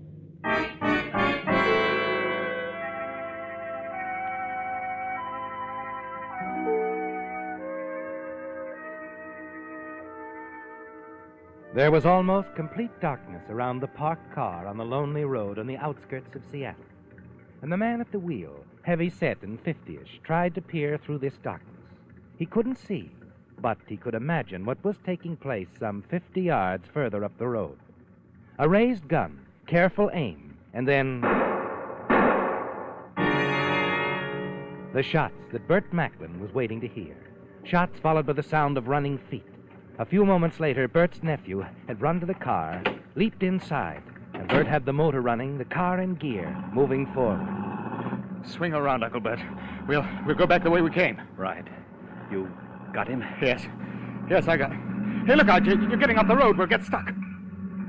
Yeah, step. Oh, no. We've got to get out of here. You keep stepping on it, and I'll give it a push. Let up! Let up! Now! 1, 2, 3. That's it. She's free. Come on. Let's go, Uncle Bert. Get us away from here. Fast!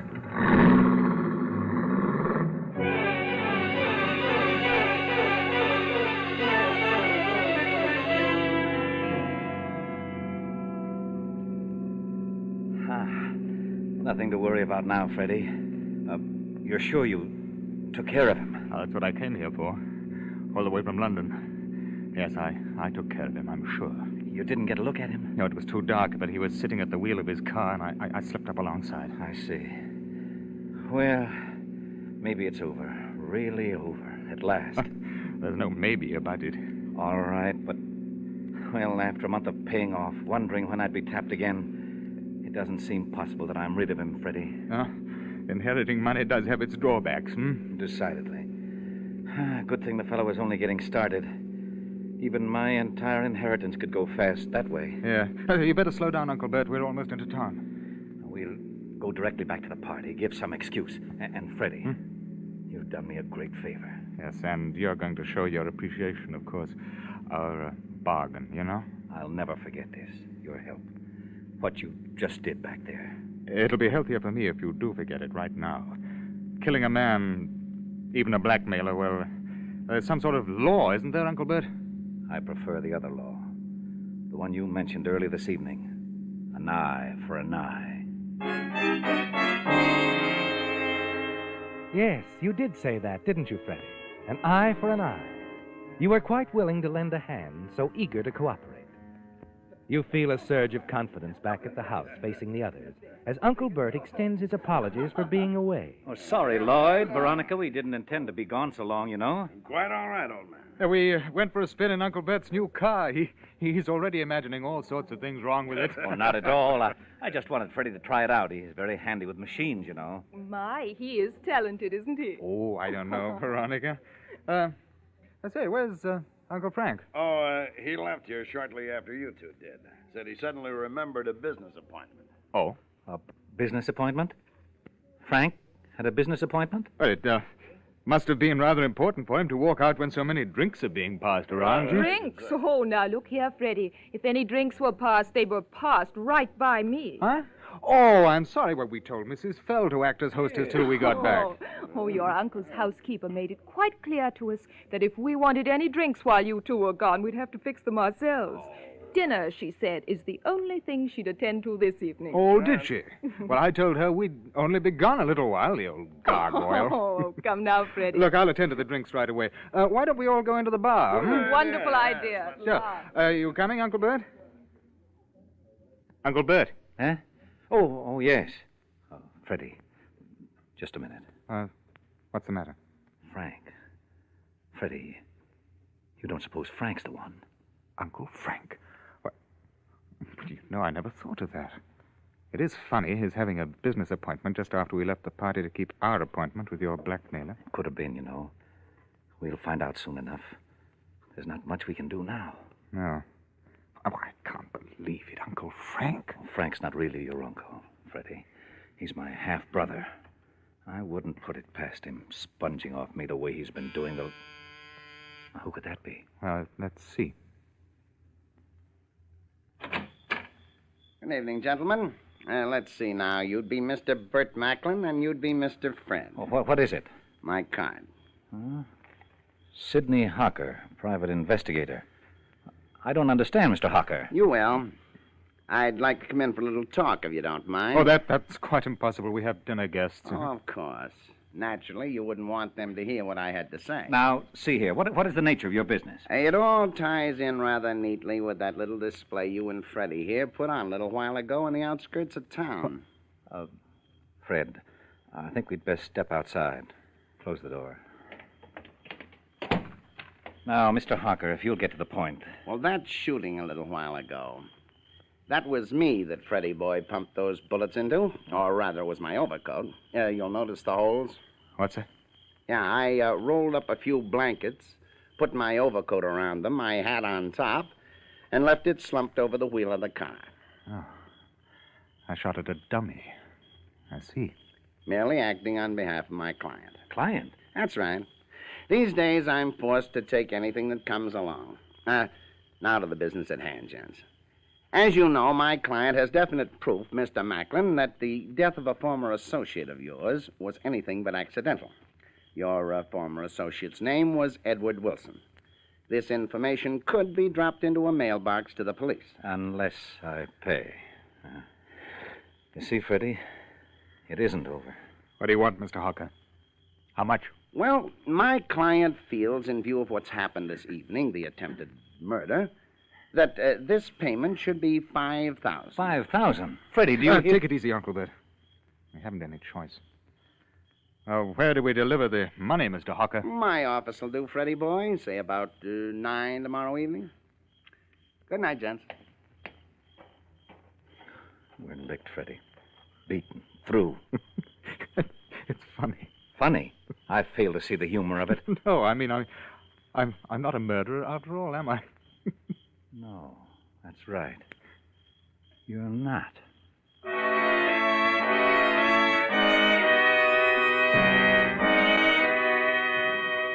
During dinner, you watch your Uncle Bert closely. His eyes wander about the table, settling on one guest and then another. And you know what he's thinking about, don't you?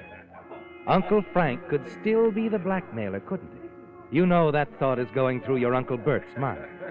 Then there's Lloyd Gillis, an associate at the lumber mill. He could be Mr. Harker's client.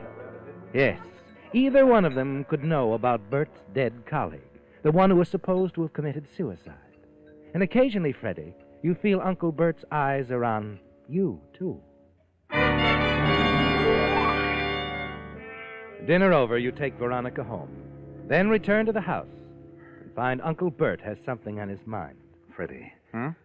This girl, Veronica. What do you know about her? Well, how much does one know about anyone you meet on a boat trip? Why? I was just wondering about her. Oh, you mean you think that she could... Oh, no, that's nonsense. She's just here visiting a sick sister, helping out for a bit, that's all. No, if you ask me, Uncle Frank's your blackmailer. It could be anybody, Freddie. Even you. Me? Oh, now, really, isn't that a bit thick?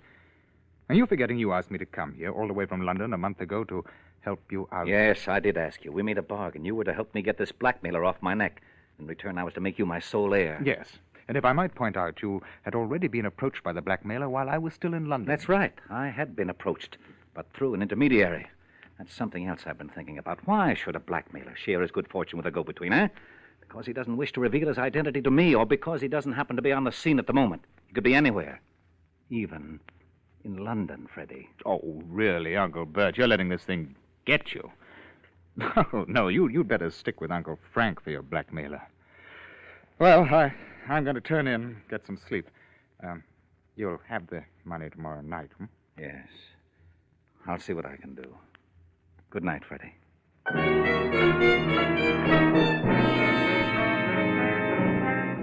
You're worried, aren't you, Fred? Because the thing that brought you here from London, your Uncle Bert's money he's promised to leave you in his will, is slowly slipping away, and you're powerless to prevent it. Yes, Uncle Bert's past is threatening your future. And you're even more certain of it the following evening as you sit in Sid Harker's office and wait as he calls his client.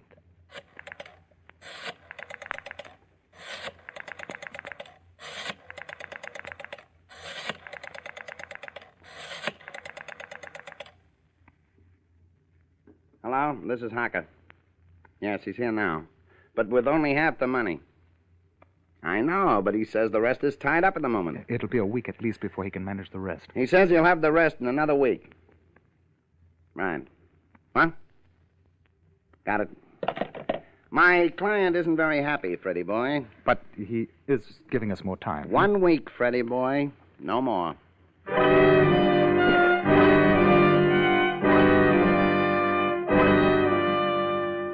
It's while you're walking back to the house that an idea strikes you suddenly. You want to find Uncle Bert's blackmailer, don't you? Yes. But instead of getting rid of him, you wonder about joining forces with him. Then you could start collecting on Uncle Bert's money now, rather than wait years to inherit it. Inside the house, you hurry to the telephone, pick it up, and toy with the dial, counting the clicks.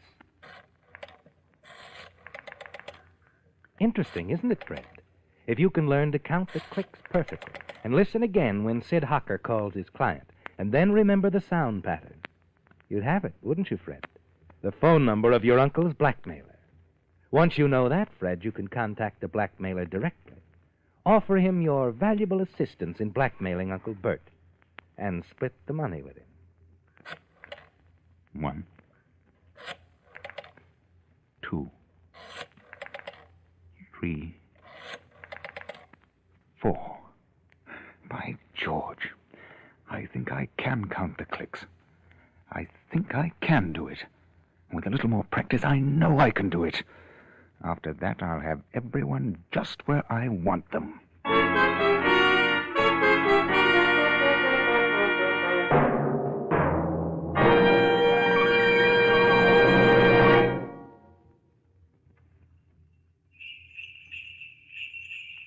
Extra pep, take those hills and high. Put Signal Ethel in your car and it will really fly. If you're surprised to hear me sing, just wait till you hear your car sing when you treat it to its first tankful of Signal Ethel.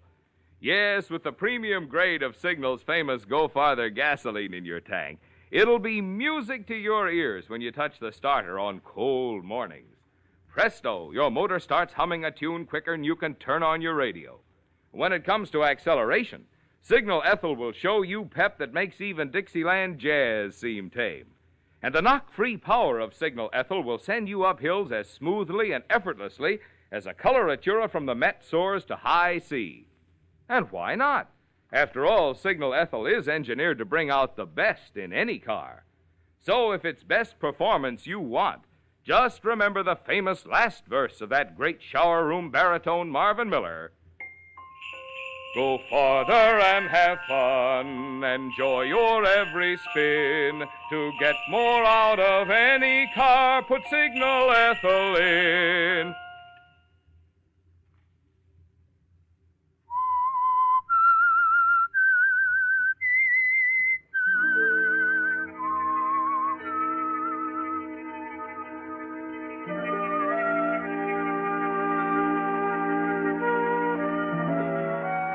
It's been a trial, hasn't it, Fred?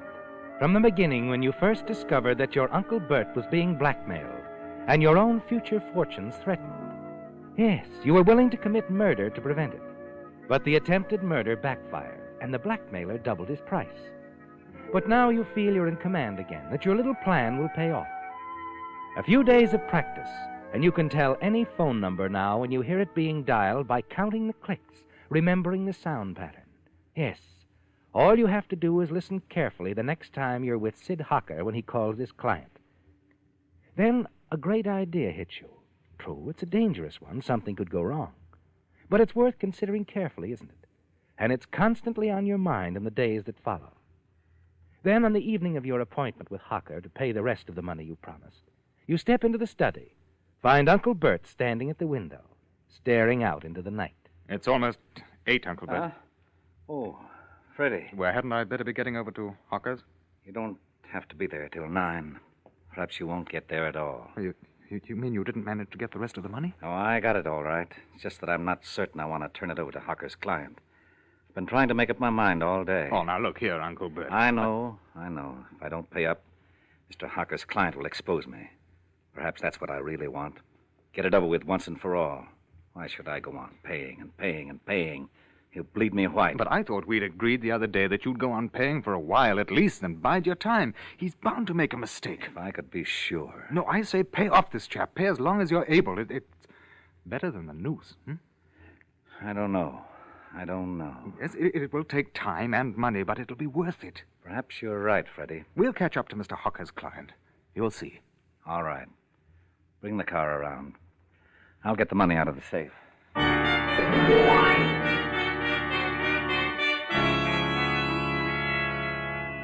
Uncle Bert had you worried for a moment, didn't he, Fred? Yes. You saw your entire plan collapsing and all that easy money slipping from your grasp. But suddenly it was all right again. And Uncle Bert agreed to go on paying his blackmailer. Now, with the money tucked away in your coat pocket, you drive downtown to Hocker's office. Good evening, Mr. Hocker. Well, Mr. Macklin. Johnny on the spot, eh? And with the money? Johnny on the spot, yes. With the money, no. What's this? No, you see, Mr. Hocker, Uncle's had a bit of difficulty raising the money. Now, see here, my no, client... all he asks is a few hours. I see. Do you think that will be agreeable to your client, Mr. Hocker? It might be, and then again it might not. Why don't you ask your client? All right, I will. You sit at the edge of the desk. Try to appear calm as Hocker steps to the telephone and picks it up. You listen carefully as he dials.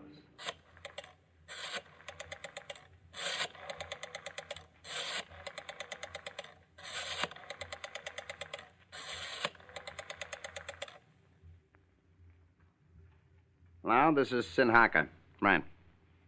There's been a delay. Mr. Macklin's having a bit of trouble raising the money. What? Oh, no. All he wants is a little more time. Huh? Right. Got it. Let me talk to your client, Mr. Yeah, Hocker. no, none of that. Well, I only wanted to... I'll answer any questions you have. Is that clear? Uh-huh. As you wish. You'll just have to call your client again. I can afford it. Well? My uncle is ready to make a settlement. Tonight. He's willing to pay $20,000 if your client will turn over every shred of evidence he holds against my uncle and drop the matter once and for all. 20,000, eh? Well, now, that sounds reasonable. Well, suppose you see if your client thinks so. Right. But mind you, no tricks. No tricks. You've got to make certain, don't you, Fred? And you listen carefully as he dials the number again. It's the same number he dialed before, isn't it? There's no mistake. And you're confident now you'll be able to dial that same number when the time comes. Well, Mr. Hocker? It's a gribble, but my client wants the money delivered here by 11 tonight. Good. I'll see you then, Mr. Hocker.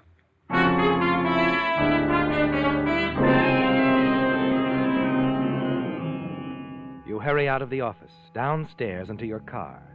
From the glove compartment, you remove a gun. You slip it into your pocket.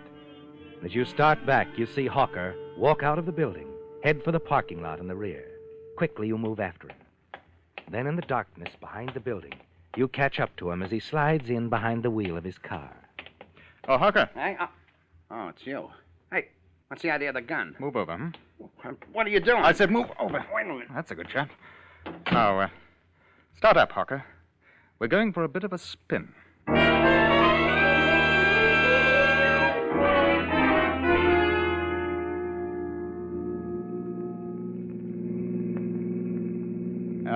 I think this will do, Hocker. A nice, dark, deserted road. Splendid place for a chat, What's the idea? Just pull over, old man. All right. Now what? Well, first off, that business about Uncle wanting to make a settlement. That was a bit of a trick on my part, I'm afraid. What? Yes, you see, I was merely interested in having you dial that phone again. What are you talking about? I had to make certain I had the right number. You see, Hocker, by simply listening to the dial as it spins, counting the number of clicks. You mean you can... Oh, yes. I can dial that number again with very little difficulty. Now, are you going to tell me who the blackmailer is? Or must I find out for myself? You don't know yet? Would it be Frank Macklin by any chance? Who's he? Or Lloyd Gillis, perhaps? Never heard of him. I don't recognize the number at all. Of course, it could be a booth somewhere, or a little hideaway, an apartment. I wouldn't know. I see. Well, if you won't cooperate, I shall have to find out by calling. I'm rather certain I'll recognize the voice, and I shall be most careful not to reveal my own identity, of course. Now that that's settled, what more do you want with me? I ain't no goodie anymore. That's right. However, inasmuch as I intend to do business with your client, a sort of partnership arrangement in the near future. So that's it. You're going to be part of the scheme from now on, eh? Yes. And my plans do not include you, I'm afraid. Does that upset you? Yes, I'm sure it does. Now, I shouldn't want you around, Mr. Hawker, to slip the word to dear Uncle Bert and tell him what I'm doing. Here. What do you mean? Well, it's obvious, quite obvious, isn't it, old man? No, wait. No, I'm sorry, Mr. Hawker. As you so aptly put it, you ain't no good to me anymore.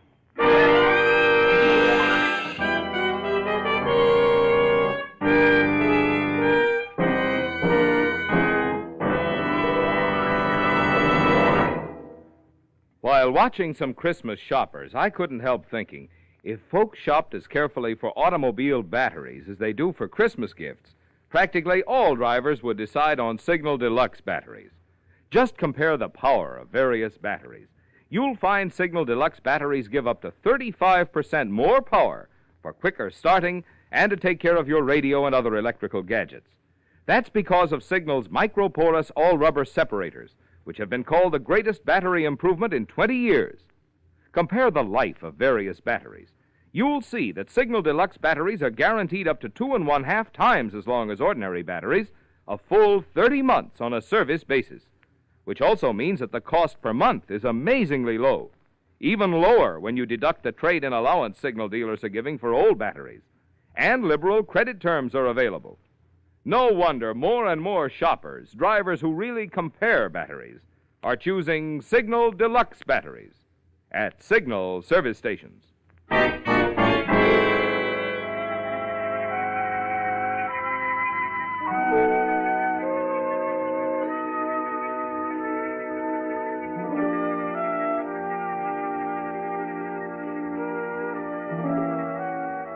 It's done, isn't it, Fred? Hocker is dead. The threat has been removed, and he lies buried in a shallow grave on the outskirts of town.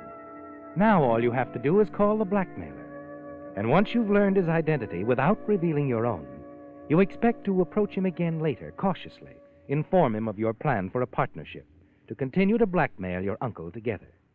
And you're certain he won't refuse, because you then reveal his identity to Uncle Bert. You drive back to town, park Hocker's car in the lot behind his office building, and then hurry upstairs. As you sit at Hocker's desk, you glance at your watch, and a smile covers your face. Yes, you're confident now that you've made the right decision, aren't you? Hello, Freddie. But, Uncle Bert, what are you doing here? Looking for Sid Hocker. I thought I might persuade him to tell me who the blackmailer is, confirm my suspicions with this. Oh, no, Uncle Bert. You put that gun away. Hocker's not here. So I see. Delivering the money to his client, I suppose. Yes. I think you should know, Freddie, that I contacted the police tonight. You what? Yes, I told the police why I was being blackmailed, that I'd killed a man some time ago. I was going to give myself up, but I was going to get the blackmailer first. That's why I came here. I was sure Hocker could lead me to the blackmailer. But I thought that... I was going to go on paying? No, I decided against that shortly after you left the house tonight. Oh, really? Well, that wasn't very clever. No, and you're going to regret it, Freddie. Oh, what? Oh, I've suspected for a long time you were behind all this. Why, well, that's ridiculous. Is it? Let's see if my hunch is right. Empty your pockets. My pockets? I'll give you 3. Oh, no, wait a minute. 1, 2. All right. That's better. Well, you do have the money. My hunch was right. I can explain. So Hocker paid off his client, eh? Now, Uncle Bert, if you'll only listen... No, I could forgive you, stealing money from me, but not blackmailing me, Freddie. No, you don't understand this. I haven't blackmailed you. Look, I'll find the blackmailer for you. None of your tricks. Put that phone down. Well, let me call a number. I swear you'll hear the blackmailer's voice with your own ears. I'm not that stupid. Me fall for a trick like that. And it is a trick, isn't it, Freddie? You want to catch me off guard. Get close enough to me so you can get this gun. No, it's not a trick. All right. We'll see. But you'd better not try any tricks. I'll listen in, yes, but on this extension phone over here. But remember, Freddie, I'll have this gun on you. I've already confessed one murder to the police. Another one won't matter much. Go ahead. Make your call.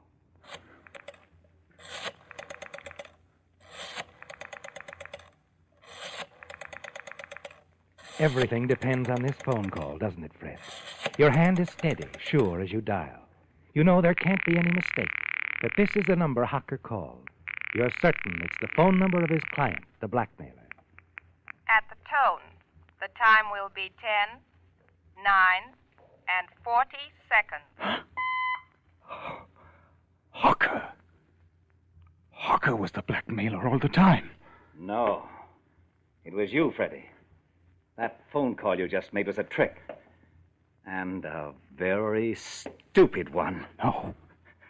No, Uncle Bert, wait! At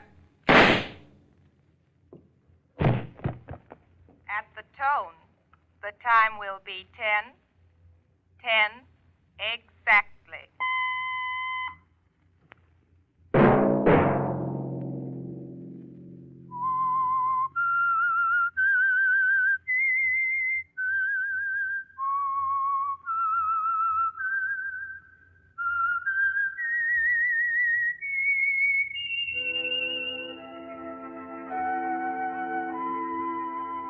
Let that whistle be your signal for the Signal Oil program, The Whistler, each Sunday night at this same time.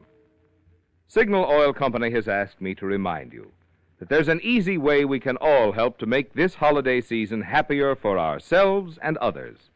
Drive at sensible speeds, be courteous, and obey traffic regulations.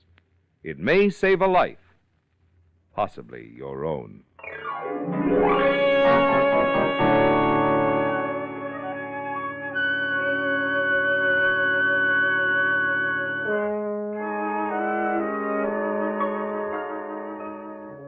Featured in tonight's story were Bill Foreman, Ben Wright, Ed Begley, Constance Cavendish, and Ted DeCorsia. The Whistler was produced and directed by George W. Allen, with story by Adrian John Doe, music by Wilbur Hatch, and was transmitted to our troops overseas by the Armed Forces Radio Service. The Whistler is entirely fictional, and all characters portrayed on The Whistler are also fictional. Any similarity of names or resemblance to persons living or dead is purely coincidental. Remember, at the same time next Sunday, another strange tale by The Whistler. Marvin Miller speaking for the Signal Oil Company. Stay tuned now for Our Miss Brooks, starring Eve Arden, which follows immediately over most of these stations. This is CBS, the Columbia Broadcasting System.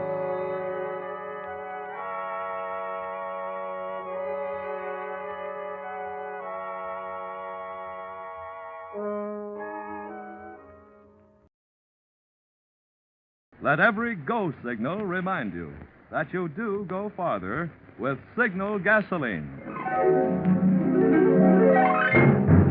The Signal Oil Program.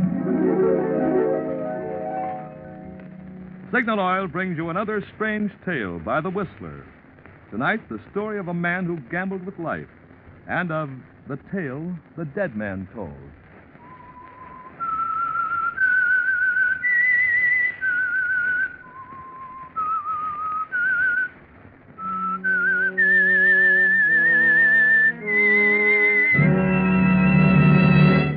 I am the Whistler, and I know many things, for I walk by night. I know many strange tales, many secrets hidden in the hearts of men and women who have stepped into the shadows. Yes, I know the nameless terrors of which they dare not speak. Before the Whistler brings you tonight's story, I want to pass along to you a few of the enthusiastic comments coming in from men in uniform to whom Signal Oil Company has been sending thousands of the exciting battleship games called Salvo, S-A-L-V-O. Lieutenant Commander Hartung, commanding the USS Bladen, writes, Signal's generous gift of Salvo games is of inestimable recreational value and will do much for the morale of this ship's personnel. And Commander A.L. Mayer of the USS Haskell writes, the crew of this vessel deeply appreciates Signal's kindness. Salvo games provide much pleasure during leisure hours. Well, friends, because of the popularity of this great game for two persons, Signal Oil Company thought you, too, would enjoy playing Salvo. So, in addition to those going to the armed forces, Signal has been able to get a limited number to be given away by neighborhood Signal gasoline dealers. A Salvo game is yours for the asking. But I'd suggest getting yours tomorrow, sure, because folks over here are sure to go for salvo in just as big a way as men overseas are going for the salvo games Signal Oil Company is sending them. And now, The Whistler.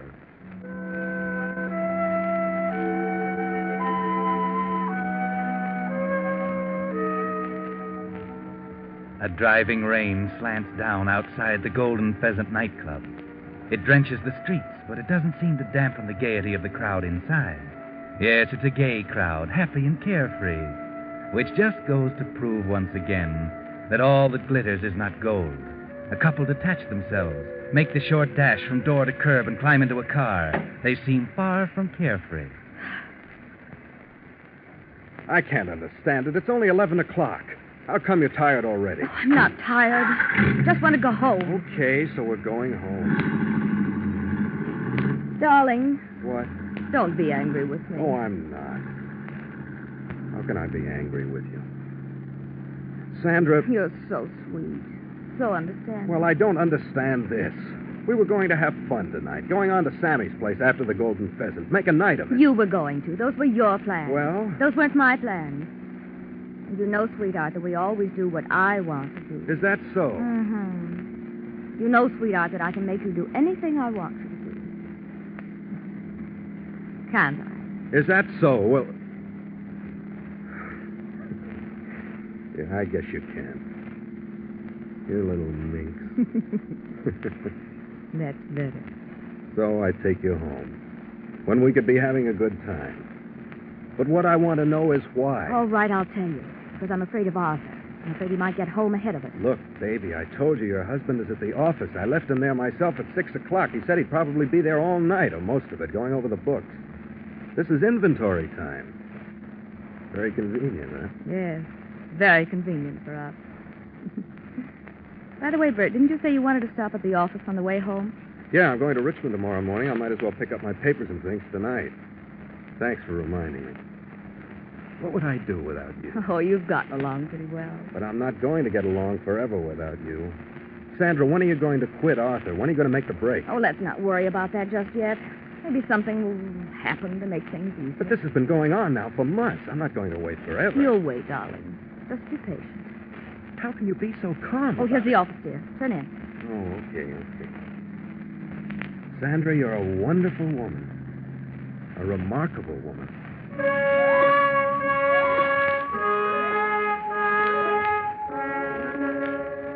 Yes, Bert Williams, Sandra's a remarkable woman. So remarkable that you're risking everything to be near her. Your friendship for Arthur, her husband. Your business partnership with him. Your reputation. None of them matter if you can just persuade Sandra to leave Arthur for you. But it's going to take a little more time, it seems. I'll just be a minute. I'm coming with you. But, Sandra... You're not going to leave me out here in the rain on this dark street alone? No, but listen, Sandra. Arthur's up there. He might hear us and come out. Oh, he won't see me, I'll promise you. Oh, all right, then. Come on.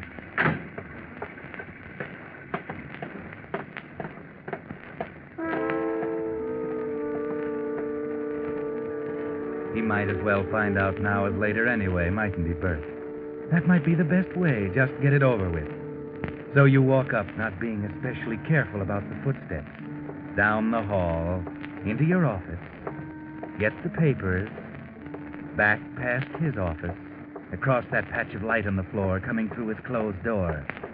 That's funny. What? Listen. Not a sound.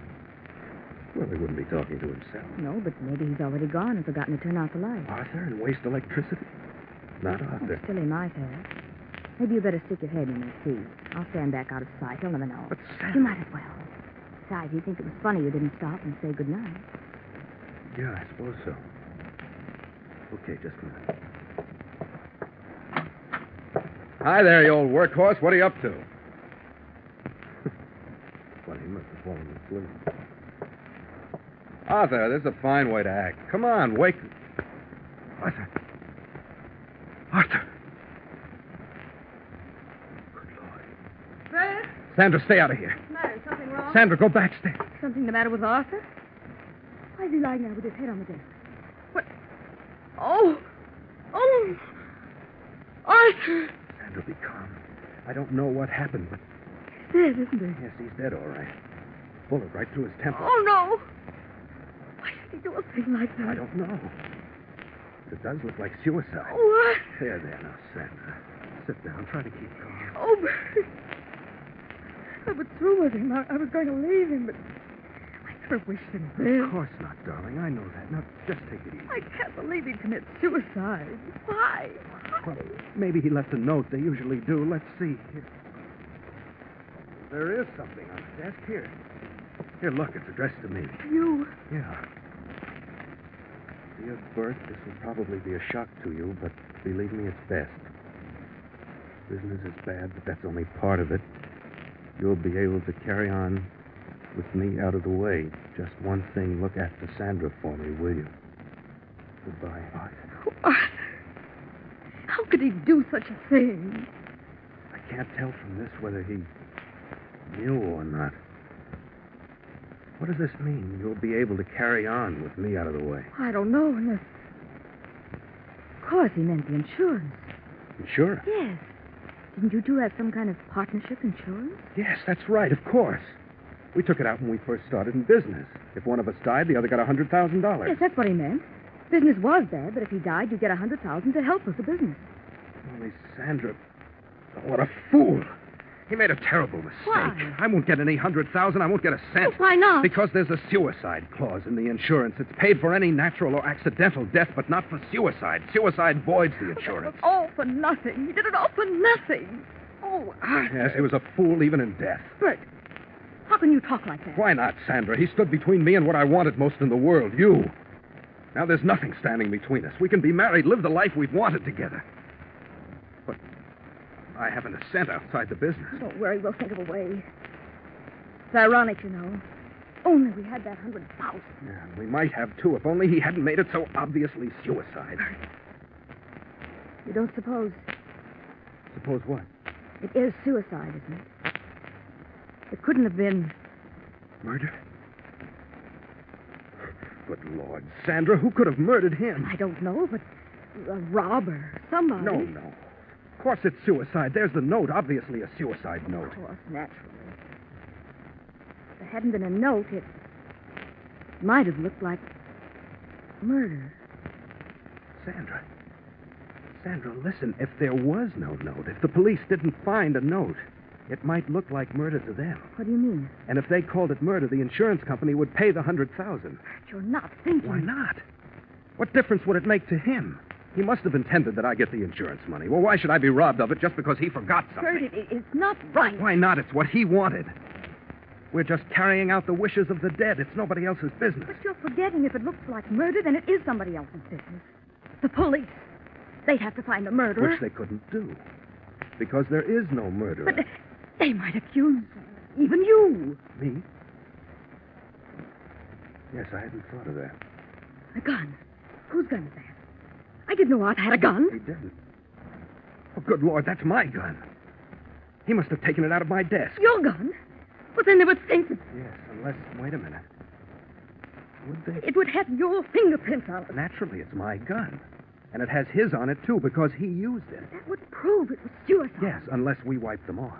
And put mine back on. The murderer would wipe his off anyway. But it would be natural for mine to be there. Yes, that's right, of course. But they still might say you killed him for the insurance. They might say that, but...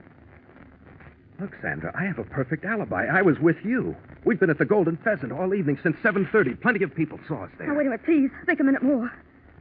I wouldn't want anything to happen to you now. Darling, don't worry. It's simple. They couldn't possibly convict me, even if they did decide I did it. Now, don't worry. Everything's going to be all right. I'll just wipe the prints off with my scarf. And grip the gun there. Wipe it again, but not too well, so some of my prints will be left on. Now I drop it carelessly on the floor. Now the note. Just touch a match to it. There goes the evidence. Just a pile of ashes in the ashtray. Couldn't they get you for destroying evidence? Not if they don't know it ever existed, and how can they? Only you and I know. But if they find the ashes in the ashtray, won't they examine them or something? But they won't find them. Because now we dump the ashtray out the window and scatter the ashes to the four winds. There. There, that does it. Now we're all set. Oh, darling, I hope so. I'm scared. Don't be, baby. It'll be simple. Just leave it to me. And you'd better cry a little more, so you'll be properly tear-stained when the police get here. Police? Sure. That's the next step. Hello, operator. Get me the police station. Yes, the homicide division.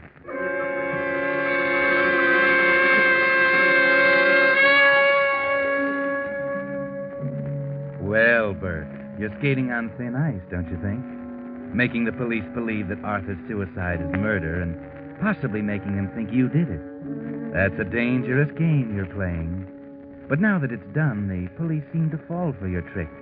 At the coroner's inquest, they're eyeing you with suspicion. Your testimony to the coroner doesn't help much. No, I definitely don't think it's suicide. He wasn't the type to commit suicide. He had no reason to that I know of. Then perhaps he had enemies who might have wanted to put him out of the way. No, not that I know of. The coroner seems satisfied with your testimony. Then Sandra answers the question. Yes, Mr. Williams and I spent the entire evening at the Golden Pheasant nightclub. And your husband didn't come along? He said he had some work to do. We dropped in at 11 to pick him up.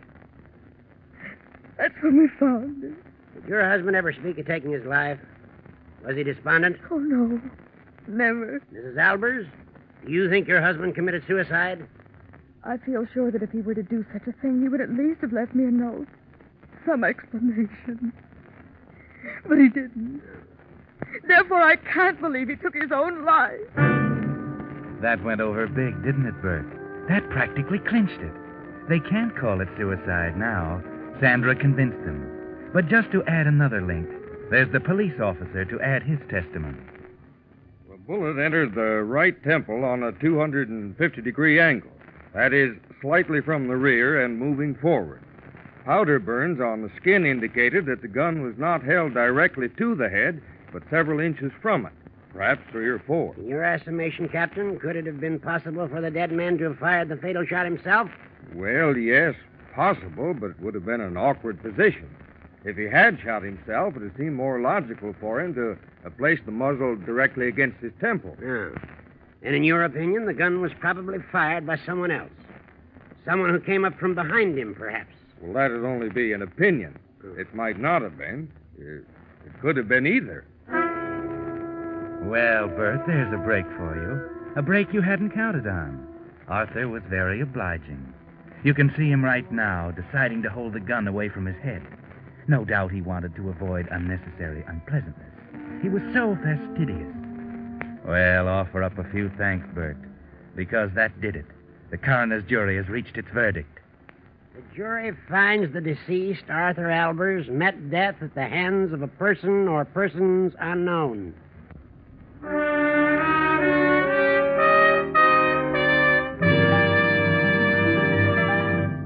You are listening to the Signal Oil program. Let every go signal remind you that you do go farther with Signal gasoline.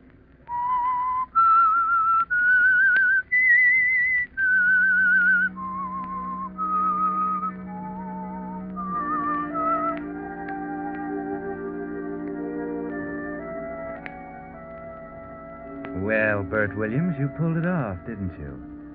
The coroner's jury called it murder by person or persons unknown. Oh, there'll be an investigation, but you're not worried about that. You'll be able to prove that you didn't do it. But now you've fixed it so that you can get that $100,000. Go ahead. Go on down to the insurance company and collect it. Yes, naturally, Mr. Williams, you want the insurance benefit. It's rather customary to give us a little time to investigate a case like this, in which there seems to be some question of doubt. But I need the money right away. The business, you see. Yes, of course. I understand that. But, you see, in case it were later proved that Mr. Albers' death was by suicide, then we'd not be able to pay it. I know that, but the coroner's jury has already said that it was murder. Unless I'm very much mistaken, that makes it legal. Yes, unless we could prove otherwise. You mean you'll investigate further on your own? Yes, of course. We're required to do so. But you're also required to pay me, since it's officially called murder, at least until you prove otherwise? Yes? Then I'll take that chance. And pay you back if I'm wrong and it is suicide. There's only one thing about that, Mr. Williams. By taking the money now, I warn you, you might be laying yourself open to suspicion of fraud in case it turned out to be suicide. Fraud? Yeah, oh, now, please don't misunderstand or don't... I'm not accusing you of anything. I only warn you that the courts might view your action as suspicious. I'm suggesting that it might be better to wait, let the decision be final before you collect your benefits. I'll take the chance. I want the money now. Very well, Mr. Williams. As you wish.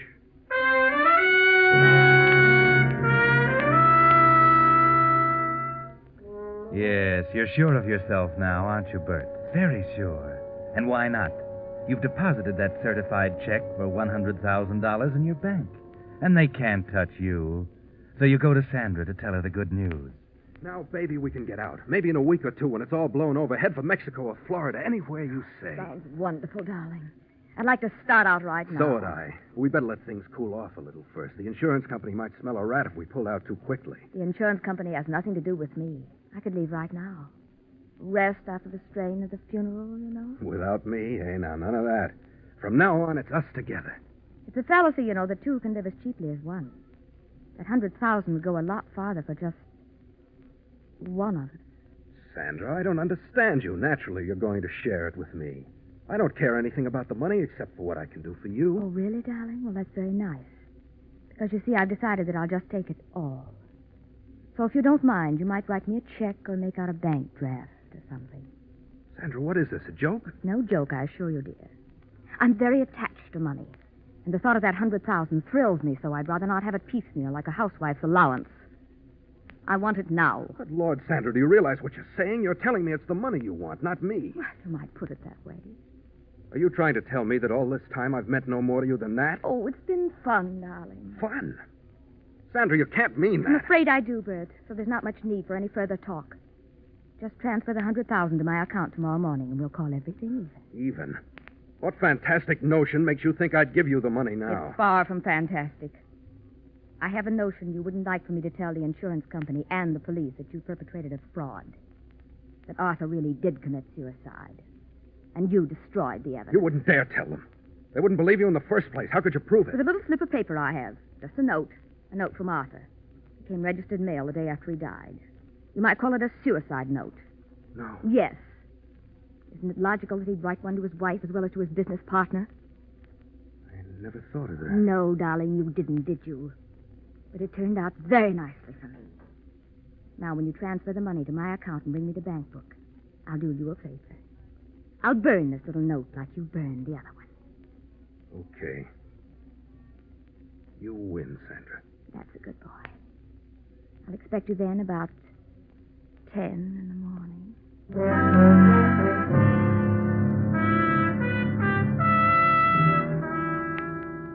Well, Bert, that's what you might call poetic justice. Well, poetic anyway. You really got taken, didn't you? But there's nothing to be done about it. She has you on a spot. And so you'll have to go down, transfer that 100,000 to her account, and bring her the deposit slip. You watch her burn the note and destroy the ashes, and now you're even. Thanks, darling. Someday, Sandra, you'll pay for this. Someday you'll get what you deserve. Perhaps, who knows? But in the meantime, I'll be so comfortable. Thanks to you. Yes, she rubbed it in, didn't she, Bert? And you go back to your apartment smarting under her words. But you don't have too much time to think about it, Bert, because there's a man from the DA's office waiting for you when you get there. And he takes you downtown to talk to the boss. Just a couple of questions I want to ask you, Mr. Williams. Just to clear up a few points. All right, anything I can do. First, a minor point. Did either you or Mrs. Albers smoke while you were in Albers' office before the police arrived? No. No, I'm sure we didn't. Mm-hmm. All right. Now, you say you were with Mrs. Albers all evening. Yes, we went to the Golden Pheasant nightclub for dinner and dancing. What time did you arrive there? Well, rather early, about 7:30, I'd say. And where were you before that? Well, I was at the office till about 6. Then I went to my apartment to dress, I suppose. I can't really remember. Mrs. Albers was not with you then? No, I picked her up about 7:15. Why? Well, you see, Mr. Williams, the autopsy proves that Albers was killed between 6 and 7. Oh, I thought... You thought what? I thought it was probably later, that's all. Is that so? No, it was definitely between 6 and 7, or just a short time after you say you left the office. And you were not with Mrs. Albers until 7:30. An hour later. Why, no, I was at the apartment, but well, I'm sure I can prove that. The elevator boy would have seen me. And the maid, I have a maid. She testified that I was there. Mr. Williams, I'm not questioning where you were. You're not under suspicion for Albers' death.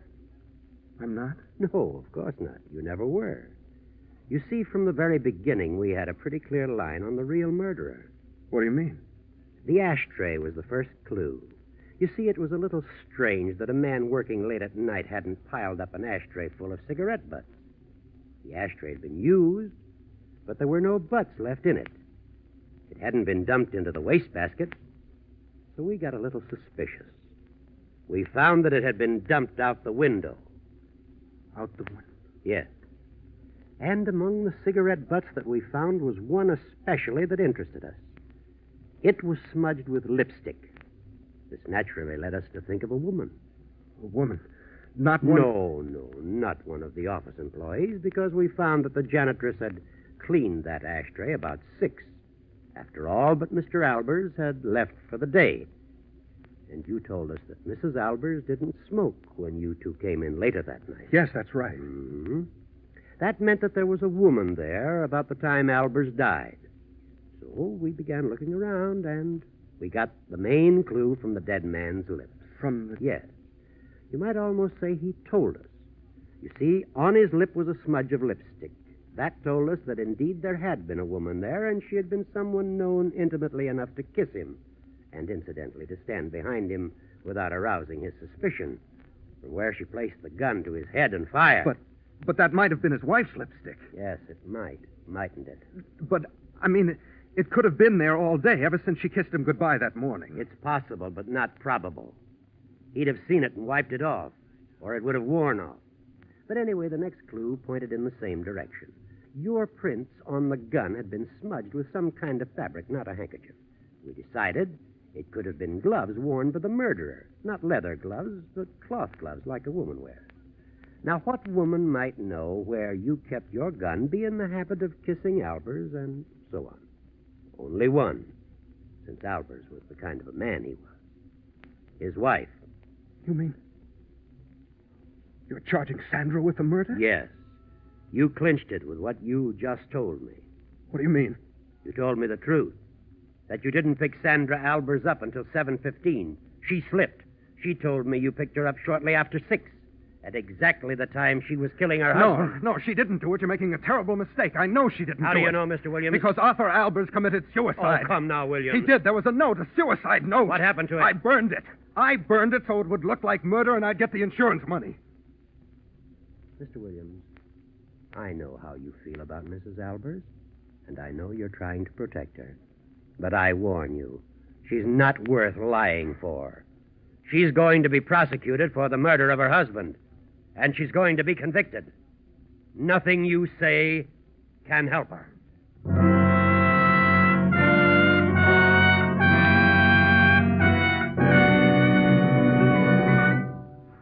The Whistler will revise this strange ending of this tale in just a moment.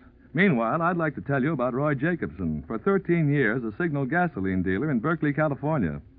What with repairing tires, relining brakes, replacing mufflers, and other jobs to keep aging cars on the road, Jacobson is a busy man. While I was waiting for him, a customer who had just had his brakes relined commented, "I've been having my car serviced at Jacobson's Signal station for 13 years, and I have yet to hear a customer squawk. I know I can depend on his work because he's so conscientious."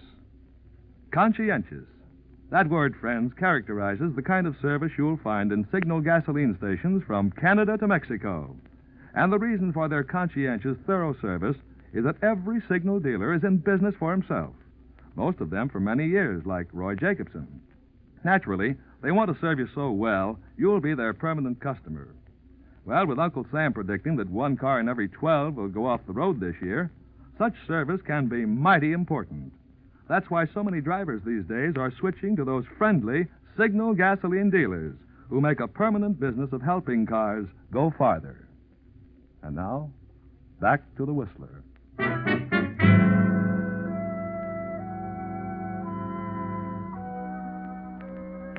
Well, the district attorney was right.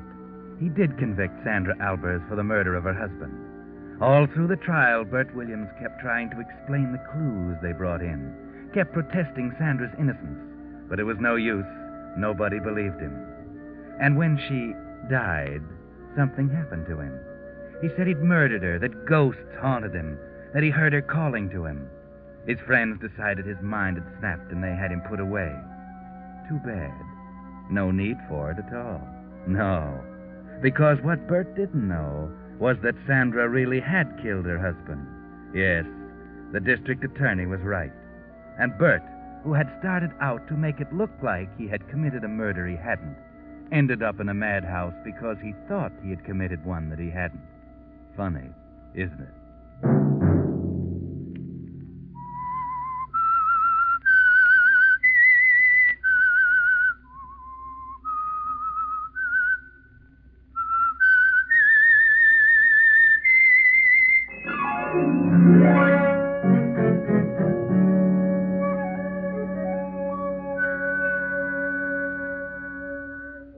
Next Monday at 9 o'clock, the Signal Oil program will bring you another strange tale by the Whistler.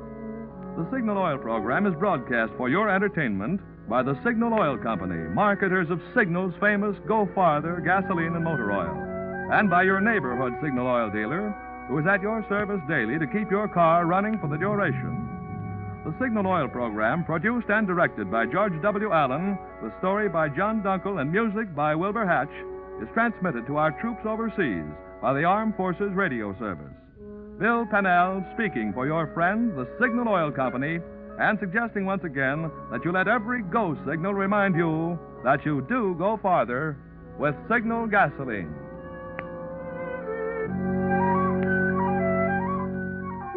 This is CBS, the Columbia Broadcasting System.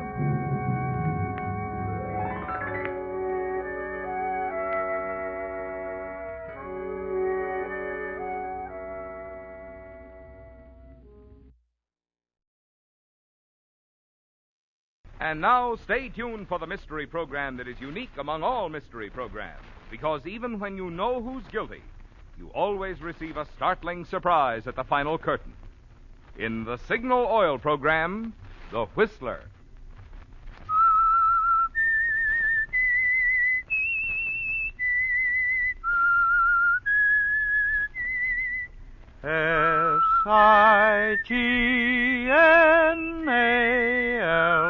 SIGNAL Signal gasoline. Signal, the famous Go Farther gasoline, invites you to sit back and enjoy another strange story by The Whistler. For extra driving pleasure, the signal to look for is the yellow and black circle sign that identifies Signal service stations from Canada to Mexico. And for Sunday evening listening pleasure, the signal to listen for is this whistle that identifies the Signal Oil program, The Whistler.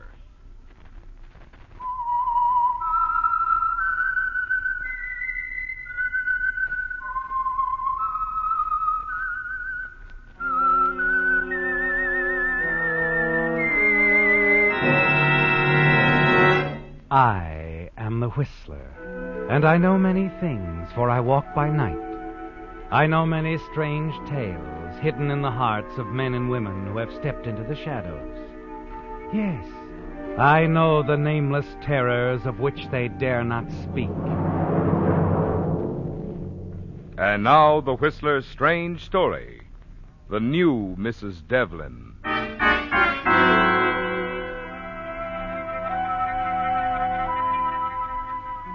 Darkness had fallen over the Monterey coast as Kenneth Devlin turned the convertible off the highway, swung the car around in a half arc, and then backed it into the dense shadows, and turned off the motor. As he sat there in the darkness waiting, his eyes never left the rambling two-story house. In the distance, he could hear the pounding of the surf, and then suddenly close by another sound, the ringing of a telephone. Yes, Kenneth, your plan is working. You lean forward, see a figure move past the lighted kitchen window. Then another light winks on, and you step out of the car and run toward the house. You pause at the back door for a moment. and then quietly slip inside. All right, Miss Laurel, but you better get a pencil and write this down. You have one? Fine. You stop Remember at the foot now, of the this is a stairs, don't recipe you, for Ken? 6, Miss Laurel. Listen to your That's housekeeper, right. Frida, as she talks What? on the telephone. Yes. Then you Yes, hurry fine. upstairs to your Now, wife's if room. you're ready. Push the door open slowly. The room is dark and very quiet. There on the bed is your wife, Emily, her back turned. You approach the bedside table. Uncork a small, flat bottle. Pour half the contents into the glass of milk on the stand beside her bed.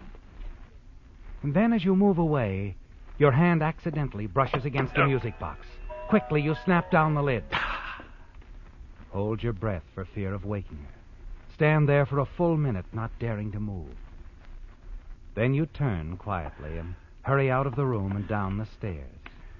Now you simmer the scallops 5 minutes in a mixture of wine, salt, and cayenne. Am I going too fast for you, Miss Laurel? All right. Then you drain, reserving the liquid. That's right. Cook the onion in the butter until tender. Blend in the flour. Add the liquid drained from the scallops and cook. It's done, isn't it, Ken? No one even knew you were there. You've poisoned your wife, Emily, haven't you? And soon you'll be free to marry the beautiful Laurel.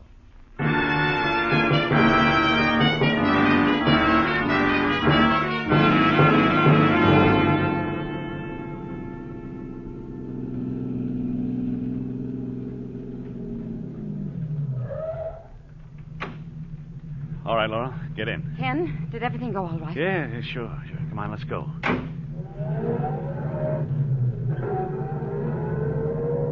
Hey, your phone call was perfect, honey. Had all the time in the world. Ken, are you sure everything went all right? Why, of course. Why? Frida left the phone for a moment. She what? I couldn't help it. She said there was something on the stove. How long was she gone? Not more than a minute or so. Well, I'm certain she didn't see me.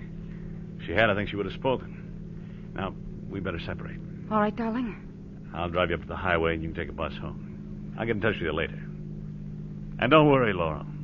I'm sure we're in the clear.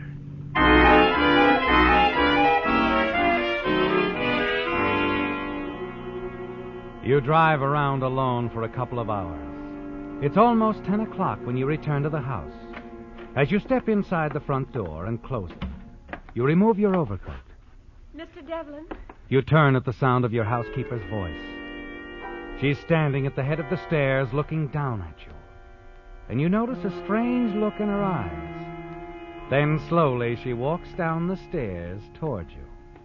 Sorry I'm late, Frida. I couldn't help it. Well, I suppose dinner is completely ruined. Mr. Devlin, I've been trying to reach you. Oh, well, Well, what's the matter, Frida? You're as white as a sheet. Oh, Mr. Devlin, I didn't know what to do. It was such a long time before the doctor came, and... Dr. Ferris? You'd better go upstairs, sir. Upstairs? What? Frida, what's happened? It's your wife, Mr. Devlin. She's dead. Dead? No. What was wrong? What did Dr. Ferris say? He wasn't greatly surprised. Oh, her heart, you know. She'd been sick for such a long time, poor dear. Yes. Poor Emily. I suppose it was all for the best, Mr. Devlin. Huh? Oh, you understand what I mean. Oh, yes, of course. Yes, you're quite right, Frida. I'm sure it was all for the best.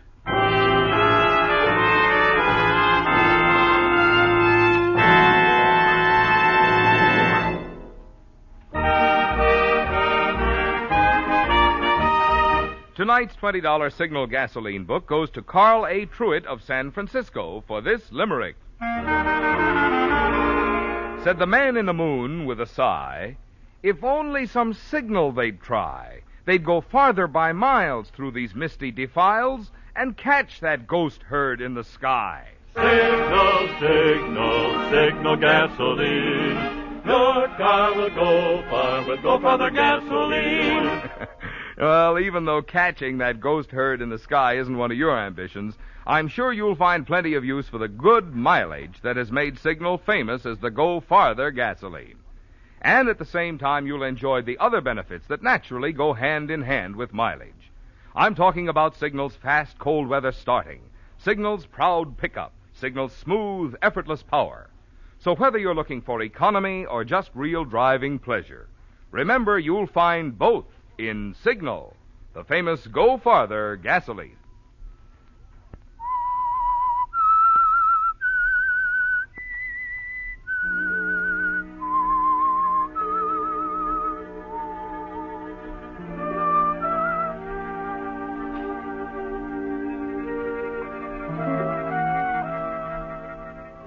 It's over, isn't it, Kenneth? Your wife, Emily, is dead. And you're sure no one suspects you poisoned her. Not even Frida, your housekeeper. Dr. Ferris stated it was her weak heart. The cremation service for Emily makes it certain now that no one will ever find out how she died. And you're in the clear. Weeks and then months pass. And finally, in the fall, you marry Laurel. Bring her back to the house overlooking Monterey Bay. Now life is amusing, pleasantly exciting, isn't it, Kenneth? Yes. Laurel, Emily's wealth, the prizes you gambled for are yours at last. And you're immensely pleased with the way things have turned out.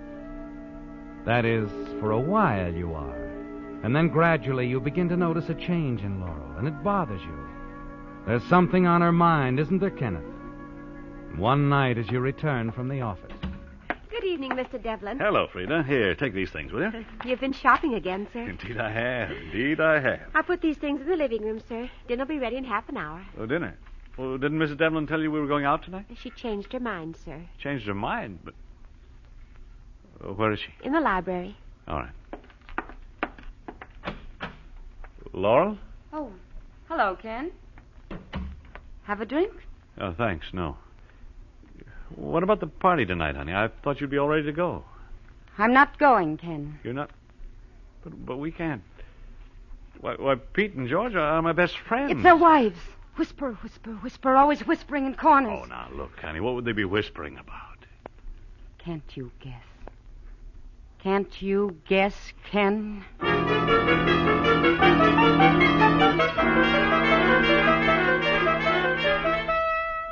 That was the beginning, wasn't it, Kenneth? The first indication of trouble ahead. She's afraid people will find out you poisoned your first wife, Emily. You find yourself becoming jittery, irritable. And there are unpleasant scenes that end only in driving you further apart. Then another evening in the library as you sit reading the newspaper. Ken? Yes? Let's move away from here. Move? What on earth for? I just want to get away, that's all. This house. Why? What's wrong with the house? I thought you liked it. It's just that, well, being alone here all day. Alone? Oh, Frida's here, isn't she? Yes. Frida's here. Well, what in the world? It's Frida, the house, everything in it reminds me of Emily. Oh, now, Laura. I can't help it. People are talking about us. They suspect us. Nonsense. It's just your imagination is working overtime. They don't know a thing, and they never will. As long as you keep your head. But Ken... You've got to take hold of yourself, Laura. Nothing to worry about. Now forget about it. Please.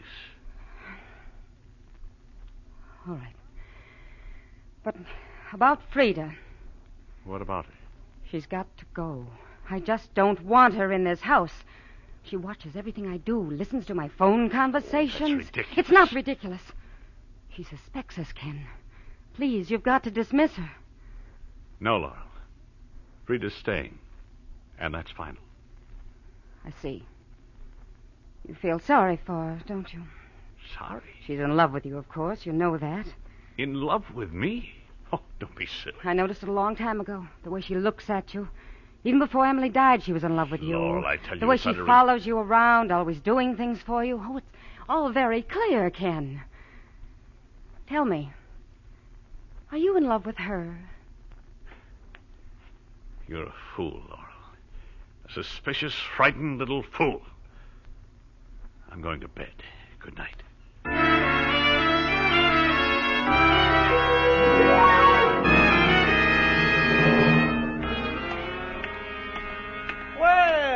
Good morning, Ken. Oh, George, how are you? Fine. Yeah, great morning, isn't it? Yeah. On your way to the office? Yeah, I thought I'd walk it for a change. Say, how come we don't see you folks anymore? Getting antisocial or something? Oh, no.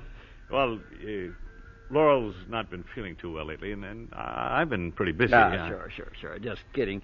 Laurel going on a trip? Trip? Yeah, I saw her about 10 minutes ago heading to the bus station. Laurel? Yeah, carrying a suitcase. Oh, yeah. She's going to visit a girlfriend of hers. I thought she was going to drive the car up. I guess she changed her mind. Yeah, well, maybe we can get together some night, huh?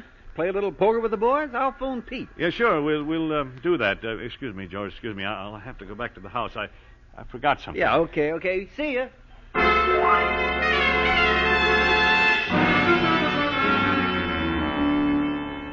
Okay, folks. Bus for San Francisco's ready to load. Have your tickets ready, please. Come on. This is the bus for San Francisco. Going someplace, Laurel? Ken.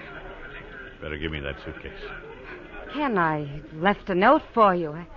I thought I'd just spend a few days in San Francisco, shopping, get things off my mind, you know. Suitcase, Laurel. All right. Here. You were running away, weren't you? No, I wasn't. Ken. Come on. We're going back home. Please, Ken. Frightened people do stupid things, make mistakes. And I can't have that, Laurel. Just a few days, Ken. I'll come back. No, I don't trust you. I don't trust you anymore.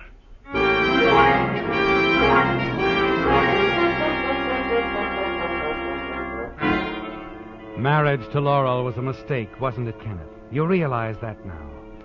She's no longer the clever, even-tempered woman you dared so much for. She's losing her nerve, a coward, a weakling, and she can be dangerous. Frida has already told you that Laurel attempted suicide on 2 different occasions, and you decide you'll have to watch her closely from now on. In the days that follow, you spend more and more time working at home. But late one afternoon, some unexpected business takes you down to your office in the village. And then it happens. Yes? Your house calling, sir. Oh, very well. Hello? Mr. Devlin, this is Frida. Can you come home right away? What's wrong, Frida? It's Mrs. Devlin, sir. She's ill.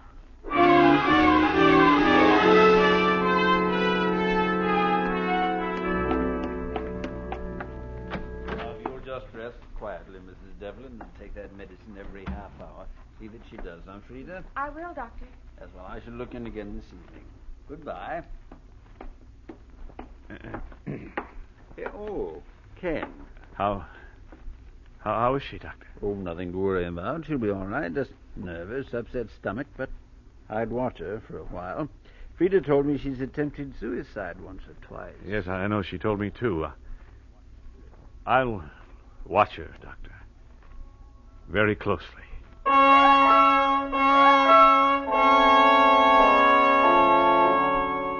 This gives you an idea, doesn't it, Ken? Suddenly you realize that if Laurel succeeded in an attempt at suicide, your worries would all be over. It's something to think about, isn't it? Laurel has become a serious threat. She might do anything, even go to the sheriff. The thought stays with you for the next few days, and then one evening it's Frida who helps you decide. I've been thinking, Mr. Devlin, I'd like to run up to Santa Cruz tomorrow. My sister's been asking me to visit with her. Well, why not, Frida? Yes, go ahead. Well, if you were going to be busy at the office tomorrow, I wouldn't want to leave Mrs. Devlin alone. You worry too much, Frida. I'll keep an eye on her.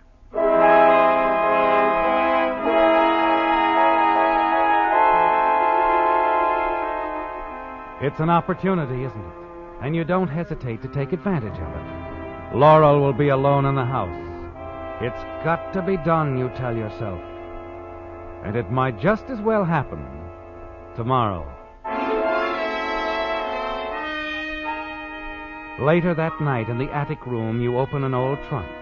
Take out a small flat bottle, the same poison you used for your first wife, Emily. As you stand there staring at it...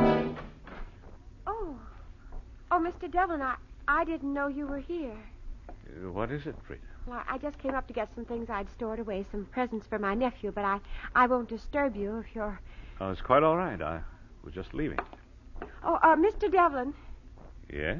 about breakfast in the morning, I'd planned to catch the 8 o'clock bus. Now, don't worry about us. I'll manage. You run along.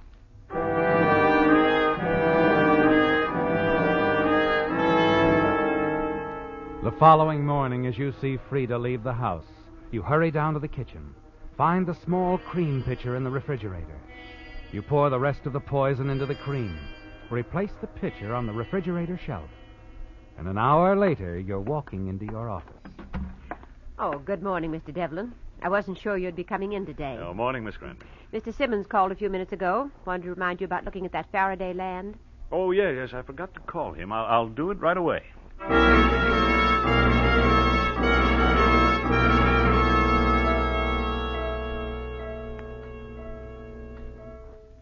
After you phone Mr. Simmons, put in several other calls. You make a pretense of being quite busy, but your eyes keep wandering to the clock. 9:30.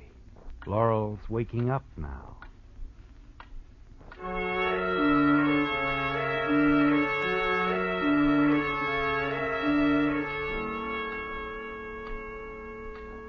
Ten o'clock. Soon she'll leave her room. Move down to the kitchen. Breakfast. The same breakfast she always eats. Coffee and cereal.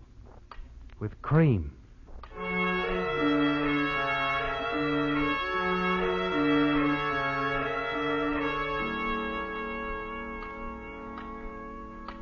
$11. And now you reach for the telephone. Yes, Mr. Devlin? Will you call my home, please? Yes, sir. You've waited an hour and a half, haven't you, Ken? 90 long minutes. More than enough time for Laurel to dress and eat breakfast. The poison should take effect immediately. You get up from your desk, pace the office. It had to be done. There was no other way, was there, Ken? Coldly, simply. First, Emily, because you wanted her money. Now, Laurel, because she threatened your security. And everything is once again in your favor. Frida has told the doctor that Laurel had tried suicide before. This time she will succeed, won't she, Ken? While you were absent from the house. Yes? I'm sorry, Mr. Devlin. I've called your home, but there's no answer. No answer? Oh, thank you. It's done, isn't it, Ken? You're certain Laurel is dead. You put away the papers you've been toying with, say a few words to your secretary, and hurry down the street to your car. As you slide in behind the wheel and reach for the ignition switch, your hand freezes in midair. The woman crossing the street. There's no mistaking the plaid sport coat, is there, Ken? It's Laurel. She's not dead. You watch her hurry along the other side of the street. Turn into the sheriff's office. Yes, the sheriff's office, Ken. Hiya, Ken. What? Oh, George. Jumpy, ain't you? Hey, what's the matter? Ken, you look like you've seen a ghost. Excuse me, I'm in a hurry. Hey, what ghost? Ken, what's the matter?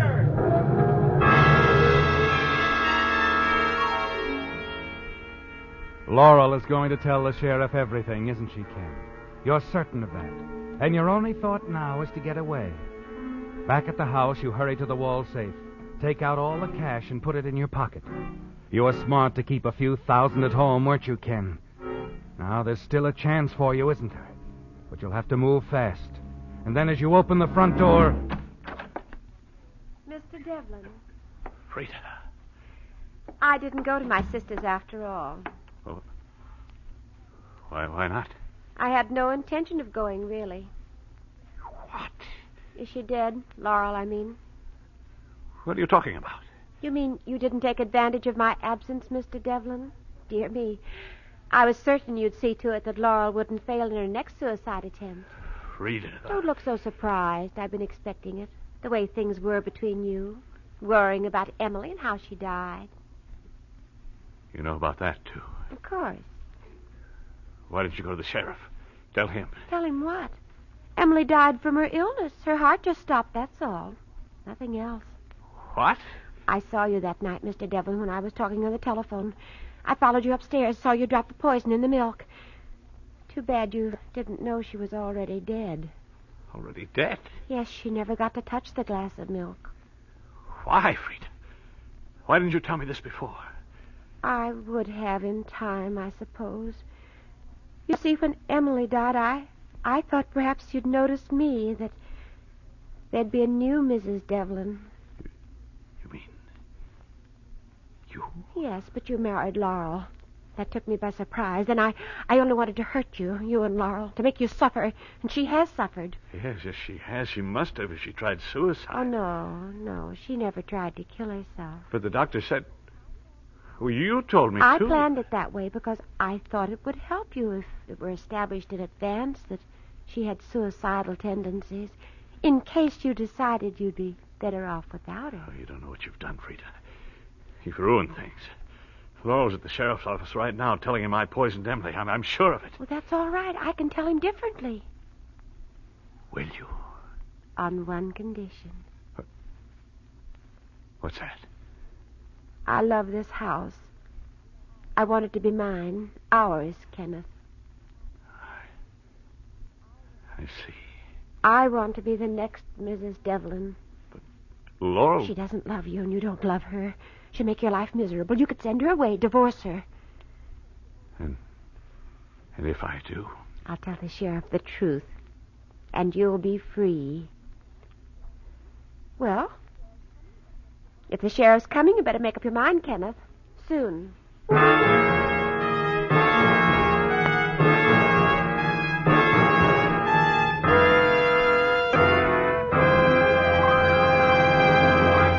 When you need a new automobile battery, you usually need it quick. You haven't time to shop around and compare prices and features. For that reason, it may pay you both in savings and satisfaction to know about the new Signal Deluxe battery that you can get on easy credit terms at any Signal service station. You actually get up to 35% more power from Signal's new Deluxe batteries because their improved design microporous all-rubber separators hold twice as much acid solution between the plates. And when it comes to trouble-free service, these new Signal Deluxe batteries last so long that Signal dealers guarantee them a full 30 months on a service basis. That makes the cost per month amazingly low. And the generous trade-in allowance Signal dealers are now giving for old batteries makes the cost even lower. So why wait until your old battery lets you down completely? Stop at a Signal station now. Find out how little it will cost you to enjoy quicker starting and freedom from battery worries with an extra powerful, extra long life Signal Deluxe battery.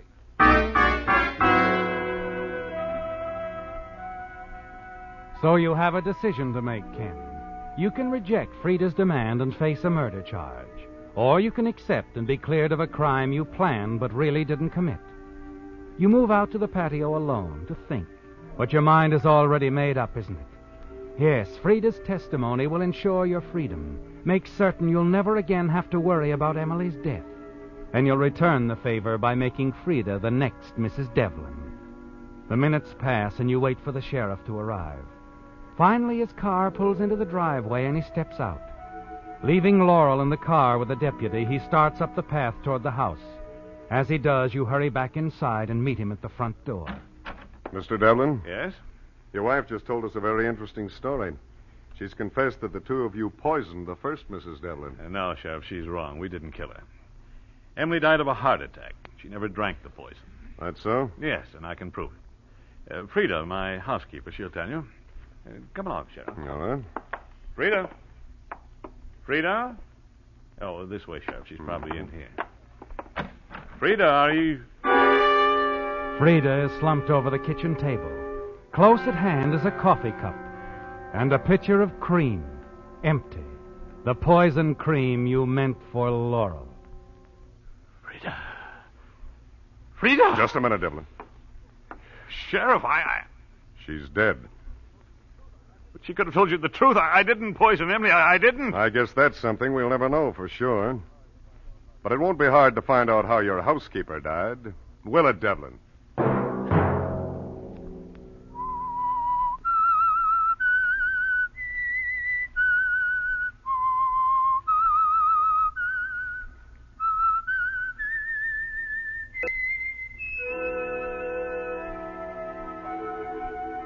Let that whistle be your signal for the Signal Oil program, The Whistler, each Sunday night at this same time. Remember, if you would like the fun of having your friends hear a limerick of yours on The Whistler, the address to which to send it is the Signal Oil Company, Los Angeles 55, California. All limericks become the property of the Signal Oil Company. Those selected for use on The Whistler will be chosen by our advertising representatives on the basis of humor, suitability, and originality. So, of course, they must be your own composition.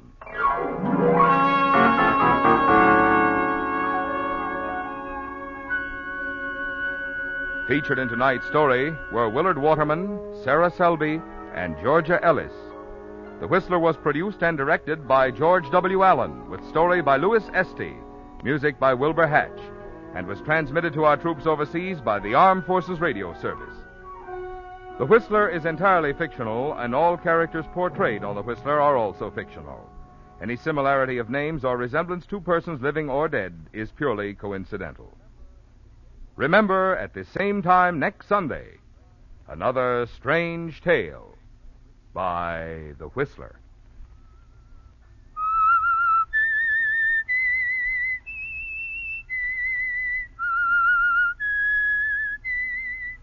S-I-G-N-A-L Signal, Signal Gasoline. Don't forget, when you give to the community chest, you're helping not just one organization, but many worthy causes that directly benefit 4 out of every 10 families. Think of that when you're deciding how much to give to the community chest. Marvin Miller speaking. This is CBS, the Columbia Broadcasting System. The Signal Oil program, The Whistler.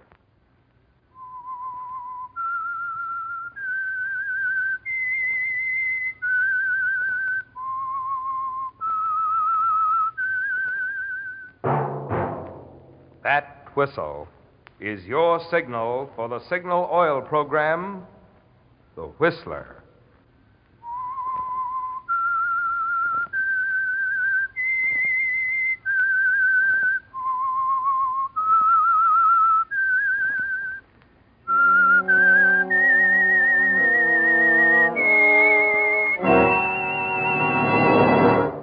I am the Whistler, and I know many things, for I walk by night. I know many strange tales hidden in the hearts of men and women who have stepped into the shadows. Yes, I know the nameless terrors of which they dare not speak. Yes, friends, it's time for the Signal Oil program, The Whistler, rated by independent research the most popular West Coast program in radio history. And Signal gasoline is tops, too. Tops in quality. It takes extra quality, you know, to give you extra mileage. And Signal is the famous Go Farther gasoline. So look for the Signal circle sign in yellow and black that identifies friendly dealer-owned Signal service stations from Canada to Mexico. And now the Whistler's strange story, The Girl Next Door.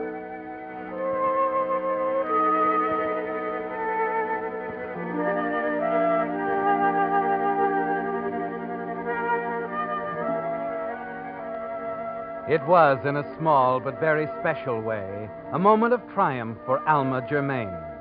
On the surface, of course, the matter was pretty small and unimportant. Nothing to compare with 10 years ago, when she was a national celebrity, when her every move was recorded faithfully the next morning in syndicated columns, to be read and appreciated by 30 million movie fans. But the satisfaction, the rising warm feeling inside was there. And Alma smiled across the black ebony desk at the puzzled face of Oscar Dahl, the producer, leaned back in the Chinese red leather sofa, and flicked an ash into an onyx tray at her elbow. Alma, honey, maybe I'm subnormal this morning, but I'd swear I heard you say... I simply don't want the part, Oscar. Is there anything so puzzling about that? You don't want the part. I don't want the part. Period. Mind if I ask why? Should be very simple, Oscar. 6 months ago, you gave me a dozen good reasons why I should never act again. Oh, for heaven's sake. I retired at the top 7 years ago while I was the girl next door. Known and loved from Maine to California. Yes, I know. But I told you this part has nothing to do with the girl next door. This is a mature role. You're not an ingenue any longer, my dear. You're somebody's mother. And don't tell me you sat in a dark corner for 6 months and came to a reasonable conclusion, because I know better. Nobody, get it? Nobody in this crazy town had more genuine reverence for a fast dollar than Alma Germain. There's only one reason you turned down $2,500 a week. Oh? Somebody's made a better offer, and I think I know who. Who? Neil Roberts. You're guessing, dear. You deny it? Well, not exactly. What makes you think it's Neil? Observation, my dear Watson. I've seen you out with a guy. He's as dull as they come, but he's got money and runs a newspaper. When I add that to the fact that you're stone broke, I smell orange blossoms and hear the wedding march in the distance. What makes you think I'm broke? I got that from the detective. Detective? Surprise, honey? What do you mean, detective? A private eye Neil's sister hired a month ago.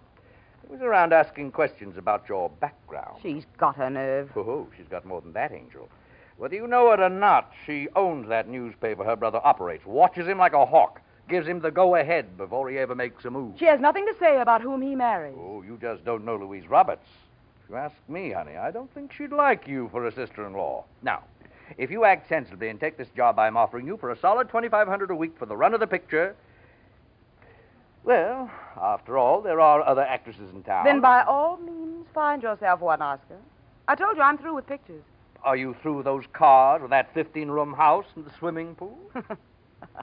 Of course not. Okay, Alma. It's too bad, though. This part was made for you. And I hate to say it, honey, but I think you'll find the role of Mrs. Neil Roberts a little bit tougher to play.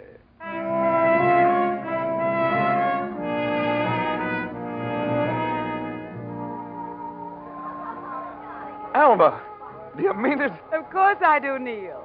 Now let's dance, shall we? Wait a minute. Why, I can't believe it. Then I'll say it again. I love you very much, darling. And I intend to marry you. Oh, but the last time I proposed, you said I didn't have a prayer. I changed my mind, darling. You wore me down. Oh, is that it? You know, I feel like standing on top of this table and shouting. Oh, please don't. Tell them the girl next door is going to be Mrs. Neil Roberts. Strange, isn't it? To me, at least, you are the girl next door. You know, I think I fell in love with you the first time I stood at my window and saw you over in your garden. You took your time telling me. Well, I don't know. I had no idea you'd take me seriously. You were so famous and pretty and... Well, I made a career of it, darling. Oh, but you were more than that, Alma. I'm aware of it, you know. The real Alma Germain. Your charities, the things you've done for other people. You're sweet, Neil. Now, let's dance, shall we? Dance? Oh, but I've got to tell people. I want Louise to know. Does she have to know, Neil, tonight? Well, why not? She'll want to talk to you tomorrow, of course. Yes, of course. Neil, why don't you call Louise? Tell her I'd be delighted to have her over tomorrow afternoon around 3. Fine. I know we'll have a lot to talk about.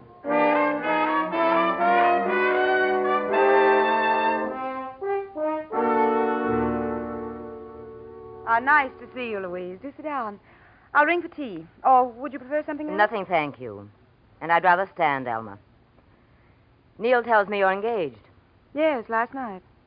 Rather sudden, isn't it? Oh, do you think so? He's been proposing for over a year. And you turned him down until you found yourself up against it, financially. Right? I suppose your detective told you that. In a few years, I'm turning full control of the paper over to Neil. That's quite a responsibility. And he'll need a wife who can help him shoulder it. Frankly, Alma, you're not exactly what I had in mind. Oh? What did you have in mind? Certainly not a woman 6 years older than he is, who's marrying him for his money. You've never liked me, have you, Louise? My personal dislikes don't enter into it. I love my brother, Alma. Well, he loves me. He's in love with a shadow, with that wholesome, charitable little character you used to play on the screen. The girl next door. And you resent that? I resent hypocrisy. Charities, indeed. Money donated in your name by your gentleman friends. Listen to me, Louise. You might just as well understand this right now. I will not give Neil up under any circumstances. I may have something to say about that. I'll find a way to prevent this this incredible marriage if it's the last thing I do.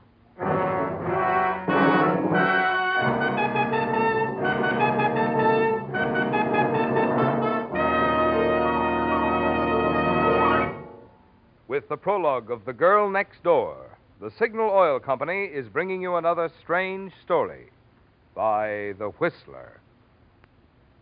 But now a message especially for you drivers who have new cars or expect to be getting one. Just any motor oil won't do, you know, for today's high-efficiency motors. No, sir. They need special protection against corrosion, wear, and carbon if they're to give you the long, trouble-free service you have a right to expect. That's why Signal has brought out a new and finer motor oil, especially created to give modern motors this extra protection. Of course, Signal Premium has 100% pure paraffin base. But in addition, a total of 5 scientific new compounds have been added to Signal Premium motor oil, which by actual test keeps motors 6 times cleaner and reduces cylinder wear 1/3. Get that. Motors actually stay 6 times cleaner, and cylinder wear is reduced 1/3 with Signal Premium motor oil. So if you want to keep the performance of your car young, make your next oil change a change for the better. Switch to the new type Signal oil. That's your guarantee of a sweeter running motor. Signal Premium motor oil. And now back to the Whistler.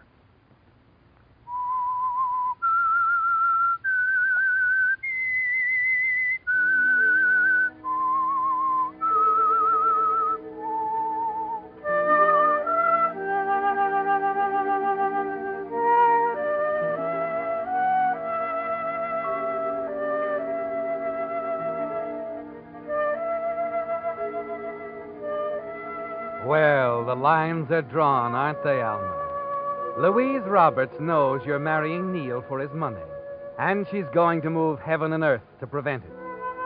You feel sure that all the detectives her wealth can hire won't be able to discredit you, won't discover a thing about your carefully concealed past, your life before you became a movie star. You decide to let things lie quietly for a few days. And then, a week later, you drop over to the Roberts home next door, smile pleasantly at Mrs. Ridley, the housekeeper, as she admits you. Good afternoon, Mrs. Ridley. Oh, Miss Germaine, come in, won't you? Mr. Neal's working up in his study. Oh, I hear Miss Roberts has gone away. Yes, till Monday. Maybe that'll give me a little time with Neil. I've hardly seen him the last few days. Oh, I know, and I think it's just awful. She's gone out of her way to keep him busy. If you ask me, she's jealous. Oh, why? Oh, she's too fond of him to say anything, but the way she looks when he mentions you, like she wanted to...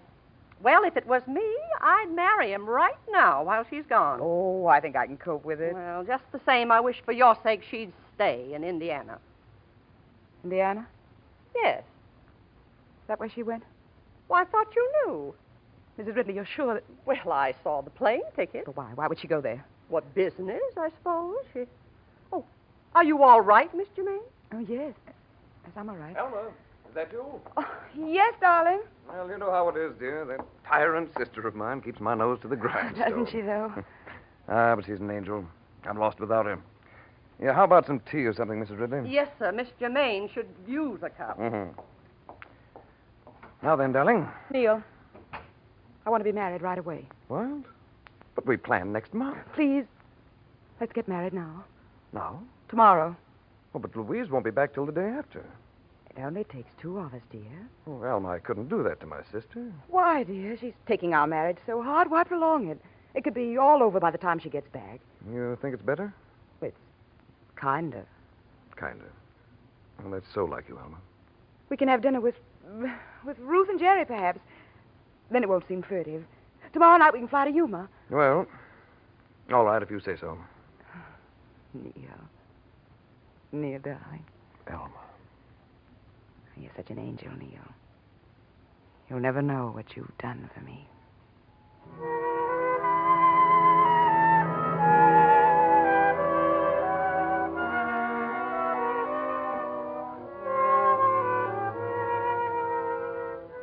No, Alma. Neil doesn't know what he's done for you. Doesn't realize that there might be some hidden meaning in Louise's sudden trip to Indiana. But you know the meaning of that trip, don't you, Alma? You know exactly what Louise might discover, and exactly how your own position will be threatened if the scandal concerning you and the late James Choate comes to light.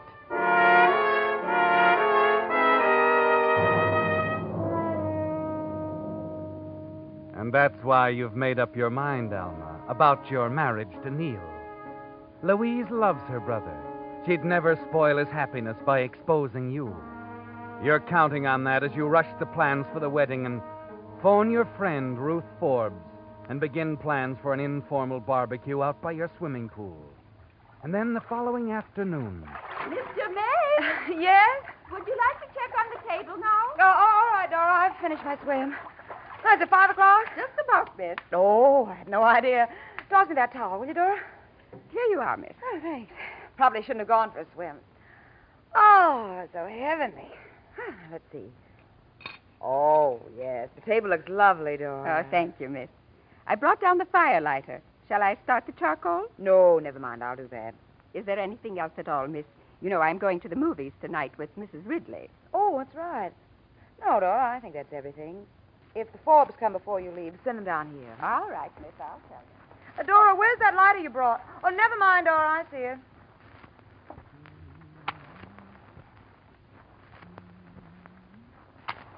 Oh, say, Dora. She's gone, Alma. What? Louisa, I didn't know that you... No one does. I just arrived. We didn't expect you until... Late tomorrow. Yes, I know. But it didn't take me long to find what I was looking for in Indiana. I don't follow you. No, I followed you. Right from the time you made a mistake in a magazine interview. You mentioned a town in Indiana. So, of course, you flew right down there, the busy little bee. I was busy, all right, reading old newspaper files. That's how I learned about James Choate. Well, what if you did? So he was found dead in a burning shack. That doesn't prove anything. Oh, did I miss something? That isn't what I read at all. But what... No, I read about Choate being found in a hospital in a very critical condition. They were trying to contact his wife, a pretty 17-year-old named Alma. You're lying. He died in that fire. I saw him. I assume from your agitation that you set the fire. What are you saying? Jim's dead. You can't prove anything, Louise. You're trying to keep me from Neil, but you can't do it. He'll believe me. You say Jim's dead. Yes, I suppose he is, in a way. What do you mean? He's in a state institution. He didn't die. No, Alma. Your husband didn't die. Louise, you haven't told anyone about this. You haven't... I've told no one. I'll make some excuse to Neil, I mean. I'll give him up to you if you'll just keep this to yourself. He'll never quite be all mine again. I can't forgive you for that, Alma. You don't want a scandal. You know you don't. What difference does it make now after you've done to me? I'm going to show you up, Alma, tomorrow on page 1. No, you can't do that. I won't let you. No one lets me, Alma. I do as I please. No. Do you hear? This is one time you won't. Alma, believe stop it. What are you... Alma!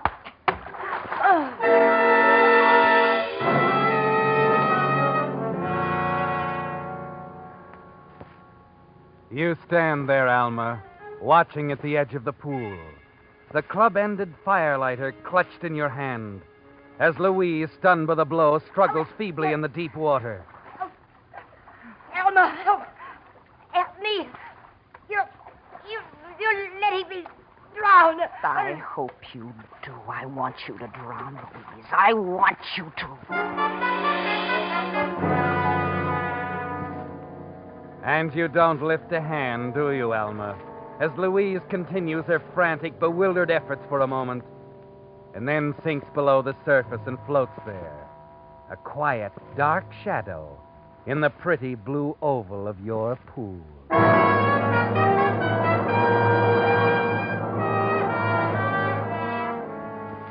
And then slowly your blind, unreasoning hatred passes, and something far off wakens you to the danger of your position. The others, Alma, your guests, they've arrived. They'll be coming down here. You're panicky now, and your only thought is to conceal what you've done, to get Louise's body out of sight. You look around wildly. Behind you is the open door of the bathing cabana. With a last shattering effort, you drag the wet, sprawling shape from the pool over to the cabana and thrust it inside. You're slamming the door shut as the others come down the walk to join you. Darling. Oh, Rube, Jerry. Hi, Alma. Aren't you people early? Maybe a little. Neil came and got us. He's bringing the drinks down. Well, darling, what's wrong? You look exhausted. Well, I didn't realize the time. I was swimming, and when I heard you coming, Hey, I wouldn't mind a swim myself. How about you, Ruth? Oh, love it. Have we time, darling? Why, I suppose so. Only silly of me, but I locked the key inside the cabana. All the suits are in there. Oh, I have a key. You what? Remember? You gave me one so we could use the pool when you're away. I think it's here in my purse. Look, really, there isn't time. The charcoal's ready. Well, you know how it is with steak. Yes, Well, here we are, everybody. Or told. Well, maybe you can persuade Alma to allow us to swim, Neil. No, she being selfish? I think she must have a man locked in the cabana. Jerry. Oh, don't pay any attention to him, darling. Just a joke. Of course we won't swim if you'd rather not. Here, have a drink instead. Oh, thanks, Neil. And Alma, don't worry about that man in there. Your secret's safe with us.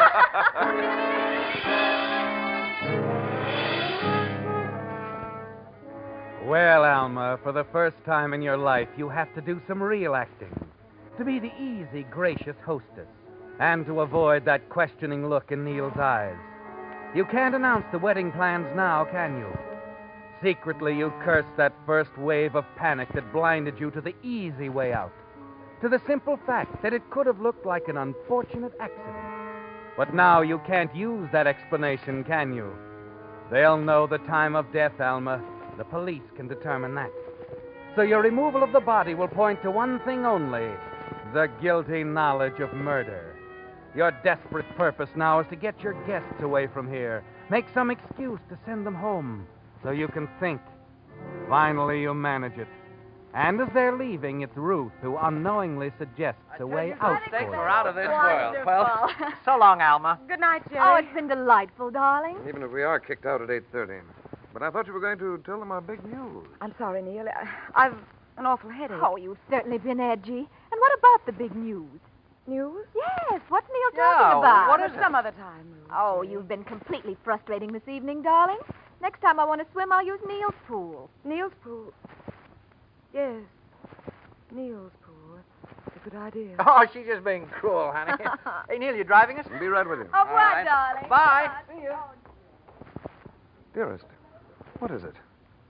Why didn't you tell them about us? Neil, I was wrong. We can't get married without telling Louise. But you said... Yes, I know, but we really should wait. I've thought about it, dear. Now run along. I'll see you tomorrow. Well, if you think it's best. I know it is. I want to do the right thing. Of course you do, Elma. That's why I love you.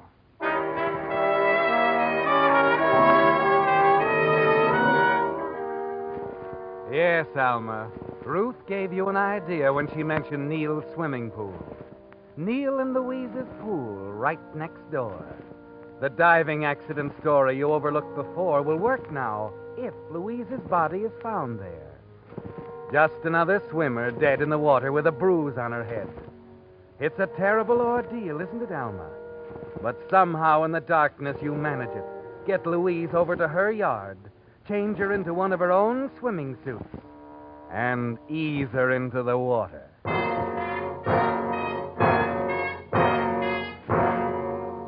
A short time later, you answer the insistent ringing of your front doorbell.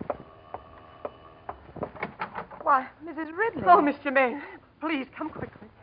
Something terrible's happened. The police are at our place. The police? Yes, it's Miss Roberts. She's dead.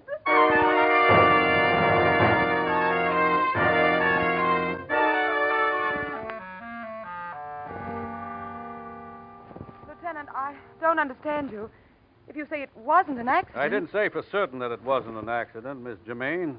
Still, I'm hard to satisfy you. Miss Roberts was, she a careless sort of woman in dress and so forth? Certainly not. She was well-groomed and quite correct in everything. Yes, is very correct, lady. Went swimming in a sunsuit. Sunsuit? That's right. Seems like a little thing, maybe, only it's a masculine kind of mistake. You're not suggesting that Neil... I know. They were a devoted brother and sister. No apparent motive at all. Still, Roberts wasn't very definite about where he was around 5 yesterday. He was calling for Mr. and Mrs. Forbes. He brought them over to a party at my home. Yeah, but he could have killed his sister before he went after them. We couldn't have... I know he couldn't. You love him very much, don't you, Miss Germain? Well, it isn't just that. I know because Because I saw Louise alive. Saw her? Yes. She was in her pool swimming. Just before Neil and the others came. Well, she waved over to me. Oh, and you didn't tell her brother she was home? Why, it didn't occur to me. I thought he knew. Well, in that case, Miss Germain, I won't detain you any longer. It must have been an accident, Lieutenant. Does look like it. Anyway, I'll check with the gardener. Gardener? Yes, Robert says he was working around the grounds all afternoon. If the gardener's story checks with yours, well, that'll be it. Good night, Miss Germain.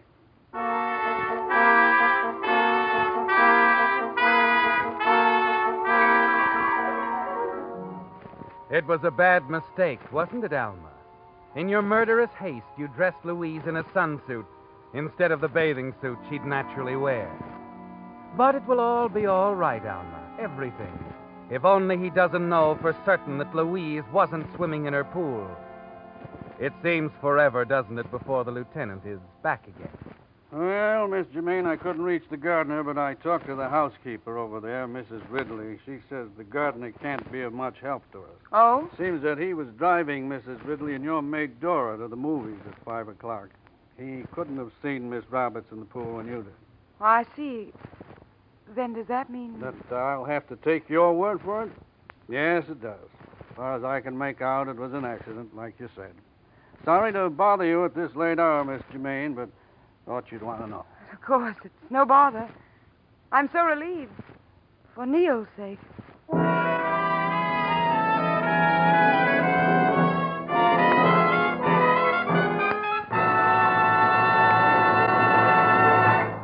The Whistler will return in just a moment with the strange ending to tonight's story. Meantime, a word to you folks who have not yet taken your vacation about an item that will have a lot to do with your driving pleasure. Gasoline. No matter where you travel throughout the Pacific Coast states, from Canada to Mexico, you'll find Signal, the famous Go Farther gasoline. Almost 2,000 friendly dealer-owned Signal stations stand ready to serve you and to honor your Signal credit card. And remember, when you power your car with Signal, the famous Go Farther gasoline, you not only enjoy Signal's good mileage, but also the thing which makes that mileage possible, extra engine efficiency, which naturally means more thrilling performance for your car. So, on your vacation trip and always, to be sure of the tops in gasoline quality, just remember these 2 points. 1, in gasoline, it takes extra quality to go farther. And 2, Signal is the famous Go Farther gasoline. And now back to the Whistler.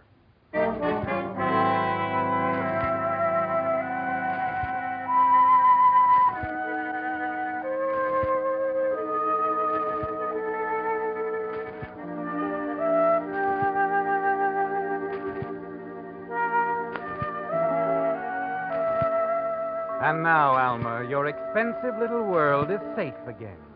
Neil's in the clear now, free to marry you without any interference from his sister. Yes, Louise Roberts is safely dead, and your whole murderous past with her. It was a desperate few hours, but the absence of motive and your one efficient lie convinced the lieutenant that it was a tragic accident, nothing more. That's why you're surprised the next afternoon to find the lieutenant back at the door again, walking in, sitting down in the luxurious house you thought was yours, past all jeopardy. Well, frankly, Lieutenant, I thought we were rid of you. I know. I'm funny. The boys at the department rib me about it. Even when I'm sure, I always have to check. And what are you checking now? The gardener. I finally caught up with him today.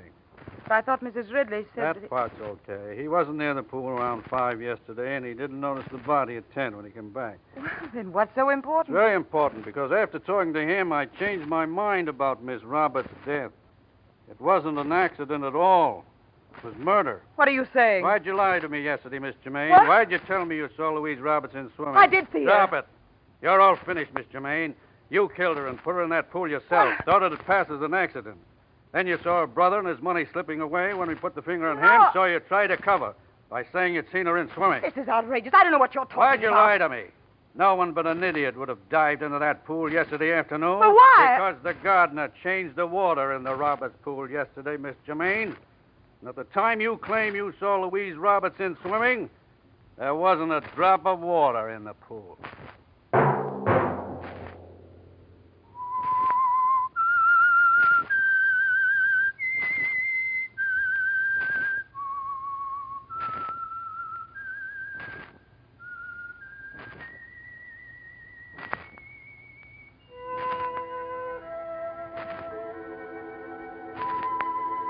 Let that whistle be your signal for the Signal Oil program, The Whistler, each Wednesday at this same time.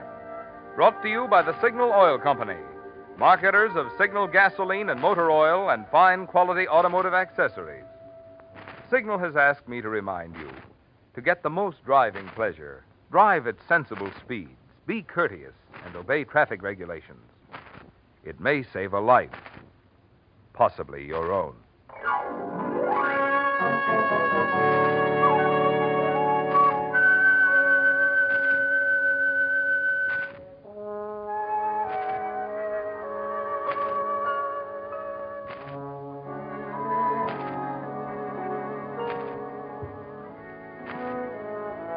Featured in tonight's story were Betty Lou Gerson and Tom Collins. The Whistler was produced by George W. Allen with story by William Engvik, music by Wilbur Hatch, and was transmitted to our troops overseas by the Armed Forces Radio Service. This is Marvin Miller speaking.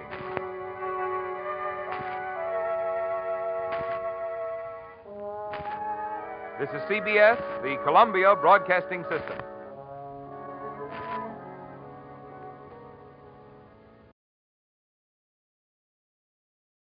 KNX, AM and FM, Los Angeles. There's more wallop, less waste in every drop of gasoline you buy because only the 1948 Kaiser and Fraser among full-sized American motor cars have highest compression engines as standard equipment. Ladies and gentlemen, tonight the Whistler will be heard after the following special broadcast. We are speaking to you from the White House in Washington. In a moment, the President of the United States will give you a brief address on the eve of the United States Security Loan Drive. Ladies and gentlemen, the President. My fellow Americans, I'm speaking to you tonight about something that each of us as individuals can do to contribute to the winning of the peace. That is the purchase of United States savings bonds. Any workable program for world peace must depend upon a sound, strong, and expanding American economy. When we buy savings bonds, we contribute directly to the strength of our economy, upon which so much depends. By investing in savings bonds, we are fighting inflation, which is still our greatest economic danger. At the same time, we are building toward the economic security of ourselves and our families. At such a time as this, all of us can serve both ourselves and our country by saving all we can against the day when we can spend our dollars to better advantage. Our economic system, which has given us the greatest productive power and the highest standard of living in the world, is based upon individual enterprise, industry, and thrift. We need these qualities at all times in order to prosper. Under present world conditions, we need them more than ever before. Tomorrow, April the 15th, the nation launches its security loan campaign. As your president, I ask each of you to back the security loan to the limit by buying extra savings bonds, by signing up for payroll savings plans where you work, or the bond a month plan where you bank, and by volunteering to help sell bonds to others. This is the most important campaign for the United States savings bonds we have had since 1945. It calls for everything we can put into it. It calls for volunteer work in every community, freely and patriotically given. It requires enough volunteers to talk to every American where he works or where he lives. The experience of all the war loan drives has proved that if Americans who can buy bonds are asked personally to buy them and told the personal and national reasons for buying them, the goal will be reached. Last Thursday, the city of Sandusky in Erie County, Ohio, began a week's campaign to sell their share of the security loan bonds in advance of the national campaign. Sandusky and Erie County wanted to be the first in the nation to do the job and show the country how well it can be done if everybody pitches in. Volunteers set out to visit every factory, office, farm, and home in Erie County. The newspapers and radio stations, and every civic, fraternal, veterans, women's, and farm organization backed them up. I am happy to be able to tell you that Sandusky and Erie County oversubscribed their goal by 25% in 1 week. What Sandusky and Erie County have done in 1 week, every community and county in the United States can do, beginning tomorrow. How well you do the job in your community will depend upon the number and the spirit of the volunteers who tackle it. This is a call to the Minutemen and women to rally again to build up the defenses of our national economy. For, as the slogan of the security loan puts it, America's security is your security. This campaign presents to us a responsibility and an opportunity. Every dollar that a family puts into savings bonds now will be a dollar building for the family's security. It will be a dollar fighting against inflation and high prices. It will be a dollar working to win the peace. You have just heard the President of the United States, Harry S. Truman, speaking in connection with the United States Security Loan Drive, which opens tomorrow. The President spoke from the White House in Washington. This is CBS, the Columbia Broadcasting System. KNX AM and FM, Los Angeles. A KNX reminder, veteran, can you make the grade? The grade you held on discharge from the service? The Army has openings up to tech sergeant just for you. If you've still got what it takes, come on down to your Army recruiting office and see about enlisting in your old grade tomorrow.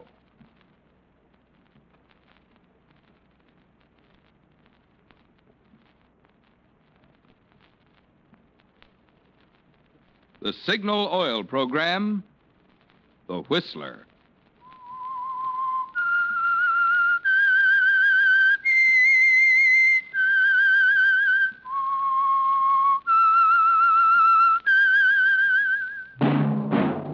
That whistle is your signal for the Signal Oil Program, The Whistler.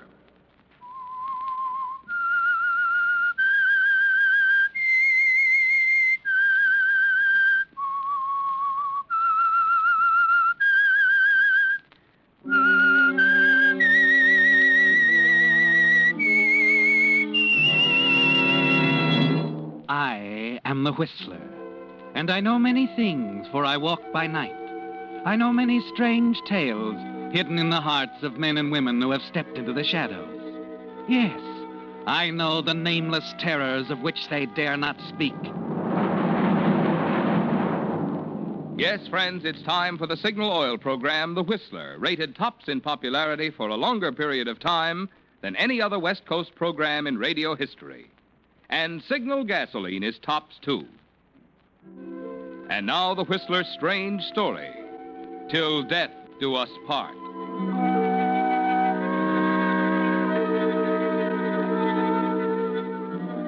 Norman Grayson was an art dealer, an enterprising young man who usually wore a friendly smile. Only last night, the sale of 6 original German manuscripts to the wealthy Richard Morris had brought him $50,000, enough to make anyone smile. But now the smile was gone, and Norman Grayson wasn't at all pleased with the way things were going. As he alighted from the cable car and walked along Devereaux Street toward the sumptuous funeral parlors of Carter and Duff, 1,000 confused thoughts raced through Grayson's mind. Thoughts that went back to last night at the Morris home in the Heights, where Morris's young and attractive wife had received him in the study. I hope you'll forgive me for asking you to come all the way out here at this late hour, Mr. Grayson. There's nothing to forgive. I was glad to come. It's only because of Richard. He's ill, you know. His heart. Yes, so I understand. Oh, but he'll be up and around very soon. Richard's like that. Bounces right back. Glad to hear that. The manuscripts, Mr. Grayson, that's all he's been talking about the past few days. He's determined to add them to his collection. I do hope the price will be right. 35,000, Mrs. Morris. 35,000. Mm-hmm. I see. Well, perhaps I shouldn't say this, Mr. Grayson. I don't suppose it's good business. What's that, Mrs. Norris? 35,000. It's really a bargain. Oh, you think so? I know so. I know manuscripts, too, Mr. Grayson. I've worked with them for some time. The Winston Galleries. I was there for 5 years. That's where I met Richard. You didn't know that? No, I had no idea, Mrs. Morris. Sometimes I think that's why Richard asked me to marry him. Just to have someone around to help with his collection. Oh, that must be Dr. Reed. Come in? Oh, come in, Doctor. Oh, pardon me, Mrs. Morris. I believe I left my overcoat in... Oh, yes, there it is. How is Richard? Slight improvement, I'd say, but still a pretty sick chap. Oh. Doctor, this is Mr. Grayson, Dr. Reed. Hello, Doctor. How are you, Mr. Grayson? Doctor, about Richard. Is there anything I... No, if he becomes restless later in the evening and can't sleep, you might... Yes, the prescription. Same dose as usual, I suppose. That's right. Call me in the morning. Good night, Mrs. Morris. Good night, Dr. Reed. Good night, Mr. Grayson. Night, Doctor. Oh, he's a dear. Really worries about Richard as much as I do. Well, Mr. Grayson, shall we go on up and have a chat with Richard?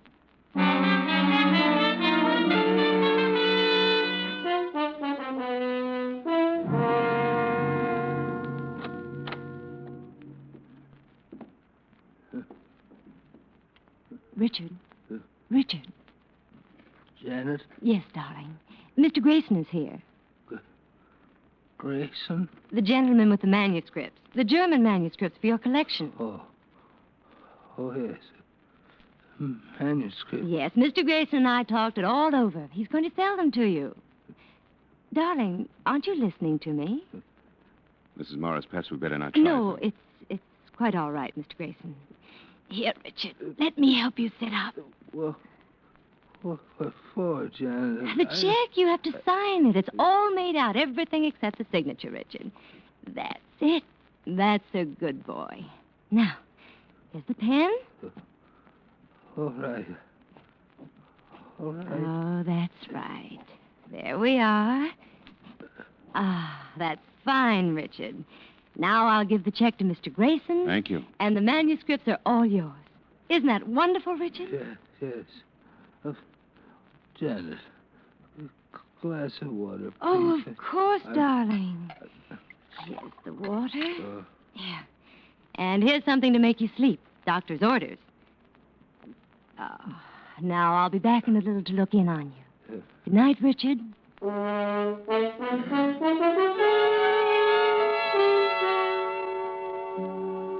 You didn't know quite what to make of it, did you, Norman? You were puzzled about Mrs. Morris and the way she rushed the sale. And then the check. That puzzled you even more. Downstairs, as you walked towards the front entrance with Mrs. Morris. Mrs. Morris, the price I gave you on the manuscript was $35,000, but this check is for... $50,000. Yes. That was the sum my husband intended to pay. We feel it's no more than right. We still consider it a bargain. Thank you, Mrs. Morris. Of course, I won't refuse it. Good. You must drop around to see us soon. Perhaps we can have dinner when Richard's up and around again. Oh, thanks, Mrs. Morris, but I'm flying to New York at the end of the week, and I... Oh, dear. I had hoped we could see more of each other. We have so much to talk about. Well, I'm not leaving until Friday. Dinner tomorrow night, then? Sounds wonderful. We'll have cocktails at 6. I couldn't think of a better time. Love to have you, Mr. Grayson. Norman, isn't it? That's right. I'm Janet. See you tomorrow evening, then. Tomorrow evening it is. Janet?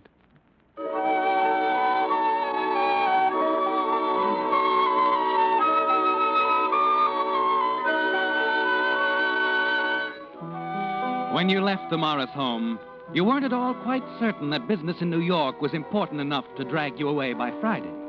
You could put that off for a while yet, as long as there was someone as attractive and as interesting as Janet Morris in San Francisco. No, business in New York could wait. Early the next morning, you cashed the $50,000 check, then spent the rest of the day roaming around town. Later that afternoon, when you returned to your hotel... Oh, Mr. Grayson, someone's been calling you all afternoon. Wouldn't leave a message. Oh? A young lady. No message, huh? No, sir. Here's your key. Oh, thanks. Oh, by the way, Mr. Grayson, you've seen the papers, I suppose. Papers? Yes, the gentleman you were asking me about several weeks ago, Mr. Morris. Morris? What about him? Oh, you didn't know. He died this morning. Heart attack.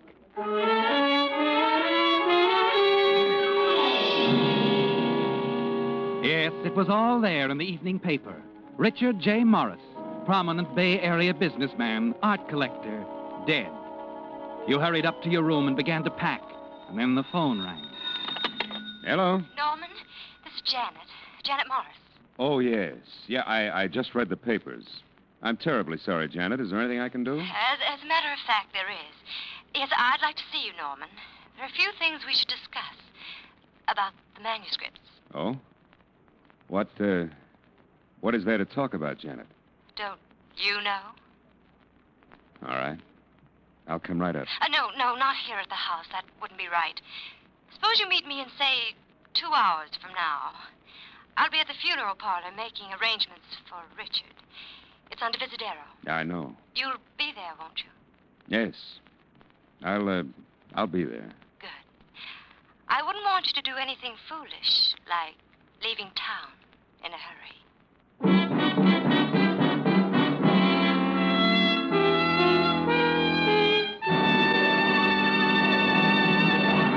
With the prologue of Till Death Do Us Part, the Signal Oil Company is bringing you another strange story by The Whistler.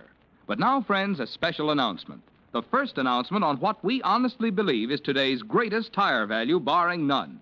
You can now buy a nationally advertised Lee Deluxe 4-ply tire with a 1-year written guarantee against road hazards for only $12.95 plus tax at Signal dealers from Canada to Mexico.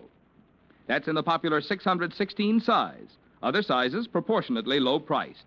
Yes, you heard right. I said a top quality 616 Lee Deluxe 4-ply tire. The same tire that sold until yesterday for $15.25, now reduced to $12.95. This is your Signal dealer's special for summer driving safety. Just compare. Why, that's actually less than you would pay for a second-line quality tire of some brands. But get this. Never in 45 years has Lee of Conshohocken ever made anything less than top quality. And this rugged Lee tire at $12.95 with its patented double life cord construction is the same quality that has made Lee tires outstanding among leading brands. So now, right now, get your Signal dealer's trade-in offer for your old tires. When you do, you'll agree that comparison proves for quality, for value, your best tire buy today is a Lee Deluxe tire for only $12.95 plus tax, exclusively at Signal dealers. And now back to the Whistler.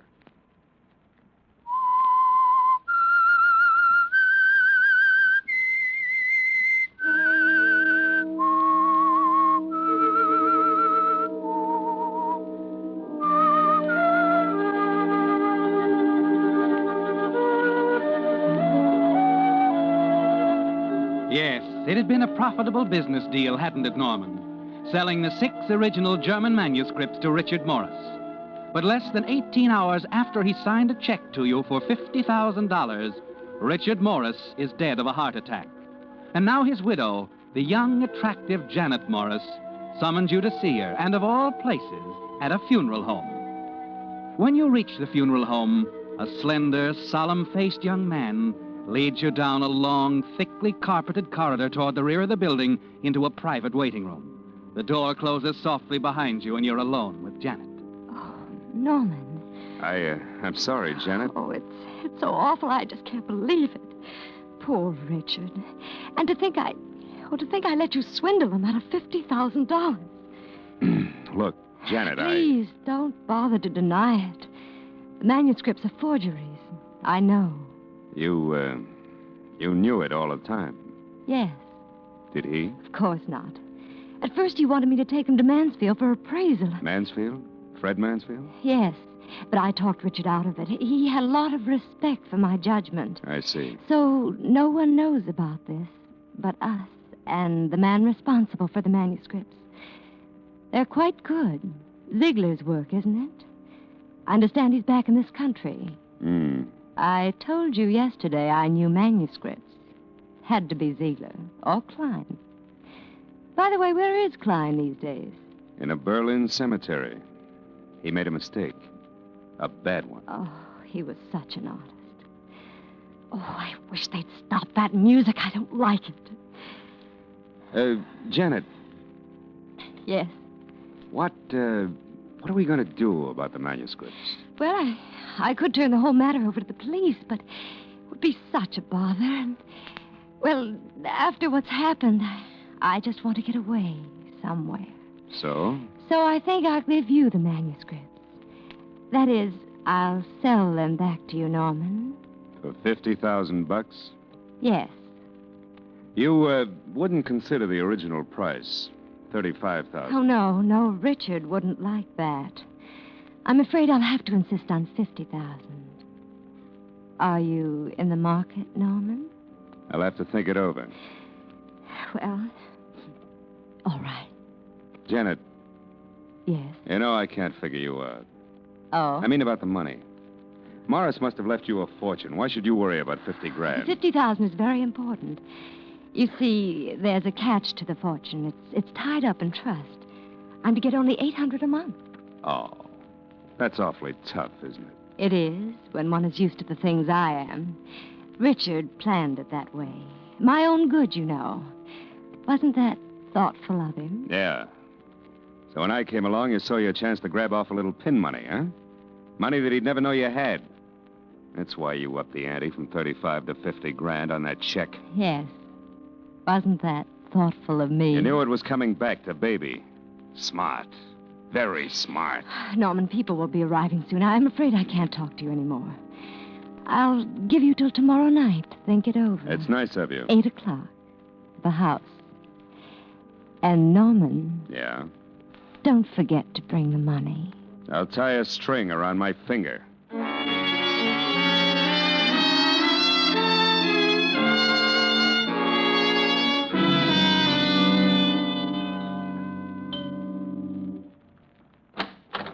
Norman, come in. Sorry I took so long. I was taking a nap. The servants are all gone. They're at the funeral parlor. Touching. Very touching. Why don't you go into the study? I want to freshen up a bit. Fix yourself a drink. Thanks. Popular prices, of course. Norman, you're bitter. Let's just say I got up on the wrong side of the world this morning. Oh, I'm so sorry. Okay. Okay, I'm sold. I better go in and fix a drink before the prices change. I won't be more than 10 minutes, Norman. Make yourself at home.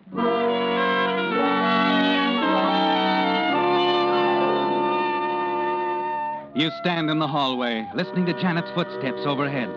Then a door closes. Silently, you slip up the stairs, past Janet's room to the far end of the corridor. If only you can get your hands on the manuscripts. A moment later, you step into Richard's room, quickly cross to the desk by the window and begin your search. Minutes pass. Frantically, you continue to look for the manuscripts. Glance at your watch. Janet will be going back downstairs any minute. You need time, Norman, more time. The manuscripts are in the house somewhere, and then... Your eyes fall on the nightstand next to the empty bed. The nightstand. And the half-dozen bottles of medicine. You pick up the small blue bottle. You remember this one, don't you? Sleeping tablets.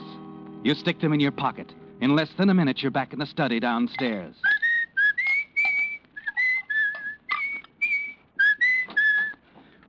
My, aren't we cheerful? Why not? I may even go into a soft shoe routine. Want to see it? Later, perhaps. Oh, you fixed me a drink. How nice. Here you are, sweetheart. Thank you. To us, Norman. Yeah, to us.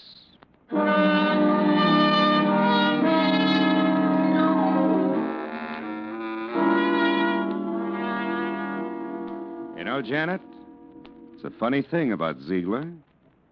Seems to pop up in the most unexpected places. I remember the last time I saw him. London. It was right after the Marcus affair. You remember it, don't you, Janet? Janet. What? What did you say, Norman? The Marcus affair. The paintings. Oh, yes. Yes, I seem to remember. What's the matter, sweetheart? Don't you feel well? No. Feel fine. Just sleepy, I guess. I suppose it's stuffy in here. Oh. What you need is another drink, huh?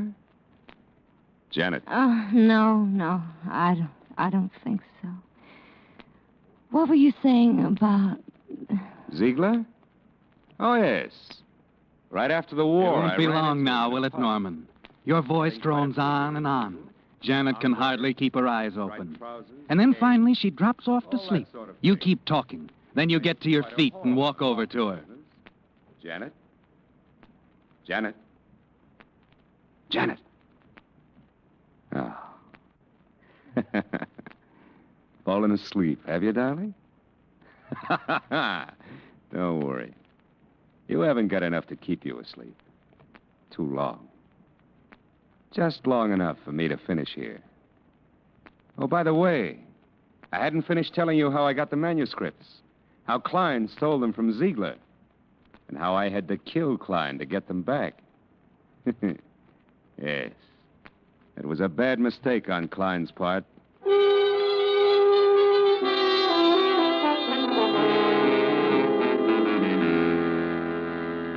You haven't much time now, Norman.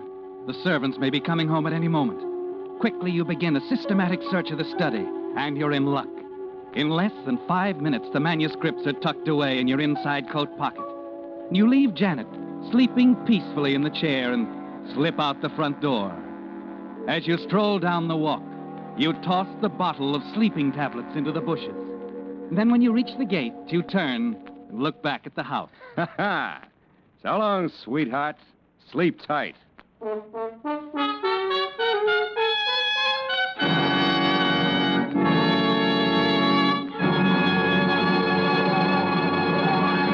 The Whistler will return in just a moment with a strange ending to tonight's story.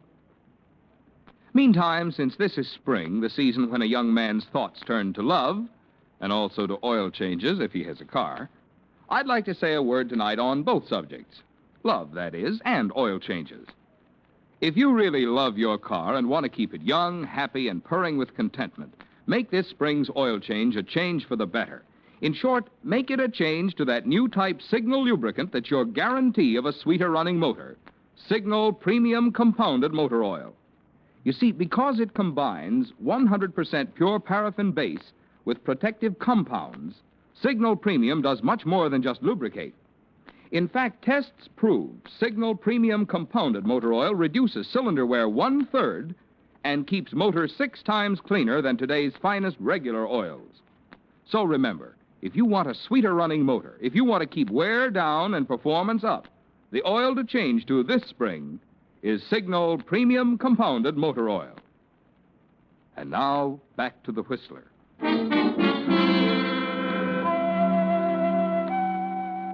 You're quite pleased with the way things have turned out, aren't you, Norman? The money you received from Richard Morris is tucked away in a San Francisco bank. The manuscripts are in the mail for New York. And in a matter of hours now, you'll be on the plane heading east. And you're not too worried about Janet, what she'll do. You've just outsmarted her, that's all. She won't do a thing. She'll take her beating like a good little girl, perhaps look around for another sucker. Then an hour before your plane time, you're about to leave the hotel when there's a knock on the door. Yes? Lieutenant Benson, San Francisco Police. You're Grayson? Yes. Yes, what is... Can I come in? Thanks. Leaving town, Mr. Grayson? Yes? Mm-hmm. You had some sort of a business deal with a gentleman named Richard Morris a couple of days ago, didn't you? Did I? An art dealer named Mansfield dropped over to have a little chat with us yesterday. Seems Morris had asked him to check on some German manuscripts you had for sale. So? The manuscripts were forgeries, according to Mansfield. And when Morris died, sort of suddenly, well, Mansfield thought he should bring it to our attention. I don't know what you're talking about, Lieutenant. You were at the Morris home last night, weren't you? Okay. I just dropped in to say goodbye, that's all. Mm-hmm. You were there the night before Morris died, weren't you? The night you poisoned him because he was going to turn you in for fraud. Poisoned him? Wait a minute. Yeah, he was poisoned. Looked just like a heart attack. Now, listen, I didn't poison him. Janet, she must have. Mm-hmm. Why, of course, that's it. She had everything to gain, don't you see? Money So and... she did it, huh? Then last night, she turns right around and takes some of the stuff herself. What? Yeah, the sleeping tablets. It turned out to be poison. She's dead, Grayson. We found the half-empty bottle hidden in some bushes in front of the house. Has some fingerprints on it. Be very interesting to see how they stack up with yours. Hmm?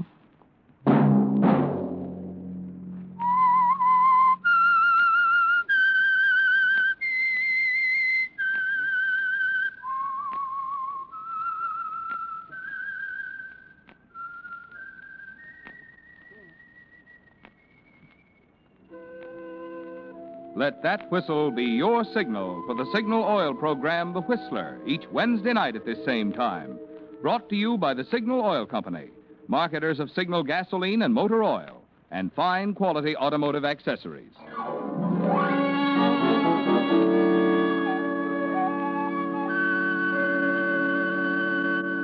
Featured in tonight's story were Doris Singleton and Gerald Moore. The Whistler was produced by George W. Allen, with story by John W. Harp, and music by Wilbur Hatch. This is Marvin Miller speaking. This is CBS, the Columbia Broadcasting System. This is KNX Los Angeles, the voice of Hollywood. 25 seconds until 9 p.m. BULOVA, Bulova watch time.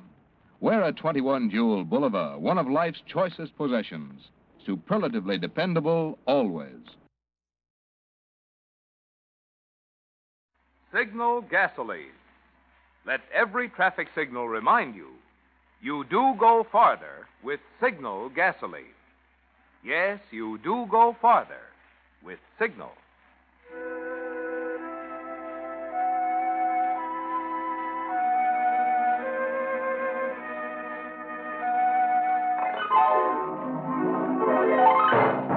The Signal Oil Company and your neighborhood Signal dealer bring you another curious story by The Whistler. Tonight, The Man Who Came to Murder.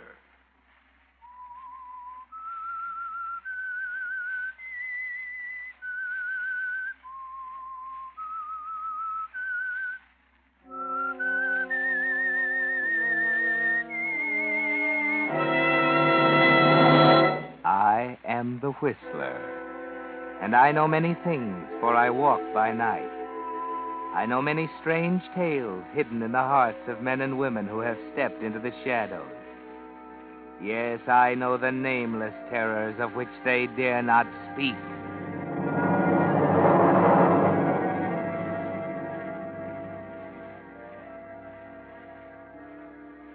You can live too long. Did you know that? Oh, yes.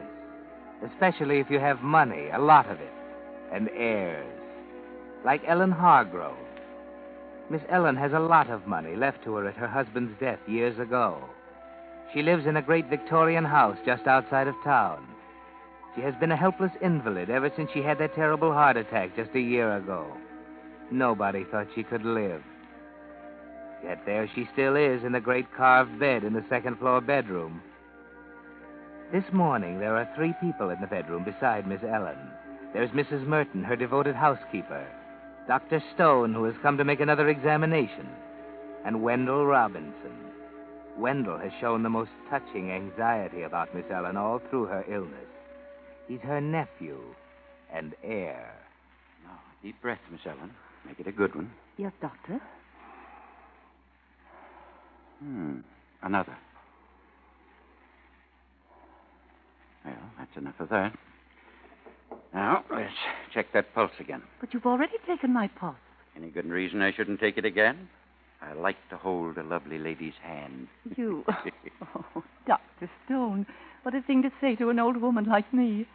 Still, I suppose we're never too old to be flattered. Well, Ellen, you aren't old. That she isn't, Mr. Wendell, and never will be. Miss Ellen's got a heart in her as fresh and sweet as a child. All right, Mrs. Merton, I've finished. Let me have my bag. Right here, Doctor. Dr. Stone, is there any change? Yes, Doctor, how about it? Want the verdict, do you? Ellen Hargrove, you've made a liar out of me. What? I don't... A year ago, I said you couldn't live a month, and here you are, frisky as a lamb in the pasture. You mean she isn't going to... She'll live? Exactly. She'll have to take it easy, of course, avoid excitement, fatigue, but with proper care, she'll live to be 100. Oh, Dr. Glory Stone. be. Didn't I tell you, ma'am? Just you do what the doctor tells you, I said, and you'll be on your feet again. And, oh, Miss Ellen, you're... I'm very sorry. You mustn't be Well, distressed. now, don't you cry. It's a very happy day. So it is, my dear. A happy day for all of us. Eh, Wendell? Yeah. It's quite a day. Oh, there's Midnight come to hear the good news, too. I'll get him for you, Aunt Ellen. Oh, no, don't chase him. He'll hop up on the bed by himself. He spends most of his time here with me. There, you see? Now lie down, boy. It's all right. Come along, Wendell. Time we were off. Good news can be as hard on the nerves as bad. Miss Ellen needs to rest now. But you'll both come back to dine with me tonight. Surely I might have a little celebration. Well, all right. We'll carry you downstairs if you promise to go to bed right after dinner. Oh, I will. And, Wendell, you won't forget to bring my accounts. Accounts? No, I won't forget.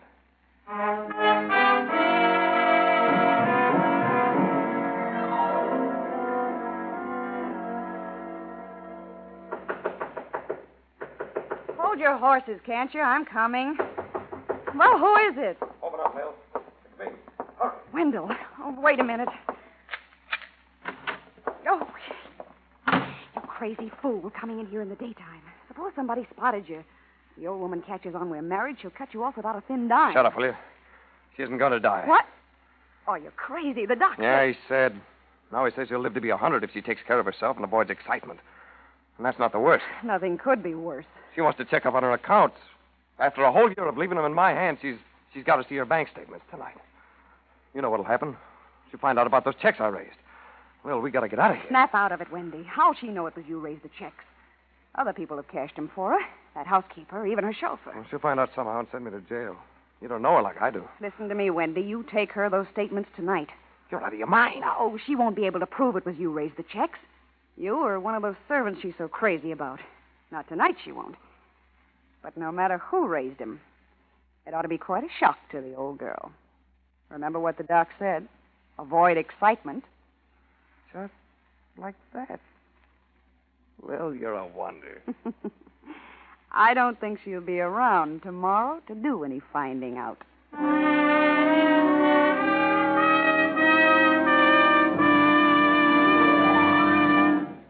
Here's an angle on making your car last longer that may not have occurred to you. When you choose a doctor for your own health, you're careful to select the most reliable, most conscientious doctor you can find. Well, to keep your car healthy, it's just as important to select a service station operator who's conscientious and experienced at the job he's doing. Which explains why so many drivers these days are switching to independently operated Signal gasoline stations. You see, each Signal dealer is in business for himself. Servicing cars is his permanent work, and naturally he wants his business to grow. So he has a personal interest in pleasing you so well, you'll come back again and again and be his steady customer.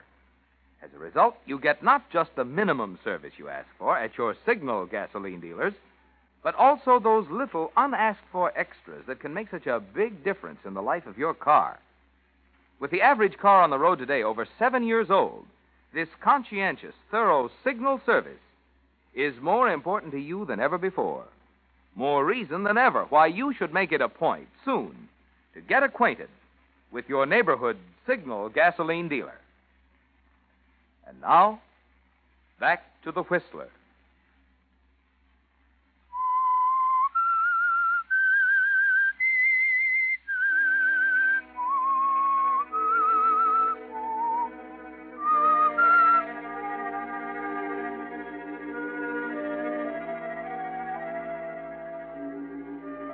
Yes, it's hard to be an heir, especially when the person you expect to inherit from clings to her pitiful, useless life. It makes you nervous.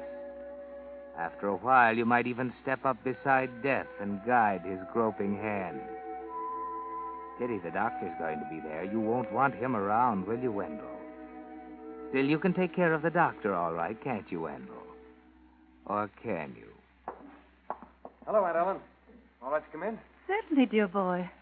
Oh, hello, Dr. Stone. Beat me here, did you? A few minutes. Well, Aunt Ellen, here are your bank statements. The cancel checks, too. Dear me, what a lot of them. Just lay them here on the bed beside me. Oh, one moment. Midnight, you'll have to get down. No, I'm sorry.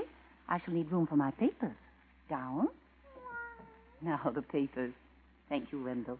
If you'll excuse us, Dr. Stone, we'll just run through this stuff. Mrs. Merton's left a decanter of sherry in the library. Oh, no, Wendell. You and the doctor must have your wine together. I can manage quite well by myself. Well, it's all right. Come along, Wendell. I don't often get sherry like Miss Ellen. Coming. I'll just shut the door, Aunt Ellen, so no one will disturb you.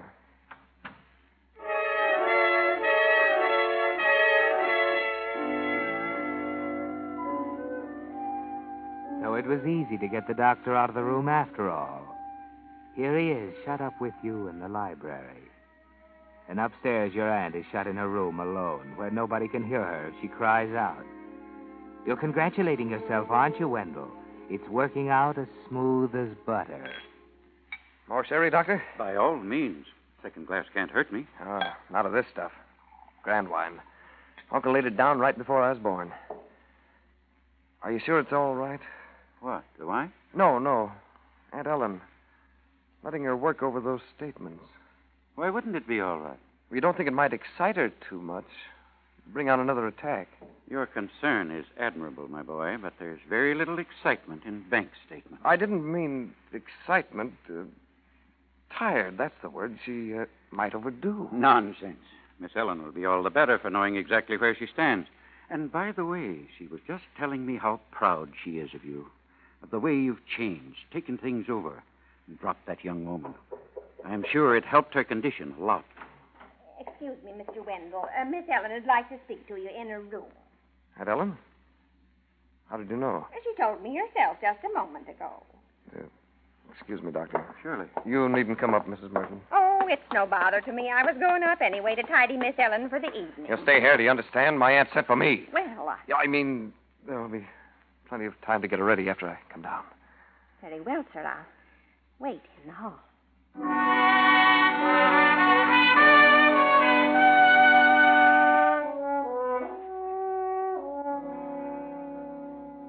Careful there, Wendell. An heir shouldn't make mistakes, not when he's helping his beloved aunt out of the world.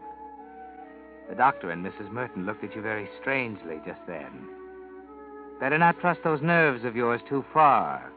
Better make sure the old woman dies now. You want to see me, Aunt Ellen? Oh, Wendell, come here, please. I made a disturbing discovery.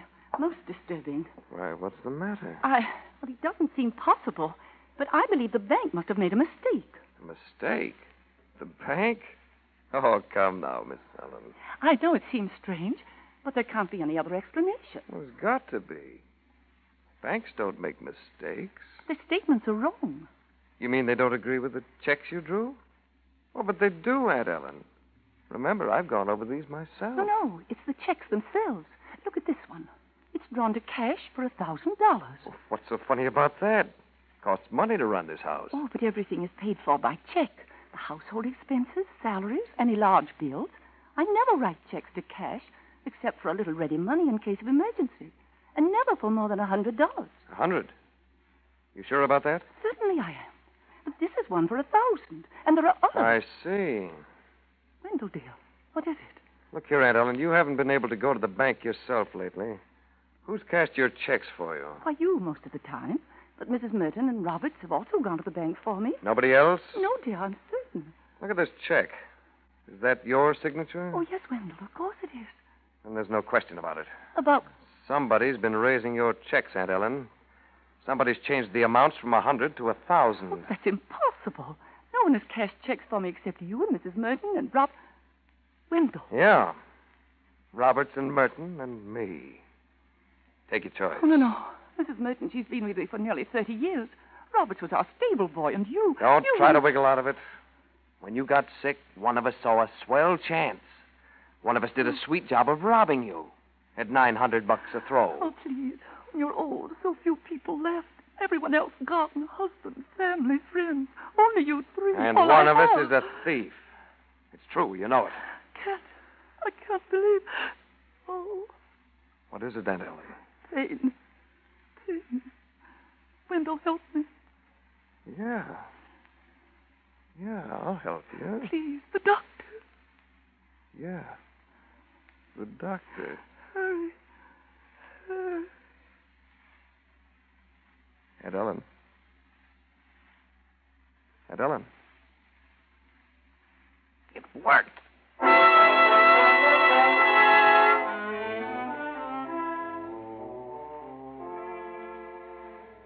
Oh, yes, it worked all right. A sick old woman's heart won't stand much. And the doctor told you once she collapses, she must have immediate attention or she will die. You're going to slip out of this room softly. You're going to close the door behind you without a sound. You're going to keep Mrs. Merton talking downstairs. And when at last she comes up, she'll find your aunt dead of a sudden heart attack. Safe, Wendell. Safe? Why are you backing away? Can't you turn your head away from that still body on the bed? There's something behind you, Wendell, a black, furry shadow on the floor. It's midnight, Wendell, sound asleep, and you're stepping so very softly. Careful. Look out! What? Oh, cat. Shut up, blast you. I didn't mean to hurt you. Can't you keep quiet? Mrs. Merton, she's coming up here. She'll see you. Shut the door. Keep her out. No, that won't do. Mr. Wendell, did something happen to midnight? Call to her. The only way. Come up here. Quick, Mrs. Merton. He's screaming as though the banshees were after him. Where's he got to, Mr. Wendell? Where's Miss Ellen? We were just talking, and all of a sudden she fell over. Miss Ellen, dear. Dr. Stone. Yes, Mrs. Merton? Hurry, Doctor. It's Miss Ellen. I tell you, she just fell over. I was running for help. I didn't see the cat. I told the doctor. I warned him. Too much for her. Oh, hurry, Doctor. All right, Mrs. Merton. Get out of my way. You shouldn't have let her go over all this stuff. We were just talking quietly, and she fell over. Quiet, please. Doctor, is she... No, she's not. We're the devil She's- is my... But I saw her die. She didn't die, and she won't if I can help it. Get along, Wendell. I've got work to do. Well, I'll go.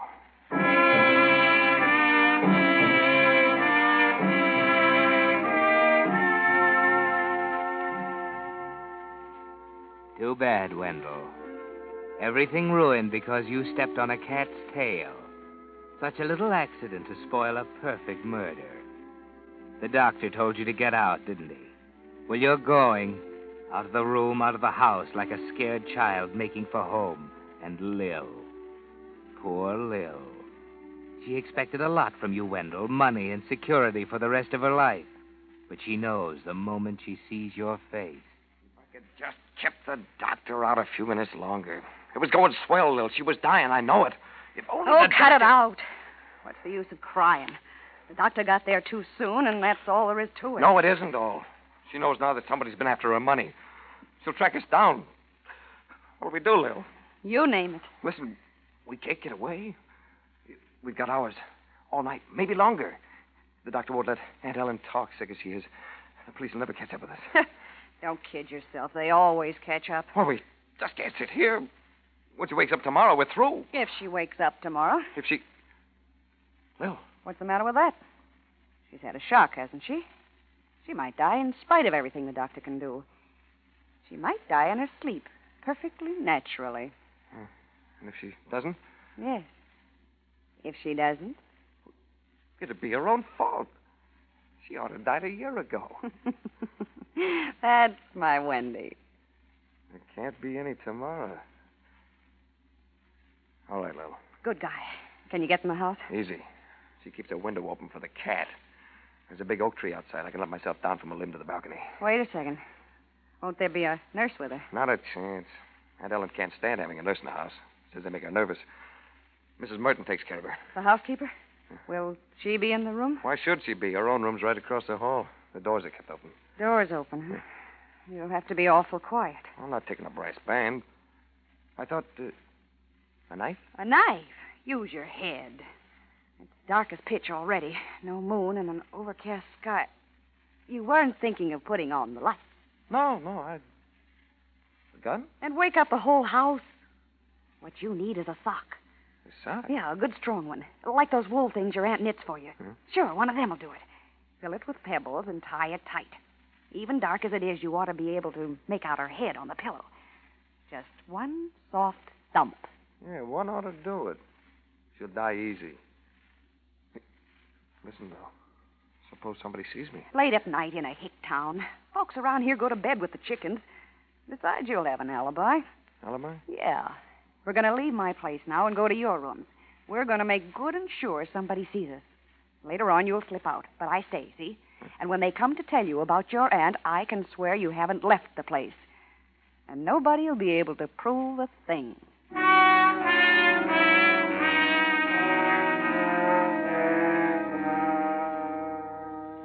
That's right, isn't it, Wendell? Nobody will be able to prove a thing.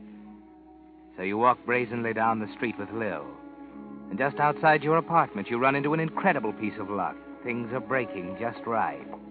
For there you meet Mr. Leary, the town constable. Oh, evening, Mr. Leary. Huh? Who's that? Oh, it's you, Lil Edwards. Mr. Robinson. Yep, that's me, all right. Now, come on, Lil. Here's where I live. Is he going to see you this time of night? Listen to him. What's it to you, Constable? Yeah. Anything wrong with asking a friend in for a drink? Well, it's your own business. But the old lady out the big house ain't going to like your taking up with Lil again. Yeah, like you said, it's my business. Come on, Lil. Get the door open fast. Yeah. Swell. He saw us come in. Oh, as soon as he's out of the way.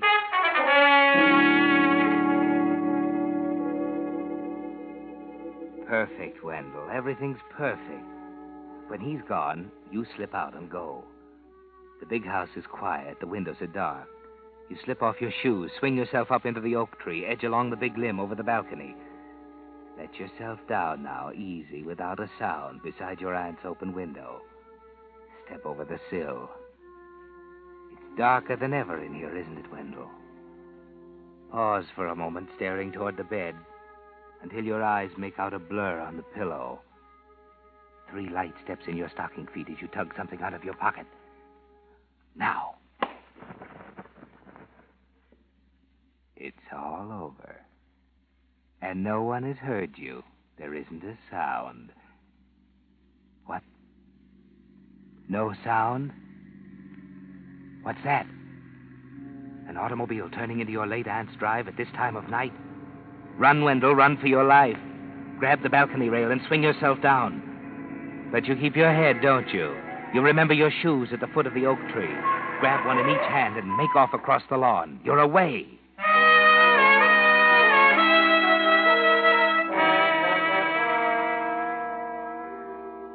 Back at your place, you tell Lil what happened, and the two of you prepare for what's sure to come. You've got to make it look as if you haven't been out. So put on slippers, get that cold chicken from the icebox, bring in the carving knife, carve off a slice. Settle down with a sandwich, relaxed, comfortable. You and Lil, just 2 people spending a quiet evening together. And soon they are outside. Lil, here. Here, take the knife. Carve me a piece of chicken, quick. Oh, what are you going to do? As I say and stuff something in your own mouth. Take it easy out there. Well, look who's here.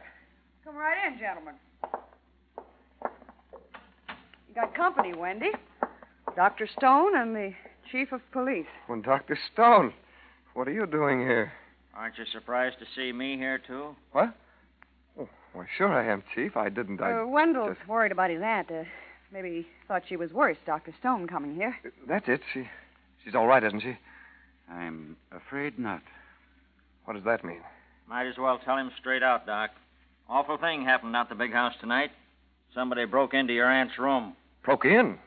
You mean a prowler? Might be. Nothing was taken.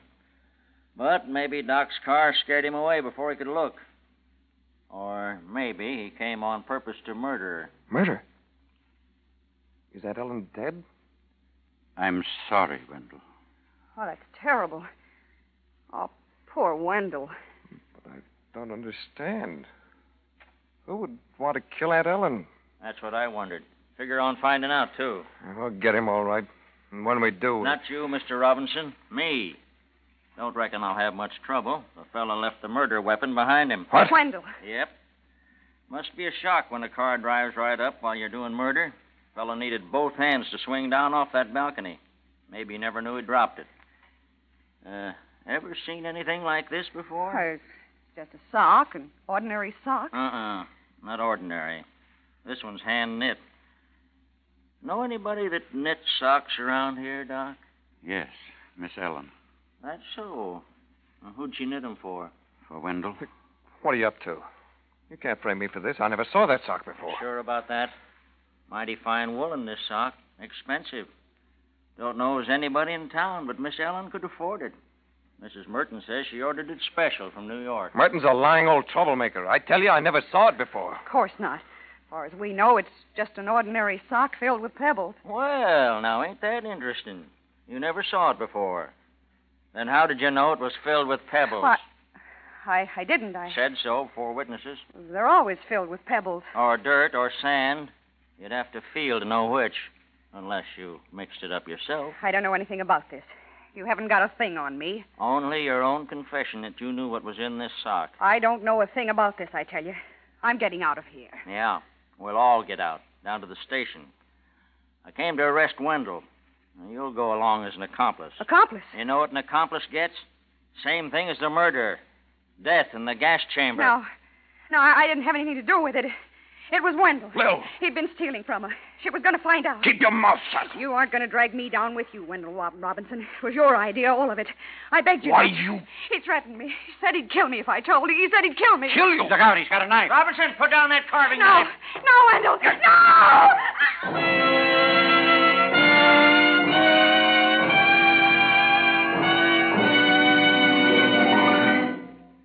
The Whistler will return in just a moment with the strange ending of tonight's story. Meantime, here's some hot weather motor mathematics for you drivers to think about. Take the temperature of the day, add 2,800 degrees, the temperature inside the average cylinder head. That adds up to a lot of heat. A mighty good reason why car cooling systems should be in tip-top shape to protect motors through summer driving. How's yours? If it hasn't been inspected recently, your Signal gasoline dealer will be glad to do it for you. Perhaps your radiator is choked with sludge and rust. Your Signal dealer has a special rust and sludge dissolving compound that will not only restore cooling efficiency, but can't harm the metal. Another thing, he has a radiator sealer to stop small leaks, and a rust preventive to protect radiator and motor from further corrosion. If you need a new water hose or fan belt, your Signal dealer has the finest heavy-duty quality, and he will install them while you wait. You see, your Signal dealer is much more than a place to buy Signal's famous Go Farther gasoline and fine lubricants. Wherever you see Signal's yellow and black circle sign, there you'll also find complete, conscientious Signal service to help your car run better, look better, and last longer. And now, back to the Whistler.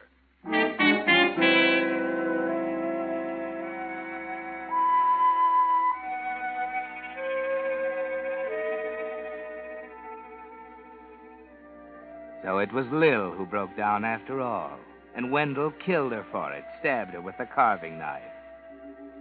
An upsetting business, murder. You shouldn't try it without good, strong nerves. When you lose your nerve, you're sure to make mistakes, like Lil and Wendell. You shouldn't have done that, Wendell. Why not? They won't kill me any deader for 2 murders than for 1. 2 murders? Aunt Ellen's and Lil's. Your aunt's all right. What? You told me that... I said I was sorry. I am. Because someday your aunt will have to learn about you. Miss Ellen is sound asleep in the hospital where I took her as soon as the sedative took effect. She dislikes trained nurses in her house, and I want her to have absolute quiet. I was bringing Mrs. Merton home when you ran away. But there was someone on the bed, on the pillow. I saw it. Oh, yes. There was something there. Possibly the SPCA could have you fined, but I doubt that a jury would sentence you to death for the murder of your Aunt Ellen's cat.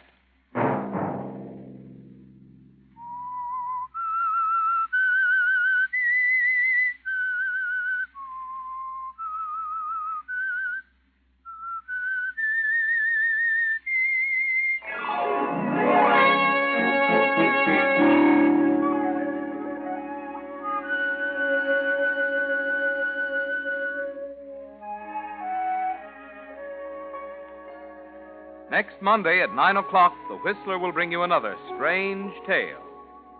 The Whistler is broadcast for your entertainment by the marketers of Signal gasoline and motor oil and fine quality automotive accessories, and by your neighborhood Signal dealer. This program, directed by George W. Allen, with tonight's story by Sally Thorson, music by Wilbur Hatch, is transmitted to our troops overseas by the Armed Forces Radio Service. This is Marvin Miller speaking, and suggesting that you let every traffic signal remind you that you do go farther with Signal gasoline. Yes, you do go farther with Signal.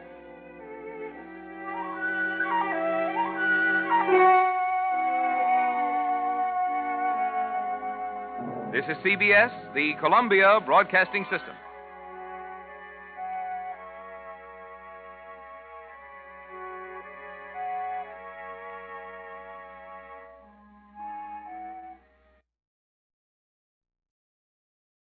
The Signal Oil Program. Yes, the Signal Oil Program. The Whistler.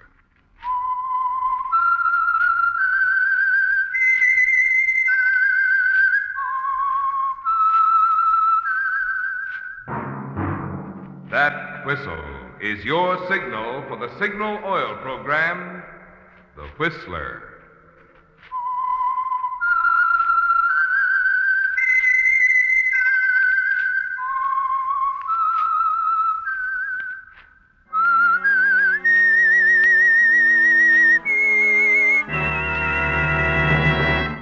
I am the Whistler, and I know many things, for I walk by night.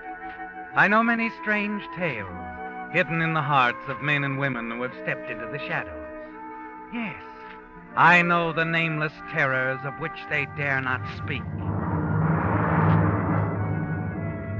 Yes, friends, it's time for the Signal Oil Program, The Whistler, rated tops in popularity for a longer period of time than any other West Coast program in radio history. And Signal gasoline is tops, too, tops in quality. It takes extra quality, you know, to give you extra mileage. And Signal is the famous Go Farther gasoline. So look for the Signal circle sign in yellow and black that identifies independently operated Signal stations from Canada to Mexico. And now the Whistler's strange story. Search for Maxine.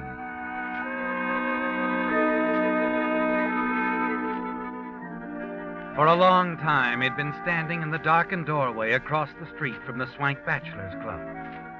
As Ted Pomeroy struggled to make up his mind, he stared up at the second-floor windows of the building and puffed nervously at a cigarette. It was the last thing he wanted to do, to go to Cousin Walter for a favor. But there was nothing else he could do. Ted was a good newspaper man who'd suffered one bad break after the other through no fault of his own. But he always felt that someday the big opportunity would present itself. Now that opportunity had arrived, but he needed capital. And Walter Pomeroy was the only man he knew who had the kind of money he needed. Suddenly, Ted flipped the cigarette into the street and hurried into the Bachelors Club. Unnoticed by the desk clerk, he strolled across the lobby, up the stairs to the second floor, and stopped before the door of apartment 206.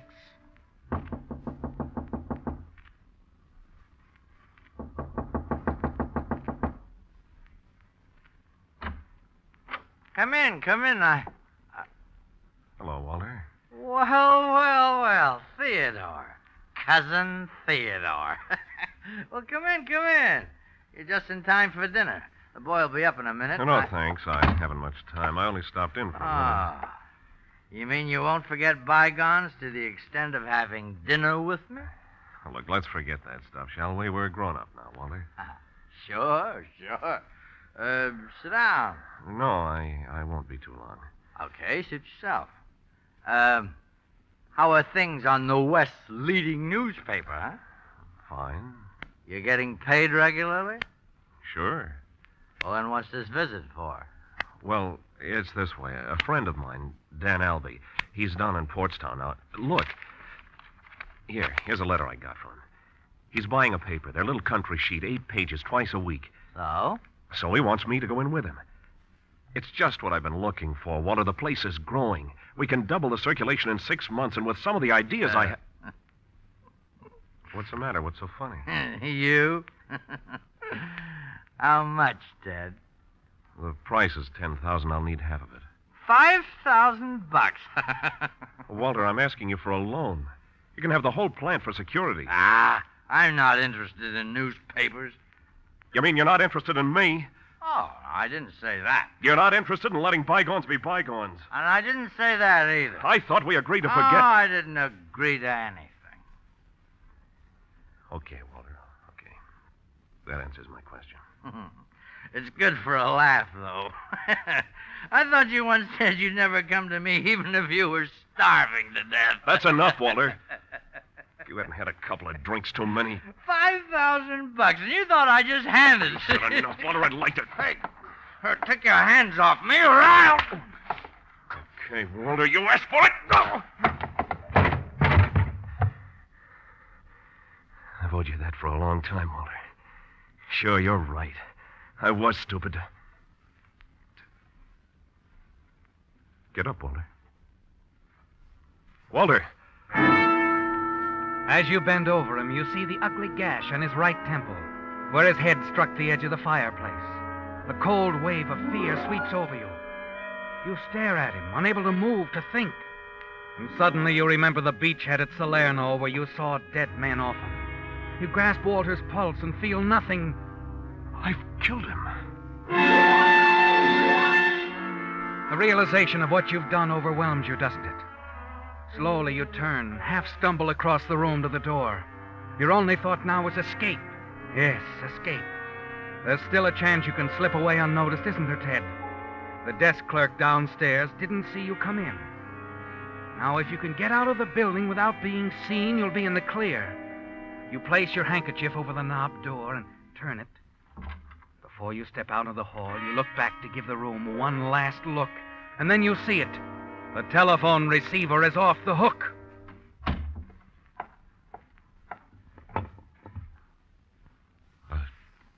Hello? Walter? Yeah, this is Walter. Look, when I want impersonations, I'll go see a floor show. Now, why didn't you call your dear cousin Walter and tell him I'm getting tired of holding this telephone? Oh. Who will I say is calling? He knows. I made that pretty clear before you barged into his apartment. Theodore? What makes you think I barged in? From this end, the dialogue sounded more like a brawl than a tea party. Come on, friend, put him on. Well, he's not here. He just stepped out. Then let me talk to Bill. Bill? Last name Putnam, Walter's business manager. You're supposed to have dinner there. Or is he now administering first aid? He hasn't arrived. Listen, why don't you give me your name and number? Walt I'll already has it. I gave it to him a year ago at a moment of weakness. Your dinner, Mr. Pomeroy. Hello?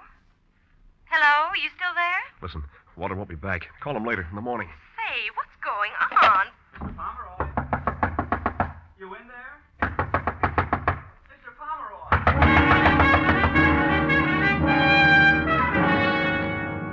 You tell yourself you haven't a chance.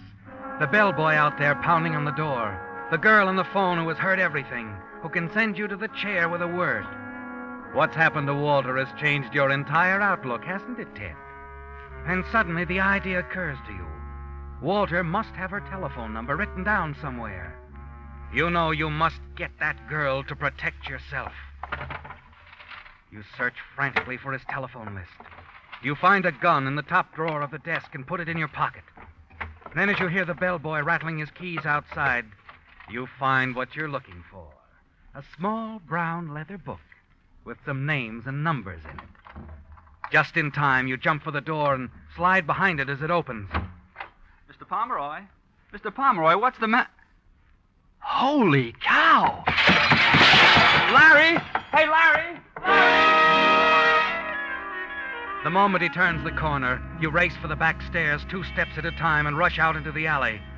The cold air feels good on your face, and you hurry away, still unseen and safe. Except for the girl. Yes, the news will be out in a matter of hours, on the radio and the papers, and when the girl learns about it, the quarrel she overheard on the telephone will tip her off, and you know she'll go to the police. You can't have that, can you, Ted? I've got to find that girl. Find her. Stop her.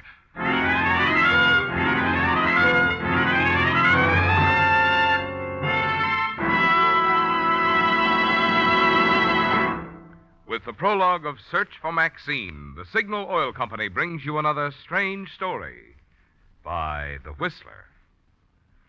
Ponce de Leon spent his lifetime looking in vain for a spring whose waters would keep him young. Had he been looking for a prescription to keep cars young, I could have told him where to go. To a Signal service station. Yes, Signal dealers have just what the doctor ordered. Signal Premium Compounded Motor Oil for your engine. And Signal double-check lubrication for your car's chassis. There are good reasons why Signal Premium Compounded Motor Oil keeps that new car pep in your engine longer. Its 100% pure paraffin base is fortified with scientific new compounds that do so much more than just lubricate. As a result, Signal Premium cleanses your motor of carbon, gum, and varnish, protects bearings against corrosion, and does other important jobs that regular oil alone can't do. And when it comes to chassis care, Signal double-check lubrication is just as superior. Signal dealers use 9 specialized lubricants to give each part on your car the exact type of protection it needs for long, trouble-free service. And they check each part not just once, but twice, to make sure not a single part is overlooked. So when it's time for an oil change or a lube job, remember the place that has what it takes to keep your car young. Your Signal service station.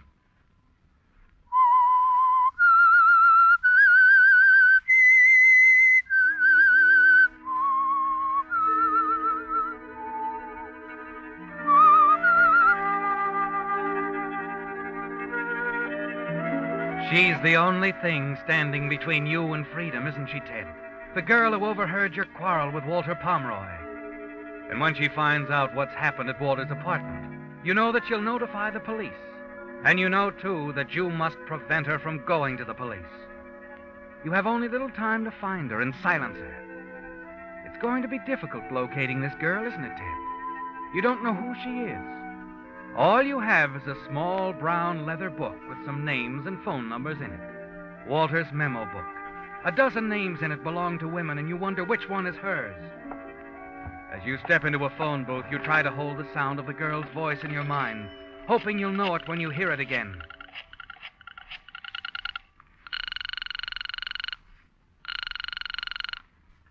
Hello? Annalee? Yes? This is, Tom Sherman. Sherman? I'm sorry. I don't seem to remember. Catalina. We met there last summer. Oh, you must have the wrong Annalee, Mr. Sherman. I haven't been to Catalina in years. Are you sure that you... No dice.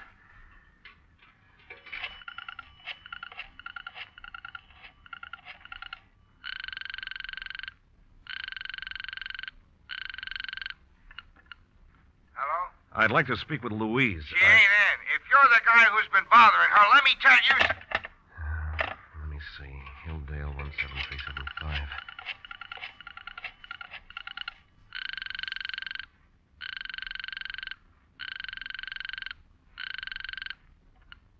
Hello?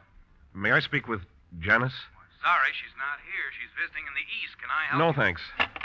I'm sorry, sir. Your party does not answer. You say you're making a survey? Well, my little old head isn't much good at figures, but I'll surely be glad to.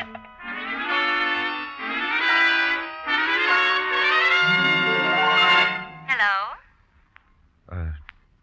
Is this Maxine? That's right. Who's this? I was talking to you on the phone a little while ago. Oh, yes. Theodore. You're the fellow who hangs up in people's faces. Sorry, we were cut off, Angel. You were so coy about giving me your phone number, I couldn't call you back. Uh-huh. So you went out and bought yourself a crystal ball? No, I just called up every girl in Walter's little book. Ashby 86347 was yours. Why did you do that? Why, maybe I wanted to see if the girl is as nice as her voice. How does one blush over the telephone? Look, why don't you save us both a lot of trouble, honey? Why don't you just tell me where I can meet you? Uh-uh. I'd rather keep it this way. I can be pretty persistent. And I can be pretty stubborn. I'm sorry, Theodore. Oh, wait a minute. What's the music? Radio? No, it isn't the radio. Now, look, you're a nice boy, I suppose, but I'm really too busy to play games. Well, won't you at least give me your last name? Some other time, maybe. Bye. Maxine, wait!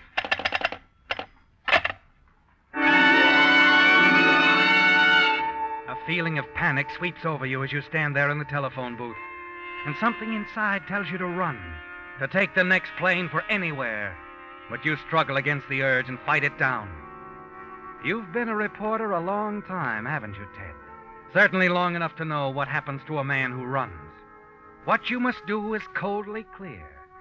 You've got to find that girl, Ted. It's the only way. Hey. Yeah? Through with the phone? Yeah, go ahead. Thanks. Hate to bother you, but I got to get hold of the little woman. The more I explain to her now, the less I'll have to do when I get home. Boy, they're sure going all out in that parade, ain't they? Yeah. Parade? Excuse me. Sure, what's the matter? What was that you said about a parade?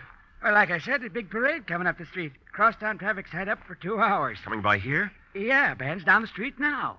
Man, that's what I heard over the phone. What? Nothing. Thanks a lot.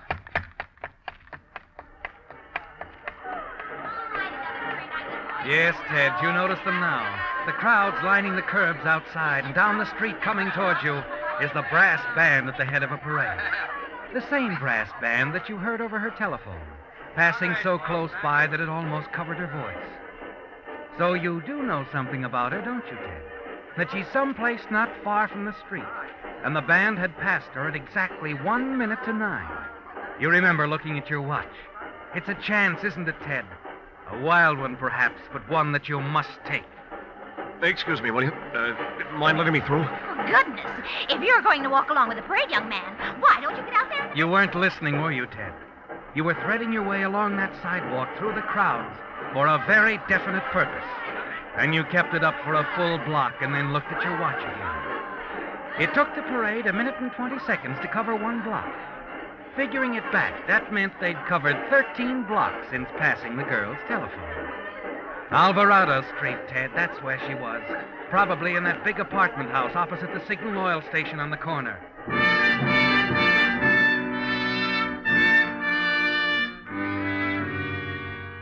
Apartment 20, Jones.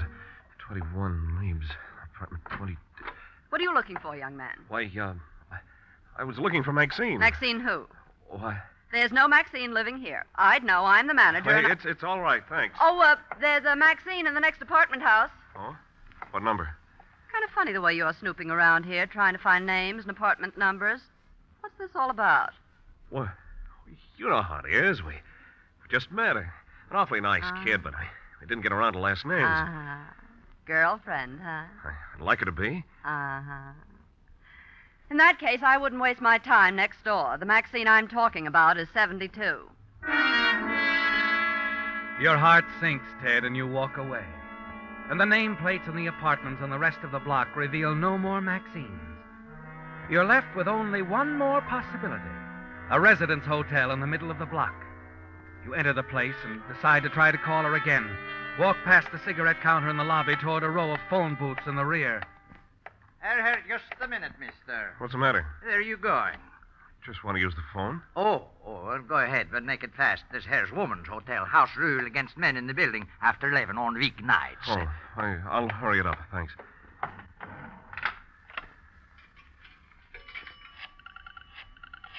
The janitor doesn't notice, does he, Ted? But you're trembling as you fumble for a coin. Dial the girl's number again. Ashby 86347. Hello? Hello, Maxine. Here we go again. What is it this time, Theodore? I'm still trying to wear you down. Because you like my voice? Right. And another thing. I think you live in the Grayson Arms. You're a remarkable detective. Give up? Why should I? I don't live at the Grayson Arms. I live on the other side of town. Oh, wait now. Be honest with me, Maxine. I wish I knew why you're going to all this trouble. I told you I like your voice. Oh, sure. Hold it a minute, will you? Yeah, I'll be here. Yes, Ted, you'll be there, anxiously waiting and wondering, too, won't you, Ted? Wondering if Maxine is lying, playing with you, knowing all the time what it was all about. Feeling of panic returns, doesn't it? You look out of the glass doors of the telephone booth across the marble floor to the cigarette stand by the entrance. Notice a man buying cigarettes from the girl at the counter. He leaves, and another man comes in, and you freeze, your heart standing still. It's the distributor with the early editions of the morning papers. You know what must be in those papers, but you can only stare as you wait for Maxine at the other end of the wire. Hello, Eddie. Hi. About ready to fold? Leave the papers on the counter. Nice. Nice. Your mind is paralyzed, isn't it? With nothing sinking in. Not even as you see the girl at the counter, some 30 feet away across the lobby, turn and pick up a telephone receiver. Now, let's see. Where were we, Theodore? You were stringing me along about living on the other side of town. Listen, Maxine, you've got to... Got to what? What's the matter, Theodore? You still there? Hello? Hello? Then it hits you, doesn't it? So hard that you almost shake. Your hand grabbing the phone, your head tight. The girl you're talking to over the phone is the girl at the cigarette counter across the lobby. Maxine. Hello? Hello, Ted. A trembling, surging relief sweeps over you, all through you. You've found her, haven't you, Ted? At last you found Maxine. You slump back in the booth, watch Maxine across the lobby as she keeps trying to talk into the phone, rouse you, and then finally she hangs up. You tell yourself that you'll wait there in the booth until she leaves and then follow her out. And then she reaches for something that makes you change your mind. You leave the booth and quickly cross the lobby. Wait a minute. Yes? Too late to sell me a pack of cigarettes? Afraid so. Just locked up. Not even for an old friend? You're 2 laps ahead of me. I've been calling you all evening. No. Yeah. So you're Cousin Theodore. Disappointed? Crushed. I thought you'd be more like Walter. Oh. That's a compliment. Sorry now, I was so stubborn. How'd you find me? Crystal ball. Oh, you ought to get yourself a booth at the county fair. Do you really live across town? Mm-hmm. Worst looking house on the street. Good. Then I can walk you home. My car's outside. Oh. It'll hold 2. Let me get my hat and coat. Be back in a minute. Okay. As she moves off, your hand goes to the gun in your pocket. You take it out, check the clip. It's loaded, ready. The car is a real break, isn't it, Ted? It'll be much safer in the car. Hey. Yeah? Seen the girl who runs the cigarette counter here? Yeah, she's gone home. You sure? I saw her leave. How long ago? 5 minutes, maybe. That's funny. Okay, thanks. Sure. A plainclothes detective. He has that look, hasn't he, Ted? And you move after him, quietly glance through the glass door to see him looking at a car parked out front, and then... All set, Theodore. The car's right outside. Stay right there. What are you... That's right, it's a gun. Don't open your mouth. What is it, Ted? Never mind that now. Closet. Get in there. And if I won't? I'll kill you. I wonder. He's coming back. You'll find out in 2 seconds. All right. All right, Ted. Hey, what do you mean she's left? I checked outside and... Where'd that guy go? Hey, anybody here? Yeah, what's the matter? Where's the girl who takes care of the cigarette counter? Oh, she's still around here somewhere. The guy just told me she went home. The car's still outside. Oh, she ain't gone home. Ain't given me the keys yet for the morning girl. Might take a look in the back room. Maybe she's getting her hat and coat.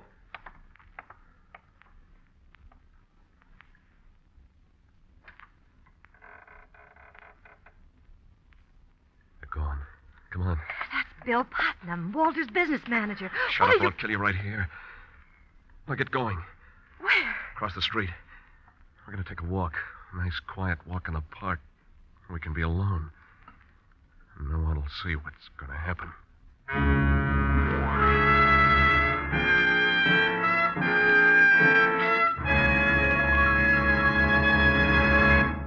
The Whistler will return in just a moment with the strange ending to tonight's story. Since Thursday will be St. Patrick's Day, you've no doubt been getting your share of Killarney on today's radio programs. I had thought of describing how your friends would turn green with envy when you power your car with Signal gasoline.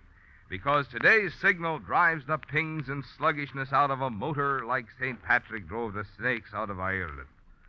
Or I thought of reminding you that your wallet would feel lucky as a four-leaf clover because of Signal's good mileage. But sure, Devereaux, when you buy gasoline, there's really just one thing that matters.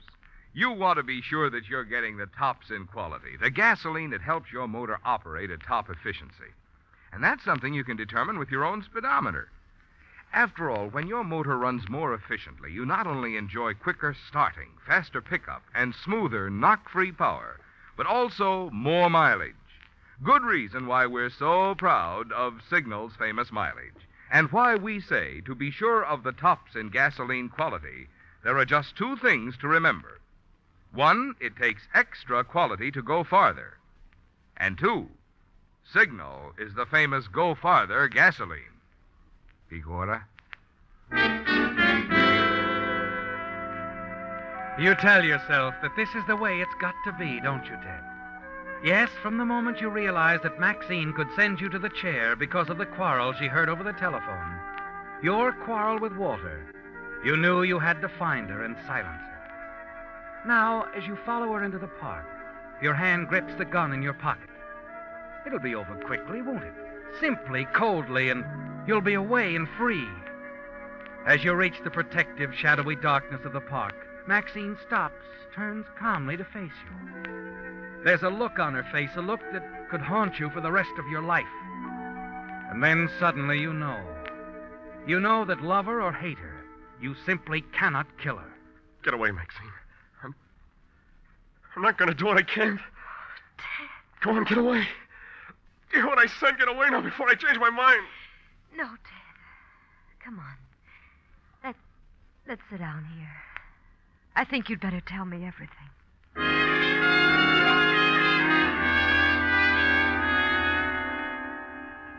It's all over, isn't it, Ted? You know that whatever it is that's in a murderer isn't in you. And you can't bring yourself to kill Maxine. Now you sit with her on a park bench. You've told her the whole story. I didn't mean to do it, Maxine. I could never hate Walter that much or anyone. I know. Cigarette? Thanks. And now what, Ted? I'll have to take my medicine. Turn myself in. I'll just find an officer. You won't have to, Ted. Look, coming down the path. Bill Putnam. There's a policeman with him. Maxine! Maxine, where the devil have you been? The officer on the beat and I've been looking all over. Oh. Bill, this is Ted Pomeroy, Walter's cousin. Well, that's a break. I've been trying to locate you, too, Ted. It's about Walter. They've got him down at City Hospital. Hospital? Then he isn't. Some lug busted into his apartment tonight and hit him over the head. Walter says he never saw the guy before. Funny thing, nothing stolen, no sign of it. Maxine, did you hear? Yes, Ted, I heard. Everything's all right now. Oh. How about coming down to the hospital with me, Ted? Walter wants to see you. Keeps asking about you. Something about investing in a newspaper.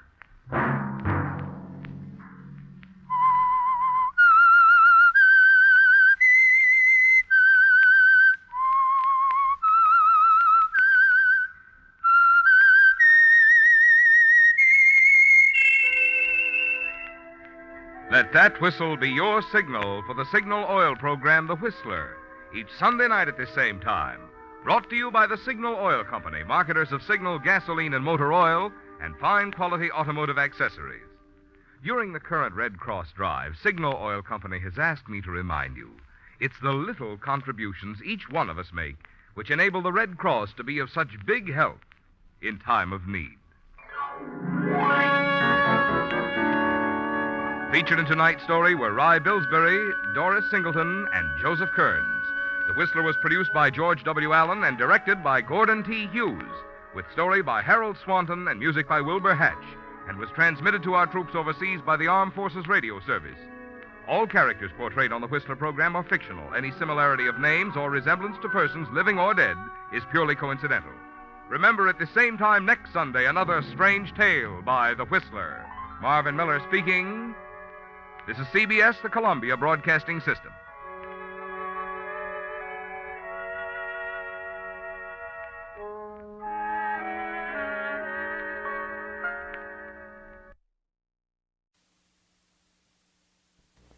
The Whistler.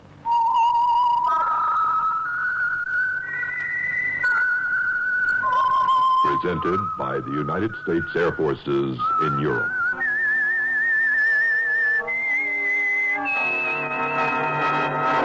I am the Whistler, and I know many things, for I walk by night. I know many strange tales hidden in the hearts of men and women who have stepped into the shadows. Yes, I know the nameless terrors of which they dare not speak.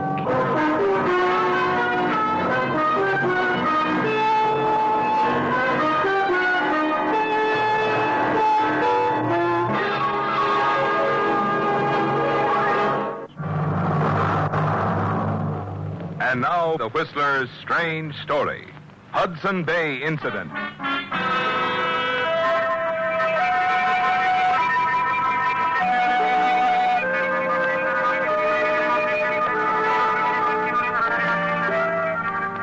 It all began at a secret international business conference at the exclusive Hudson Bay Hunting Lodge between two important men, Elliot Bradley of the Bradley Metal Processing Company and Bernardo Nagashi of the Middle Eastern Metals Limited. A conference which also included handsome, suave Charles Reeves, personal secretary to Elliot Bradley.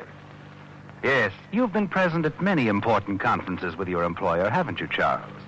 And you've learned many important facts. Facts you expect to turn to your own advantage very soon, with the assistance of your employer's attractive wife, Pauline Bradley. Yes, Pauline can be a big help to you, can't she, Charles? You smile as you complete the final arrangements for the conference between your employer and the important Bernardo Nagashi, a conference you're certain will change the course of your life. Give me the lodge guard's office, will you, please? Chief of Guards Kincaid speaking. Oh, Kincaid, this is Reeves here. Look, there's been a change of plans. Mr. Nagashi is not coming up by car. You see, we heard that he hated to fly, but he just wired that he's coming in from Washington on a chartered plane anyway. Better send the limousine to the airport right away. Yes, Mr. Reeves. What about the reporters? Reporters? Yes, sir. Several of them are here. Oh, but this conference was supposed to be a well-kept secret. Well, how do you suppose they found out? I wouldn't know, Mr. Reeves. Mr. Bradley's arranged for a few hours of hunting with Nagashi before the business conference. Right, Mr. Reeves. Well, I'm tired of being kept in the dark. What's this all about anyway, Charles? Well, I'm sworn to secrecy, Mrs. Bradley. You'd better ask your husband. Yes, I can tell you now, Pauline. Britannium. Oh, the rare metal, Elliot. Yes, we need it desperately for our defense production. And where does Mr. Nagashi fit in? His outfit, Middle Eastern Metals, controls most of the world's production, and they're selling it behind the Iron Curtain. And we've got to stop it. That's why I'm meeting Nagashi. And just what are you supposed to do? Get the Britannium for ourselves. Nagashi wants certain patents that we control. So I'll put it on the line. The patents in return for all of Middle Eastern Metals Britannium. Well, what are all the guards for? Somebody might just try to get Nagashi and pin it on me. And that would kill our chances of ever getting the Britannium. Well, with all this going on, you're quite the man of the hour, Mr. Bradley. May I suggest that you'd better go on down to the main lounge and talk with the reporters before Nagashi arrives? I'd certainly like to know how they found out about this meeting. You coming along, Reeves? Oh, why don't you let Charles stay here and keep me company? Very well. I'll be back in a few minutes.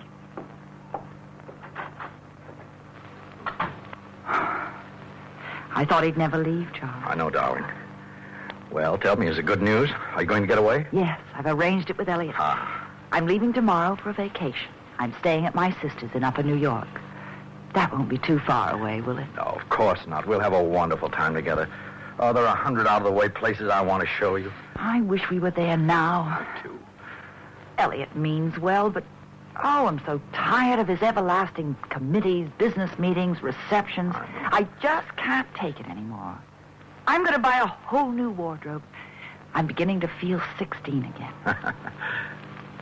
Say, you don't think Elliot suspects anything, do you? Well, I don't care if he does. I want him to know. No, we have to be sensible, Pauline. My promotion papers are in Elliot's briefcase. All they need now is his signature. Is that so important? It means my whole career. Besides, if he knows about us, you'll never get a cash settlement out of him when you file for divorce. I don't want one. I've decided I'm not touching Elliot's money. I think you're making a mistake, Pauline. Why, Elliot owes you something for all those years of drudgery. I'm leaving him, Charles. He owes me nothing. He's done his best to make me happy. He just doesn't understand that it takes more than success to make a woman happy. But, Pauline, all our future plans... Look, we might as well face it now, Charles. Which comes first, your career, cash settlements, or me? Well, you do, darling, of course. Well, then, I'm going to tell him. Oh, look, let's not quarrel, Pauline. There's no hurry. Oh, come here, darling. Oh, Charles. I want to be as honest as I can to Elliot. I know. You do understand. Of course I do. Now, we'll discuss it later. Now, let's be careful. Elliot's due back any moment. Now, you won't do anything till then, will you, darling? Well, I won't promise that, Charles. It's my decision. How's the press briefing, Mr. Bradley? Short and to the point.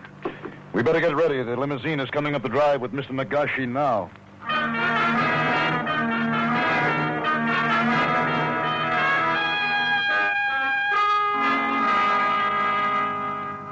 A drink, Mr. Nagashi? No, thank you, please. Afterwards, yes. But now I am most anxious to begin the hunt, which your husband arranges for me. Then why don't we get it started? Here's our gun rack, Mr. Nagashi. You just take your pick. Thank you. I like this gun, Mr. Bradley. It's the same model as my own. Well, I'm glad you like it. So, shall we get started? The Jeep's out and back, sir. Then lead the way, Mr. Reeves. I understand you Americans are great marksmen. I am most anxious to see for myself.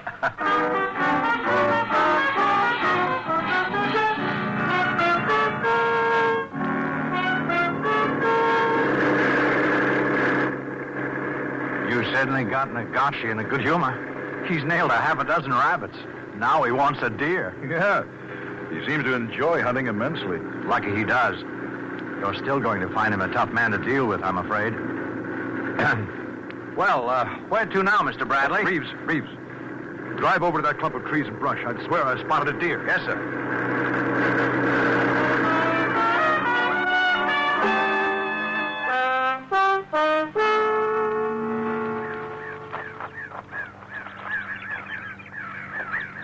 There it goes, Nagashi. Over there. I see him.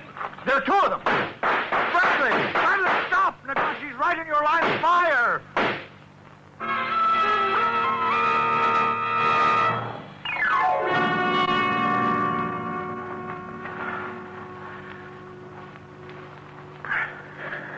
Say something, for heaven's sake. Nagashi's dead. Huh? Oh, no. No, he can't be. Reeves, you don't know what that means. Yes, Mr. Bradley. I know exactly what it means.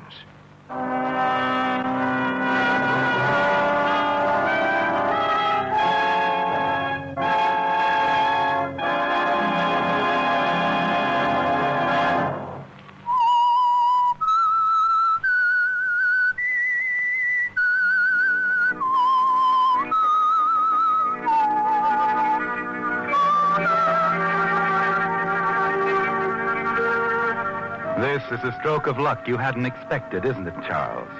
And as you help Elliot Bradley carry Nagashi's body into the Jeep, you see a way to speed the completion of your own plans. Bradley's accidental shooting of Nagashi can be turned immediately to your advantage, can't it, Charles? Outwardly, of course, you still remain the obedient and sympathetic personal secretary as you follow Bradley's instructions to the letter. You have all his personal effects? Pistol, handkerchief, wallet, and passport, all here. All right. Leave them on my desk when you get back. And now remember, we can't let any of the reporters get wind of what's happened. Not yet. Right. I don't think they can see us from the main lodge. And I hope not. I'll drive the body back to one of the rear guest houses. You walk back to the house.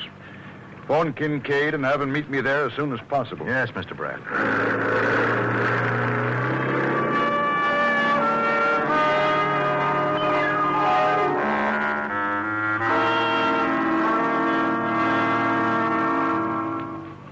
Kincaid, this is Reeves speaking. Mr. Bradley wants you over here right away. It's an emergency. What's happening, Charles? Elliot killed Nagashi while we were hunting. Oh, no. Yes. And Elliot's shot is going to be heard around the world. Where is Elliot now? He's on his way here. Oh, I'd better get the note I wrote him. He mustn't read it at a time like this. What note? About us. I just couldn't face him and tell him you and I were in love. I thought it would be easier if I wrote him a note. But I told you to wait, Pauline. Oh, never mind that now. I left the note on his desk. Oh, Elliot. Hello, Pauline. Oh, Elliot, I'm so sorry. I know how you must feel. How I feel doesn't matter. It's the consequences that count. I'm a hated word to most of Nagashi's company as it is. There are plenty of enemy agents working inside his company ready to blow this whole thing up into a sinister plot. And there goes Britannium. That's what I'm afraid of, Reeves. I put through a call to Kingston in Washington while I was at the main lodge. No, that's probably Kingston now. Hello. Yes, this is Mr. Bradley. Oh, Mr. Kingston's not in, huh? Well, keep trying, operator. Yes, this is urgent. Oh, he's expected soon? Thank you. Well? He's flying in from a conference in Bermuda. Won't be back till 6. We'll just have to wait. Would you like a drink, Elliot? Yes, I could use one. What's this note here on my desk? Oh, I forgot to give it to you this morning. It's not important. I might as well read it. Keep my mind from Nagashi and Britannium. No, please don't bother. You can read it later. Here's your drink. Thanks. There's the door, Reeves. Yes, Mr. Bradley. Oh, this way, Mr. Kincaid. Mr. Bradley, you sent for me? Yes, Kincaid. We're faced with an emergency. While we were hunting, Nagashi was accidentally shot, killed. I won't go into details, but we're sitting on a powder keg and we just can't let it go off. Now, I want you to keep the road from the lodge under constant guard and be sure that none of the reporters leave, understand? I'll take full responsibility. All right, Mr. Bradley. Thanks, and, just to be safe, you better have the press phones go out of order. If you say so, Mr. Bradley. And arrange to have dinner served the reporters at 6:30. Tell them it's important for them to remain and... Oh, never mind, I'll tell them that myself. Yes, that's all, Kincaid. Right, Mr. Bradley. Well, what now? I don't know, Reeves. I don't know. You can't keep this secrecy up very long, you know. Keep it up until we hear from Washington. And what can they do? I don't know that either. But there must be some way out. I can't let thousands of pounds of Britannium get into the wrong hands because of my stupidity. Well, it's not your fault, Elliot. Yes, it is. If I could only think. Maybe... What about suicide? You'd stand behind me, Reeves, wouldn't you? It's not for myself, you understand that. No, suicide won't work. Why not? The bullet went through his back. It'd be impossible for Nagashi to shoot himself in the back. Yes, you're right. Well, I better go out and install those reporters. Forget them. That's wasting time, Bradley. There is one person who can get you out of this. Oh, who's that? Me. What? I'm in no mood for games. I'm not playing any. All right, then. What do you have in mind? There were only 2 of us with Nagashi. I know that. Get to the point. All right. I could say I shot him. Nagashi's company never heard of me. Yes, that's it. At least it would give us a fighting chance. Your name means nothing to them. They couldn't blow you up into an international incident and make it stick. Exactly. And it would save your reputation. Well, I don't care a snap about that now. Oh, no, of course not. You're only concerned with Britannia. Charles, I don't want to argue. If you go through with this, I'll be eternally grateful. Let's leave it there. Well, that's not quite enough. What do you mean? My promotion, for one thing. We've gone through that before, Charles. That was before. And the same reasons still hold. You don't have the maturity or the experience to be a division chief. Now, in time... The time is now, Bradley. Ah, you see? No, not quite. I'm not finished yet. You just bought 5,000 shares of preferred stock in the company. You'll sign that stock over to me. Charles, how can Keep out of this, Paulie. Now I'm warning you. You don't know what you're saying, Reeves. Oh, don't I? What's that quotation? Power falls to the man who has the courage to be merciless? In other words, blackmail. Why? Don't start anything, Bradley. Remember, I'm your only witness, and if necessary, I'm prepared to swear you lost your temper and killed Nagashi deliberately. Oh, you don't, Elliot. That's just what he wants. You're right. I have to keep my head. I'll answer it. Hello? Yes, just a moment. It's Kincaid for you, Elliot. Yes, Kincaid. Huh? All right. Well, I'll be right over. Well, what was it, darling? The reporters are climbing all over Kincaid. I have to go out and talk to them. In the meantime, Reeves, you'll have a chance to change your mind. Thank you, Bradley. But don't count on it. As Elliot leaves to see the reporters, you casually walk over to the bar and mix yourself a scotch and soda. You're in a perfect position, aren't you, Charles? You know Elliot is growing more desperate and that he'll soon have no choice but to accept your terms. You'll have the position and wealth you've always wanted. You're not at all worried about Pauline now, are you, Charles? You're sure you don't need her anymore. And you're almost amused as she comes toward you, her eyes blazing with anger. That was low and vicious, Charles. No matter how we feel, Elliot is a fine man. He doesn't deserve that kind of treatment, especially from you. Well, the loyal little wife. Charles! Charles what? You're a great one to be preaching sermons to me. Don't talk that way. Why not? What did you do the minute your husband's back was turned? That's a nasty thing to say. I was in love with you, you know that. Was? Yes. Past tense. Oh, I see. I wonder how many times you've played this little game before. Why, you... Oh, that slap won't help. You don't like the truth, do you? It was a lie. A despicable lie. Oh, was it? I suppose you really believed I wanted to marry you. What? Oh, I see. I was just a pawn in your little game. First, you wanted to become Elliot's personal secretary. And then you wanted the promotion and the cash settlement. You were just using me, weren't you, Charles? What a fool I've been. Well, you don't have to keep on being one. Hey, look, Paulie. Oh, forget it. How did it go, Elliot? Not good, not good. The reporters are getting suspicious. They want to see Nagashi. Well, you don't have much time, Bradley. I didn't ask for your advice. You're waiting for Washington, aren't you? They can't save you from a murder charge. I'm the only one that can do that. I don't do business with a knife at my throat. But it's there all the same, Bradley. I prefer to ignore that fact. Pauline. Yes, darling. What did I do with that note I found on my desk? Oh, here it is in my overcoat. Oh, please, Elliot. I'd rather you didn't read it now. Why not, Pauline? What's so amusing? Oh, nothing. Nothing at all. It's all right with me if you never read the note, Bradley.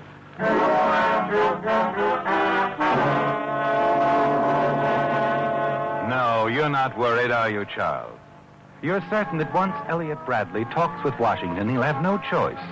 He'll be forced to accede to your demands and say nothing. As Elliot and Pauline make a half-hearted attempt at conversation, you sit smoking cigarettes, waiting for the phone call from Washington you're certain will come through at any moment. After about 20 minutes, as Elliot quickly reaches for the phone, you silently lift the extension phone, open your notebook, prepare to make your usual notes of the conversation. Elliot Bradley speaking. Washington calling Mr. Bradley. Put them on. Hello, Mr. Bradley. Yes. This is Lester Shaw, manager of Mr. Nagashi's American office. Oh, yes, Mr. Shaw. I'd like to speak to Mr. Nagashi, if you don't mind. Well, he is not available at the moment. He went hunting. Oh, I see. Well, then, would you tell him that we received a coded cable from our board of directors this afternoon?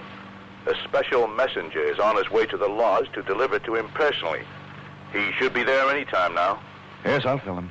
Thank you. Good day. Good day. What is it, Elliot? Bad news. A messenger's on his way up here to see Nagashi. Well, Bradley? All right, Reeves.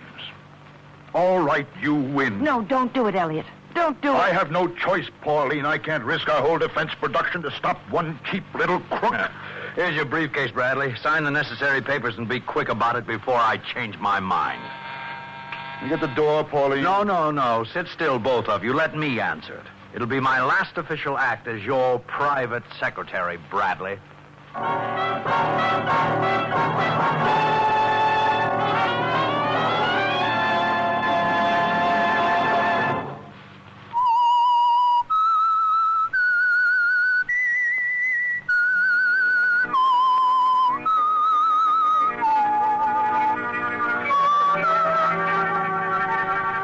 You're certain now that you've won, aren't you, Charles?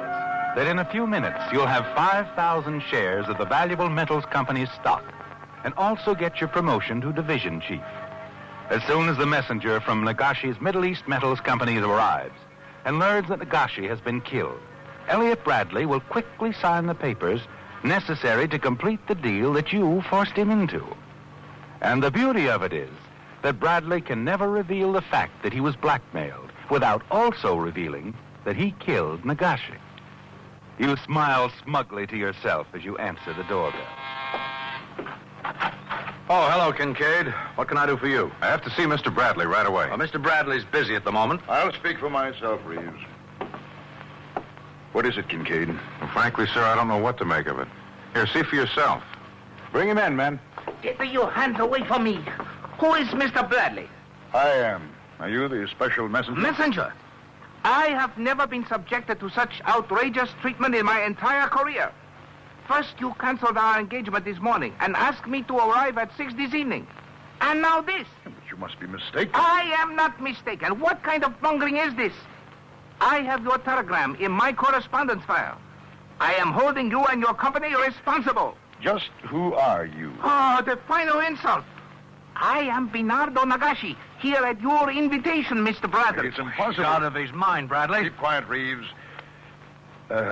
Your passport, please. Oh, Dale, I suppose you'll search my luggage next, huh? I'm sorry, but I must insist on seeing your passport. Very well, but I give it to you under protest. Here. Now are you convinced who I am? Well, no, not yet. Pauline, hand me that other passport. It's on the desk next to the gun and the handkerchief. Yes. Here it is, Elliot. Thank you. Well, this passport has your name in it, too. And look at the identification photo. Huh? A forgery. It is Kim Son Konoye. Where is this man now, huh? Dead. He was shot today by accident while we were out hunting. Thank heavens. Forgive me, Mr. Bradley, but we were almost the victims of a daring and clever plot. Yes, I see it now. He sent you a telegram to delay your arrival, then wired us he was coming in by plane. This Konoye was one of the Middle East's cleverest agents. He was here for more than information, Mr. Bradley. He didn't want me to return alive. The Whistler. Listen next week when once again the United States Air Forces in Europe present The Whistler.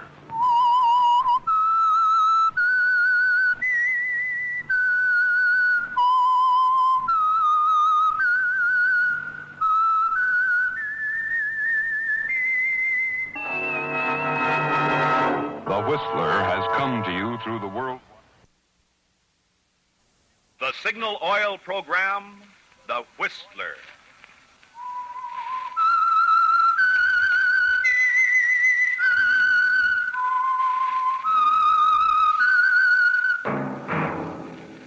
That whistle is your signal for the Signal Oil Program, The Whistler.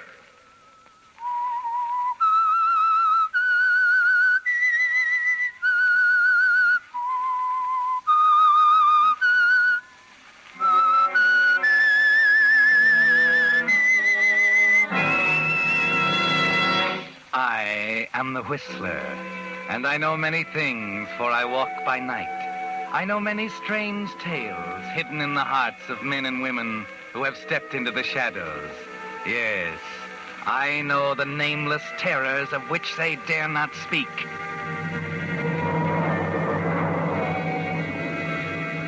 Yes, friends, it's time for The Whistler, rated by independent research the most popular West Coast program. And remember, let every traffic signal remind you, with new Signal gasoline, you do go farther than ever. Look for the familiar big yellow and black circle sign that identifies those popular Signal service stations throughout the West from Canada to Mexico. And now, the Whistler's strange story, The Brass Ring.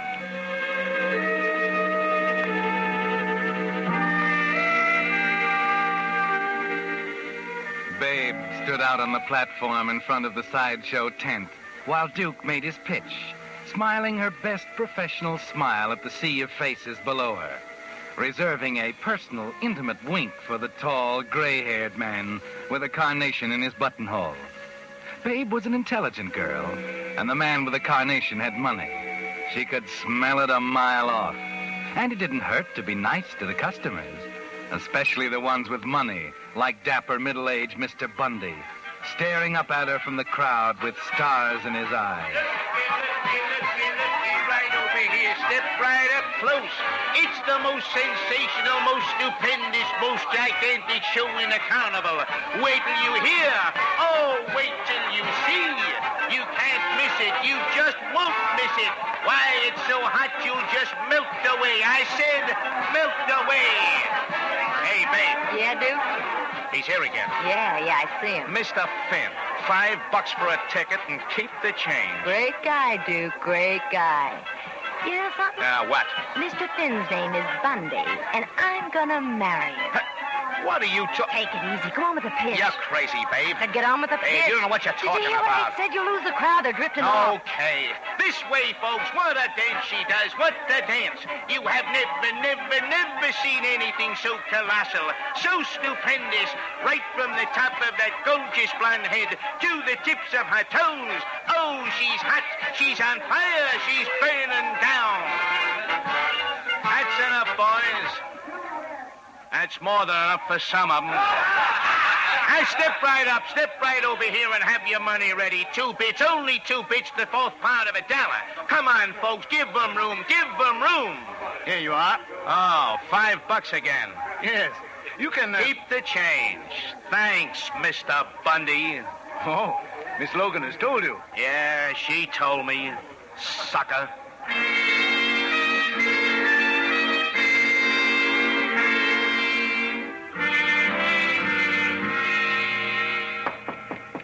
Who is it?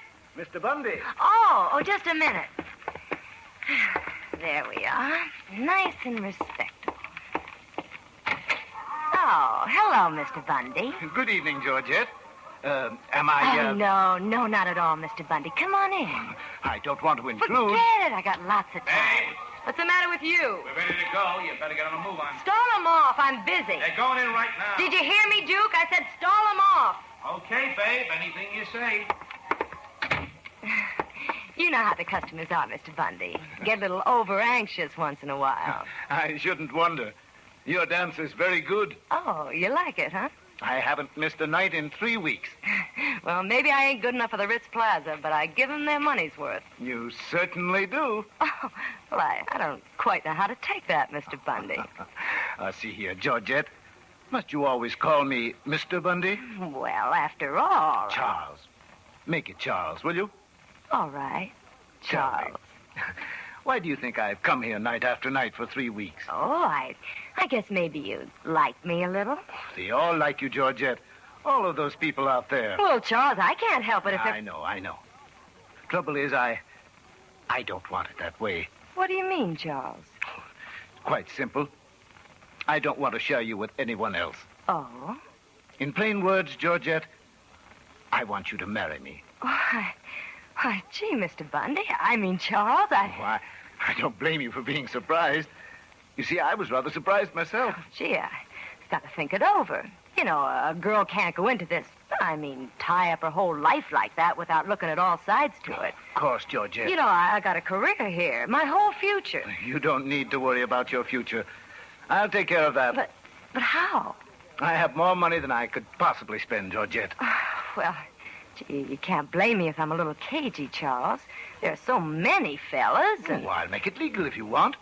I'll get a lawyer and have an agreement drawn up. Oh, will you, Charles? Will you? Babe, I told you that wait. Just a minute, Duke. Just a minute, nothing. You're going to tear the house down if I stall them any longer. No, I'm sorry, Charles. I got to do my show. What about it, Georgette? Yes, Charles. Yes.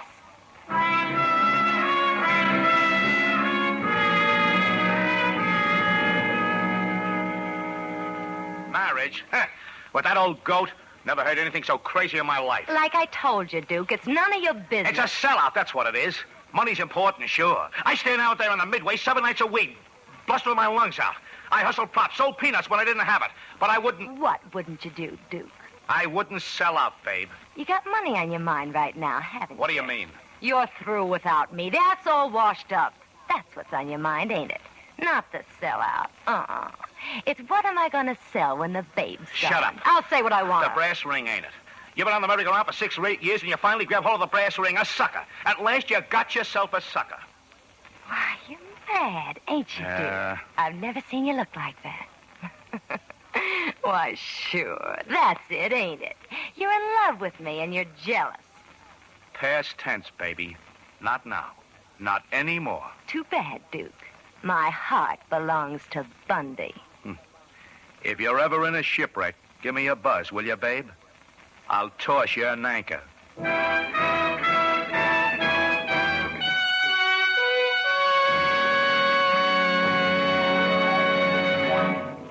With the prologue of The Brass Ring, the Signal Oil Company brings you another strange tale by the Whistler. If you've lived out west any length of time, you know that Signal gasoline is famous as the Go Farther gasoline.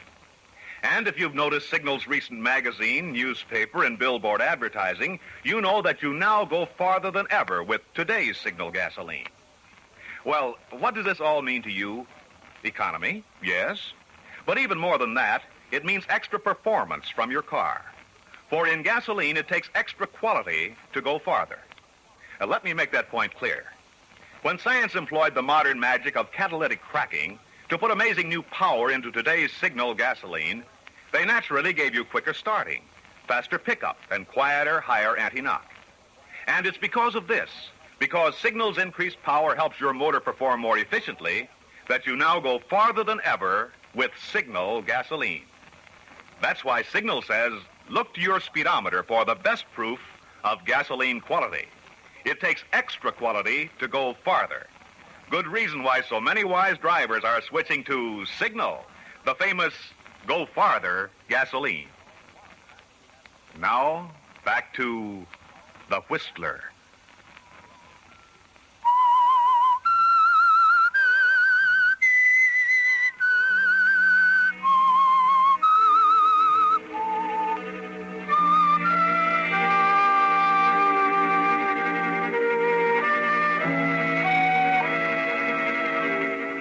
So you grabbed the brass ring, didn't you, babe? And Mr. Bundy came through nobly with the legal arrangements. Something about the marriage of 6 months in Connecticut as Mrs. Bundy to demonstrate good faith. Of your freedom to do what you please after that. With a solid feeling that the money set up for you in trust by Mr. Bundy will be all yours in the event of his death. That's all, babe. 6 tedious months with Mr. Bundy. Of course, it seemed like 6 years, but it had to come to an end sometime. I can hear you. Georgia? Don't bother me. I'm busy packing. What do you mean, packing? We're going to the Williamsons, darling. Just for the day. There's no packing to be done. You're going to the Williamsons, Charles, not me. Now go away, run. I'm busy. Where are you going? You didn't really think it would work, did you, Charles? What wouldn't work? I came through with my end of the bargain. 6 months. I don't want any more. Why kid yourself? I'm not Mrs. Charles Bundy. It just ain't there. I'm Babe Logan, remember? You haven't given it a try. Oh, what do you think I've been doing for 6 months? Twiddling my thumbs? Oh, now, you've got to be reasonable, Georgette. It takes time. The trouble, time. It's precious. You got to be careful with it. If you're not, you wake up some morning and find yourself pushing 40 and out of a job. That's why I'm going back. Where are you going? Tell me. Back to the drafty tents, the smell of damp sawdust, cat calls, wolf whistles. You're not serious. Just try and stop me, Charles. Try. I won't let you. They'll laugh at me. They'll all laugh at me. With your don't let them. Listen, Charles, I don't want to hurt you, honest. I want to let you down easy. I'm not Connecticut, and I never will be. I'm a carnival girl. I belong there in a sideshow with a guy like Duke to make the pitch for me, see? Now beat it, will you? I got to pack. It'll work, Georgette. Really, it will. You've got to give me another chance. I said I'm going. All right, then. I'm going with you. Huh? You'll get tired of it after a few days. You're different Look, now. Charles. I'm not going to let you walk out of my life, Georgette. I'll do just what I did before. What do you mean? I want you near me, that's all. You change your mind, and I won't get in your way. I'll just stand around and be there, just like before.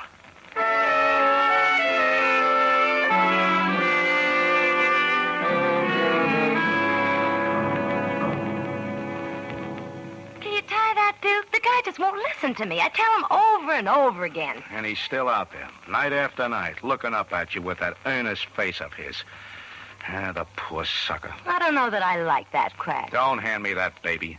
You took him for a ride. Now that you got that paper in your safe deposit box, What, Duke? you don't care what happens to him. Well, you don't have to make it worse. You don't have to keep letting him into the show. Why not? Pays his dough. $5, and keep the change. Ah, it gives me the creeps. Every show, there he is in the first row, waiting for me at the door when I go home. I guess you'll have to figure that one out for yourself. Maybe I will.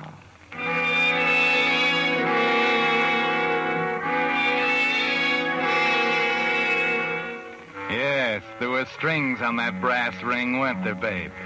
It's not quite as easy to drop Mr. Bundy as it was to pick him up. And all you have to do is look into those earnest, pleading eyes of his to realize it'll go on as long as he lives. Night after night, day after day, as long as he lives. You wish there were some other way, don't you, babe? It'll be a shame to have to kill him. It comes to a climax on Monday night as you leave by the stage entrance after your 9 o'clock show. He's there waiting for you as usual. And it's right then that you decide it can't go on any longer. Monday night, a quiet night at the carnival. As good a night as any. Hello, Georgette. Charles. How long till your next show? Oh, about 30 minutes. Would you like to take a walk around the grounds? Why, of course. Oh, I'd be delighted.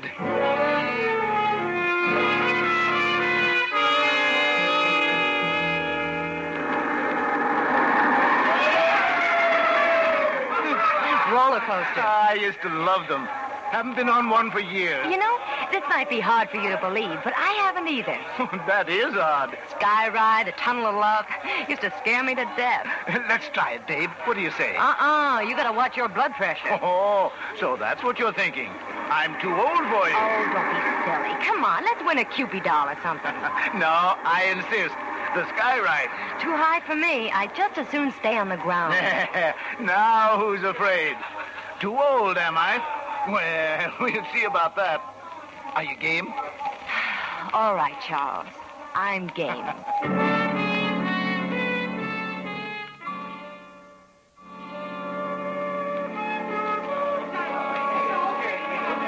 Here we are. No, let's take the last seat, huh? I feel better if I can see people ahead of me. Still nervous, huh? Come on. Here's the last seat. Better take your hat off, Charles. Keep your safety belts buckled, please. Yes, now. Hold your hats. Oh. Safety belts buckled, please. Here we go. Well, we're off. I don't know whether I'm going to like this or not. Look at that bill ahead. George, I feel like a kid again. Is your safety belt hitched? Sure. Look down there. No, thanks. I got scared. Go ahead. No, I don't want to. Hold on. Here we go.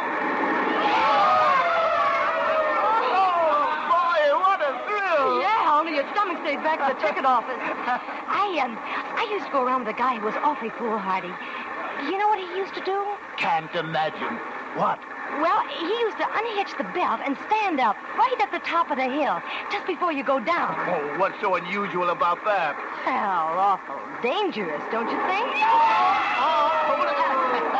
See what I mean? I don't think it's so dangerous. What? Oh, don't be a fool, Charles. He was young. Why, he could do anything. I still think I'm an old fogey, huh? Well, watch this. There goes the belt. Charles, we're almost at the top. Get down. Get stuff. How's this?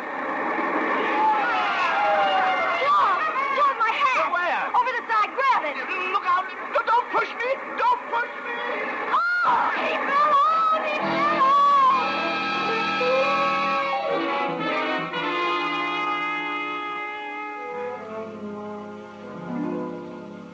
All right, Mrs. Bundy, all right. So it was an accident. It was just a mighty peculiar accident, that's all. Listen, you dumb flatfoot. I gave you the straight stuff. And if you think you can sit back and make a lot of nasty Sit down, babe. That goes for you, too, I Drew. said sit down. Okay, I'll sit down. But I'm not going to take any more Just a minute, babe. Sorry, Sergeant. The dame's a little high-strung. Quite a jolt, you know, losing her only husband that way. Yeah, I guess it was. You can skip all that stuff about peculiar accidents. I'm sorry, Mrs. Bundy. That's the way it's going on the record.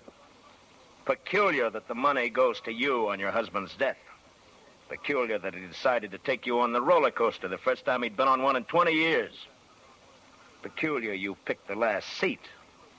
Peculiar his safety belt happened to be unbuckled. All right. So what? So we leave it there. No proof. Nothing else we can do. By the way, the passenger 3 seats ahead of you happened to turn around just as you hit the top of the hill. What do you mean? He saw your husband a second after he fell. Oh. Too bad he didn't turn around a second sooner. That's all, Mrs. Bundy. You can go.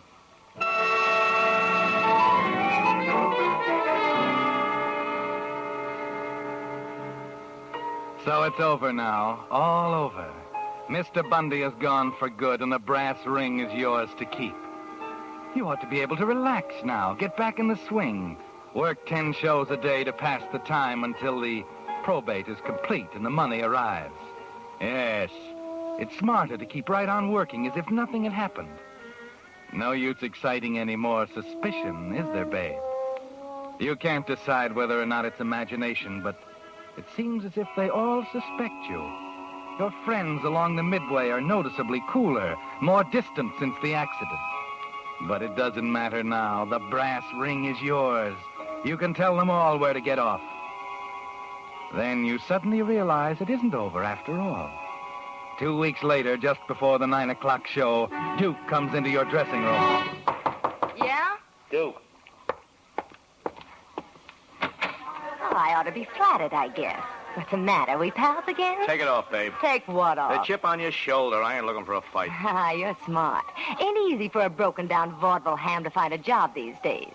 And in a couple of weeks, you might be working for me. Wonderful. What's so funny? Don't look now, baby, but your conscience is showing. Why, you... Listen, sweetheart, don't blow up on me. I'm the only friend you got left. You're just like all the rest of them, you and your smart... Forget it, will you? Maybe it was an accident, maybe it wasn't. I'm still working the show, ain't I? What do you want? What you come here for? I got something that might interest you, kid. There was a guy out there the last show. Looks like he's going to take up where Mr. Bundy left off. What do you mean? Can't figure it out. Pays $5 for a ticket and tells me to keep the change. Sat in the same seat Bundy had. What is it? What's he want? I don't know.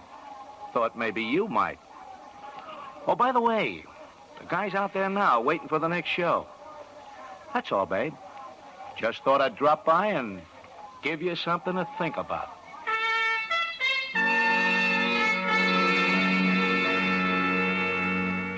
You see him there when you go on for the next show, sitting in the same front row seat Mr. Bundy used to occupy.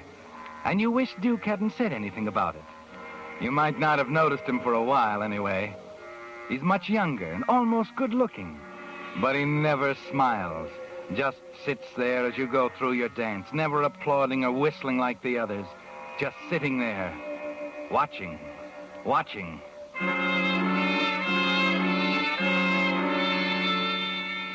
He's there the next day and the next. The same cold stare, the same expression. You try and ignore it, but it just won't work, will it, babe? You have a pretty good idea why he's there, and you know there'll be a showdown sooner or later. It might as well be now.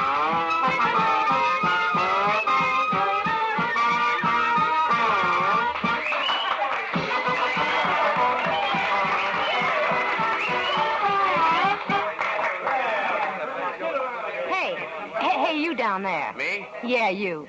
Come here a minute. Okay. This way.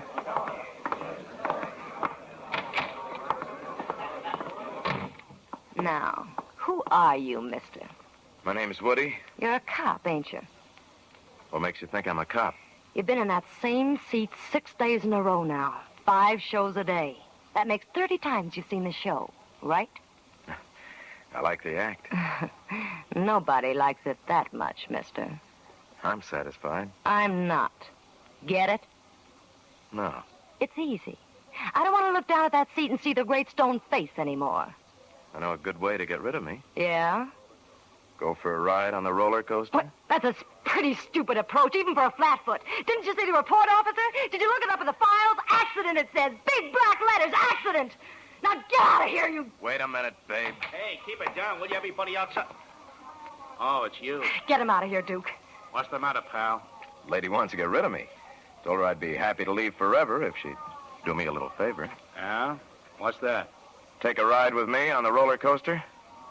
Oh? That what made you blow up, babe? Get rid of him. I don't want to see him anymore, understand? Why don't you want to take a ride on the roller coaster, babe? You think so, too, don't you? You think I killed him. What are you blowing up for if you didn't? What's there about the roller coaster get you down? So. All right, Mr. Detective. I'll show you. Come by after the last show tonight, and we'll take your ride.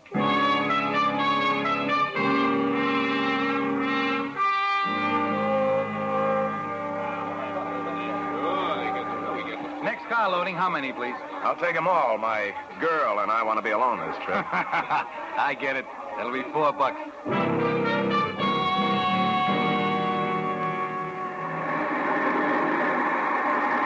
Well, is that a big enough drop for you? Oh, so. That's a big one up ahead. Yeah. That means along about here is where you unhitched his safety belt. Skip it, will you? That won't get you anywhere. Right about here, wasn't it, babe? Right here? He did it himself. I tell you, he was showing off. You killed him. I didn't kill him. He stood up and he tripped. He didn't trip. You pushed him. Oh, you stupid dope. You thought this would make me talk. I thought there was more brains in the police force than... Oh, wait a minute. You can't slap me. The police have nothing to do with this, babe. Charles Bundy was my father. He never said anything about... Doesn't matter if you talk or not, babe. I'm not depending on the law anymore. You see, I'm going to kill you. Take your hands off me. Safety belt. There. No, you can't. Sometimes the law doesn't work, babe. Sometimes a man has to take things in his own hands. I said let go of me. You cheap, chiseling tramp. You wanted his money, didn't you? You had that in the back of your mind right from the first. Listen to me, will you, please? You're going over, babe. Just the way he did. Oh, no. You're through, babe.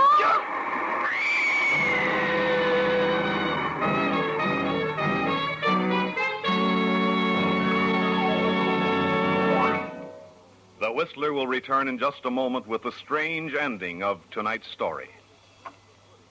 You know, the proof of the pudding, they say, is in the eating. And the proof of the service you get at dealer-owned Signal gasoline stations is, after all, in what actual customers say about it. That's why we're so happy to receive letters such as this one from Mrs. Leon F. Marsh of Berkeley, California, who wrote, During a recent trip, which took me from Berkeley as far south as Calexico on the Mexican border, I met with courtesy from every signal dealer with whom I traded. Especially, I want to commend Harvey Nathanson of 4400 Beverly Boulevard, Hollywood, whose service was both prompt and complete in every detail. I never had to request that my windshield be wiped or my tires checked. These and many other services were done automatically and with a smile.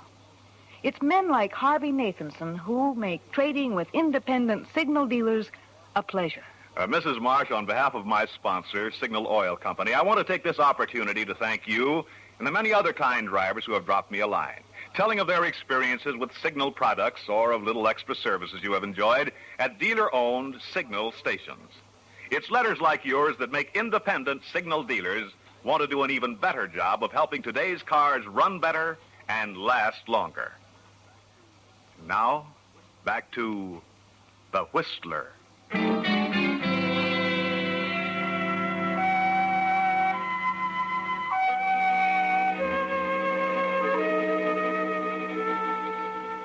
So the career of Babe Logan, carnival dancer, came to an end.